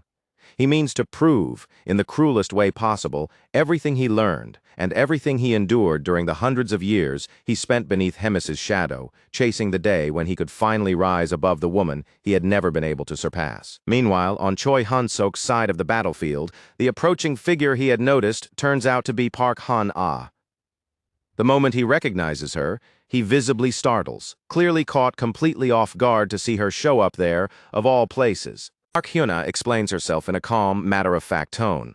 She says she was only passing by, and when she saw the chaos surrounding the area, she became worried that Choi Hyun-seok might get swept up in it and end up injured. But she quickly adds that she feels relieved now because he has obviously become much stronger than he used to be. In her own words, she says she worried for nothing and ended up overthinking the entire situation. That only makes Choi Hyun-seok even more confused because this is the same woman who had once stood against him as an enemy, yet now she is speaking to him with open concern. There she is, acting completely natural, casually checking on him and showing what seems to be genuine concern for how he is doing. Unable to just let that odd feeling pass, Choi Hyun-seok asks her directly whether she is not supposed to be out on the battlefield getting ready to fight. Park Hyuna answers immediately that Hemis sent her away with strict orders not to take part in any combat or direct confrontation, so she chose to remain back and observe everything from a safe distance instead. Once Choi Hyun-seok understands that she is simply obeying Hemis's instructions exactly, he asks the question that matters most to him now. In this critical battle, who does she think is going to win? Park Hyuna pauses for a moment before answering, as though weighing the fight carefully in her mind. She admits that she is honestly impressed by how thoroughly prepared Rotak is and by the level of resolve he brought into this confrontation. Even so, she says with complete certainty that none of it will change the result, because Hemis stands so far above him that no power he gathered and no strategy he prepared could ever close that distance. As the battle truly begins, several blazing spheres of energy are launched straight at Hemis. They tear across the battlefield in bright streaks, lighting everything around them as they rush directly toward her. And yet Hemis does not move an inch. She simply stands there in total composure, calm and unmoved, waiting as every one of Rotach's attacks comes racing toward her. Seeing her remain so passive only pushes Rotak deeper into frustration. He shouts at her, demanding to know why she refuses to fight back and why she will not even treat this as a real battle. He yells that he is also one of the Demon King's proud commanders, and more than that, the leader of an entire tribe that has placed all of its hopes on his shoulders. When he realizes that nothing he says will change Hemis's attitude, Rotax finally throws in everything he has left. He begins pouring every last ounce of his energy forward, pushing himself to the absolute limit and drawing on all the strength he forged through countless years of pain, struggle, and obsession, determined to strike her with everything remaining in him. Even then, Hemis remains completely unshaken, as calm as though none of this is worth the slightest concern. She wonders aloud why she should even bother launching a counterattack or treating this as a true battle in the first place. To her, it is all meaningless, because no matter what Rotash tries, she already knows with absolute certainty that the final outcome can only be her victory. Then, without saying another word and without showing even the faintest hesitation, Hemis releases a massive burst of blinding energy. It surges forward like a violent storm suddenly breaking loose and crashes straight toward Rotash with overwhelming force. As she attacks, her words hit him just as mercilessly as her power does. She reminds him that the one who betrayed him was Park Hyuna, the very ally he trusted most to stand beside him in this final clash. And even worse, the weapon he spent so many years creating, refining, and placing all his hopes in has already been rendered useless. Hemis's strike had targeted the most vital part of his equipment with perfect precision, destroying its core completely and leaving it beyond repair. With a voice that carries command and the faintest trace of pity, Hemis asks him once again whether he still intends to continue after suffering this much defeat and betrayal. Rotash, left with almost no choices and no real opening, can only admit that everything she said is true. He openly acknowledges both the betrayal he suffered and the fact that her words struck exactly where they should. But even after admitting all of that, the fire in his eyes still has not gone out. Rotash fiercely declares that he has no intention of backing down, no matter how impossible victory now looks. Driven by sheer stubborn will, he activates his promote ability, forcing what remains of his power even higher and gathering it all together for one last, desperate finishing blow. Using his cannon, he unleashes a barrage of enormous radiant energy spheres at Hemis, firing them one after another in what looks like a devastating attack meant to decide everything in a single final, all-or-nothing strike. But Hemis stops the entire assault with a single effortless shield. She brushes it aside so casually and with such overwhelming ease that it feels almost insulting, as if she were dismissing nothing more dangerous than an annoying insect. From Rotach's perspective, it looks as though the full wave of his power has simply been swallowed whole. Watching that happen leaves him staring ahead in stunned disbelief, unable to process what he is seeing. For one brief moment, a tiny flicker of hope rises inside him. He wonders if maybe even Hemis could not fully withstand an attack of that scale, and whether, just maybe, his power had finally managed to reach her. Hemis answers him in a tone that almost sounds amused. She tells him that it really was a good move, an attack worthy of being acknowledged. Then, without warning, a deep purple aura begins spreading across his energy blast like a dark mist rolling over the battlefield. It takes almost no time at all after that for Hemis's own power to completely overwhelm Rotach's attack. Her energy crushes through it, wipes it away, and erases every trace of his offense so thoroughly that it is as if his attack had never existed in the first place. A moment later, she is suddenly standing right in front of him, tall and completely in command of the battle. Looking straight at him, she says with unwavering certainty that he truly has changed from the weak and lost person he once was. She even admits openly, without any mockery in her voice, that he has genuinely grown stronger over the years. Even so, Hemis makes it clear that the next move belongs to her, and when she says it, there is no mercy left in the air at all. With an eerie, chilling grace, she slowly licks one finger while keeping her gaze locked on Rotash, then raises that same finger and points it straight at him as she activates her ability. In the very next instant, countless black claws materialize out of nowhere. They surge forward in a mass, rushing at him like a starving pack of beasts charging in for the kill. The second Rotash sees that conjured technique, he immediately understands just how dangerous it is. All of the fierce resolve he had been clinging to collapses in an instant, and in its place comes pure, numbing terror that freezes him to his core. He cannot move at all.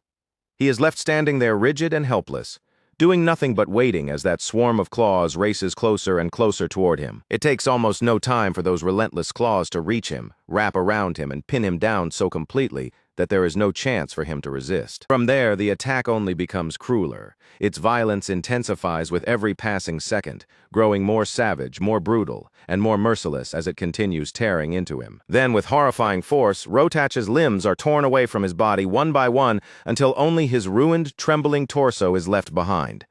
This is the same man who came there fully determined to wipe out Hemis and everyone who stood under her command. Realizing that his end has finally arrived, Rotash chooses to spend the last moments of his life asking one final question of the woman who had once been more than just his superior.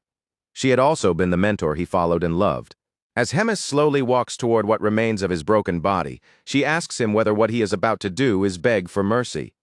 Her voice is cold and distant, but buried underneath that chill, there is also the faintest trace of sadness. Gathering the last scraps of strength left in his fading body, Rotash asks whether she still sees him the way she once did, weak, useless, and pathetic.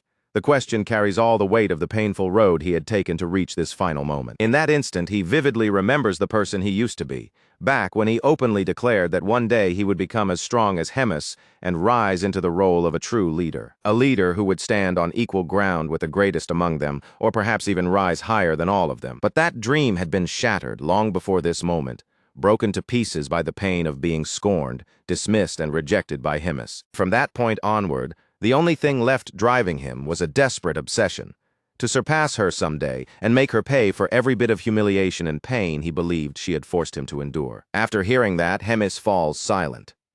For one heavy, lingering moment, she says nothing at all, simply standing there and quietly reflecting on the meaning behind his words.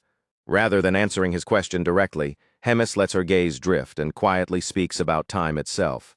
In a voice touched with something almost wistful, she says that time is cruel, cold, and mercilessly constant, never pausing for anyone. She laments how there are things in this world that feel like they should have lasted forever, things that seem as though they were never supposed to change at all. But no matter how strongly people cling to that wish, time keeps moving forward, and as it moves, people change along with it. They make choices, they act on those choices, and before they realize it, they end up carrying regrets they never imagined would become theirs. Even so, Hemis tells Rotax that she is truly grateful to him. In the end, after all those long and painful years, he still managed to find something real in the life he lived, something that genuinely mattered to him and gave his existence weight. And beyond that, whether he meant to or not, the road he walked became part of what shaped the fate that followed after him. Those final words reach him at last. A faint, peaceful smile slowly appears on Rotach's face, softer than anything he had shown until now, and then his strength finally leaves him. His body collapses, his eyes closing for the last time, while Hemis quietly offers him one final wish, hoping that he may at last rest in peace. The scene then moves away from Rotach's death and settles over the shattered remains of the Black Fortress.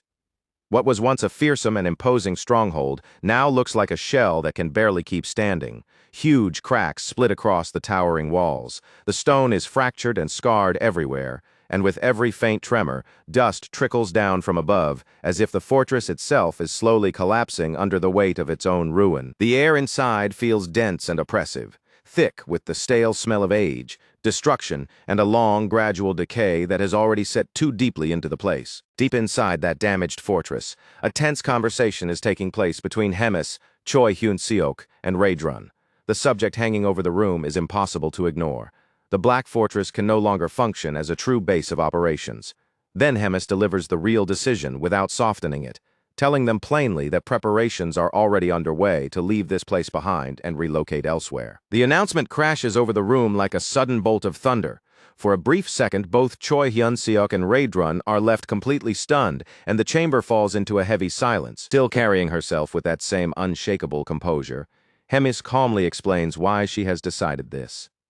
She says with absolute certainty that no amount of repair work will ever truly save this fortress. No matter how much effort or labor they pour into rebuilding it, the place is already broken at its core. Its structure is compromised, and so is the meaning it once held. In her eyes, the Black Fortress has already passed the point where it can be saved. Raedrun and Choi Hyun-seok listen to her without cutting in. Neither of them openly argues with her reasoning, but the tension in their faces and the stiffness in the way they hold themselves make it obvious that accepting that reality is not easy for either of them. After the silence lingers for a moment, Raedrun is the one who finally breaks it. He asks where they are supposed to go next. What destination is waiting for the entire Third Command? On the surface, it sounds like a simple, practical question, but beneath it, his concern about their future and their safety comes through clearly. Hemis answers at once, without even the slightest pause. The Third Command will be transferred to the 8th Division, and their new base will be Gadrick Fort. Her words land with weight. Raedrun starts to respond, clearly ready to question it or object, but Hemis cuts him off before he can get far. Her voice turns sharp and decisive, leaving no room for discussion. She tells him to prepare a letter ordering the current commander of Gadrick Fort to evacuate immediately, making it perfectly clear that the fortress is to be turned over to them. With that, the matter is effectively decided, and Choi Hyun-seok leaves the chamber together with Raedrun. As they make their way through the worn, crumbling corridors of the Black Fortress, Raedrun becomes noticeably quiet. His thoughts are clearly unsettled. Out of all the divisions they could have joined, and all the strongholds they could have taken, why had Hemis chosen the 8th? What exactly was she planning? Seeing the unease written plainly across Raedrun's face, Choi Hyun-seok finally speaks up and asks what it is about the 8th Division that has him so troubled. After a short pause, Raedrun answers. He explains that Gadrick Fort is not just any fortress. It is the stronghold positioned closest to the forward outposts maintained by the human forces. In other words, it is effectively a frontline base, a place where danger is always near and the pressure of conflict never truly goes away. As that explanation sinks in, Choi Hyun-seok's expression immediately tightens. He understands at once what that means. Being stationed there is practically the same as stepping into a death sentence. Still, he reasons through it and says that if a fortress like that has managed to endure for so long under such relentless pressure, Then the person commanding it must be someone extraordinarily capable. But Raedrun shakes his head and dismisses that conclusion. Instead, he brings up Fort Hemern, making it clear that this is the example Choi Hyun-suk should really be thinking about. That remark only leaves Choi Hyun-suk looking puzzled, and Raedrun is visibly irritated by the reaction. Frustration slips into his voice as he reminds him that Fort Hemern was the very place where the two of them first met. He then brings up the brutal battle that had forced their command into retreat, recalling that bitter moment filled with pressure, loss, and the humiliation of being pushed back. Raedrun continues by reminding Choi Hyun-suk that at that time, Grat had been the commander responsible for that division. Hearing that, Choi Hyun-suk asks what happened after that defeat, specifically how Grat managed to deal with Hemis's wrath once everything had gone so badly. Raedrun answers soberly. In the middle of all that chaos, Grat somehow succeeded in keeping Gadrick Fort, his personal base, protected. Choi Hyun-suk gives a slight nod and remarks that Grat must be the type of person who knows very well how to defend what belongs to him. But Raedrun does not accept that idea so easily. In a careful, measured tone, he says that maybe Grat really did protect it through his own skill and ability, or maybe he relied on some completely different method to keep it safe. Either way, he says, there is no way to know for certain. From there, the scene cuts away and shifts directly to Gadrick Fort itself. Inside a dim office lit by a dull, heavy gloom, Grat sits reading the letter Raedrun sent him. The moment his eyes reach the end of it, the veins at his temple begin to twitch, and his hand curls tightly into a fist. Then, without warning, he slams that fist down onto the desk with a sharp crack and shouts Raedrun's name in open fury. The sheer arrogance written into that message infuriates him. The order itself is simple, direct, and humiliating. He is to vacate the fort so that Hemis's third command can take it over. The insult behind that demand hits him hard. Under his breath, Grat curses Hemis bitterly, calling her an old witch, and demands to know what she could possibly be plotting this time. Even in the middle of his anger, Grat understands the reality in front of him. There is no easy path for him to avoid following that order. Still, the look in his eyes makes it clear he has not abandoned the idea of making a move. After a short pause, he reaches toward a communication orb nearby. With practiced, familiar motions, he activates the orb and opens a magical line of communication. Once the connection stabilizes, he introduces himself in a clear, controlled voice as Grat, commander of the 8th Division of the Demon King's army. A voice comes back from the other side, carrying a dry sort of amusement. It comments on how long it has been since Grat last bothered to make contact, then asks what exactly he wants this time. Grat does not waste a second on pleasantries. He states plainly that he has a proposal to make, and not some minor matter either, but something urgent and important. The narrative then cuts away from the demon's side and shifts over to the holy capital, where another conversation is unfolding inside dark, shadow-filled halls. One of the Pope's subordinates speaks first, and he looks visibly discouraged as he does. In a low voice filled with regret, he laments the failures of Geffen and Andrew Taylor. He admits that he truly believed Andrew Taylor would win. Then, disturbed by the pattern that keeps repeating, he asks whether Choi Hyun-suk was involved again, wondering if he was the one who turned the tide once more. Monocled Man confirms it immediately, without even the slightest hesitation. He goes on to say that Choi Hyun-suk's growth rate is unlike anything they have ever seen before. His strength is rising far too quickly now, to a degree that can no longer be overlooked. That repeated pattern has now grown serious enough to alarm even the Pope himself. The advisor then cautiously suggests that it may be wiser to postpone any direct move against Choi Hyun-suk for the time being, and instead focus on solving the issue involving the Drasen Empire. After all, he says, no matter how troublesome Choi Hyun-suk may be, he is still only a single man. But the Pope dismisses that suggestion at once. He says that if Choi Hyun-suk were nothing more than an ordinary citizen, then perhaps that kind of thinking might be acceptable. He is not ordinary. He is a hero, and that changes the entire matter. The Pope then sharply rebukes the monocled man for trying to treat the issue so lightly. He continues, accusing him of failing to understand what a hero truly is, and more importantly, failing to grasp the terrifying potential of what a hero can become if allowed to grow unchecked. To make a decision like that, he says, would be dangerously irresponsible and impossible to justify, especially from someone entrusted with authority. The consequences of that kind of recklessness would never remain small.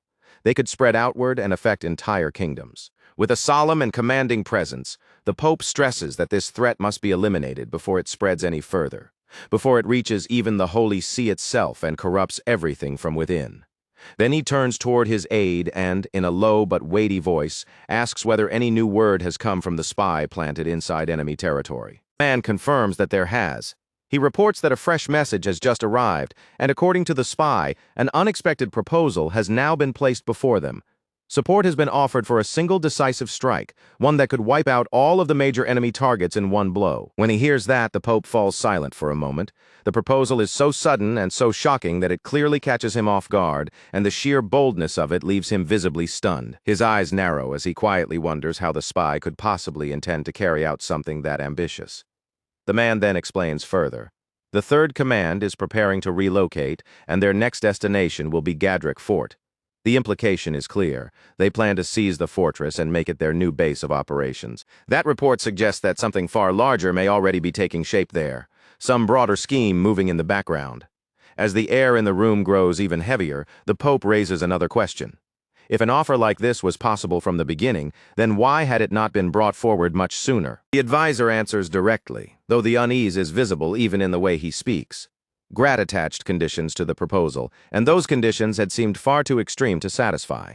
He demanded 10,000 sacrificial offerings, the strategic withdrawal of support posts spread across multiple fronts, and a 5-year non-aggression pact. Even the monocled man sounds doubtful as he lists them out, because the scale of those demands is enormous, almost absurd. The Pope considers that in silence for a brief moment before calmly asking the question beneath all the others. What is Grat really after? Why set such a massive price on this arrangement? After drawing a breath, the advisor explains what he has heard. Rumors say that the seat of the Second Command became vacant because of internal conflict, specifically after Hemis killed Rotach. With that position now empty, Grat may see a chance to rise and take it for himself. And to make that happen, he may be trying to use the unstable balance between Hemis and the Demon King to his own advantage. The Pope thinks through the implications aloud. 10,000 sacrifices, and perhaps not only lives. There may also be territory involved. If that is true, then this is not simply a transaction, but a political strategy built on bloodshed and expansion. The monocled advisor answers carefully that land is not the part that troubles him the most.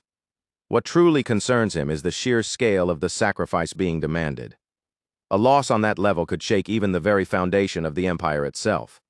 Hearing that, the Pope wonders aloud why Grat, of all people, is now demanding so many resources and so much service from within the empire's reach. Before anyone else can answer, the Pope rises slightly from his seat and delivers his decision. In a voice that leaves absolutely no room for doubt, he orders that the agreement be accepted. The advisor is visibly shaken by how firm the Pope sounds. There isn't even the slightest pause in his voice, not a flicker of doubt, and certainly no opening left for anyone to argue back. This isn't a proposal anymore.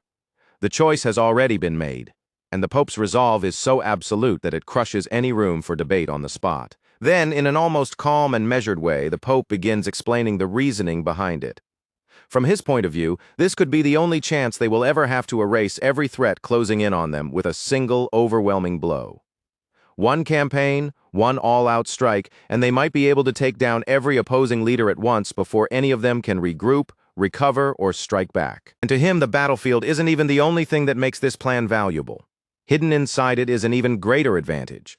If events unfold the way he expects, their spy could be pushed into an extremely important position inside the Demon King's army, right near the center of its command. From there, the information that Agent could provide would become more precious than ever. To the Pope, that possibility alone is enough to justify protecting this operation no matter the cost. He states it plainly. They cannot let an opportunity like this slip through their fingers. It does not matter how many lives have to be thrown into the fire to secure it. 10,000, 100,000, even 1,000,000 dead. He is prepared to carry that weight himself. But the larger the plan becomes, the harsher its condition grows. Every single detail has to be arranged with exact precision. Every movement must happen flawlessly. There is no room left for mistakes now, and in a cold, final voice, he warns them that one more failure will never be tolerated. With that, the discussion comes to an end, and the Pope issues his final order. The legendary warriors from every region are to be called in immediately. The time for hesitation is over. Every blade is to be drawn, every spell prepared, every oath fulfilled, because the last great war is finally about to begin. Sometime later, far away from that meeting, the scene shifts to the dark and oppressive interior of Gadrick Fort. Within its dim, heavy walls, Grat steps forward to greet the arriving members of the Third Command as they make their way inside. He welcomes them with a smile, but anyone looking at him can tell right away that it isn't real. The expression is stiff, forced, and stretched too thin. His loud, overly friendly manner feels almost exaggerated, like he is trying too hard to sell the idea that everything is fine. On the surface, Grat acts as though he fully accepts Hemis's order to abandon Gadrick Fort, doing his best to appear cooperative. But it only takes a moment for the pressure underneath that act to begin showing through. Just a few lines into the conversation, Grat's attitude starts to shift. The change is small at first, but obvious. Something is eating at him. His eyes narrow slightly, his expression tightens, and a clear thread of uneasiness begins slipping into his voice. Raedrun, blunt and sharp as ever, doesn't waste even a second pretending not to notice. He cuts straight to the point and presses Grat to say what the issue is. With no real way around it, Grat finally gives in and starts laying out the situation in detail. According to Grat, the nearest human army has been moving in a way that feels deeply wrong. Their troops have been shifting positions in odd, unnatural patterns, and on top of that, large quantities of supplies have been transported from one place to another in a way that clearly suggests preparation for something major. Based on those movements alone, Grat has already come to a grim conclusion. In his eyes, the humans are preparing to lay full siege to the fortress. He isn't tossing out a baseless fear or speaking from paranoia. This is a judgment he has reached by watching their behavior carefully, and he presents it as a serious warning. Raedrun stays locked in, and immediately asks what kind of response Grat has prepared. Grat's expression darkens as he answers. He says he intends to launch a divided wave assault, a preemptive strike meant to hit the enemy first, before they can completely seal the fortress in. Grat quickly adds that the strategy won't work unless he gets dependable support. He needs enough reinforcements to stop the line from breaking before Hemis's main army can arrive. Then he explains that the 8th Division has already been worn down by one problem after another. None of those setbacks were devastating on their own, but together they have drained the division badly and stretched it too thin to endure much more. In their current state, they simply cannot hold out alone. After hearing all of that, Raedrun gives him a direct answer, without hesitation. The Third Command will provide the support he needs. Once that matter is settled, Raedrun asks whether the rest of their group will be taking part in the counterattack too. At that, Grat pauses. He visibly weighs his answer for a moment, then slowly shakes his head. He says that involving them might only make the operation more difficult. In his view, their presence would slow things down and create more trouble than benefit, turning the attack into something harder to manage rather than easier. Then, with a sense of hurried urgency creeping into his voice, Grat says he will personally handle the assignment of roles.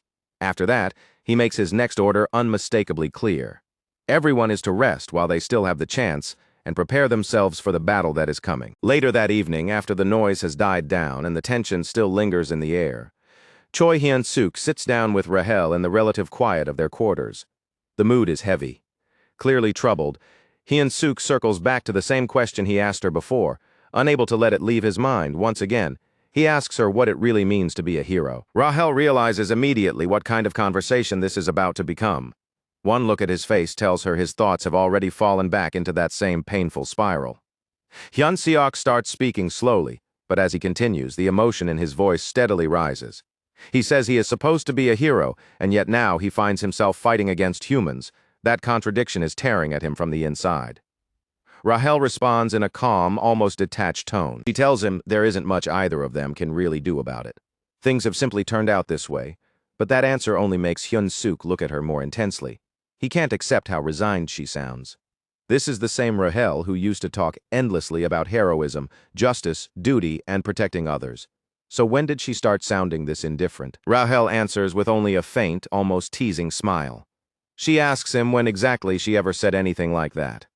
Hyun-suk fires back immediately, reminding her that she once told him she would guide him so he could defeat the Demon King and protect humanity.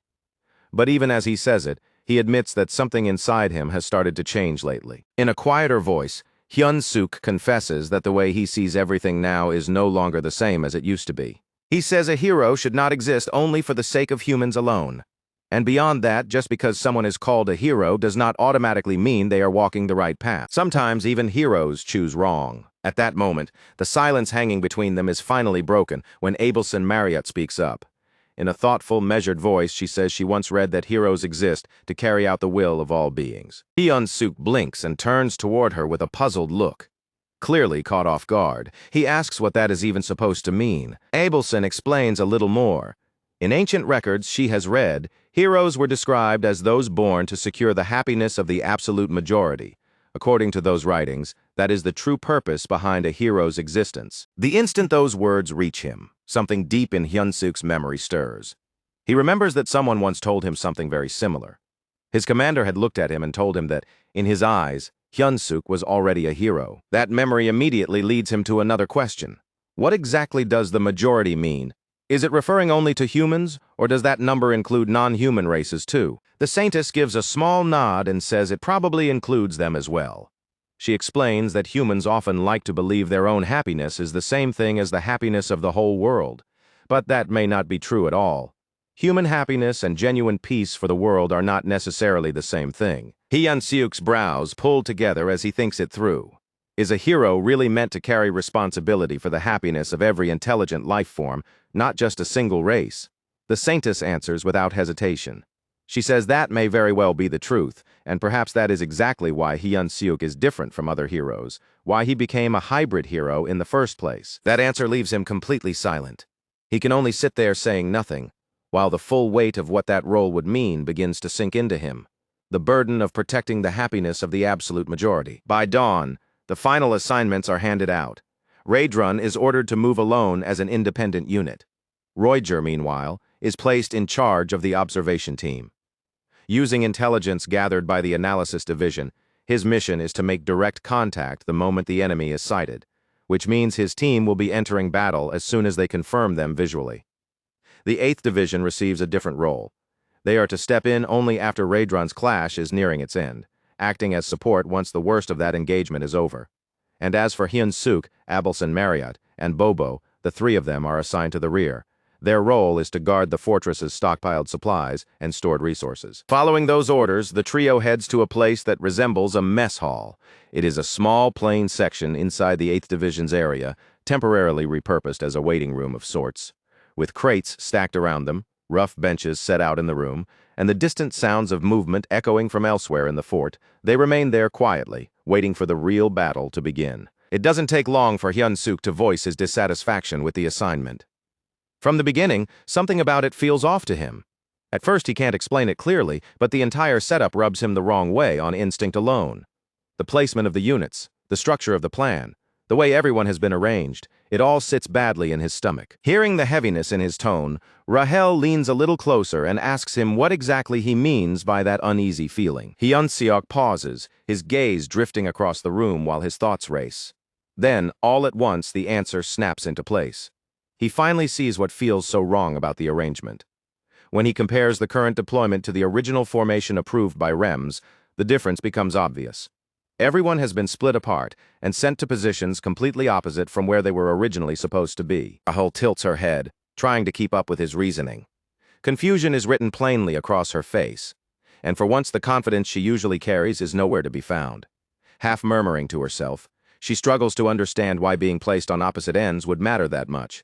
The look in her eyes makes one thing clear: she still cannot see what Hyun-suk is seeing. That is when Abelson steps in, her voice steady but carrying a heavy implication. She points out that Raedrun has been sent to a particularly dangerous area. Roijer's position is barely any safer, since leading the observation team places him close to the danger as well. And yet the three of them, Hyun-suk, Rahel, and Abelson, have been stationed somewhere completely secure, far from the real threat. Rahel frowns immediately, not ready to accept that conclusion so easily. She insists there must be some reason behind it. Since a Saintess is with them, maybe that explains it. Protecting a Saintess should be an honorable and important responsibility, something meaningful rather than suspicious. But even as the words leave her mouth, the logic starts collapsing under its own weight. Hyun-suk slowly rises to his feet, still sorting the pieces together in his mind. Then he points out the contradiction bothering him most. Raedrun and Roijer were both pushed toward the front, despite being told the enemy in that area was not especially strong. So if that is true, why are three capable members of the team being held back in the rear just to guard supplies? The moment the reasoning fully clicks, Rahel's eyes widen. It really doesn't make sense. Someone as strong as Hyun-suk should never have been left in the rear for no reason. And if the point was simply to keep Abelson safe, then any number of others could have stayed behind with her. There was no clear reason all three of them had to be removed from the front line. Hyun-suk gives a quiet nod. That is exactly what has been bothering him this entire time. Without another word, he turns and starts walking away. Rahel jolts to her feet in surprise and calls after him, demanding to know where he thinks he is going. Is he really planning to ignore the position he was assigned? But Hyun-seok doesn't stop. Still moving, he answers that Bobo is more than enough to hold this place on his own. As for him, he can't just sit there any longer and pretend that bad feeling means nothing. He needs to go to the front himself and see what is really going on. Abelson hesitates for only the briefest instant before speaking with sudden determination. If Hyun-suk is going, then she wants to go with him too, if he will allow it. Hyun-suk stops and turns back toward her, and his expression softens slightly. He tells her he has no intention of saying no, but even so, he asks whether she is truly sure. Staying behind with Bobo is still the safer and more sensible option. But the saintess does not hesitate or back down. In a firm voice, she tells him that she can help, and the seriousness in her expression makes it clear that she means it completely. Hyun-suk reminds her that once he transforms, he will be able to move much faster. He makes it clear that he has no intention of slowing down or holding himself back for anyone once that happens. But that isn't the only thing weighing on him. There is something else bothering him too. Something deeper and harder to explain. A thought he still can't put neatly into words. Abelson looks at him with visible confusion, clearly unable to understand what he means. But before she can press him any further, Hyun-suk simply shakes his head. He told her to forget what he had just said. If she truly felt well enough to keep up with him, then he would let her come along. With that, Hyun-suk made up his mind completely. He was heading straight for the battlefield. But before he could take even one more step, armed guards suddenly moved in and cut off his path. They planted themselves firmly right in front of him, leaving no opening at all, and their stance made the situation instantly clear. Without direct authorization, Choi Hyun-suk was not allowed to leave this area under any circumstances. Thinking on the spot, Hyun-suk forced a crooked little half-smile and tried to make it sound casual. He said he only needed to go to the bathroom, then dryly added that he did not even know where it was in the first place. He told them he would be right back, as if this were nothing serious. Guards did not budge. Not one of them reacted, and not a single body shifted aside. One of them simply repeated the order in a hard, flat voice that left no room for argument. Hyun-suk was not permitted to leave, no matter the reason. That answer sent a cold chill straight through him.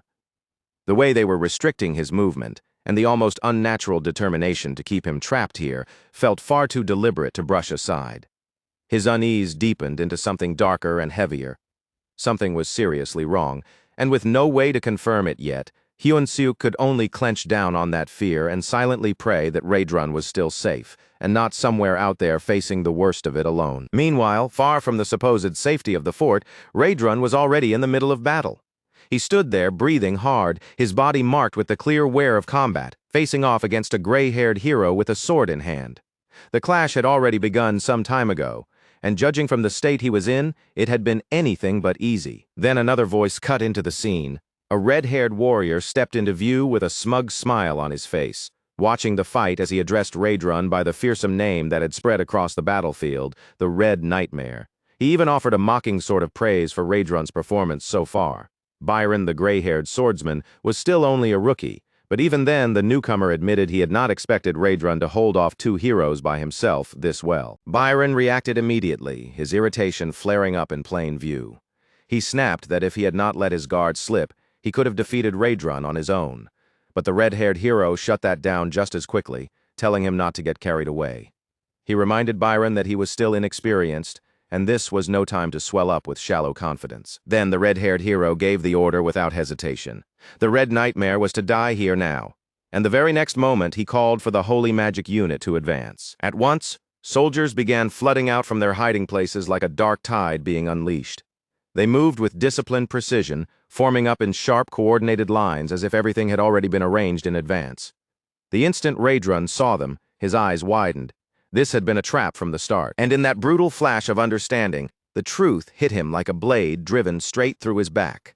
Grat was the traitor. Back at Gadrik Fort, Hyun-suk and Abelson finally made their move. They slipped past the guards and burst out into the night at full speed. Soldiers tried to intercept them, but neither of them slowed long enough to be stopped. They left Bobo behind, not because they feared for him, but because they knew nobody there would dare touch him. Everyone understood that beast belonged to Hemis. That knowledge gave them the opening they needed. And as Hyunsuk tore forward through the darkness, his breathing grew quicker and sharper, not from exhaustion, but from the dread tightening inside his chest.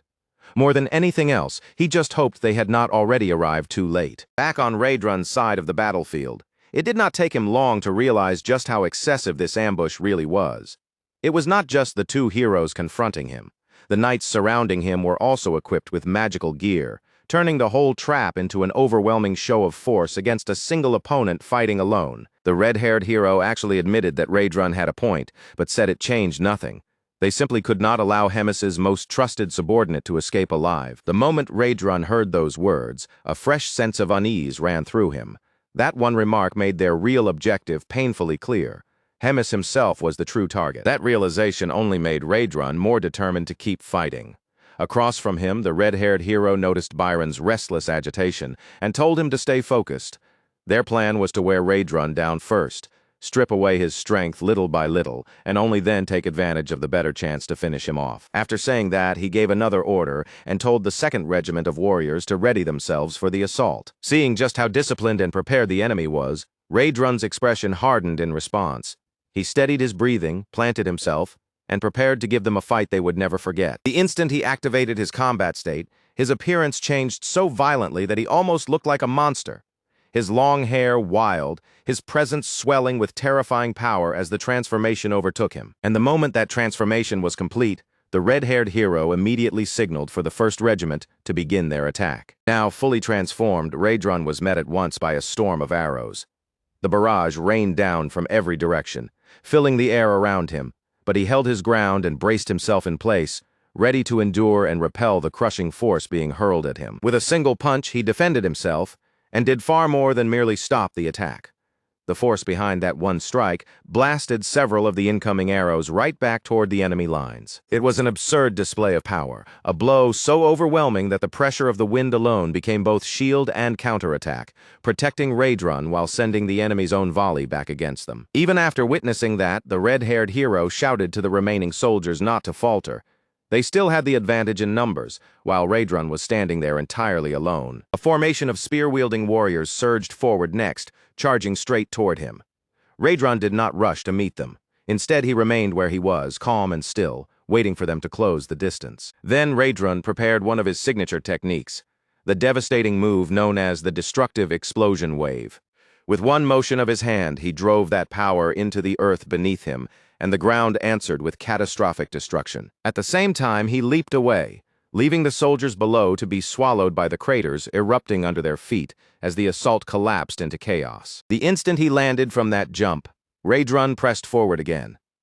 He advanced across the broken terrain and struck down the surviving warriors who had been left stranded among the shattered earth and blasted pits, cutting through them one after another. And when he finished the last of the spearmen by smashing him headfirst into the ground, the sheer brutality of the exchange became impossible for anyone watching to ignore. Forced to stand there and watch without stepping in, Byron grew visibly more irritated with every passing second. As Raedrun's chances of breaking free kept rising, Byron finally lost what little patience he had left. He tore himself loose from the red-haired hero's restraint and rushed in on his own, launching a direct attack at Raedrun. The attempt achieved nothing. The Red Nightmare slipped past Byron's strike with ease, avoiding it so cleanly that the attack looked almost embarrassingly simple to evade. Even so, Raedrun showed a flicker of mild surprise at how quickly Byron had recovered and thrown himself back into the fight. But that momentary reaction changed almost nothing. From there, Raedrun shifted his full attention onto Byron and prepared to launch his counterattack. But just before that blow could land, the red-haired hero leaped in, yanked Byron out of the danger zone, and struck back in the same motion. Raedrun caught the red-haired hero's sword with his bare hand and stopped the swing dead. Then, without taking his eyes off either opponent, he used that opening to unleash an attack intended to crush both of them at once. He slammed another destructive blast into the ground, and a fresh crater exploded violently outward beneath them. But by the time the dust and debris finally cleared, both heroes had already escaped the center of the blast. They had taken almost no damage, but the expressions on their faces had changed. They were clearly rattled by how powerful Raedrun really was, far stronger than the intelligence division had reported, and that miscalculation left them openly frustrated. Meanwhile, Raedrun remained in that transformed state, but the strain was beginning to show more clearly now.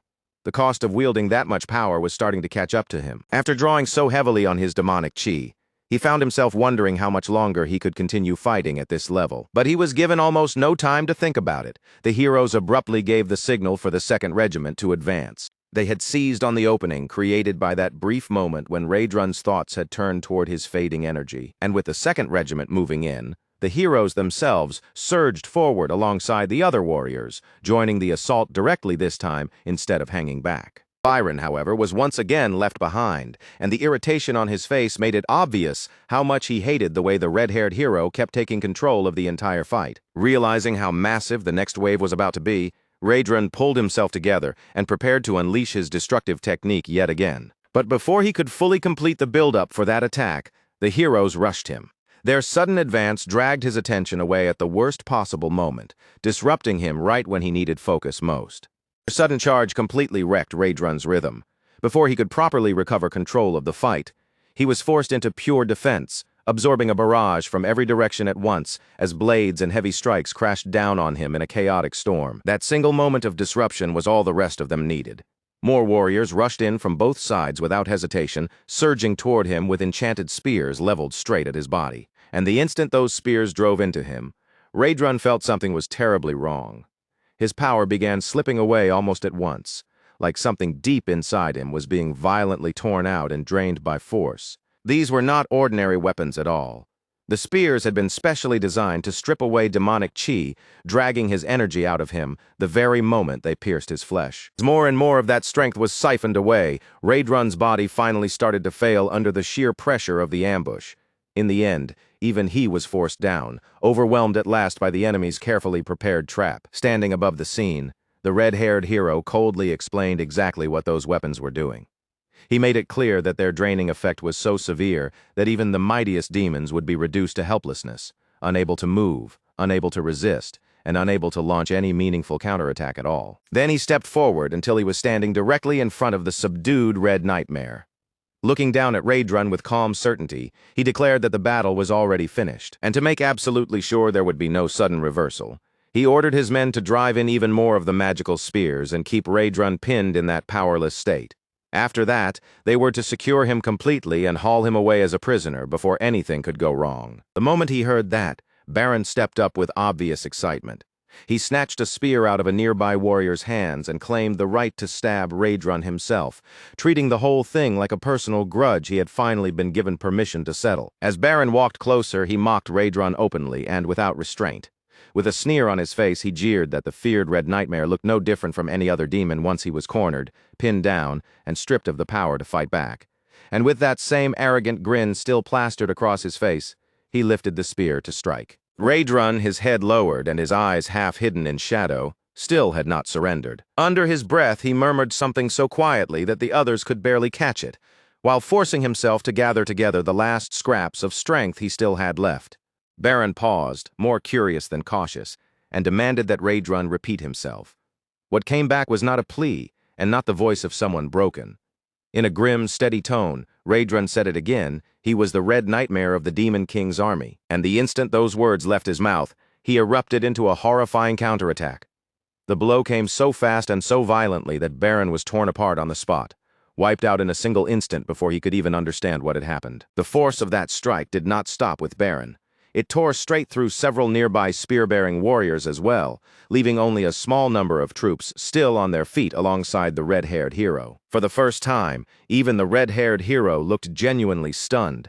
In disbelief, he could only wonder how a fool like Baron had ever managed to become a hero, much less be trusted in a battle of this importance. His eyes swept over the ruined battlefield, and he realized just how badly their side had been butchered.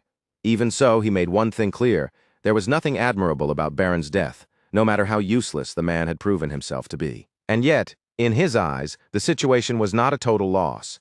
Baron's death had still served one purpose, because that reckless outburst had dragged Raedrun's final burst of power out into the open. It was obvious now that the Red Nightmare had burned through the last of his remaining energy. Without pausing for even a second, the red-haired hero shouted a fresh command.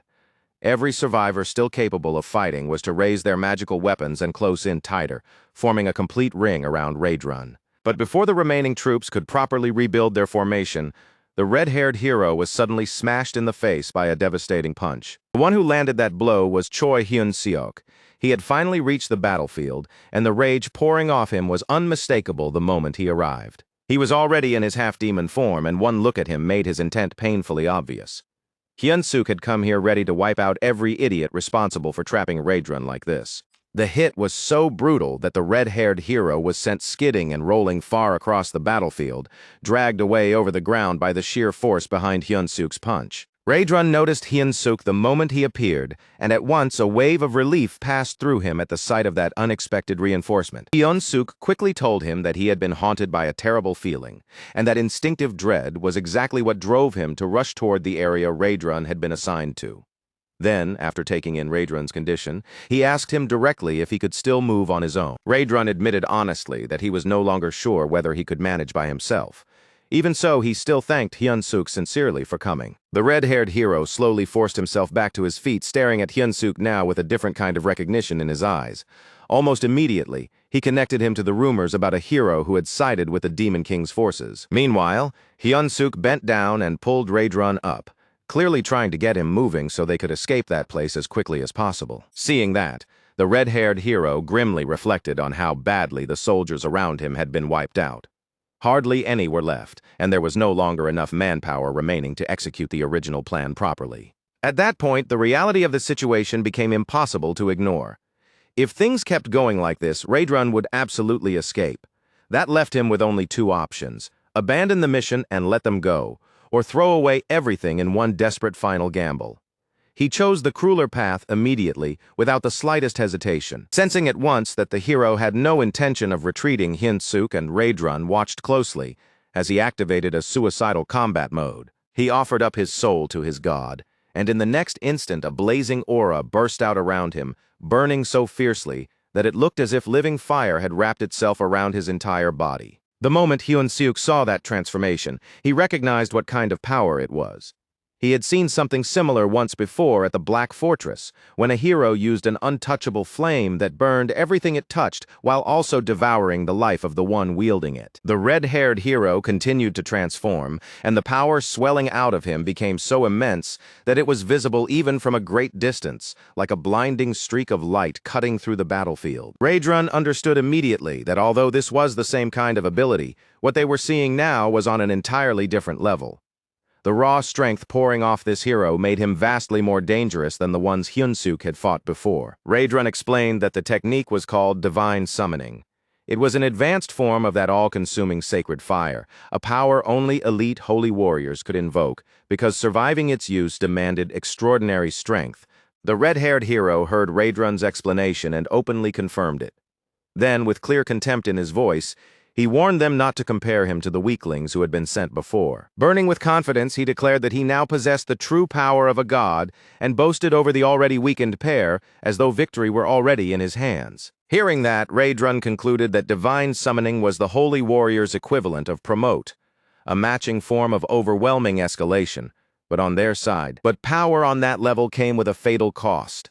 Anyone who invoked it was, in effect, sentencing themselves to death. The red-haired hero seemed almost impressed that Raedrun understood that much, and he confirmed every word. Once the power ran out, he too would die, because sacred strength of that magnitude could only be bought with the life of the one using it. But to him, that only made the decision easier. If his own death would also drag both Raedrun and Hyun-seok down with him, then the sacrifice was worth making. And the instant he finished saying it, he lunged at them and brought his sword straight down toward Hyun-seok. And yet Hyun-seok blocked the blow much more easily than anyone would have expected.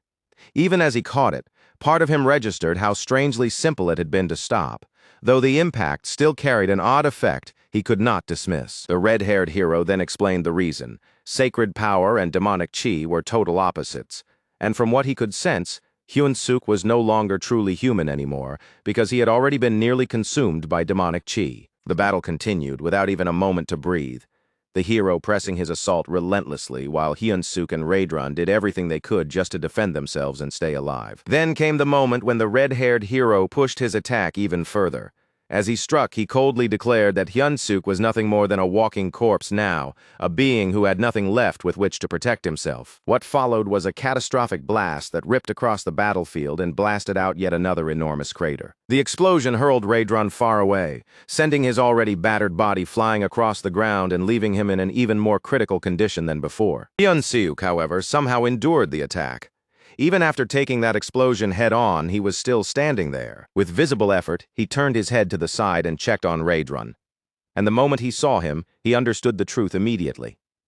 Raedron had suffered far more damage from that blast than anyone should have expected, and his condition was now much worse than it should have been. He could see at a glance that Raedron was barely holding himself together.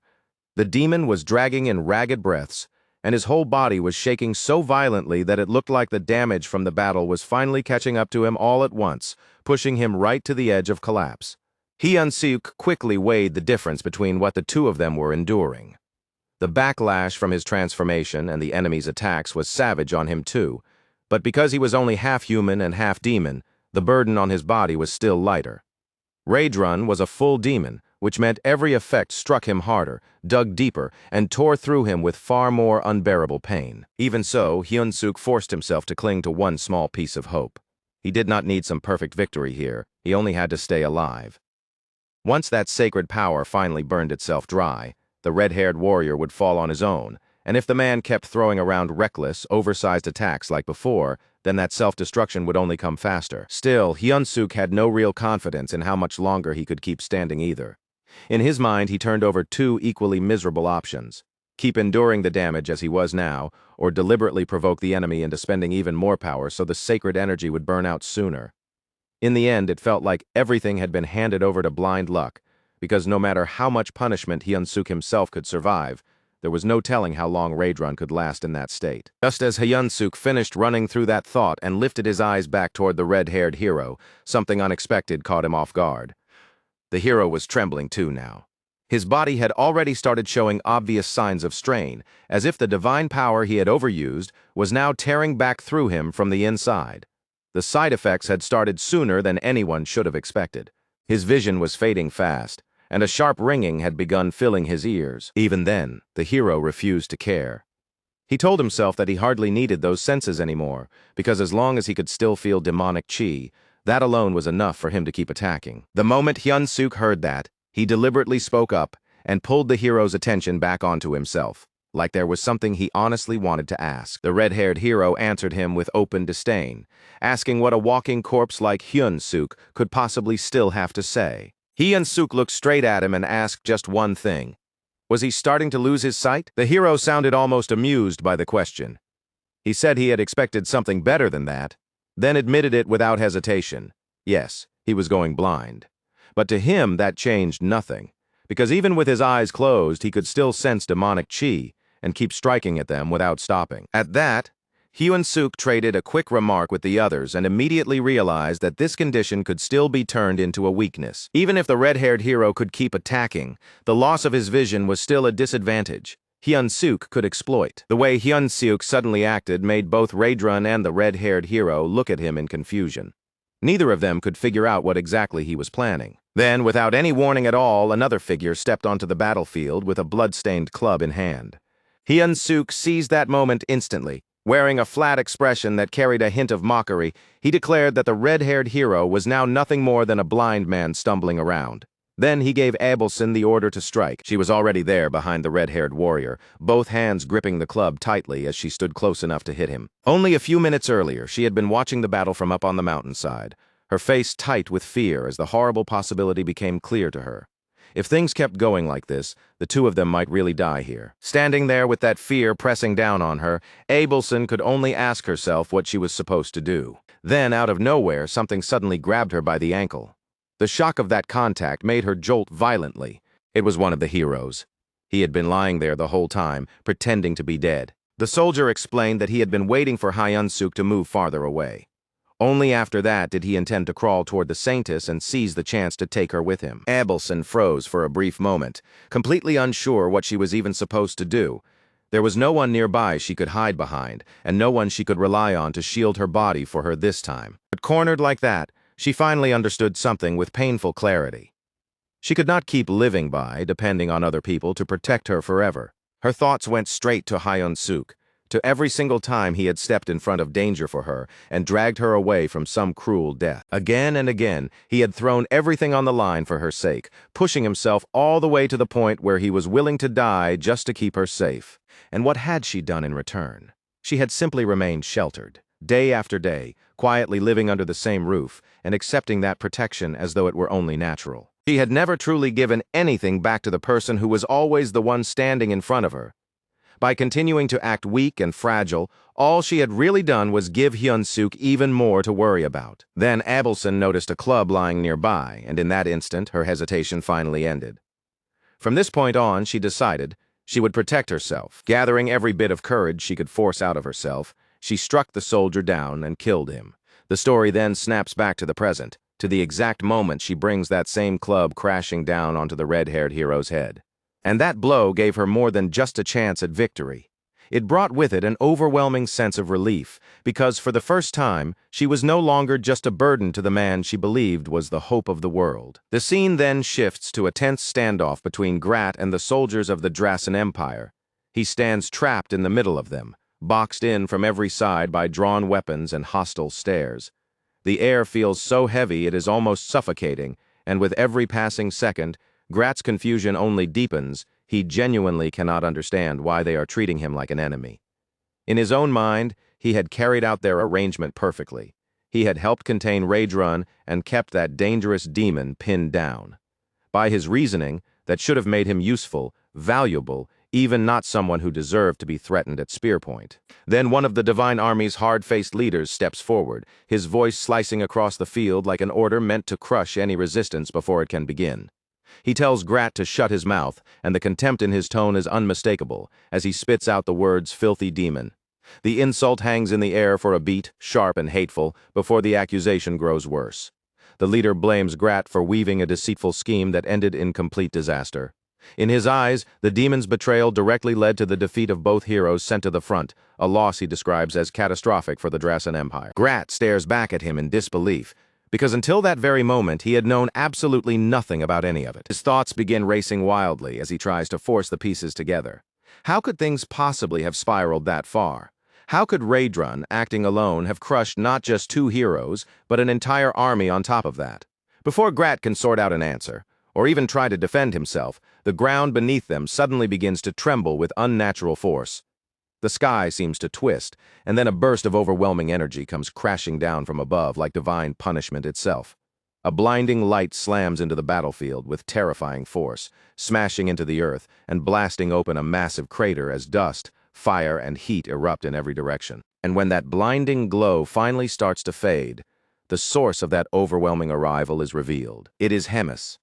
Her presence seizes control of the battlefield the moment she appears. She looks over the lines of Drasen Empire soldiers, then over at the lone figure of Grat, and after a brief pause, she coolly asks what exactly is going on. The soldiers react at once, and their minds immediately jump to the worst possible conclusion.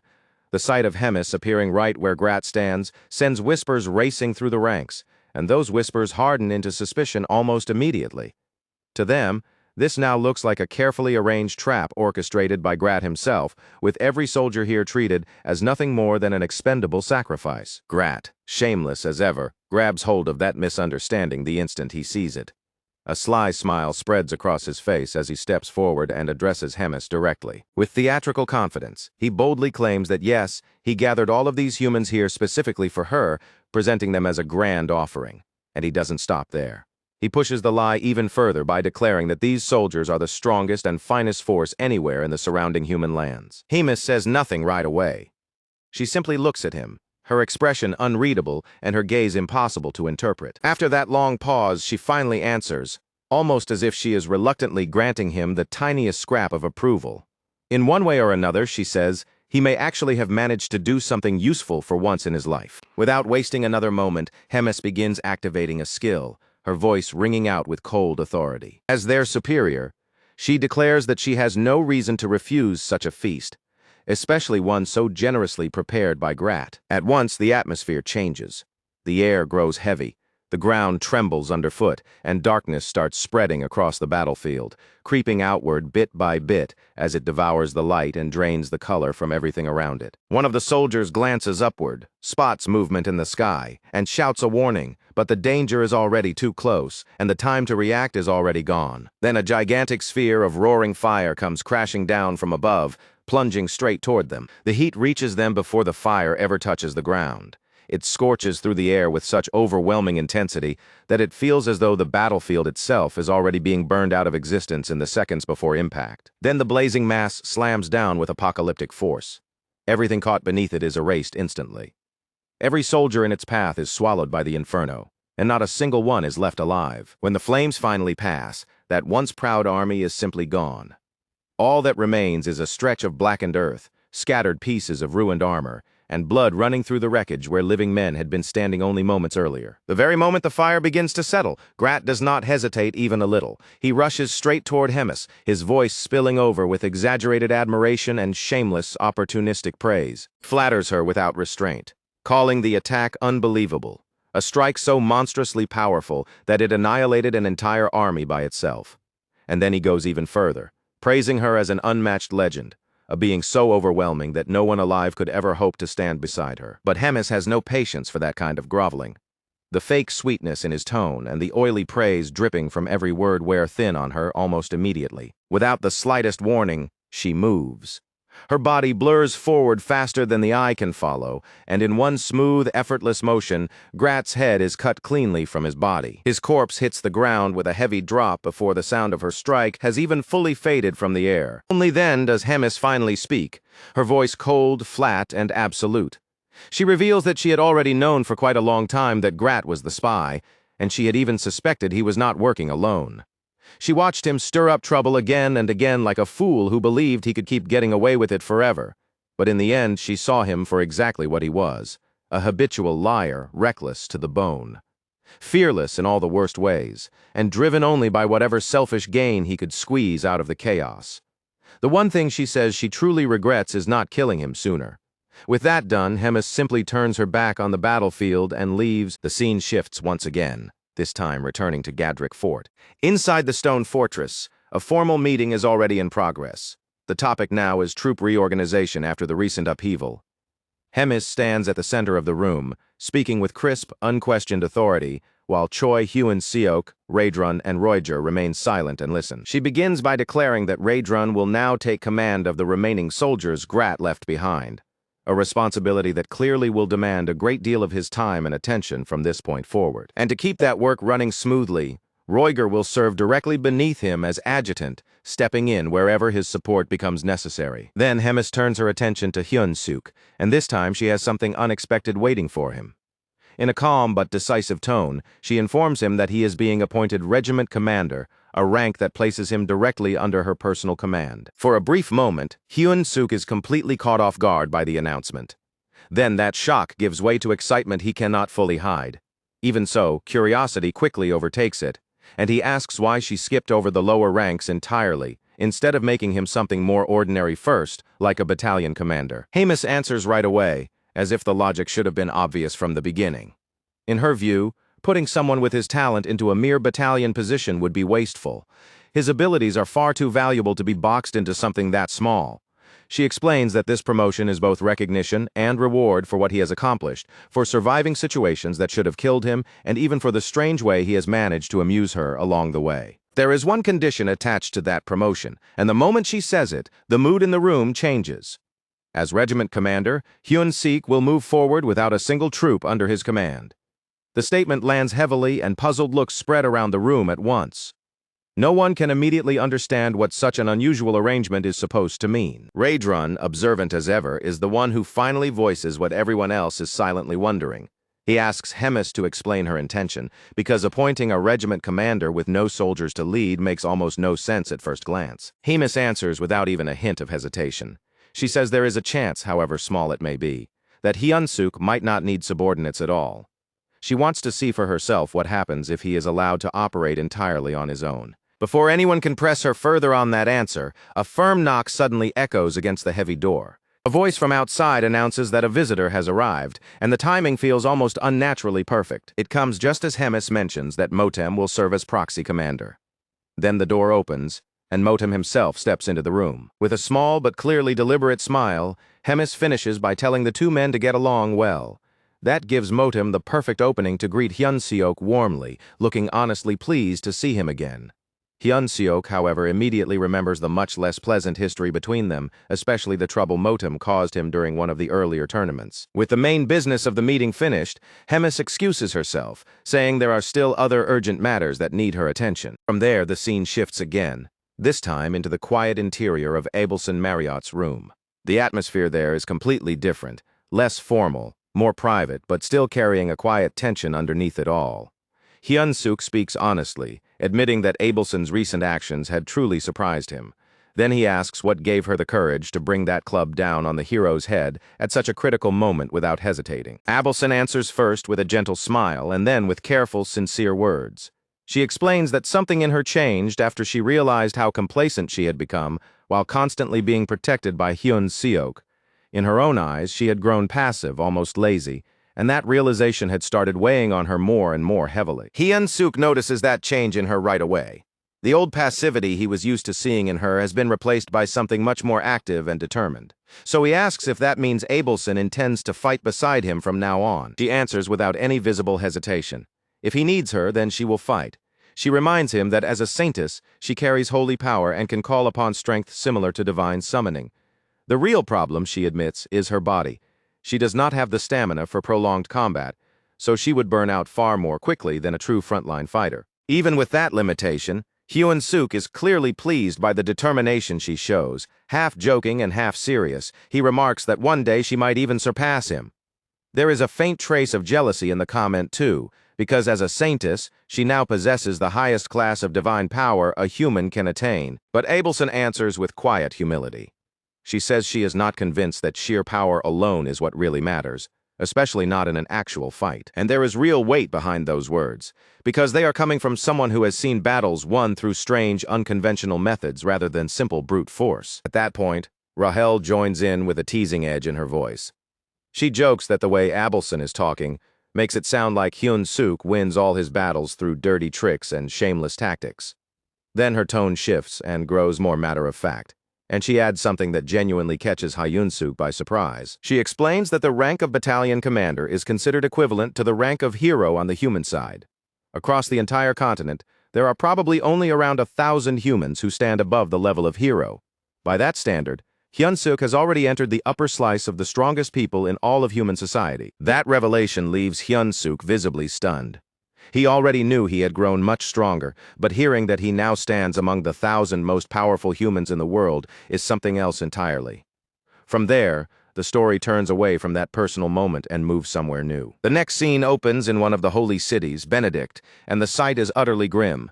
The streets are drowned in destruction. Buildings have collapsed, defensive lines lie shattered, and the bodies of countless soldiers are strewn all across the ruined city. Thick trails of blood snake through the main roads and lead the eye toward the massive shape of a great church in the distance. And before its huge doors, only two figures remain standing, Hemis and a lone survivor trembling under the sheer weight of her presence. Hemis takes in the devastation without showing much of anything on her face. She silently surveys the ruined city before her, her expression unreadable from start to finish. Then she finally speaks, and when she does, her voice is calm, steady, and commanding. She tells the man that she is going to spare his life, but not out of mercy.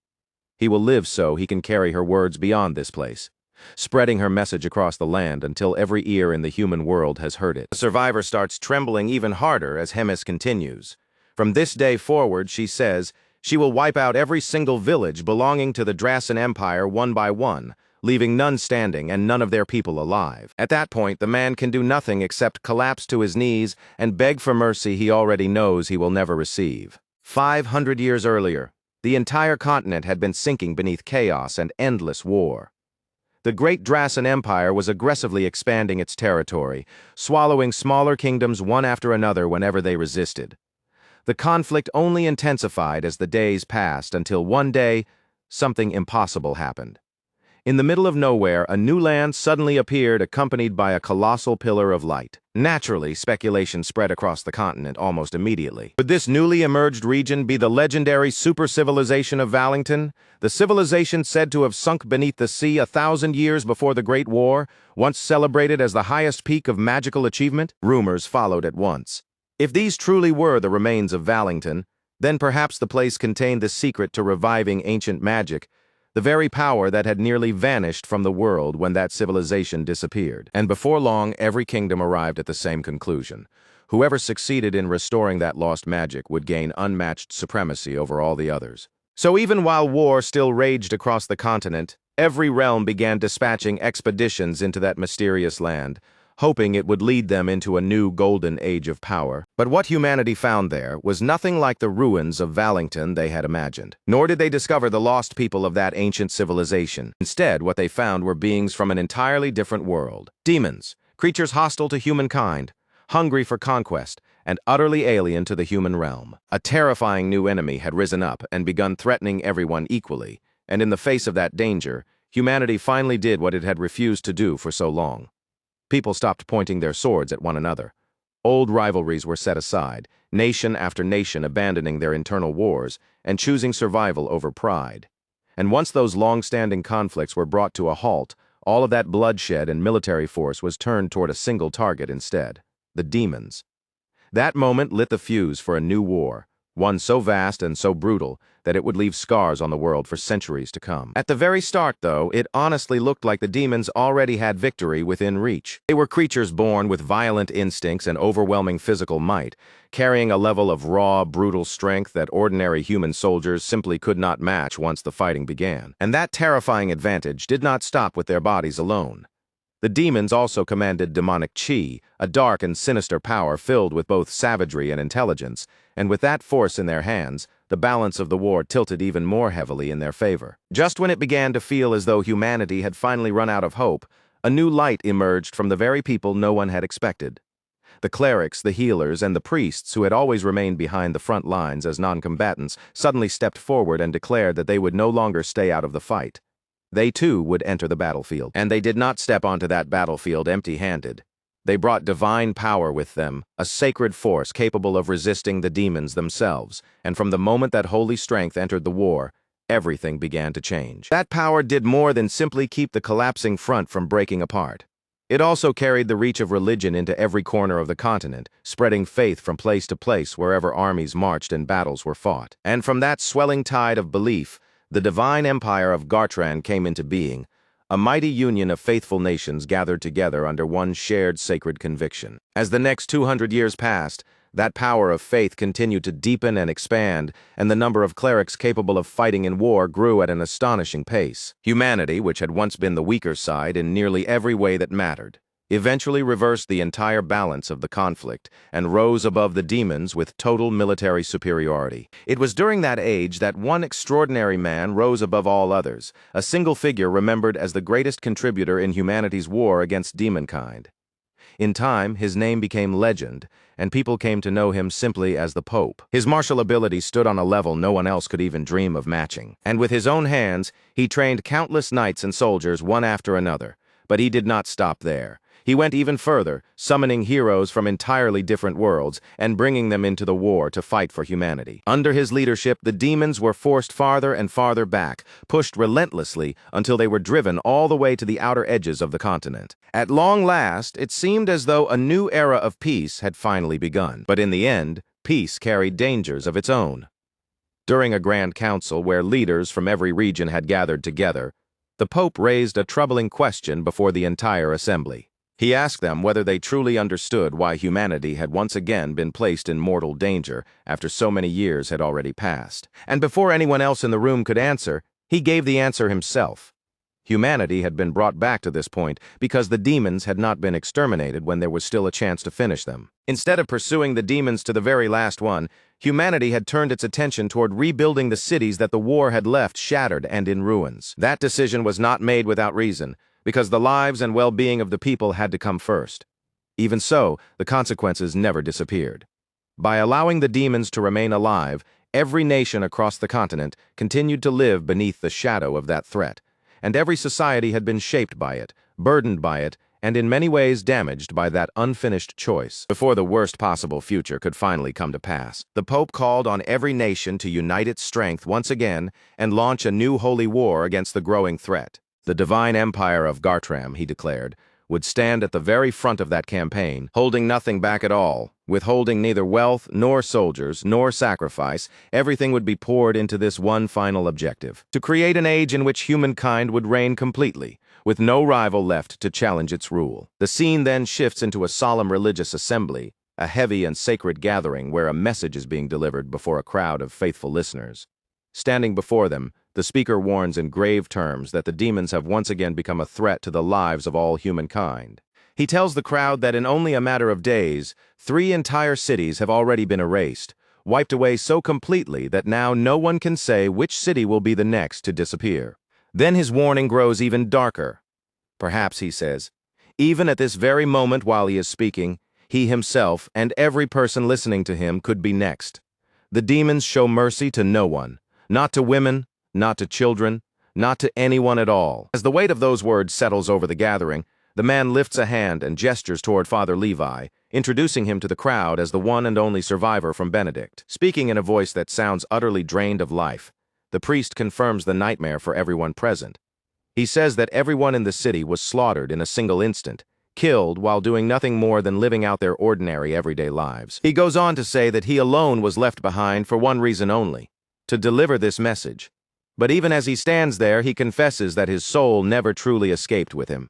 In his heart, it died back in Benedict alongside all the people he once knew, loved, and cared for. Then, with nothing left in him but emptiness, he admits that he no longer has any reason to keep living. The room sinks beneath the crushing weight of that confession, and at that moment the speaker steps in once more, seizing the silence to drive the point home.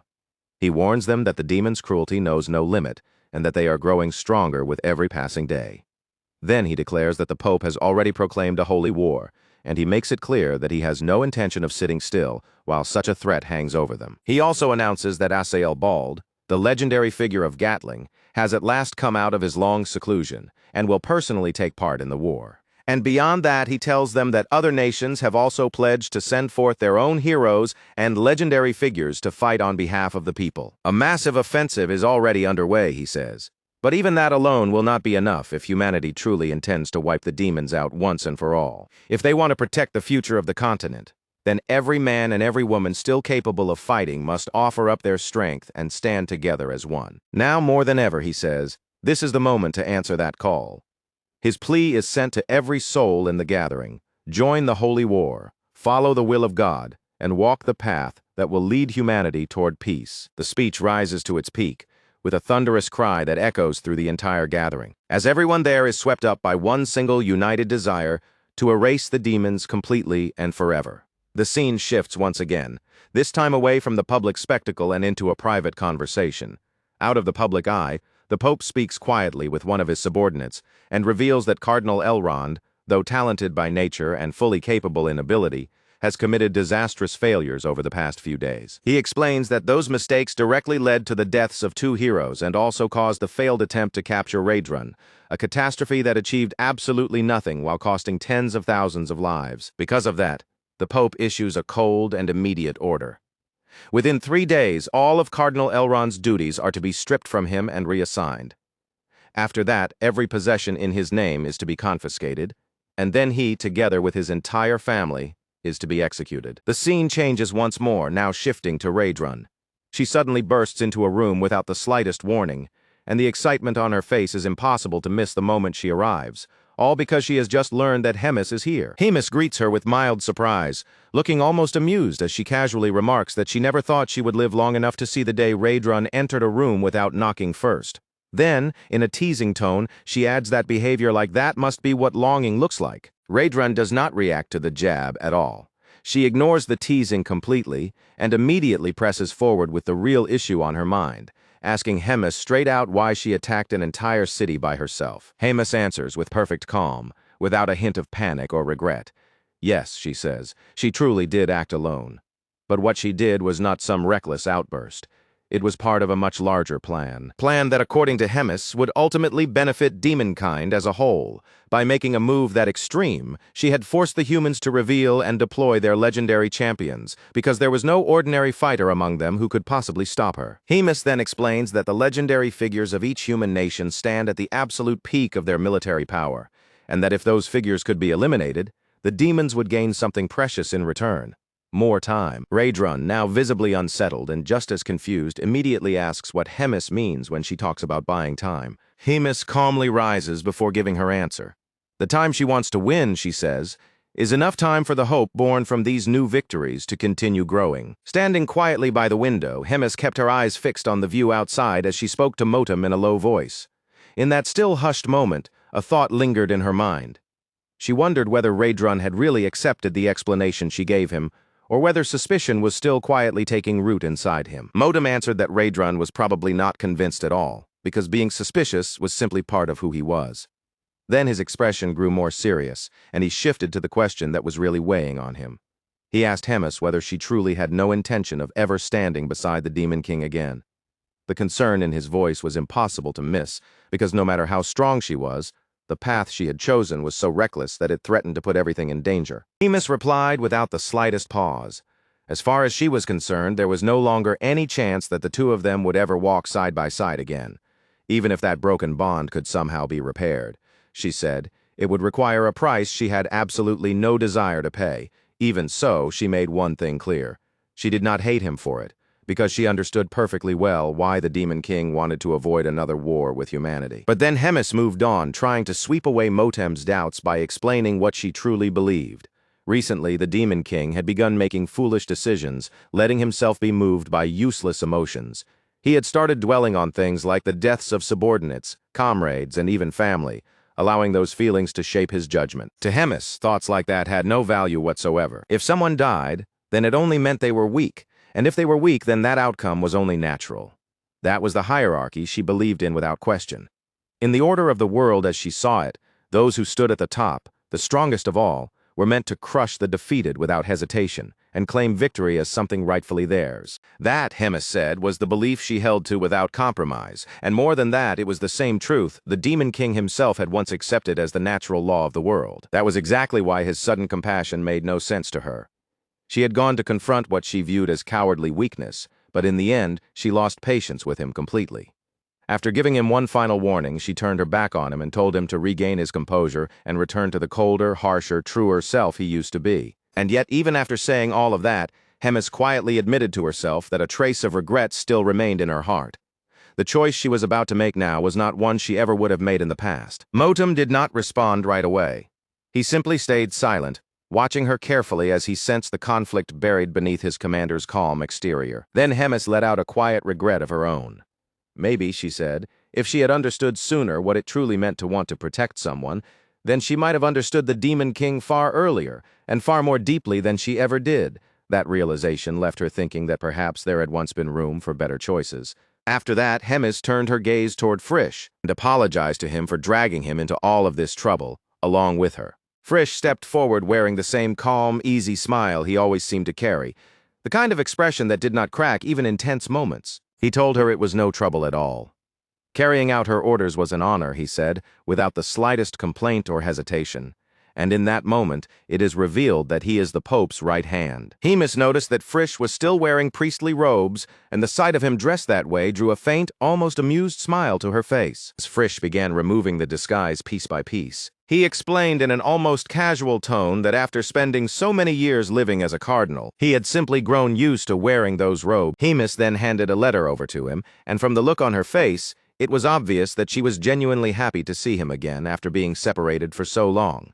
She asked him to deliver that letter to Raedrun and Motem when the time was right. She admitted that she could have given it to them herself, but if she did, she feared some lingering regret might remain afterward. Frisch accepted the letter immediately, clearly understanding what his commander intended. After that, Hemis brought up Choi. She told Frisch that no matter what happened, he had to make absolutely sure that Choi did not die. Hearing those words, Frisch could not hide the surprise on his face. Hemis noticed that reaction right away and lightly teased him. Maybe, she said. She really was getting old. Or maybe she was simply worried about leaving Frisch behind with no one at his side to support him once she was gone. The next day, at Gadrick Fort, the doors were suddenly flung wide open with force. The violent noise jolted Choi awake on the spot, dragging him out of a deep sleep without warning.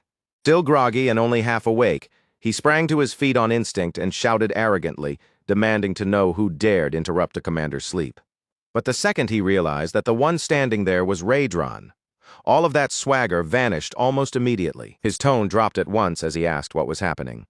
Raedron did not waste a single moment. He immediately ordered Choi to leave, to run as far away from the fortress as he possibly could. Completely caught off guard, Choi demanded to know why such a sudden order was being forced on him. Raedron then explained that by the very next day, the human army would launch an attack on the fortress, and this would be no ordinary battle. It would be a massive clash, one involving the highest-ranking humans of all, the legends themselves. Choi immediately pushed back, asking whether it would not make far more sense for him to stay and help instead. Raedron shook his head and told him plainly that the enemy had only one real objective in this battle, the death of Hemis. He made it clear that he had no doubt Hemis would win, but if something happened during the middle of that fight, then he would not be able to protect Choi by himself. The scene then shifts to a quieter moment, when a letter is slipped beneath the door of the room where Raedron is staying. He notices it, bends down to pick it up, and starts reading. As his eyes move across the page, the contents slowly begin to reveal a part of Hemis's past, along with the hidden truth behind the recent chain of events. In the letter, Hemis writes that the demons had suffered countless deaths, and were ultimately driven into exile at the far edge of the continent. And yet, even after forcing them back that far, humanity still never carried out a complete extermination. There were several reasons for that decision, but the greatest and most important of them all was the Holy Empire. For that empire to preserve its meaning and maintain its authority, the demons needed to continue existing. The Demon King took advantage of that convenience and used it to form a secret pact with Gartram. The terms of that agreement were simple. The front lines would remain exactly as they were, and each side would be allowed to hold on to its own territory. Because of that arrangement, the survival of the demons became tied directly to humanity's continued belief that a war was still ongoing, even if that illusion had to be preserved through nothing more than scattered skirmishes and minor threats. And that delicate balance became one of the central pillars holding together not only Gartram itself, but also the unity of the surrounding human nations. Hemis writes that she alone was entrusted with Gartram's proposal, but the moment she learned what it was, she rejected it outright. To her, a proud death was infinitely better than surviving in submission. But that defiance came with a price, and that price was exile. Using Rotach's actions as the excuse they needed, they banished her to the Black Fortress. Then Hemis makes something very clear in the letter. Everything she has explained up to this point is only the introduction. The part that truly matters comes after this. According to Frisch, the humans are preparing a massive assault, a battle on a scale unlike anything seen before, one that will gather together the legends and heroes of every human nation. While she goes out to face that overwhelming force herself, Raedron is to remain behind, defend the fortress, and assume her place as its commander. Hemis openly admits that she knows this burden will not be an easy one for him to bear at his current level of strength. Even so, when the vote is held to choose the next commander, Park Hyuna and Ashes will both cast their support in his favor.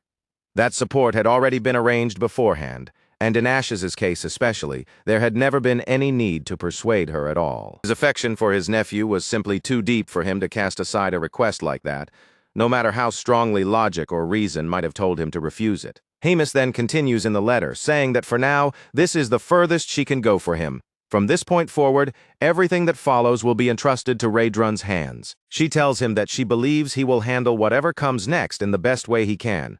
And with that faith spoken plainly at last, Hemis quietly thanks Raedron as well, admitting that during her confinement inside that suffocating, airless fortress, his presence alone had made those unbearable days feel at least a little easier to endure. Then, almost like a final postscript added at the end, Hemis brings up Choi. She tells Raedron not to waste his concern on him, because Choi's path from here has already been prepared. Choi will be leaving the Demon King's army, and if events unfold according to plan, then one day he and Raedron will meet again. But for now, Choi must depart together with the Saint.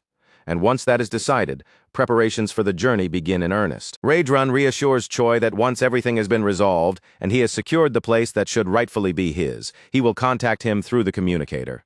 Choi is visibly unsettled, unable to accept how suddenly all of this has been forced upon him, but even with that unease written all over his face, he reluctantly agrees to go along with the plan. Then, all at once, a voice calls out to Choi and pulls his attention away. Abelson, Marriott, and Frisch appear before him. Hemis's aide steps forward first, introduces himself, and explains that by Hemis's direct order, he has been assigned to accompany them from here on. After that, he lays out their next objective. From this point onward, they will need to slip quietly into human society and watch how events unfold without drawing attention to themselves. During that time, Abelson Marriott will assume the role of a priestess in training. Frisch then distributes false identities to every member of the group. He explains that both he and Choi will be traveling under the identities of mercenaries. And once that part is finished, he adds that if nobody has any further questions, then they should get on the carriage immediately. Abelson Marriott climbs into the carriage first. Choi follows after her, but the reluctance in his movements is obvious. He is still shaken, still trapped in denial, clinging to nothing but the thin, fragile hope that somehow everything will turn out all right in the end. Once they are all inside and the carriage is ready to leave, Choi turns toward Frisch and asks where exactly they are going. Frisch lets out a small sigh, regretting that he failed to explain that part sooner. He tells Choi that the territories ruled by the Holy Empire are extremely dangerous, and that among them, the Drasen Empire is especially infamous for rejecting heroes. That is precisely why their destination will be the Kingdom of Marriott. The following morning, as the first light of dawn began to rise, Raedrun found himself alone in his new chamber. He remained seated there in silence, lost in thought over what he needed to do next, with his gaze resting on the desk that had once belonged to Hemis. As he sat there, his thoughts drifted to all the demons who had already lost their lives up to this point. He understood far too well that if things kept moving down this same path, the number of dead would only continue to grow. And now that Raedrun knew the hidden truth behind the war between demons and humans, one painful realization settled heavily inside him. All of those deaths, all of that suffering, had meant nothing at all. Just then, a knock at the door cut through his thoughts and pulled him back into the present. On the other side stood Roiger, firm and ready, announcing that it was already time to depart. Raedrun drew in one final breath, as if gathering his resolve into his chest, and then declared that from this moment onward, demons would no longer remain the same as they had been before. He swore that he would throw everything he had into making sure that his own will would be the one to prevail. The scene then shifts to Raedrun standing before the army assembled under his command. Facing them directly, he orders every one of them to listen carefully to what he is about to say. He begins by reminding them of exactly who they are, stirring their spirits as he declares that demons are a warrior race, beings born for battle itself, and that no other race in this world could ever hope to tame them. Because of that, he tells them, they must face the coming battle without the slightest trace of hesitation. And if that battle demands it, then they must be ready to die for freedom, to die as the warriors they were born to be, and to lay down their lives for the future of their entire race. As his speech reaches its fiercest point, Raedrun raises his voice and declares the way he himself chooses to fight. Then, driving his words home with burning conviction, he ends by proclaiming that demons are warriors of pride. The focus then shifts back to Hemis, who realizes almost at once that Raedrun has already begun making his move. And the moment she understands that, she knows that she, too, must now begin acting on her own side. High atop a mountain, Hemis casts her gaze downward for a brief moment, then gracefully leaps toward the lower ground below. The instant she lands, she finds a man already waiting there, leaning calmly against a tree, as though he had known from the beginning that she would come. The man speaks first, saying that he knew she was coming, and had been looking forward to meeting her here. Hemis recognizes him immediately, and remarks that it has been 150 years since they last saw each other, adding with slight surprise that he somehow looks younger now than he did back then. That man is Basil Scott, the legend of the Drasen Empire. In response to her remark, he explains that his youthful appearance is simply what comes from reaching the realm of legends. Hemis, however, tells him that she had expected someone else to be waiting here instead. The one she truly came to find, it seems, chose to hide like a coward and suppress his magic rather than face her himself. Scott remains completely unfazed and calmly tells her that Gartram's command post lies on the exact opposite side from where the two of them are standing now. Then, having said that, he draws his sword and declares that their battle will happen here and now, far away from anyone who might interfere. Hemis immediately understands what he is trying to do, but she shows not even the slightest concern over the fight about to begin. In a cold voice, she warns him to choose his words more carefully before daring to stand against her. She reminds him that in the past, while lesser soldiers were the ones dying to block her path, Scott himself ran away in cowardice, simply to preserve his own life. Then she adds that the courage he is showing now is obviously driven by his desire to wash that stain from his name. And with those words, she activates her magic and unfolds her personal domain, the boundary of lamentation. Scott does not flinch. He declares that back then, he was defeated by a technique he had never seen before, but this time, things will not end the same way. The very moment those words leave his mouth, he hurls himself straight at Hemis with full force. Hemis instantly prepares her own technique, the Stars of Loss, and unleashes it. But to her surprise, the attack has no effect at all. Scott swats aside every strike and keeps charging forward without losing even a step of momentum. Again and again he closes the distance until he is nearly right in front of her, his sword now carrying a blow packed with overwhelming force. In that brief instant, Hemis reflects on the words he just spoke. Maybe this time he truly is different. As the attack comes crashing down, the hero strikes, but Hemis reacts in the same instant and blocks the blow with ease. And even while holding his blade head-on, she mocks him, saying that she still has not noticed anything about his strength that feels different. With a contemptuous sneer, she ridicules how little he seems to have changed.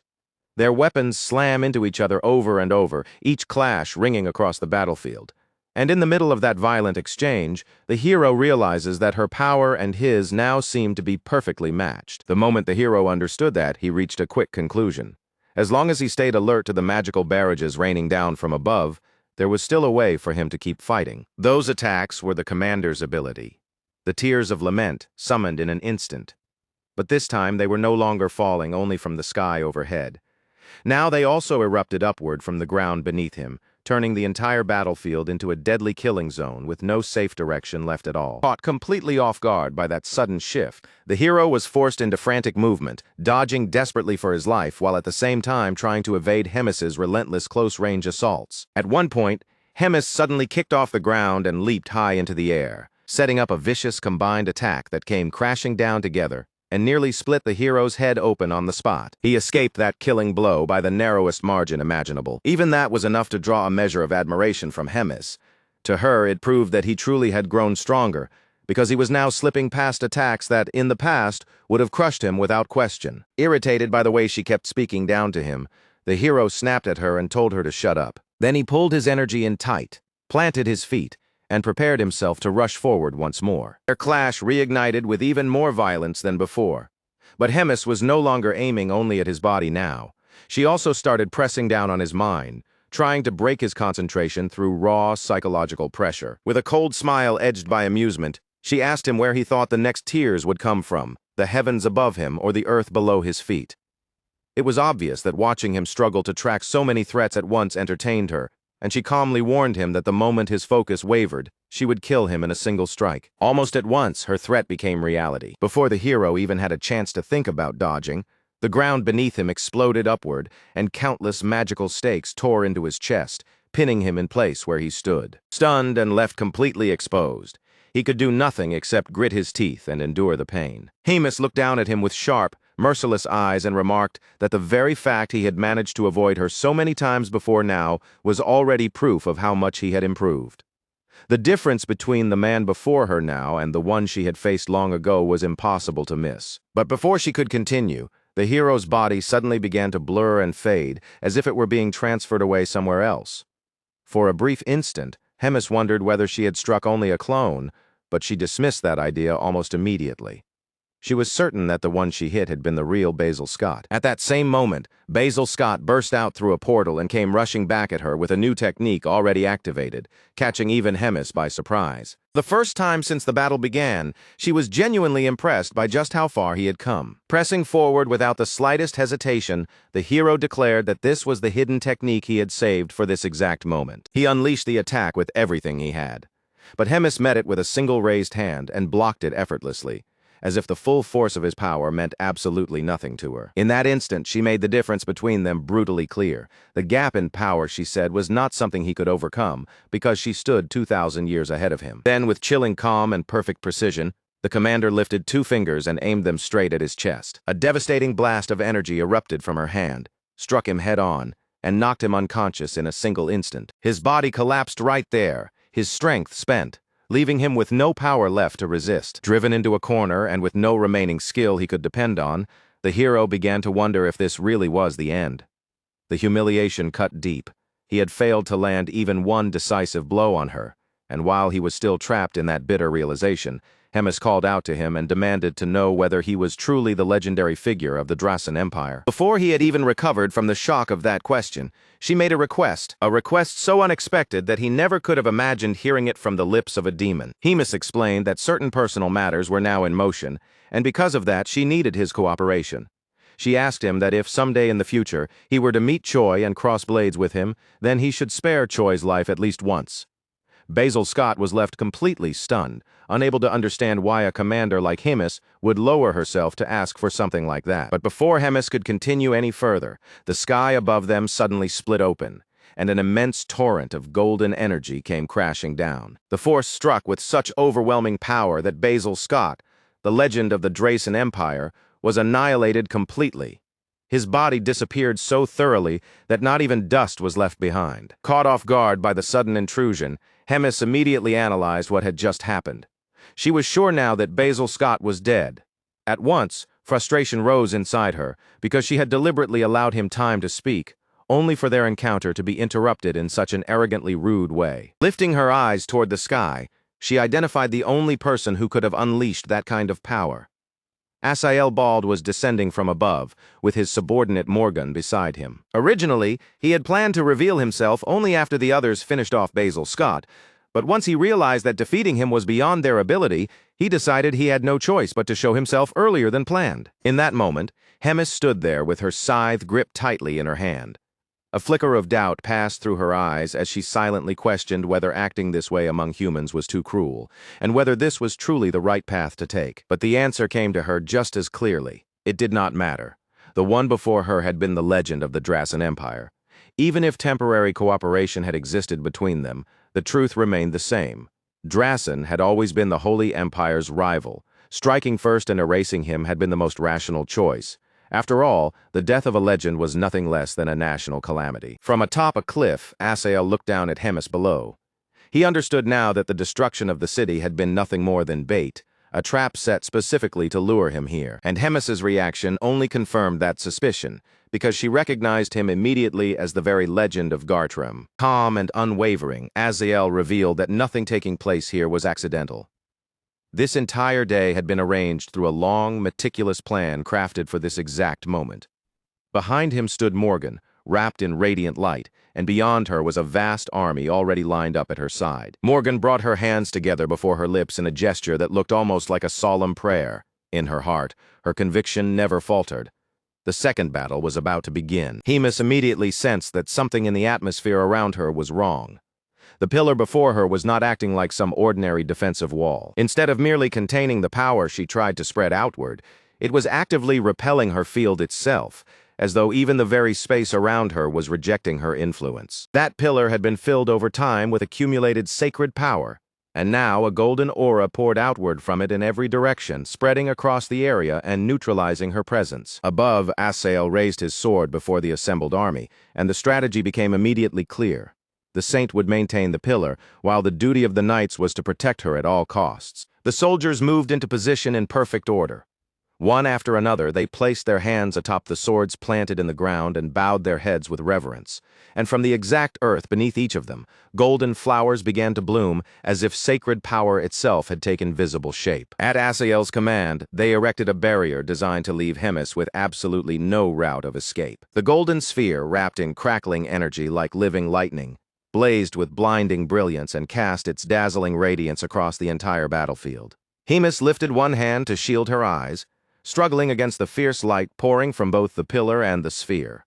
As she stared ahead through the glare, she realized that this was a barrier unlike anything she had ever seen before. In her grasp, her scythe dissolved into black smoke, while faint sparks scattered through the air around her.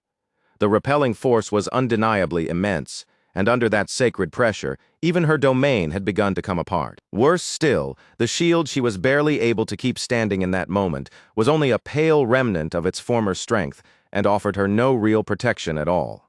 And when her face emerged from that flood of golden light once more, something about her had already changed. With one sharp and deliberate motion, Hemis reached up and tore apart the stitched seals running from both corners of her mouth toward the edges of her face, ripping them open without even a trace of hesitation. As those split openings peeled apart, rows of jagged fangs were revealed inside, and a grotesque, macabre smile slowly spread across her face. Demas mocked the enemies in front of her, making it painfully obvious that if she had not bound herself with such a severe handicap, none of them would ever have found the nerve to stand against her at all.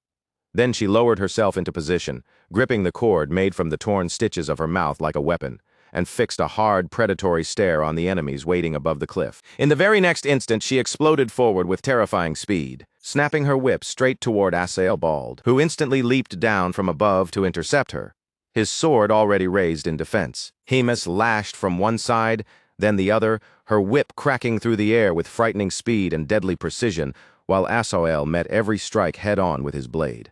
One lash cut so close to his face that it tore through the air right beside him, missing by no more than a single breath. The moment Asael saw even the smallest opening, he lunged in and tried to seize the momentum with a counterattack. Shouting as he moved, he thrust his sword forward with lethal force, delivering a blow meant to kill in one strike. But the attack never landed. At the exact instant it should have connected, Hemis had already vanished. Asael's eyes widened in shock. Right in front of him, Hemis had completely dispersed, and Morgan's voice rang out from above, urgently telling him to look up.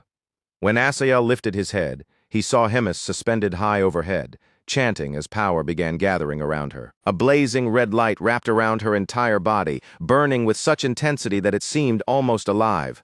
It was Hellflash, the evolved form of Hellflare. Below her, on the ground, Asael bent forward in frustration, already feeling the crushing pressure of that descending power bearing down on him. High in the sky, Hemis brought her hands together and unleashed the gathered force in full, firing a direct blast down onto Asael as though judgment itself had come crashing from heaven. But even that attack was stopped. Asael planted his feet, gripped his sword with both hands before him, and completely blocked the massive torrent of energy.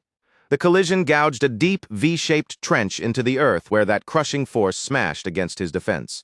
Floating above, Hemis clenched her fists as she watched the result. She knew Asael wielded defensive authority, but even so, she had not expected him to emerge from that attack without a single visible wound. Far below her, Asael remained standing with sweat pouring off his body, his sword still raised as if every muscle in him and every breath he drew were being spent just to hold that monstrous attack back. Hemis immediately understood what was happening. The sacred barrier was absorbing the demonic power packed into her attacks, weakening their effect and denying them the damage they should have caused. A high-level user of defensive authority, a saint, and an enormous shield sustained by the sacred strength of hundreds of warriors, all of it had been assembled into one perfect defensive formation. Morgan remained bowed in place with her eyes closed and her hands clasped tightly together, concentrating completely as she poured all the surrounding energy into maintaining that barrier. To Hemis, the sight was infuriating.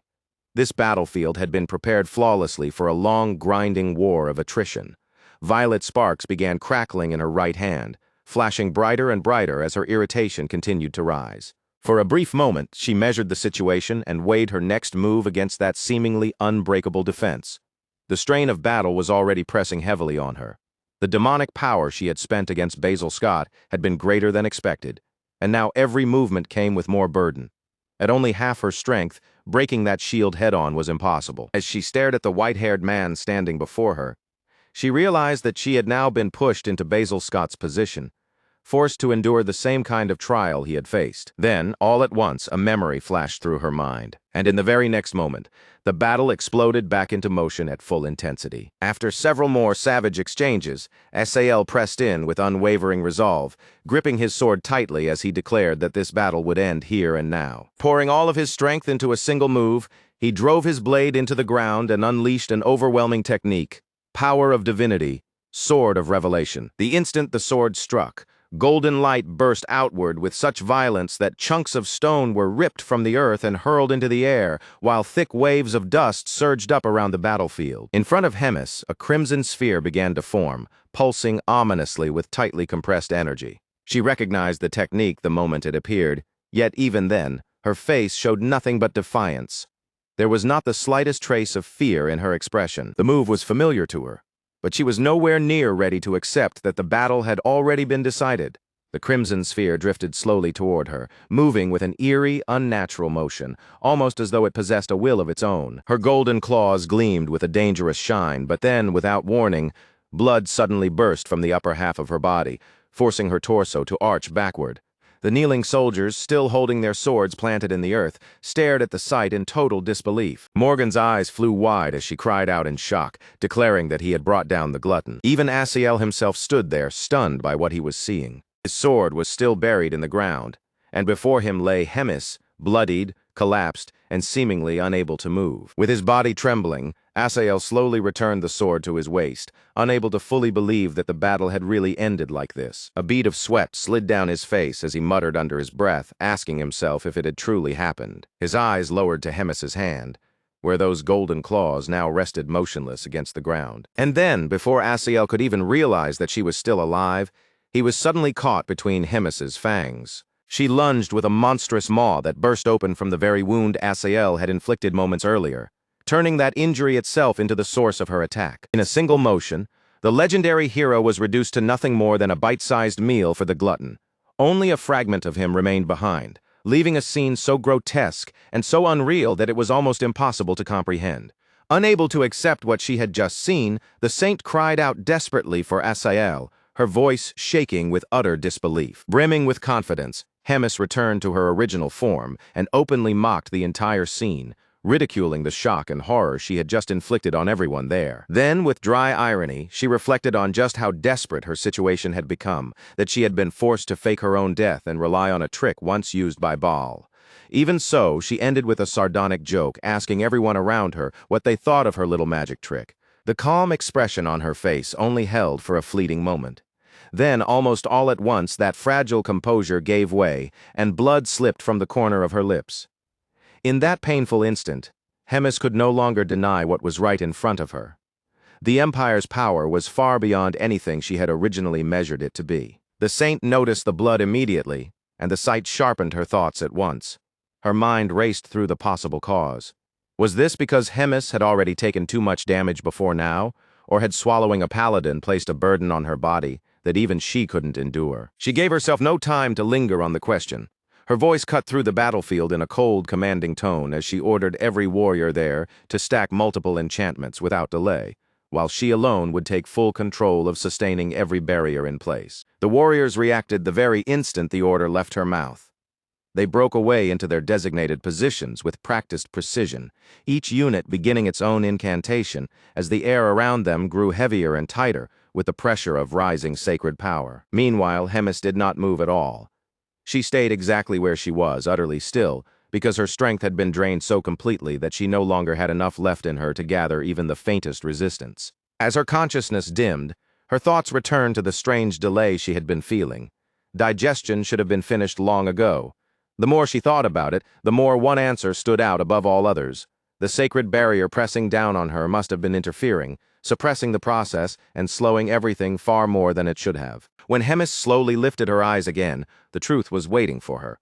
She saw at once that the attack was nearly complete, and in that same moment, with nowhere left to look away, she understood with perfect certainty that her end had finally arrived. When she spoke, there was no trace of panic in her voice, no trembling, no desperation, only quiet acceptance. In that calm, measured tone, the commander stated simply that she had fulfilled the duty she had been meant to carry out. And with those words, she placed everything that would come after her into the hands of the ones she had chosen to trust. She understood that there were matters she could never resolve with her own hands. So now, with nothing left she herself could do, her final hope rested entirely on her allies accomplishing what she no longer could. And the saint released the attack. A brilliant beam of sacred light erupted forward in a blazing line and crashed straight into the commander, striking her dead on without the slightest wavering or deviation. Hemis did not resist it. She remained where she was, seated and motionless, her posture almost peaceful. And in that last instant, the one thing that seemed to satisfy her more than anything else was this: no matter how it ended, she had never once lowered her head and accepted a life of slavery. At last, the battle had finally come to an end. When the violence at last subsided, nothing remained except devastation. The land itself had been ripped apart and split open, as though the clash had gouged a wound so deep it would never fully heal. At the center of that destruction lay an enormous crater, silent and empty, and inside it there was not even the slightest trace of Hemis left behind. The saint stood there, drawing heavy breaths, finally allowing herself the smallest bit of relief. And as her breathing gradually slowed, her thoughts drifted toward Asael, the man who had charged ahead like a reckless idiot, intoxicated by the brief illusion that victory was already his. That arrogance had created an opening, and in the end it had cost him everything. His death had been a cruel one. More than that, she could not ignore how dangerous it was to lose him so early, especially now that everything had already been set into motion. That loss left behind a knot of unease she could not easily dismiss. And behind even that was another certainty weighing on her mind. Once the Pope learned how this entire battle had truly unfolded, his displeasure would be severe. Then, breaking the silence at last, one of the warriors stepped forward and asked what they were supposed to do next. The saint slowly turned to face the assembled army, her expression hardening as her gaze settled over them. Then, in a steady voice that left no room for doubt or debate, she ordered them to return to the capital for the time being. After that, she gave them a warning. She told them to listen carefully and remember her next words exactly, because what she was about to say was the version of events that would remain from this point onward. She declared that from this moment forward, only one story would be told. Sir Azael and Sir Basil Scott of Drassen had fought with unmatched valor, and for the sake of the Empire of Gartram, both men had perished together alongside the gluttonous enemy. She continued, saying that the two of them had met the sort of death reserved for the highest honor, a death worthy of legends. And once that grave and polished account had been spoken aloud, she made her order absolute. No other version of what happened here was ever to pass their lips. The scene shifted to another area of the battlefield, where Raedrun now stood alone. Every soldier who had confronted him had already been cut down, yet even after all that bloodshed, he still stood upright and steady, without the slightest sign of being shaken. That was when Modem arrived, his presence carrying a quiet but unmistakable authority with every step he took. Without hesitation, he praised Raedrun's performance and stated plainly that none of the dead soldiers scattered around them had ever been worthy opponents for Raedrun's strength. Raedrun, however, dismissed the praise at once, telling him that compared to Modem, he still had a long road ahead and far more room left to grow. Modem did not retreat from his words. He made it clear that this was not an empty compliment, nor some exaggeration spoken in the heat of the moment. In his eyes, the truth was obvious. Within just a few years, or perhaps even before the current year was over, Raedrun would surpass him completely. Those words struck Raedrun with real force, and for a moment all he could do was stare back at him. The weight behind Modem's certainty was so great that it left him visibly shaken. Then, with solemn purpose, Modem lowered his sword and drove it straight down into the earth before him. Only then did he reveal the truth. The connection he had once shared with Hemis had now vanished completely. Raedrun's eyes widened the instant he heard that.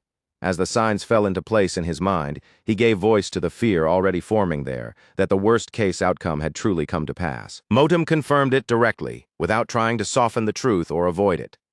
Raedrun then pressed him further, asking what path Modem intended to follow from here on out. The knight answered, without even a moment of hesitation. He declared that Hemis had been his one and only lord, and that even now he intended to keep carrying out the final orders she had left to him. His loyalty, he said with unwavering conviction, would not change whether she was still alive somewhere in this world, or had already passed beyond it. After hearing that answer, Raedrun asked him what those final instructions had actually been. Modem explained it carefully and without omission. Hemis had ordered him to protect Raedrun and keep him safe until the day he rose to the rank of commander. From there, Modem was to remain at his side personally, helping him, training him, and guiding him until Raedrun possessed both the strength and the judgment necessary to rise above every other commander. He was meant to become powerful enough to overturn the rotten and corrupted state of demonkind itself. Then, standing directly in front of him, Modem extended his hand and sealed that resolve with a promise. From this day onward, he would remain Raedrun's ally forever. The scene shifted once again, this time to a magnificent place of worship, where the Pope himself stood before a vast gathering of the faithful. His voice rolled through the sacred hall as he delivered grim news to everyone present.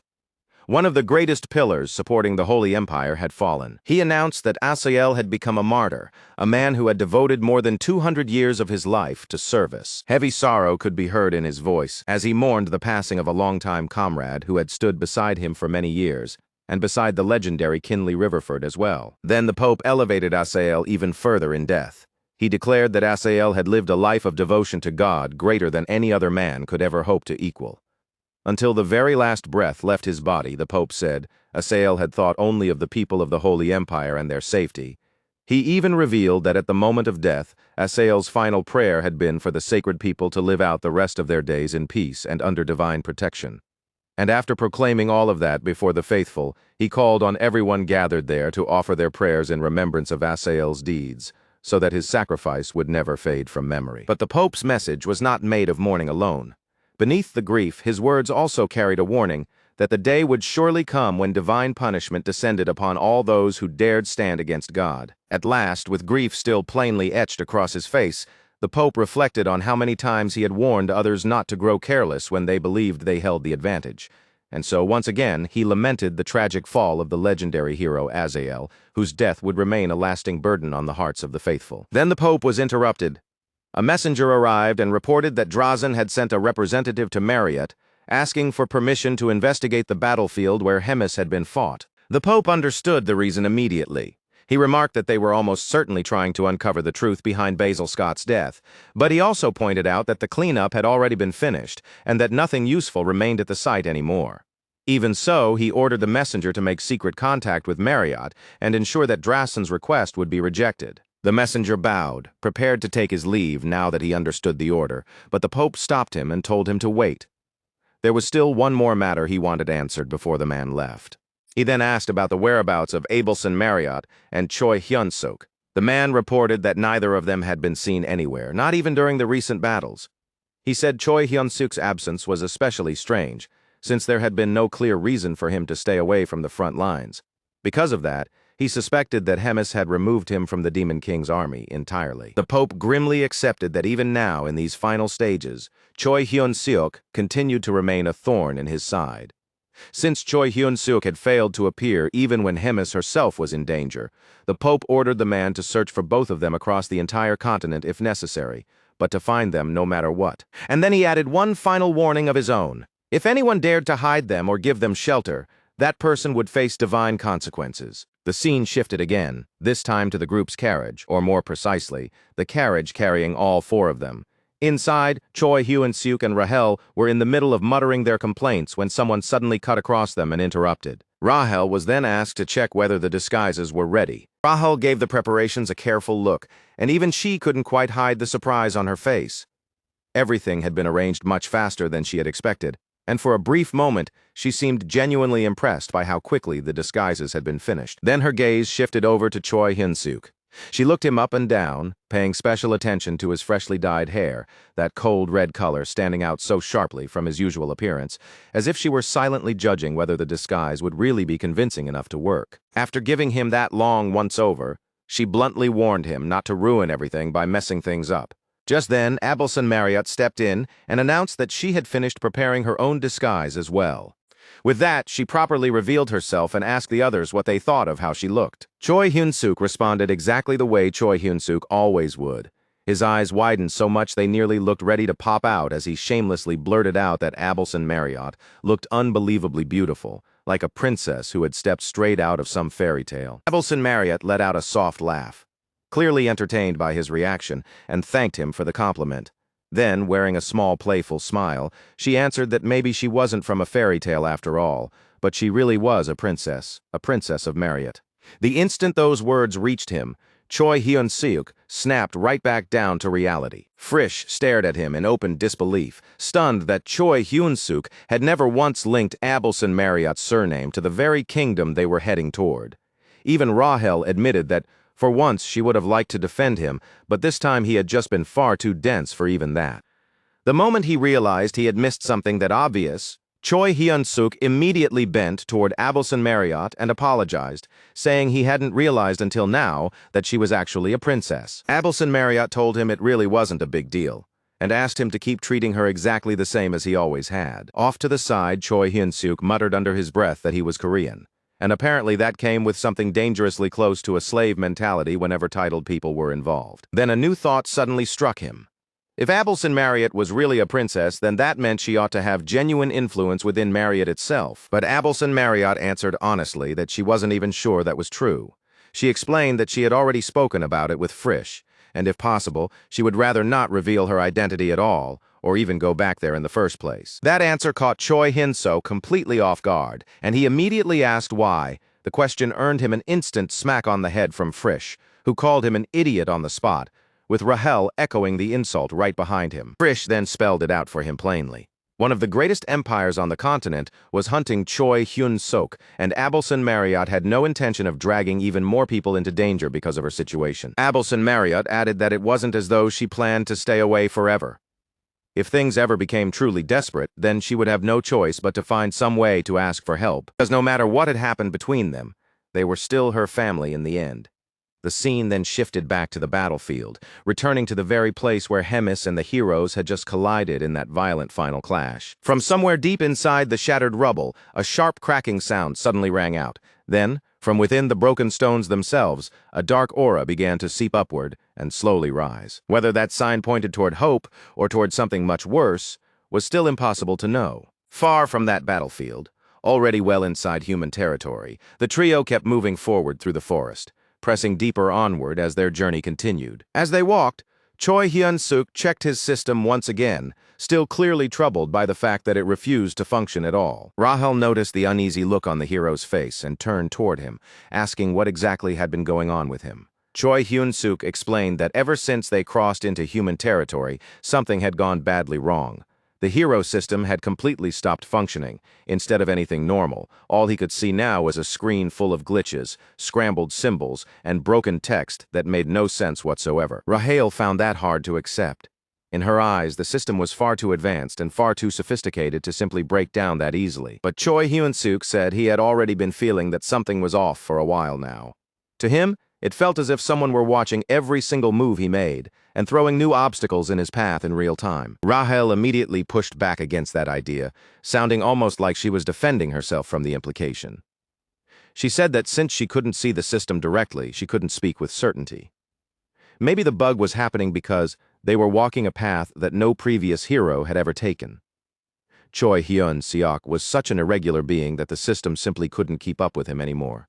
In other words, he was a depraved user of demonic energy who had chosen to turn against humanity. Out of everything she said, Choi Hyun-suk latched on to just one word, depraved, and couldn't help noticing that Rahel truly had no habit of softening her insults. Rahel then finished her point by adding that, even so, one thing still stood out.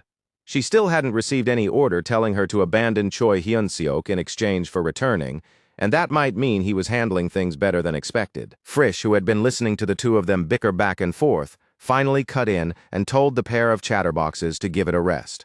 He warned them that they were nearly at the village closest to the borderlands, Kaitan Village, located in the Kingdom of Marriott under Viscount Andef. Abelson Marriott grew curious and asked Choi Hyun-seok whether this would be his first time entering a human village.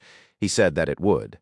Ever since his journey began in that bizarre place because of someone, this would really be his first proper chance to step into human land as a hero. After hearing that, Abelson Marriott told him he would probably end up disappointed. His first experience in human territory was not going to be somewhere beautiful, and right at that moment, guards approached the group and demanded identification. Frisch smoothly answered without hesitation, introducing them as 3 mercenaries who had come looking for paid work. Choi Hyun-suk was visibly taken aback by that explanation, especially because they were standing in a region so close to the demon border. Frisch ignored the surprise entirely and simply told him the reason would become obvious the moment he saw the kind of place they were about to enter. And before long, the sight in front of them made everything clear. Ruin spread out across the area, misery hanging over every corner, while wreckage filled the scene as far as the eye could reach. Rahel stepped a little farther ahead and noticed a string of posters hanging from nearby notice boards. What was written on those notices was utterly grim. They laid bare the truth of the region in the bleakest possible terms: taxes, forced labor, more taxes, and then still more taxes piled on top of that. Abelson Marriott took in that information with visible pain on her face, and the weight of it hit even harder because this was land that belonged to her own family. Frisch noticed the look on her face immediately, and with dry irony in his voice, asked why she looked so embarrassed, telling her to be honest. When Abelson Marriott hesitated to answer, Frisch answered for her instead. He explained that the imperial family was squeezing the people dry, taking everything it could while using the threat of coming war as an excuse. He went on to say that this was not some issue unique to the Empire of Marriott. During the years when he served as a cardinal, he had seen enough and learned enough to know that the same thing happened in other empires as well. It was common, he said, for the rulers of Garden to exploit ordinary people by weaponizing fear of war, stirring up anxiety, burdening the weak, and quietly filling their own coffers all the while.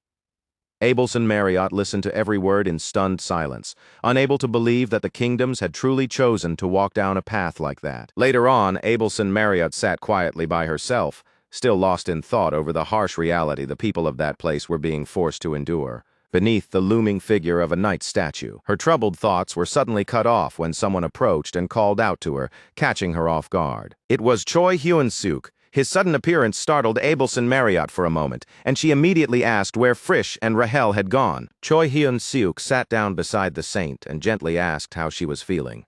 Abelson Marriott answered him honestly. Her mood hadn't improved in the slightest.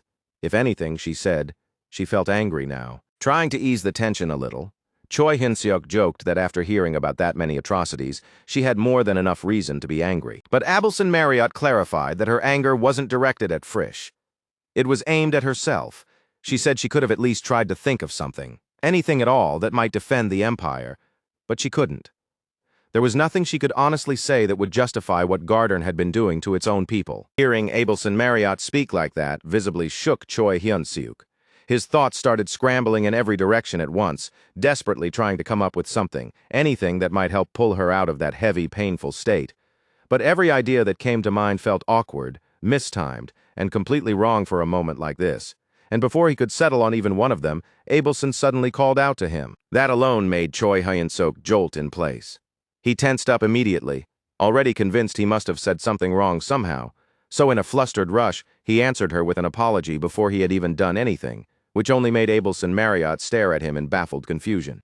That was the moment Choi Hyun-suk finally realized she hadn't been about to scold him at all. For a brief second, Abelson Marriott herself looked just as frozen by the misunderstanding, clearly caught off guard by how strangely and suddenly he had reacted. Then a small smile gently softened her expression, and the saint explained that an old story had just come back to her mind, one she felt might be worth sharing with Choi Hyun-suk. So Abelson Marriott began telling him about a hero whose name had once been inseparable from Khitan itself. A place that now looked like little more than a worn, exhausted village, but one that had once belonged to a far more glorious chapter of history. That hero's name was Lofar Dozer, a legendary figure whose story reached back centuries into the past, to the age when those who fought bravely against the demons in war first began to be honored as heroes, champions, and living legends among the people. In his era, Lofar Dozer stood above the rest.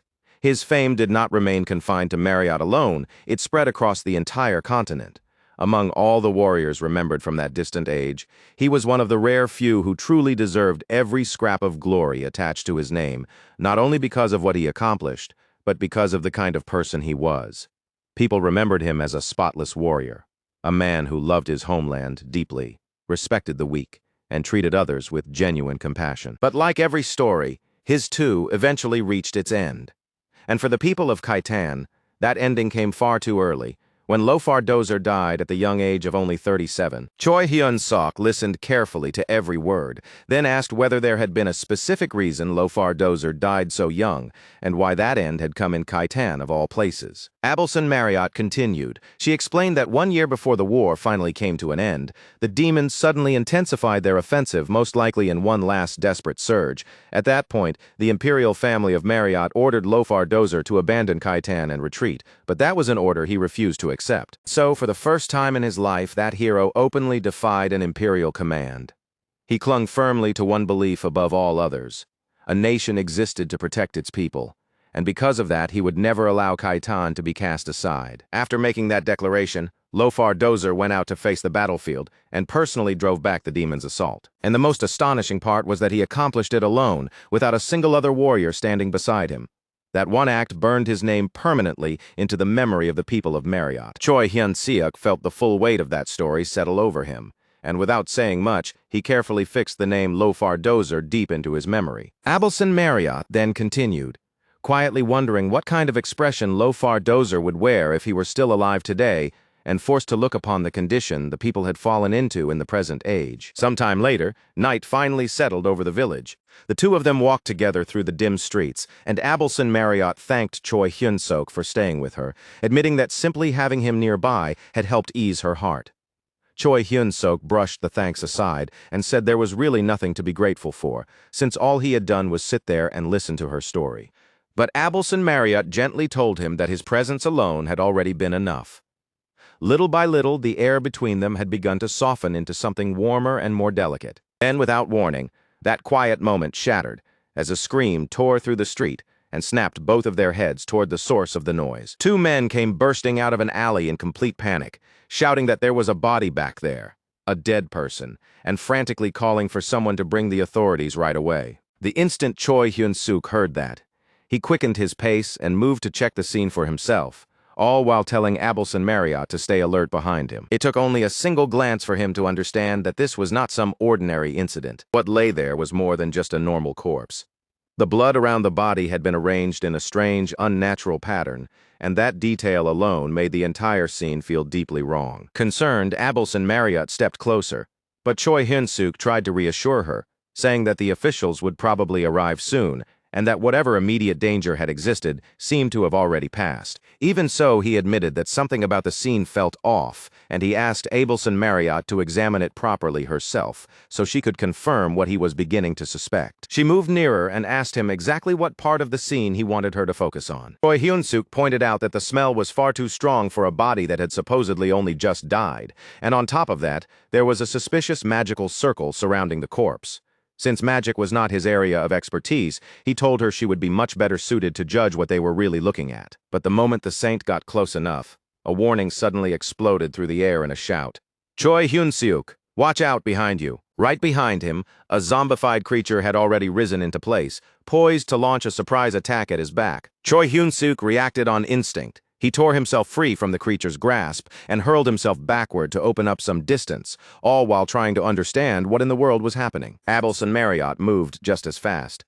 She rushed straight at the creature and put herself between it and Choi Hyun-suk, making sure it could do no further harm. Without the slightest hesitation, the saint struck the monster in the head and dropped it at once, disabling it on the spot. Still visibly rattled, Choi Hyun-suk stared at the thing and asked what had just happened, struggling to understand whether that creature had actually been something that was supposed to be dead.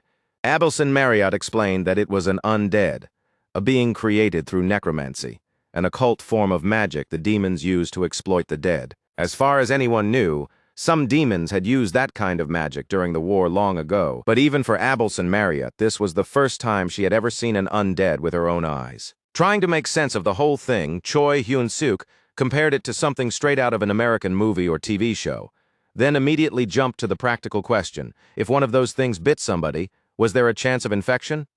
Abelson Marriott answered honestly that she did not know, because there were no records describing anything like that. Still, she made one thing absolutely clear: being bitten by an undead was obviously not something anyone should take lightly, so they needed to stay on guard. Before either of them could say anything more, their conversation was cut short by the arrival of soldiers responding to the disturbance. As soon as the soldiers spotted Choi Hyun-suk and Abelson Marriott standing there, they could tell at a glance that the two of them were not villagers, and demanded to know what they were doing at the scene. Abelson Marriott started to answer, but Choi Hyun-suk stepped forward ahead of her and calmly explained that they were mercenaries who had come to the village in search of work. The guards exchanged looks and muttered among themselves for a moment, with one of them remarking that the pair really did carry themselves like mercenaries. After that, the guard asked Choi Hyun-suk to show his mercenary insignia, and he handed it over immediately without the slightest hesitation. Once the man checked it, he confirmed that they had been telling the truth, said he understood why they were there, and instructed the pair to come with him. Not long afterward, once the immediate situation had been dealt with, Choi Hyun-suk explained everything to Frisch, including the part about how he had already started accepting requests as a mercenary. Frisch was immediately irritated by the way the two of them had been handling themselves in the village streets, openly spreading the story that they were mercenaries and even taking on random jobs. With clear displeasure in his voice, he remarked that if Choi Hyun-suk kept this up, he might genuinely end up becoming a real mercenary before long. Soon after that, Edmar arrived searching for the mercenaries the guild had described to him as extraordinary. That description alone left both Choi Hyun-suk and Abelson Marriott wearing slightly bewildered looks. That reaction alone made the man pause. As he looked back and forth between the two of them, hesitation crept into his face. He couldn't help wondering whether these two really deserved the kind of extravagant praise the guild had attached to their names. Not willing to lose face for even a second, Choi Hyun-suk immediately straightened his posture and answered with absolute confidence that they were, in fact, legendary mercenaries. He even shamelessly added that people ought to consider themselves fortunate just for being born in the same era as them. After putting on that performance, Choi Hyun-suk quietly apologized to Abelson Marriott in his heart, convincing himself that this was the best possible way to keep their real identities from slipping out. Then he carried on with the introduction, saying that the guild had told them to resolve the matter as quickly as possible, though he couldn't help grumbling that this now meant they actually had to take care of it. Standing beside him, Abelson Marriott felt a deep kind of embarrassment before God, and in silent prayer, she asked forgiveness on behalf of the shameless falsehoods her companion was pouring out so effortlessly. The man accepted the explanation, and now that he believed the mercenaries' identities had been properly confirmed, he said he would stop dancing around the issue and speak plainly. Choi Hyun-suk then laid out everything he had heard. According to the village chief, people had been disappearing from the village one after another for several months now. And what made the whole thing especially strange was that these were not the usual disappearances caused by desperate villagers running away from unbearable conditions. Because after each disappearance, it was only a matter of time before bodies began turning up somewhere around the outer edges of the village. Some of those corpses had been found placed on top of family graves. Others had been impaled with bizarre staffs, and others still were discovered with unknown letters and crude, unnatural patterns carved directly into their flesh. At that point, Abelson Marriott added her own observation, emphasizing that even she had never seen anything like this before. Choi Hyun-suk continued by explaining that the villagers had recently sent a letter to the local lord, asking him to deal with the matter. But the only response they got back was an order telling them to relocate to a neighboring settlement instead. Most likely, the lord had no interest in wasting effort on poor villages that could not even properly meet their tax demands. So in the end, the residents scraped together whatever money they could and sent a request to the mercenary guild instead. Once Choi Hyun-suk finished laying that out, Frisch immediately saw the picture and asked whether that was why Choi had insisted so strongly on them being treated like real mercenaries. Rahel, meanwhile, called every last one of them liars and complained that she had practically been abandoned, saying this was exactly why they were being punished now. Frisch then turned toward Abelson Marriott and remarked that Choi Hyun-seok lying was one thing, but having a saint participate in the deception felt like going much too far. Even so, both of them understood the group's situation well enough. From here onward, the safest course was to avoid attracting any unnecessary attention. If undead were involved, there was always the possibility of drawing the Demon King's army into the area, and carelessly meddling in something like that would be dangerous. Abelson Marriott then asked whether Frisch could permit them to do something, even if it was only for a single day. She explained that before they left, she wanted to help the villagers as much as she possibly could. Choi Hyun-suk noticed the sincerity in her compassion right away and said at once that he felt the same. He also wanted to do what he could to help the people living there. Frisch finally gave them a condition. Their stay would be limited to 1 week, and if they did everything they could during that time and the matter still remained unresolved, then they would leave without pushing any farther. Choi Hyun-suk accepted the condition immediately, clearly pleased by it, and Abelson Marriott reacted the same way, letting out a quiet breath of relief now that she knew they would at least be allowed to do something for the villagers. After that, the group worked out a plan. They divided the village into 2 separate sections. Rahel and the Saint would patrol one side, while Choi Hyun-suk and Frisch would take responsibility for the other. Choi Hyun-suk then asked what Frisch himself intended to do in the meantime, and Frisch answered that he would stay near the village entrance in case any outside mercenaries showed up.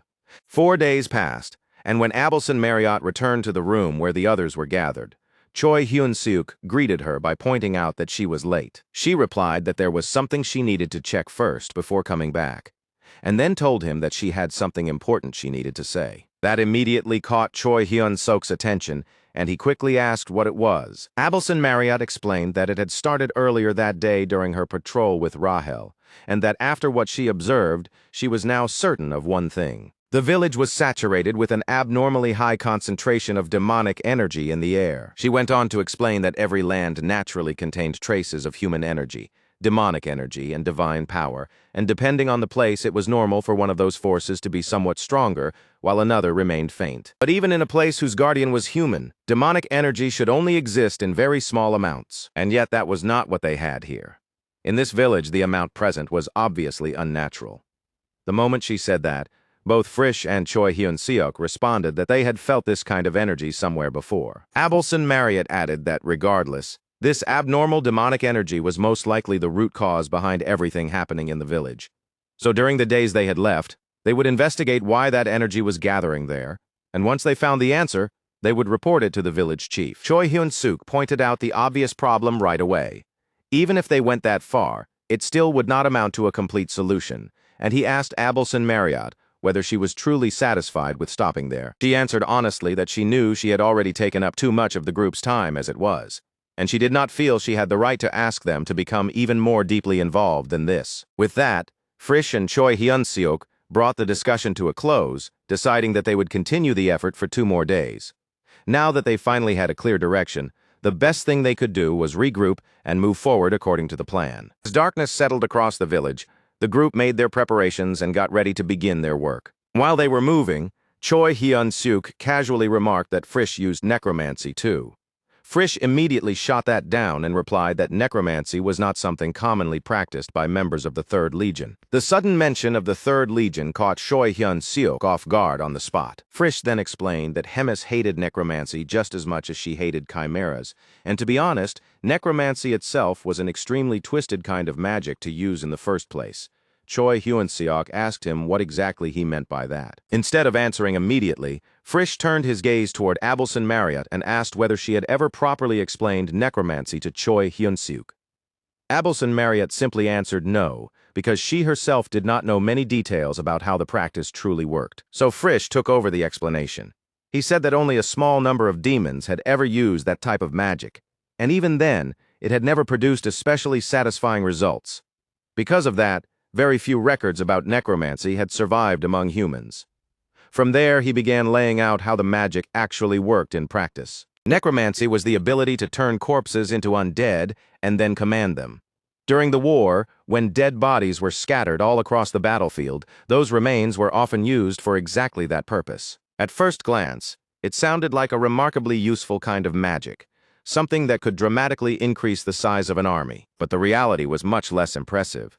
Low-level undead were simply too stupid, which meant the caster had to control each one individually. And trying to direct undead in the middle of a chaotic battlefield left the caster full of openings and dangerously exposed. In the end, even when someone managed to create high-level undead, a completely different problem emerged. If the undead's abilities surpassed those of the one controlling it, it could break free from the caster's control altogether.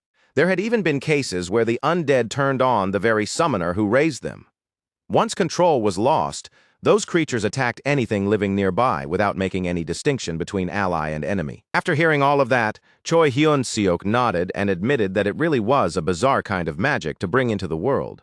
Frisch added that during the war, necromancy had caused plenty of friendly fire for exactly those reasons. Before the discussion could go any farther, all of their attention was suddenly dragged away by the presence of a strange energy. Abelson Marriott reacted first and immediately pointed out that there was another demon somewhere near the group. Frisch looked genuinely surprised by just how sharply the saint could sense demonic energy, and he quickly asked where the demon was.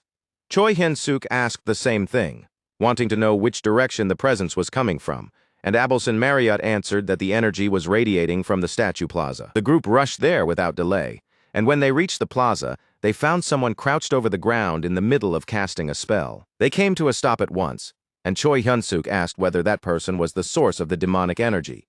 Abelson Marriott confirmed that it was, but immediately told the others to wait. They could not kill that individual yet, because what mattered most right now was finding out what that creature was doing there in the first place. Frisch immediately asked Abelson Marriott what she intended to do next, but before she could even open her mouth to answer, Choi Hyun-suk cut in.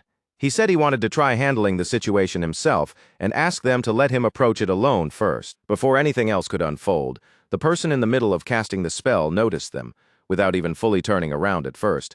He remarked in a calm voice that, for a human, Choi Hyun-suk carried a rather strange aura about him. That one remark was enough to make Choi Hyun-seok realize just how sharp the man's senses truly were. Then the caster slowly rose to his feet and announced that since they did not seem willing to come any closer, he would simply come to them instead.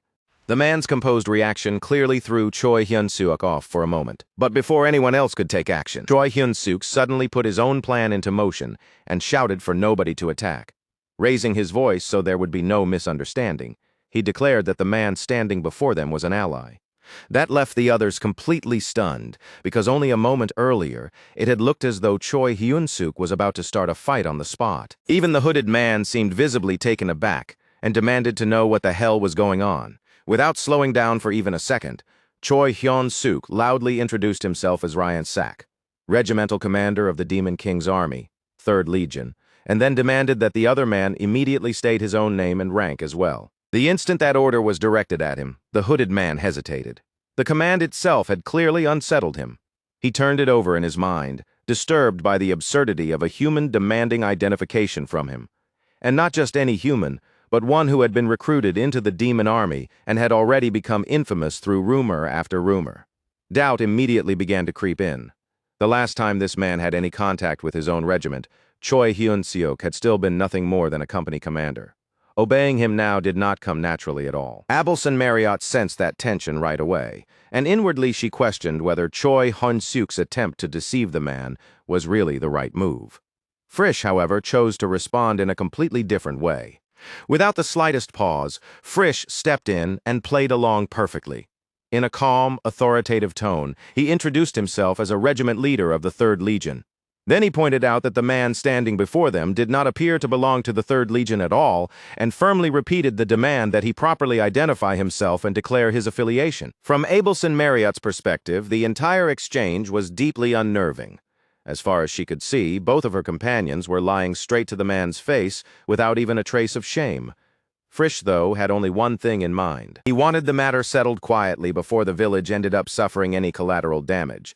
So in a calm voice, he advised that if the situation worsened, the saint should withdraw immediately and contact the village chief so the civilians could be evacuated as a precaution. At that point, the hooded man slowly revealed his face.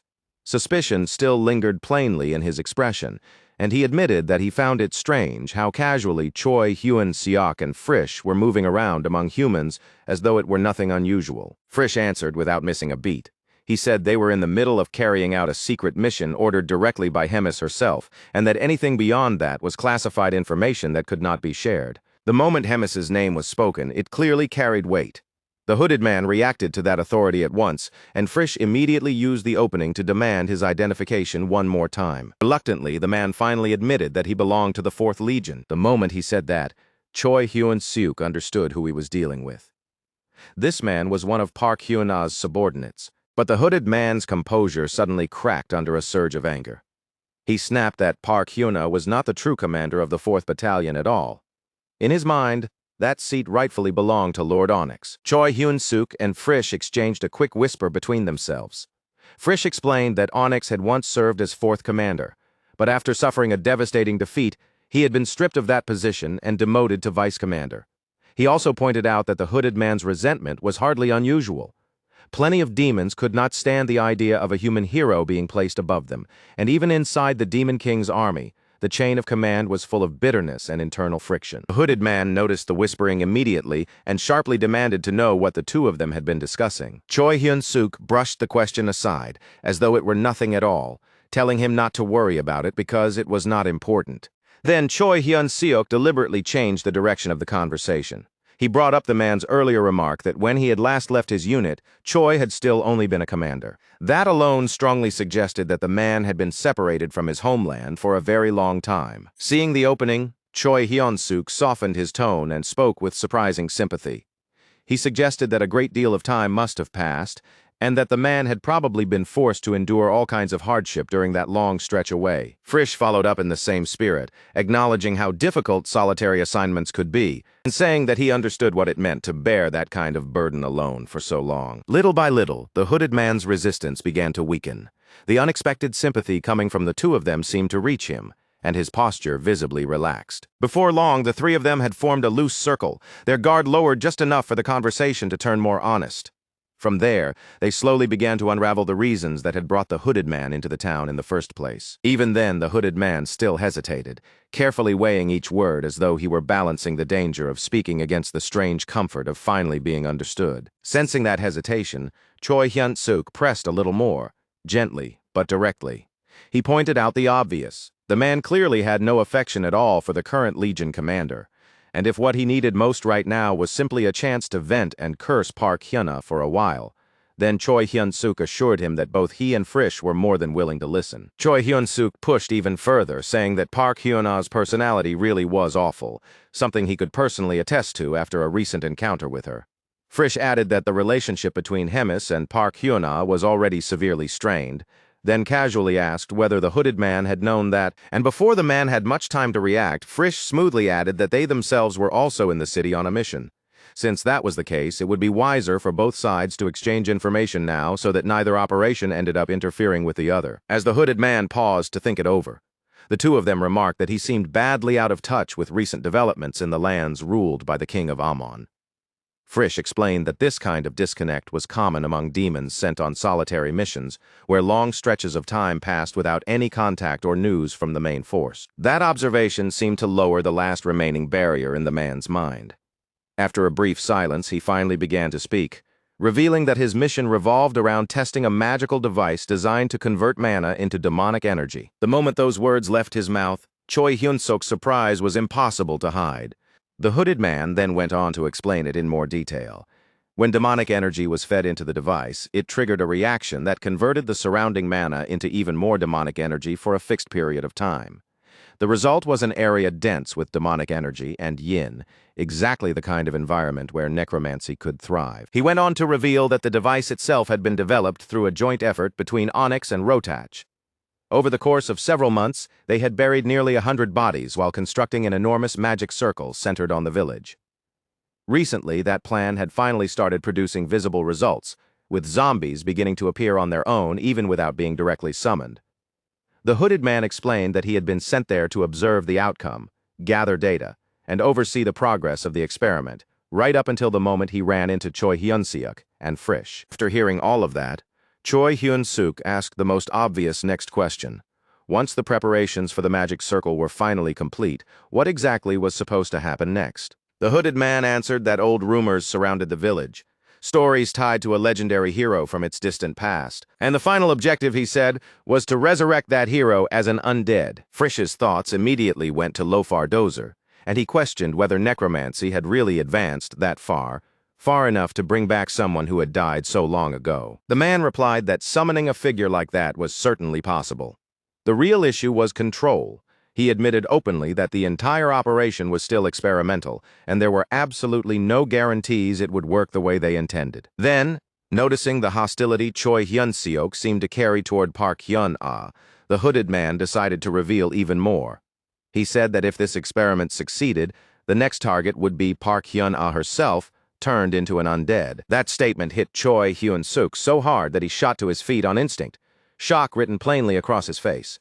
The hooded man, meanwhile, continued speaking as calmly as before, explaining that a plan like that would require a massive number of those magical devices. But if it succeeded, there would no longer be any need to hand over the position of commander to members of other races. In that future, his master, Lord Onyx, would finally be free to reclaim what he believed was his rightful seat as commander of the 4th Legion.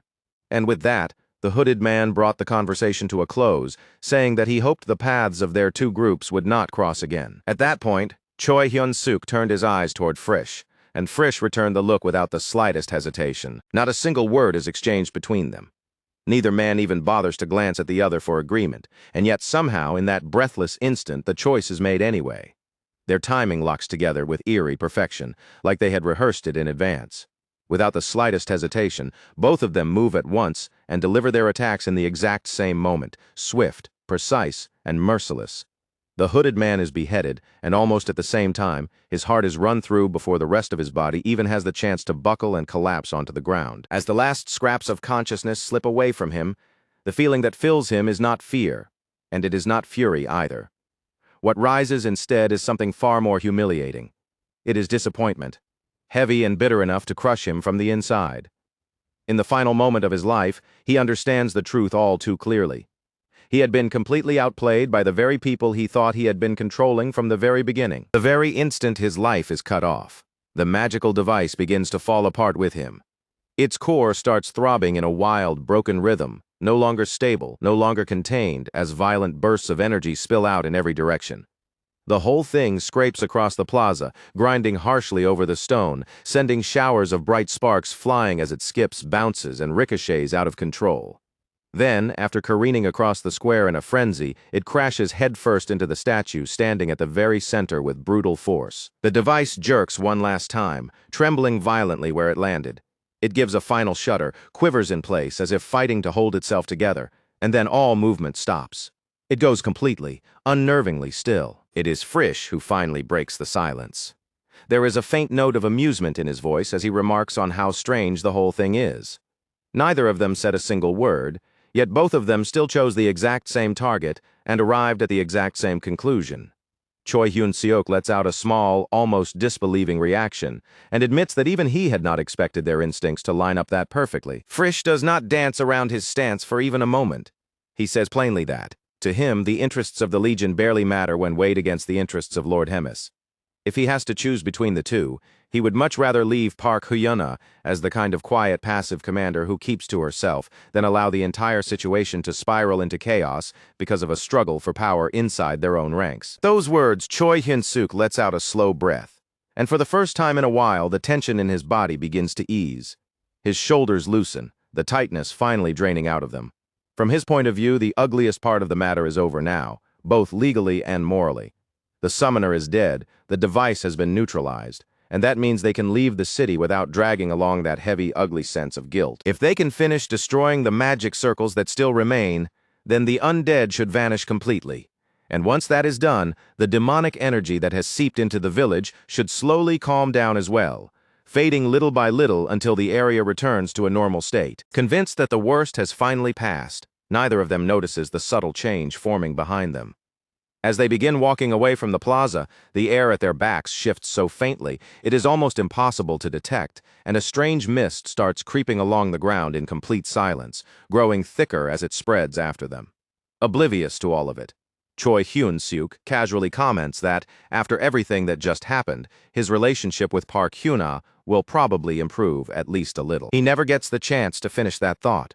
Behind them, a gigantic pillar of green light suddenly erupts upward with a deafening blast, as though the sky itself has been split apart. The surge of energy is so violent that the very air around them seems to shudder. Choi Hyun-seok and Frisch both freeze in place and then spin around toward the plaza, shock written clearly across their faces, far away from the heart of that chaos. Abelson Marriott stands before the village chief and the gathered residents, addressing them in a calm, measured voice as she gives out instructions. Then, without any warning at all, the atmosphere changes. An unnatural silence falls over the crowd so abruptly that it feels deeply wrong. Abelson Marriott stops in the middle of her words, her expression tightening as she senses that something is off. For one brief moment, she even wonders whether she should continue speaking at all. That hesitation vanishes the instant a beam of green light rips upward into the sky. The moment she sees where it is coming from the direction of the hero's statue, she understands immediately that something has gone terribly wrong.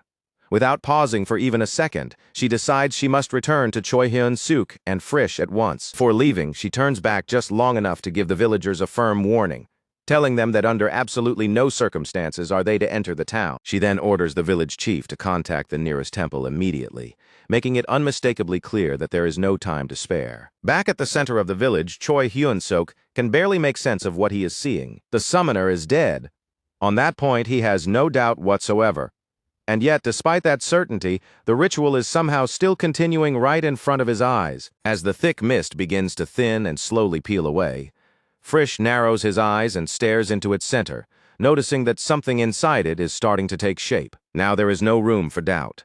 Something is standing within that haze, solid and upright, unmistakably real. Then, from behind the last drifting curtain of fog, the summoned undead finally speaks. Its voice is deep and weighty, carrying the burden of long years along with the natural authority of someone who had once been feared and respected by everyone around him. Its first question is simple on the surface, but heavy with meaning. It asks whether its homeland is still a safe place. For a moment, both Choi Hyun-seok and Frisch can only stare in stunned silence as they come face to face with the legendary hero himself. The pressure radiating from Lofar Dozer is immediate, overwhelming, and impossible to ignore. Even in that shocking instant, Frisch's eyes flick briefly toward Choi Hyun-seok instead of staying fixed on the hero, as if he is trying to anticipate what kind of reaction this revelation will pull out of him. Choi Hyun-seok is the first one to recover enough to speak. Forcing a smile onto his face, he answers with an energy that feels surprisingly bright for a moment like this, telling the hero that they are in Marriott. Then he adds a more specific explanation, saying that this place is Kaitan. Lofar reacts with open confusion. His gaze moves around the area, and he questions why monsters are roaming so freely inside the territory of the Kingdom of Marriott, especially when Choi Hyun-suk is standing among them so openly. That question corners Choi Hyun-suk immediately. His mind starts racing as he scrambles for an explanation that will sound coherent and not collapse into contradictions the moment he says it out loud. Before he can piece together a proper answer, Abelson Marriott rushes onto the scene and calls out to him and Frisch with clear urgency in her voice. But the instant she arrives and catches sight of the unfamiliar figure standing beside them, she stops short.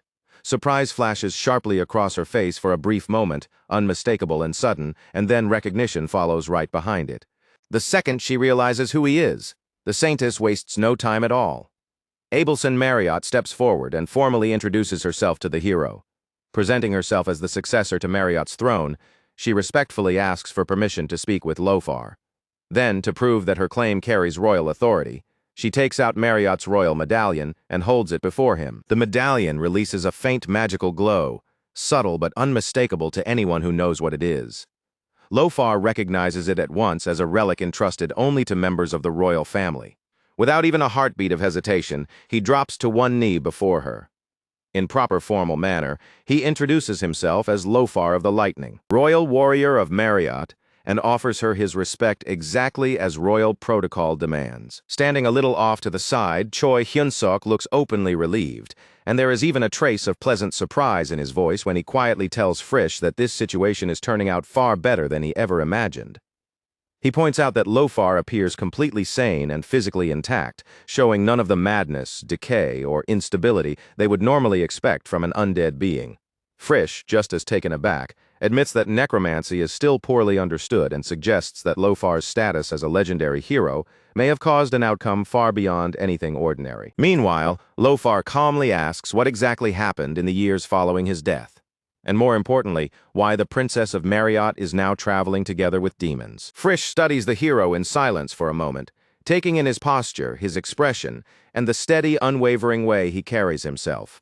Quietly, he cannot help wondering how Lofar is absorbing revelations this absurd with such deeply unsettling composure. Abelson Marriott gives only a brief answer, saying that the full story is far too long to explain all at once. She then tells Choi Hyun-suk and Frisch to return to the hotel and begin preparing to leave the village. As she starts walking with Lofar, she assures him that she will explain everything properly while they move. Sometime later, as the group continues their conversation, Lofar reflects in a low, thoughtful voice that the world seems to have changed far too quickly since the day he died. Choi Hyun-suk asks him directly whether he is truly certain he wants to continue accompanying them. Lofar answers without any hesitation at all. He says that he once swore loyalty to the royal family, and because he believes Abelson Marriott is acting for the good of Marriott, he intends to follow her. Choi Hyun-suk presses him further, pointing out that the oath Lofar made belongs to a distant age now. Everyone from that era is long gone, and there is no one still alive who needs his protection simply because of an ancient obligation. Lofar listens to every word without showing the slightest sign of being shaken. Then he gives his answer calmly, saying that above all else, the reason he fights is so that Marriott can remain a good place for people to live. As he speaks, old memories begin rising quietly to the surface, and among all of them, the one that stands out most clearly is the memory of his family, especially his daughter. He remembers her as a spirited little girl, with fierce determination shining in her eyes, the kind of child who already carried the same stubborn resolve he himself would later come to embody so completely. He remembers her running proudly through the kingdom, loudly telling anyone who would listen that her father was the greatest warrior in all the land. And beyond that childish pride, he remembers her dream too. More than anything else, she wanted to become the finest tailor in all of Marriott. But when he sets those memories beside the age they stand in now, he knows there is only one conclusion that makes sense. She must have left this world a very long time ago. Even so, one conviction remains unshaken in Lofar's heart. He believes his daughter must have grown into someone deeply loved and cherished by the people around her. That belief is what shapes his determination now. He no longer seeks glory, honor, or recognition for himself. What drives him instead is the desire to become the one who protects everything his daughter once loved, even if the world before him has already moved far beyond the era to which he belonged. Abelson Marriott is visibly startled when she learns that Lofar had a daughter at all, and when he tells her that the girl's name was Rosa Tozer, She listens even more closely. Lofar's voice softens as he adds that, after his death, Rosa most likely would have taken the surname Crossell instead, since she would have been raised by her mother's side of the family. Hearing that, Abelson Marriott points out that the current royal commander bears the surname Crossell. Lofar responds with a quiet shake of his head, brushing the idea aside as simple coincidence. Crossell may not be a common name, but too much time has passed. To him, the possibility that one of his own grandchildren could still be alive feels impossible. Abelson Marriott gently challenges that conclusion. She recalls hearing back when she was still a child that the commander's mother had been a tailor. She also mentions that the commander himself is known to be skilled at knitting. On top of that, he is regarded as Marriott's second legend. And as she reminds Lofar, legends do not age the way ordinary people do. Taking all of that together, she suggests that the possibility of a surviving descendant may not be impossible after all. Lofar takes a moment to consider her words before finally answering. If that man truly is his grandson, then he must have grown into someone worthy, someone capable of carrying the lineage of a hero with pride, discipline, and strength. The thought stirs a quiet curiosity in him, and he admits that someday he would like to meet such a man face to face. Nearby, Choi Hyun-suk quietly tells Rahel that he is honestly relieved Lofar did not return as some mindless undead creature driven only by destruction. Rahel agrees, sharing that same sense of relief. She is grateful they were spared the cruel sight of Marriott's own protector, rising again only to turn against the very people he once existed to defend. Lofar Dozer himself says it next, and the certainty in his voice leaves absolutely no room for doubt. The idea that he would ever become the one to bring ruin to Marriott is, to him, beyond ridiculous. It is so completely unthinkable that even putting it into words feels absurd. For a brief moment, his thoughts seem to drift far away, back to a quieter time untouched by the nightmare unfolding around them. He remembers how his wife used to love the candy shop in the 4th block, the one along the street facing the palace. Then his thoughts turn to his daughter, and he recalls how she had always been fond of the little yarn shop just 2 blocks farther down. But even as those warm, ordinary memories leave his mouth, something else begins creeping into the moment around him. A strange presence starts closing in, subtle enough at first that no one reacts to it immediately. Yet once it draws near, it becomes impossible to ignore. An unfamiliar force begins pressing against him little by little. At first it feels faint, almost like a cold, unwelcome brush against the skin, but with every passing second it grows heavier, darker, and far more suffocating. And with every word Lofar Dozer continues to speak, that invisible pressure pushes closer. It does not stay gradual for long. Once it begins building, it suddenly picks up speed, closing in with frightening intensity. Then his voice falters. It catches in his throat, twists out of shape, and finally breaks apart completely, replaced by something warped and unnatural, a sound that no longer feels human at all. His body suddenly pitches forward, as though some enormous unseen weight has been dropped across his shoulders.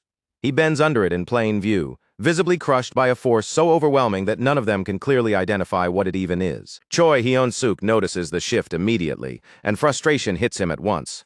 Deep down, he had already known this was coming. There was no way luck alone was ever going to carry them safely through the whole situation. Frisch reacts instantly. Without wasting so much as a heartbeat, he takes control of the situation and orders everyone to get away from Lofar Dozer immediately, putting distance between themselves and the hero so they can figure out what exactly is happening. At the center of it all, the hero begins thrashing violently as he fights against the curse overtaking him. His whole body convulses in agony, racked with pain, as though he is using every last bit of strength he has just to keep hold of himself. Choi Hyun-suk asks Frisch what he thinks is happening, and Frisch answers with grim certainty. If this continues, Lofar Dozer will most likely attack every living thing still breathing in the village and the surrounding area. Worse than that, if no one stops him, raw instinct could drive him straight toward the capital, where civilians are gathered in massive numbers. At that point, Frisch makes the situation brutally clear. There is only one option left now. They have to fight. None of them truly has the power needed to completely suppress a legend of Lofar Dozer's level, but that fact no longer changes anything. At this point, running is no longer an option. Driven by nothing but raw determination, Abelson Marriott steps forward and tells the others to run. Her voice is steady and firm as she declares that she will handle this herself. Frisch answers her with cold, level logic. He tells her plainly that this is not something she can carry alone, and that a disaster like this is the kind of burden that should properly fall to the temple or the royal family to resolve. Even so, he also admits that there is still one important possibility. Undead beings are fundamentally vulnerable to sacred power by their very nature. And if Lofardozer is unable to fight at his full strength, then Abelson Marriott may still have a chance to confront him directly. Choi Hyun-suk notices the tremor in her hands. The slight shake in her fingers tells him everything he needs to know. She understands, just as clearly as he does, that there is a very real possibility she may not be able to stop Lofardozer at all. Even with that fear plain in the way her body trembles, Abelson Marriott forces herself to steady. Then she declares that, as the Princess of Marriott, the thing that matters most to her is protecting her homeland. The instant she says that, Choi Hyun-seok answers without even a second of hesitation. He tells her right away that he will stand with her and join the fight. Frisch makes one final attempt to stop them, but Choi Hyun-suk pushes back hard. He argues that letting Lofardozer destroy the homeland he once protected would be even crueler than killing him. If they stand aside and do nothing, then this village will turn into a slaughterhouse. Once Frisch realizes that neither of them is going to back down, he stops trying to persuade them. Instead, he accepts their decision and fully commits himself to the battle as well. With the practiced ease of someone long accustomed to combat, Frisch moves into position immediately.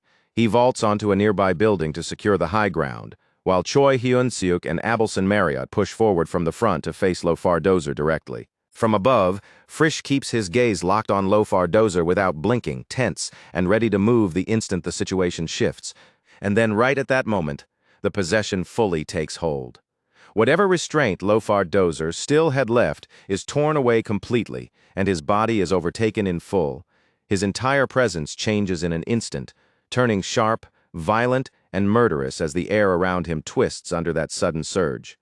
Reason is crushed out, leaving only raw killing instinct behind. Almost immediately, his eyes snap upward toward Frisch's position on the rooftop. Frisch understands the danger the very second that gaze lands on him. The hero's instincts are obvious. Eliminate the backline first, realizing that he steadies himself where he stands and prepares to receive a direct attack. Lofardozer explodes forward with terrifying speed, launching himself toward his target so fast it is almost impossible to follow with the eye. But before that attack can reach Frisch, Abelson Marriott cuts in and meets it head-on. She plants her feet, braces her entire body behind her shield, and blocks the charge as the impact booms through the street. She does not hesitate for even an instant. Sacred power surges from her, bright and forceful, and spectral chains materialize in the air before snapping around Lofardozer's limbs in an effort to hold him down. At the same time, she signals Choi Hyun-seok to move in. Choi Hyun-suk bursts into motion immediately. In a heartbeat, he closes the distance between them, fully capitalizing on the opening Abelson Marriott created with those restraints. Then, in one fast and decisive sequence, he grabs hold of Lofardozer, throws off his balance, and drives him hard into the ground with a crushing slam. The force of the impact blasts cracks through the stone beneath them. But even as he drives Lofardozer down, Choi Hyun-suk already knows better than to believe that was enough. A legend is not the kind of enemy who goes down from a single hit, and he understands right away that this is only the beginning of the exchange. So without wasting the momentum, he wraps his legs around Lofardozer's body, and drawing out every last bit of strength he can force from himself, violently hurls him into the ground a second time. The second impact is even more brutal, gouging a deep crater into the earth. For one brief moment, Lofardozer lies motionless at its center. Choi Hyun-seok immediately kicks himself backward, leaping away to create distance. Just behind him, Abelson Marriott stands ready with shield and spear in hand, staring into the crater with tense, watchful eyes as she tries to judge whether the fight could somehow already be over. But Choi Hyun-seok, still breathing hard from the effort, realizes something deeply disturbing. Even after hitting with his strongest attack, he did not leave so much as a single scratch on Lofardozer. Then the scene settles on Lofardozer's body lying there, his torso twisted backward and his chin bent at an unnatural angle toward the sky. The ground around him has been utterly shattered, yet his body itself remains completely untouched.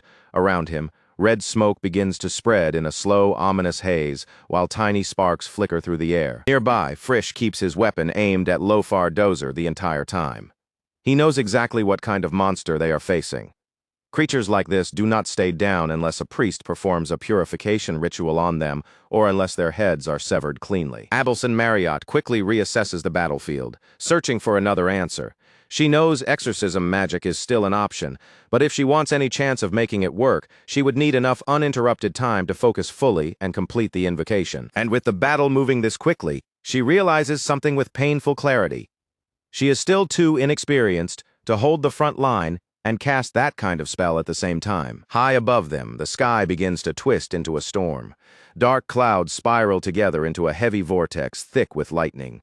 The danger is obvious the moment it forms, and Abelson Marriott lifts her face toward the sky and raises her shield in front of herself, instinctively bracing for what is about to come. Rahel, floating nearby with her blonde hair and yellow wings, gasps when the first drops of rain start to fall. The sudden downpour clearly catches her off guard, and the confusion shows on her face immediately. Rain runs down Abelson Marriott's skin, and her brows pull tight the moment she feels it. This is not ordinary rain, and as that realization sinks in, her eyes are drawn back toward Lofar Dozer. One of his hands is raised now, fingers clenched tightly, while countless brilliant bolts of lightning gather and crackle violently around it. In that instant, everything clicks into place. The title Lofar Dozer bears was never just an empty honorific. The name Lord of the Heavenly Thunder is an exact reflection of the power now unfolding before them.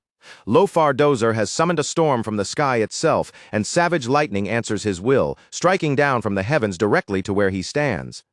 The thunder crashing around him is so overwhelming that every impact sends dust and broken stone blasting into the air, as if the atmosphere itself is being torn open by raw electricity. There is no room for doubt anymore. He truly is the Lord of the Heavenly Thunder. Then the image fully settles on him. Lofar Dozer stands motionless at the center of the storm, rooted in place while his scarlet-red cloak lashes wildly behind him in the screaming wind. In his hands, he holds two swords with absolute certainty, one a solid silver blade, the other marked by a blue hilt and formed from lightning itself, alive with pulsing electrical force. And with that, the scene reveals the activation of a unique transcendental authority, the Thundersword style, known as Lightning Haste. With eyes burning like fire, Lofar Dozer suddenly bursts forward at overwhelming speed. In less than the blink of an eye, he tears across the space between them, leaving nothing behind except lingering trails of electricity in the air, as he charges straight toward the hero standing there with clenched fists. Lofar Dozer swings both swords at once. Choi Hyun-suk reacts on pure instinct, jerking his arms up and crossing them in front of his body to block, stunned by how impossibly fast the attack is. Even with his eyes wide open and fully focused, he can barely follow what he is seeing. Lofar Dozer is simply moving too fast for his gaze to keep up with properly.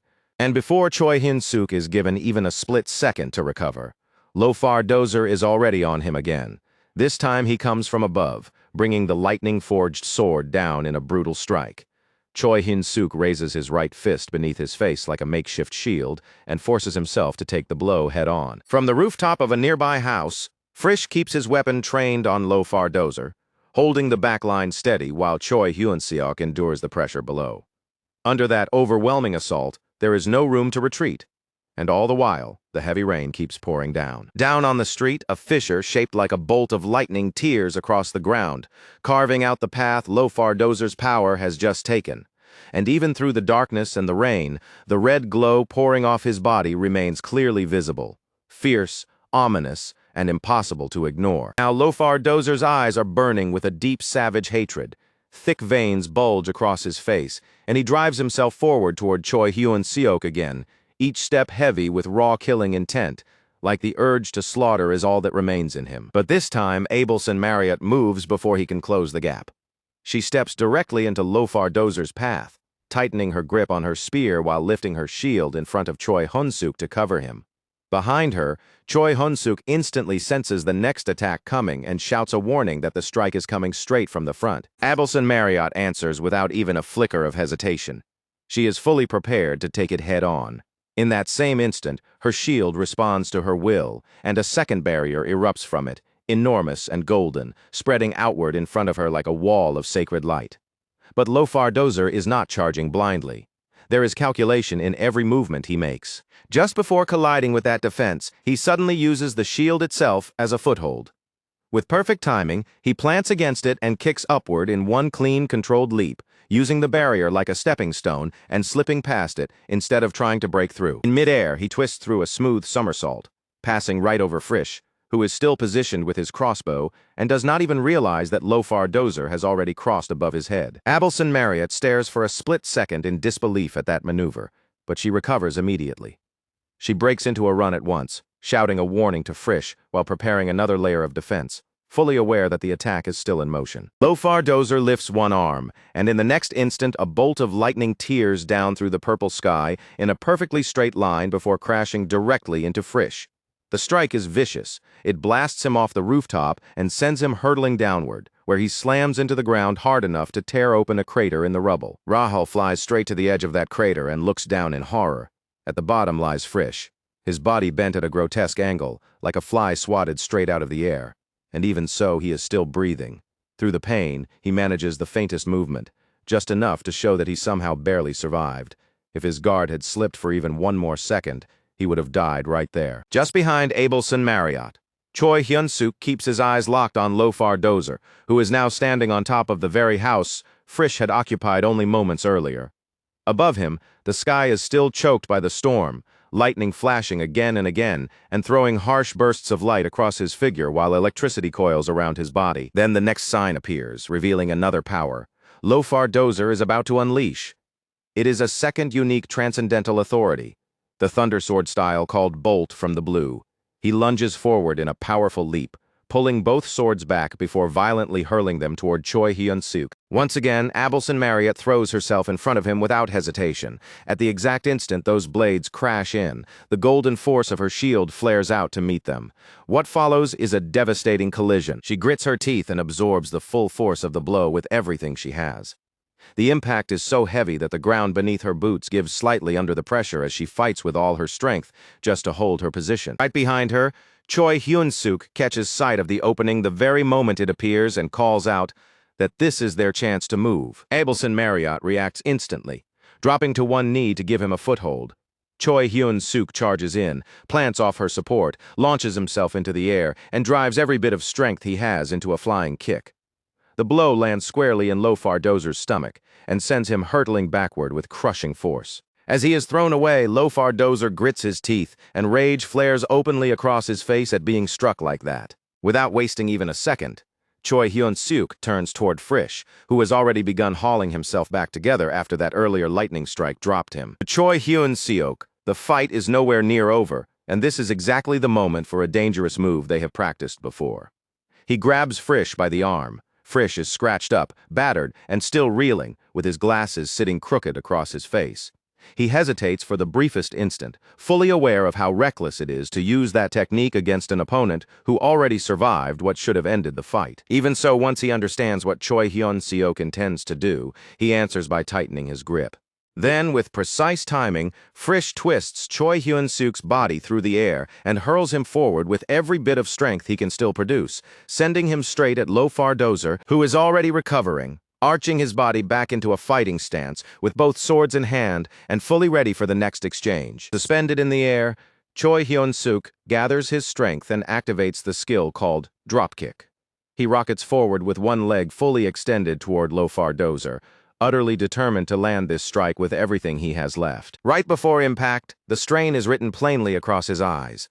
In his mind, one thing is simple. It does not matter whether the enemy is undead or not. If he can wreck the body badly enough, that alone should be enough to stop it from moving. Then the clash hits, and it is enormous. Lightning and dust explode outward from the point of impact in a violent burst, spreading through the street like a detonation. The shockwave is so intense that everyone nearby has to brace themselves just to avoid being blown backward. Clinging tightly to Frisch's cloak, Rahel watches anxiously as the dust cloud rolls outward. She strains her eyes desperately, trying to catch the very first glimpse of what happened inside it. Little by little, the dust begins to thin, and the truth of that collision finally starts to reveal itself. Lofar Dozer is completely unharmed. With a merciless expression on his face, he is standing there holding Choi Hyun-suk by the leg, as casually as if the man weighed no more than a sack of potatoes. Choi Hyun-suk's body jerks helplessly in the air, but it does absolutely nothing to loosen that grip. Lofar Dozer's fingers clamp even tighter around the hero's ankle. Then red lightning begins radiating from his body, pulsing with a dark and threatening intensity. It is the activation of his technique, lightning flash. That crackling power surges mercilessly through Choi Hyun-suk's entire body, electrocuting him from head to toe.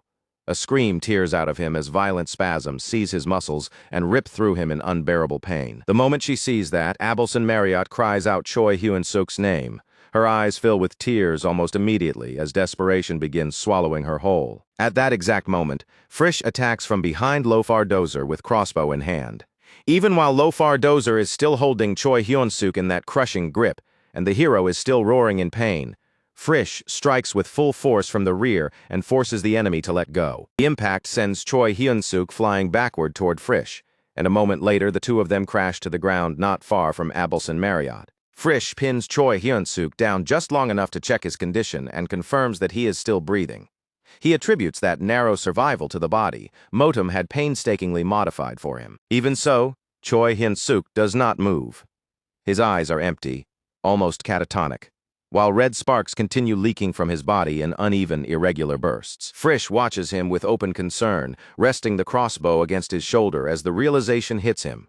No matter how much Motum reinforced that body, Choi Hyun-suk is not going to live through this without immediate treatment. Before Frisch can do anything else, something invisible slams into him with brutal force and sends him flying. He crashes into the ground and goes completely limp, losing consciousness the moment he hits. Rahel panics instantly. She shakes Frisch over and over and pleads with him to open his eyes and wake up. Faced with all of that, Abelson Marriott calls upon the most sacred power she has. Divine magic gathers around her as the declaration of the sanctuary is invoked.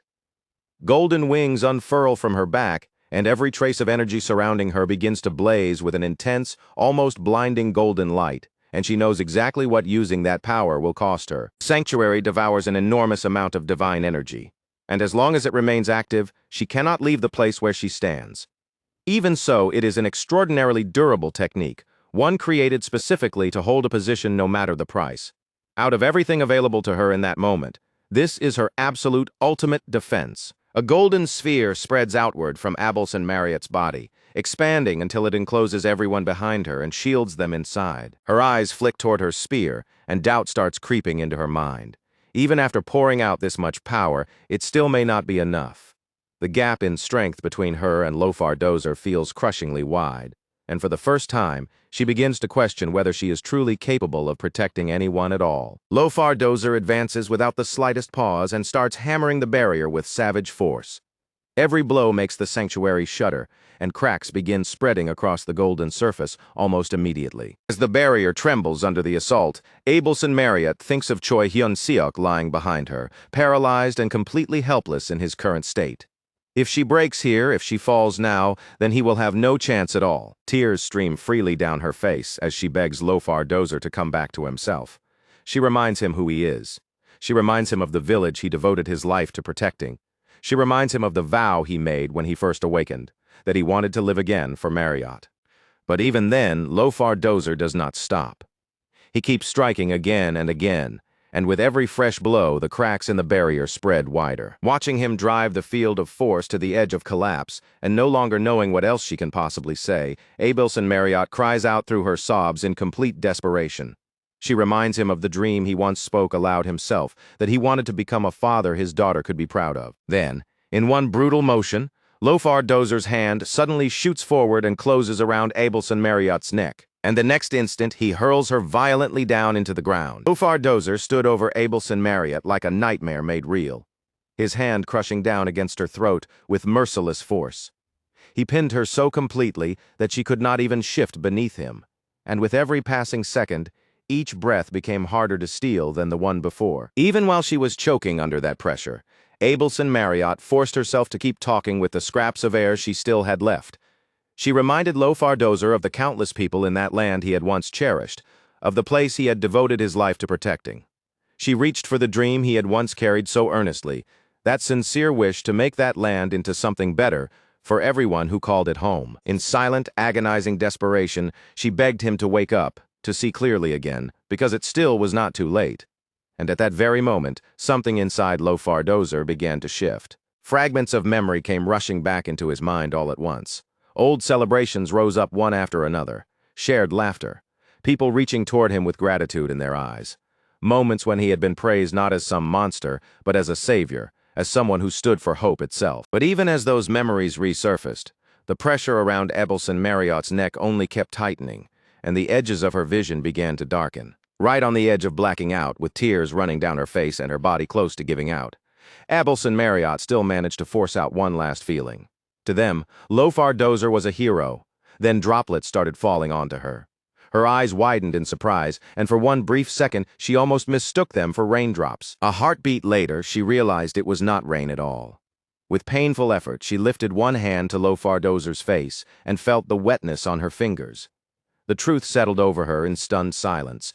He was crying, and just as Lofar Dozer reached the point of thinking that this girl was unbearably irritating, he suddenly let out a harsh shout and ordered her to be quiet. Red lightning coiled around his body while tears kept spilling from his eyes, the two mingling together in a sight that felt terrifying and heartbreaking at the same time. Then, without the slightest pause, he lunged forward and drove the silver sword straight toward Abelson Marriott's chest. Watching Lofar Dozer thrust that sword toward Abelson Marriott's chest, Frisch was seized by pure horror. The shock slammed into him so hard that he reacted before he could even think, desperately trying to call out to her. Then the narration cuts sharply away into a memory from the past.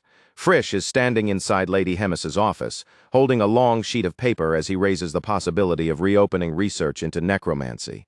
Hemis sits behind a broad wooden desk buried under papers and documents. She rejects the idea immediately, making it absolutely clear that necromancy is forbidden within the Third Legion, and that she herself had gone out of her way to keep the other legions away from that kind of practice as well. Frisch notices how rigid she always becomes whenever the subject of the undead is brought up, and he quietly finds himself wondering what could possibly lie behind that level of severity. Without even looking up from the document she is still writing on, Lady Hemis asks him a simple question. She wants to know whether there are still faces he carries in his memory. Frisch silently admits to himself that there are.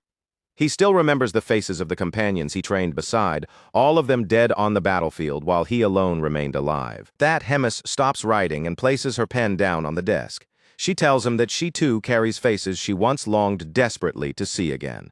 People who died far too young simply because they had been too weak. Back then, she had thought how wonderful it would be to have them return to her, and driven by that longing, she had personally thrown herself into the study of necromancy. She had even succeeded in bringing some of them back. In that moment, she had felt genuine happiness, convinced that she had restored the bonds death had stolen away. The memory shows Hemis reaching out a hand toward one of the kneeling figures she had revived. She had promised herself that this time would be different, that this time she would treat them better and protect them in the ways she could not before. But then the memory moves forward to the moment that reanimated figure refused her hand. Instead, it seized her wrist in a grip that was openly threatening. That was the moment the illusion shattered. Everything before it had been false. The instant that thing tried to kill her, driven by nothing but pure resentment, Hemis understood the truth. She realized that the impulse ruling the undead was like a primordial hunger, absolute and all-consuming, something capable of erasing every old bond and every value that had once mattered. It was not something anyone could simply resist. With her head slightly lowered, Lady Hemis goes on to explain that yes, the undead could swell an army's numbers almost instantly, but she immediately raises the deeper problem. There is no guarantee that the blade placed in a corpse's hand will not one day turn against the very person commanding it. The memory then shows Hemis walking toward the bloodied corpse of one of the demons reanimated through her own research. The entire scene feels suffocatingly heavy. She reflects on what always comes in the end, that those creatures eventually turn on the ones who drag them back, moving forward with nothing but hatred and cursing the person who tore them out of death and forced them into miserable existence again.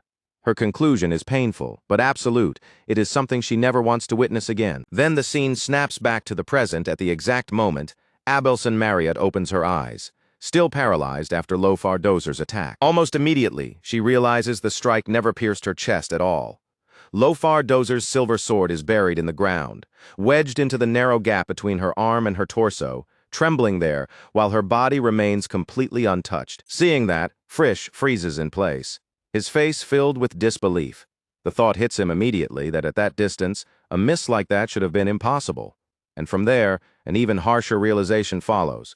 Maybe Lofar Dozer had actually overcome the undead impulse controlling him. At the same time, Lofar Dozer struggles to contain his tears.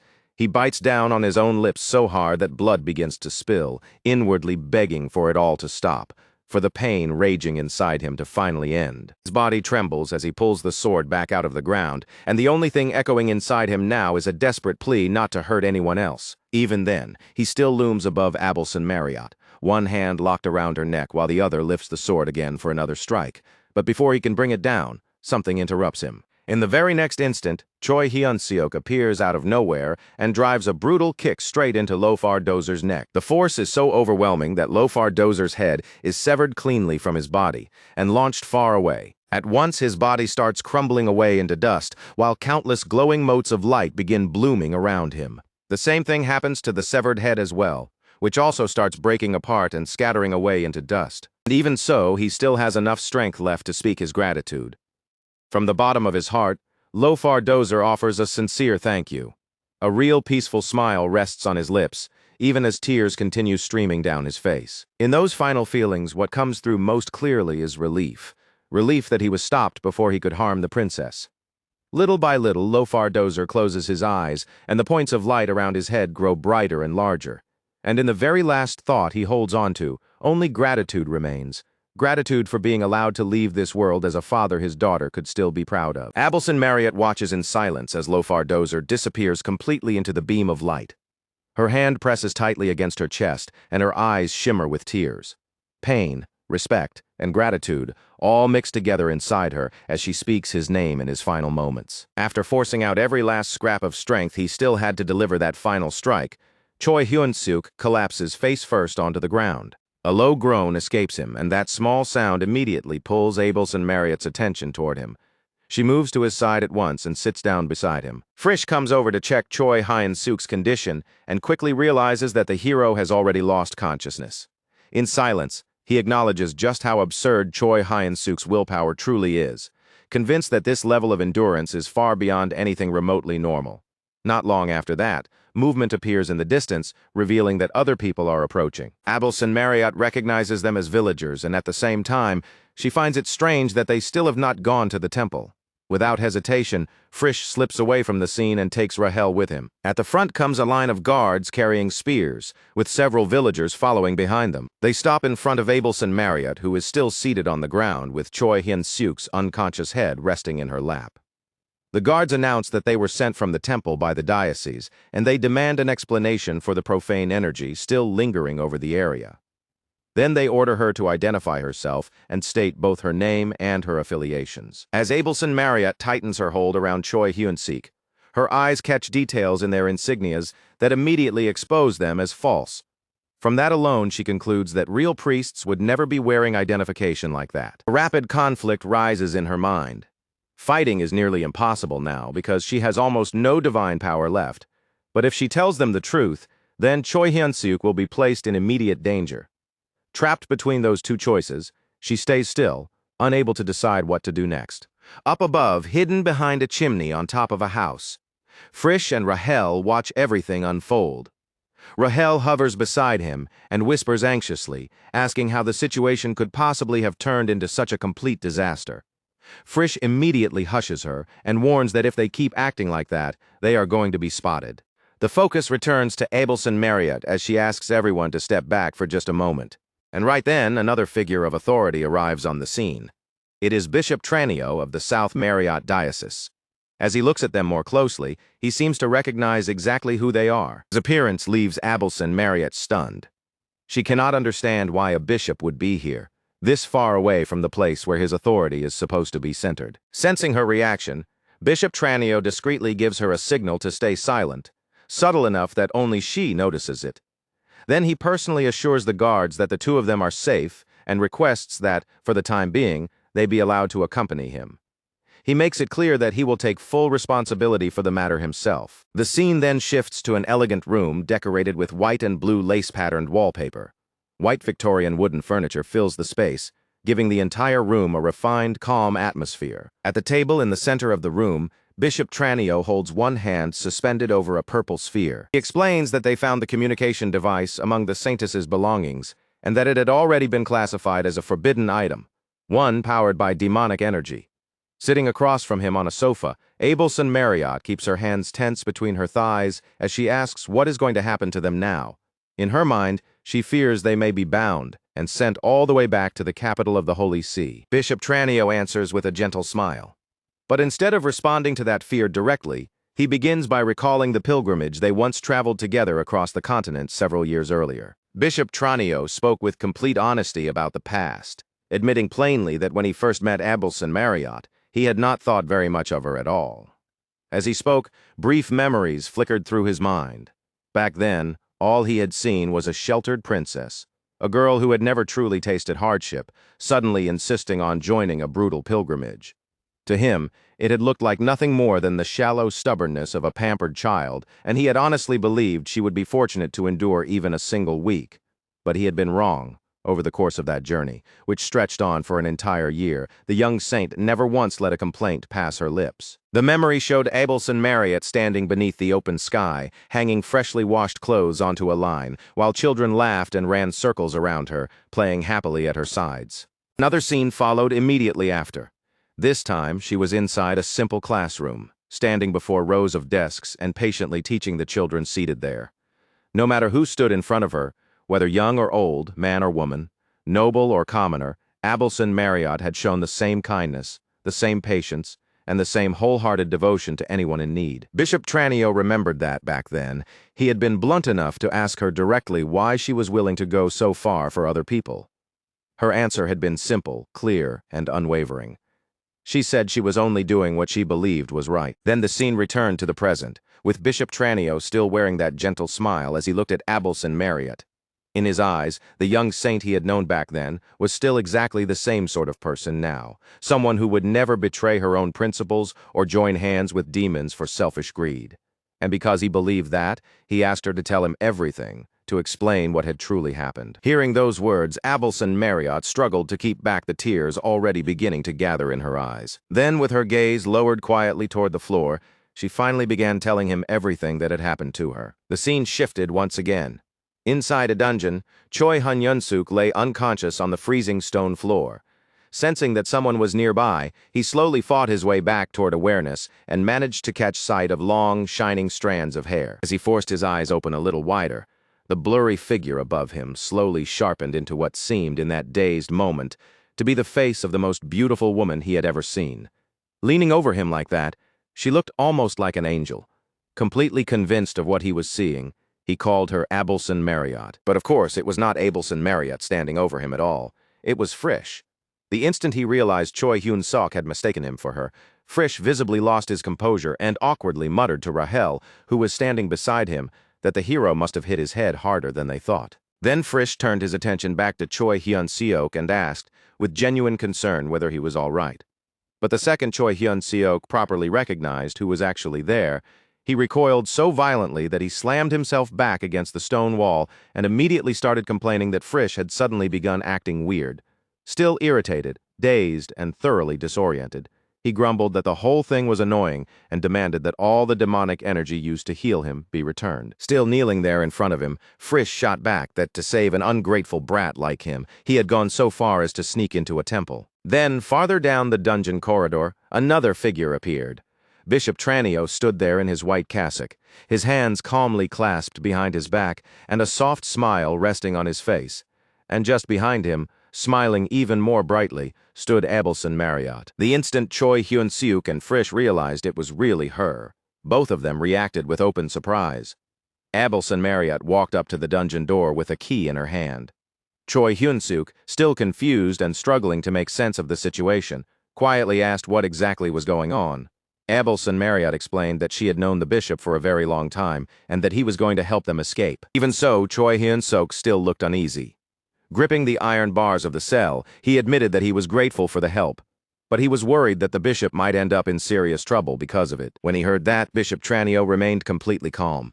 He answered that he had already lived long enough, and that an aging body like his, one merely waiting for God's call, had nothing left to fear. Abelson Marriott finally turned the key and opened the cell so Choi Hyun-seok could step out. After that, she suggested that the bishop come with them as well. But Bishop Tranio refused. He said that the number of people trembling in fear because of the undead had only continued to grow, and that if a bishop abandoned his own diocese in a time like this, then no believer would be able to place their trust in God anymore. Then he slipped one hand into the long sleeve of his cassock and said that he was also returning her belongings. From inside, he drew out the purple sphere and placed it into Abelson Marriott's hands. Then he told her to go, to leave without looking back. He urged her not to worry about anything behind her, and instead to keep walking the path she believed was right. At those words, Abelson Marriott's eyes filled completely with tears, overwhelmed with gratitude. Bishop Tranio kept speaking to Abelson Marriott, but as he did, he also cast a meaningful glance toward Frisch. At that moment, Frisch was awkwardly trying to disguise himself by putting on bits of armor, and it quickly became obvious that the bishop's words were not meant for Abelson Marriott alone, but also for the nameless demon and the elf standing beside her. Rahel, small and hovering near Frisch, looked stunned the moment she realized that Bishop Tranio had known from the very beginning what Choi Hyun-seok and Frisch truly were. Frisch, on the other hand, reacted with a mixture of disbelief and irritation, muttering that if the bishop had already known everything from the start, he could have said so before Frisch went through all the trouble of putting that armor on. At last, just before Bishop Tranio turned to leave, he admitted that he was making a shameless request to a hero he had only just met. Even so, he still asked them, sincerely and without hesitation, to please take good care of the young saint.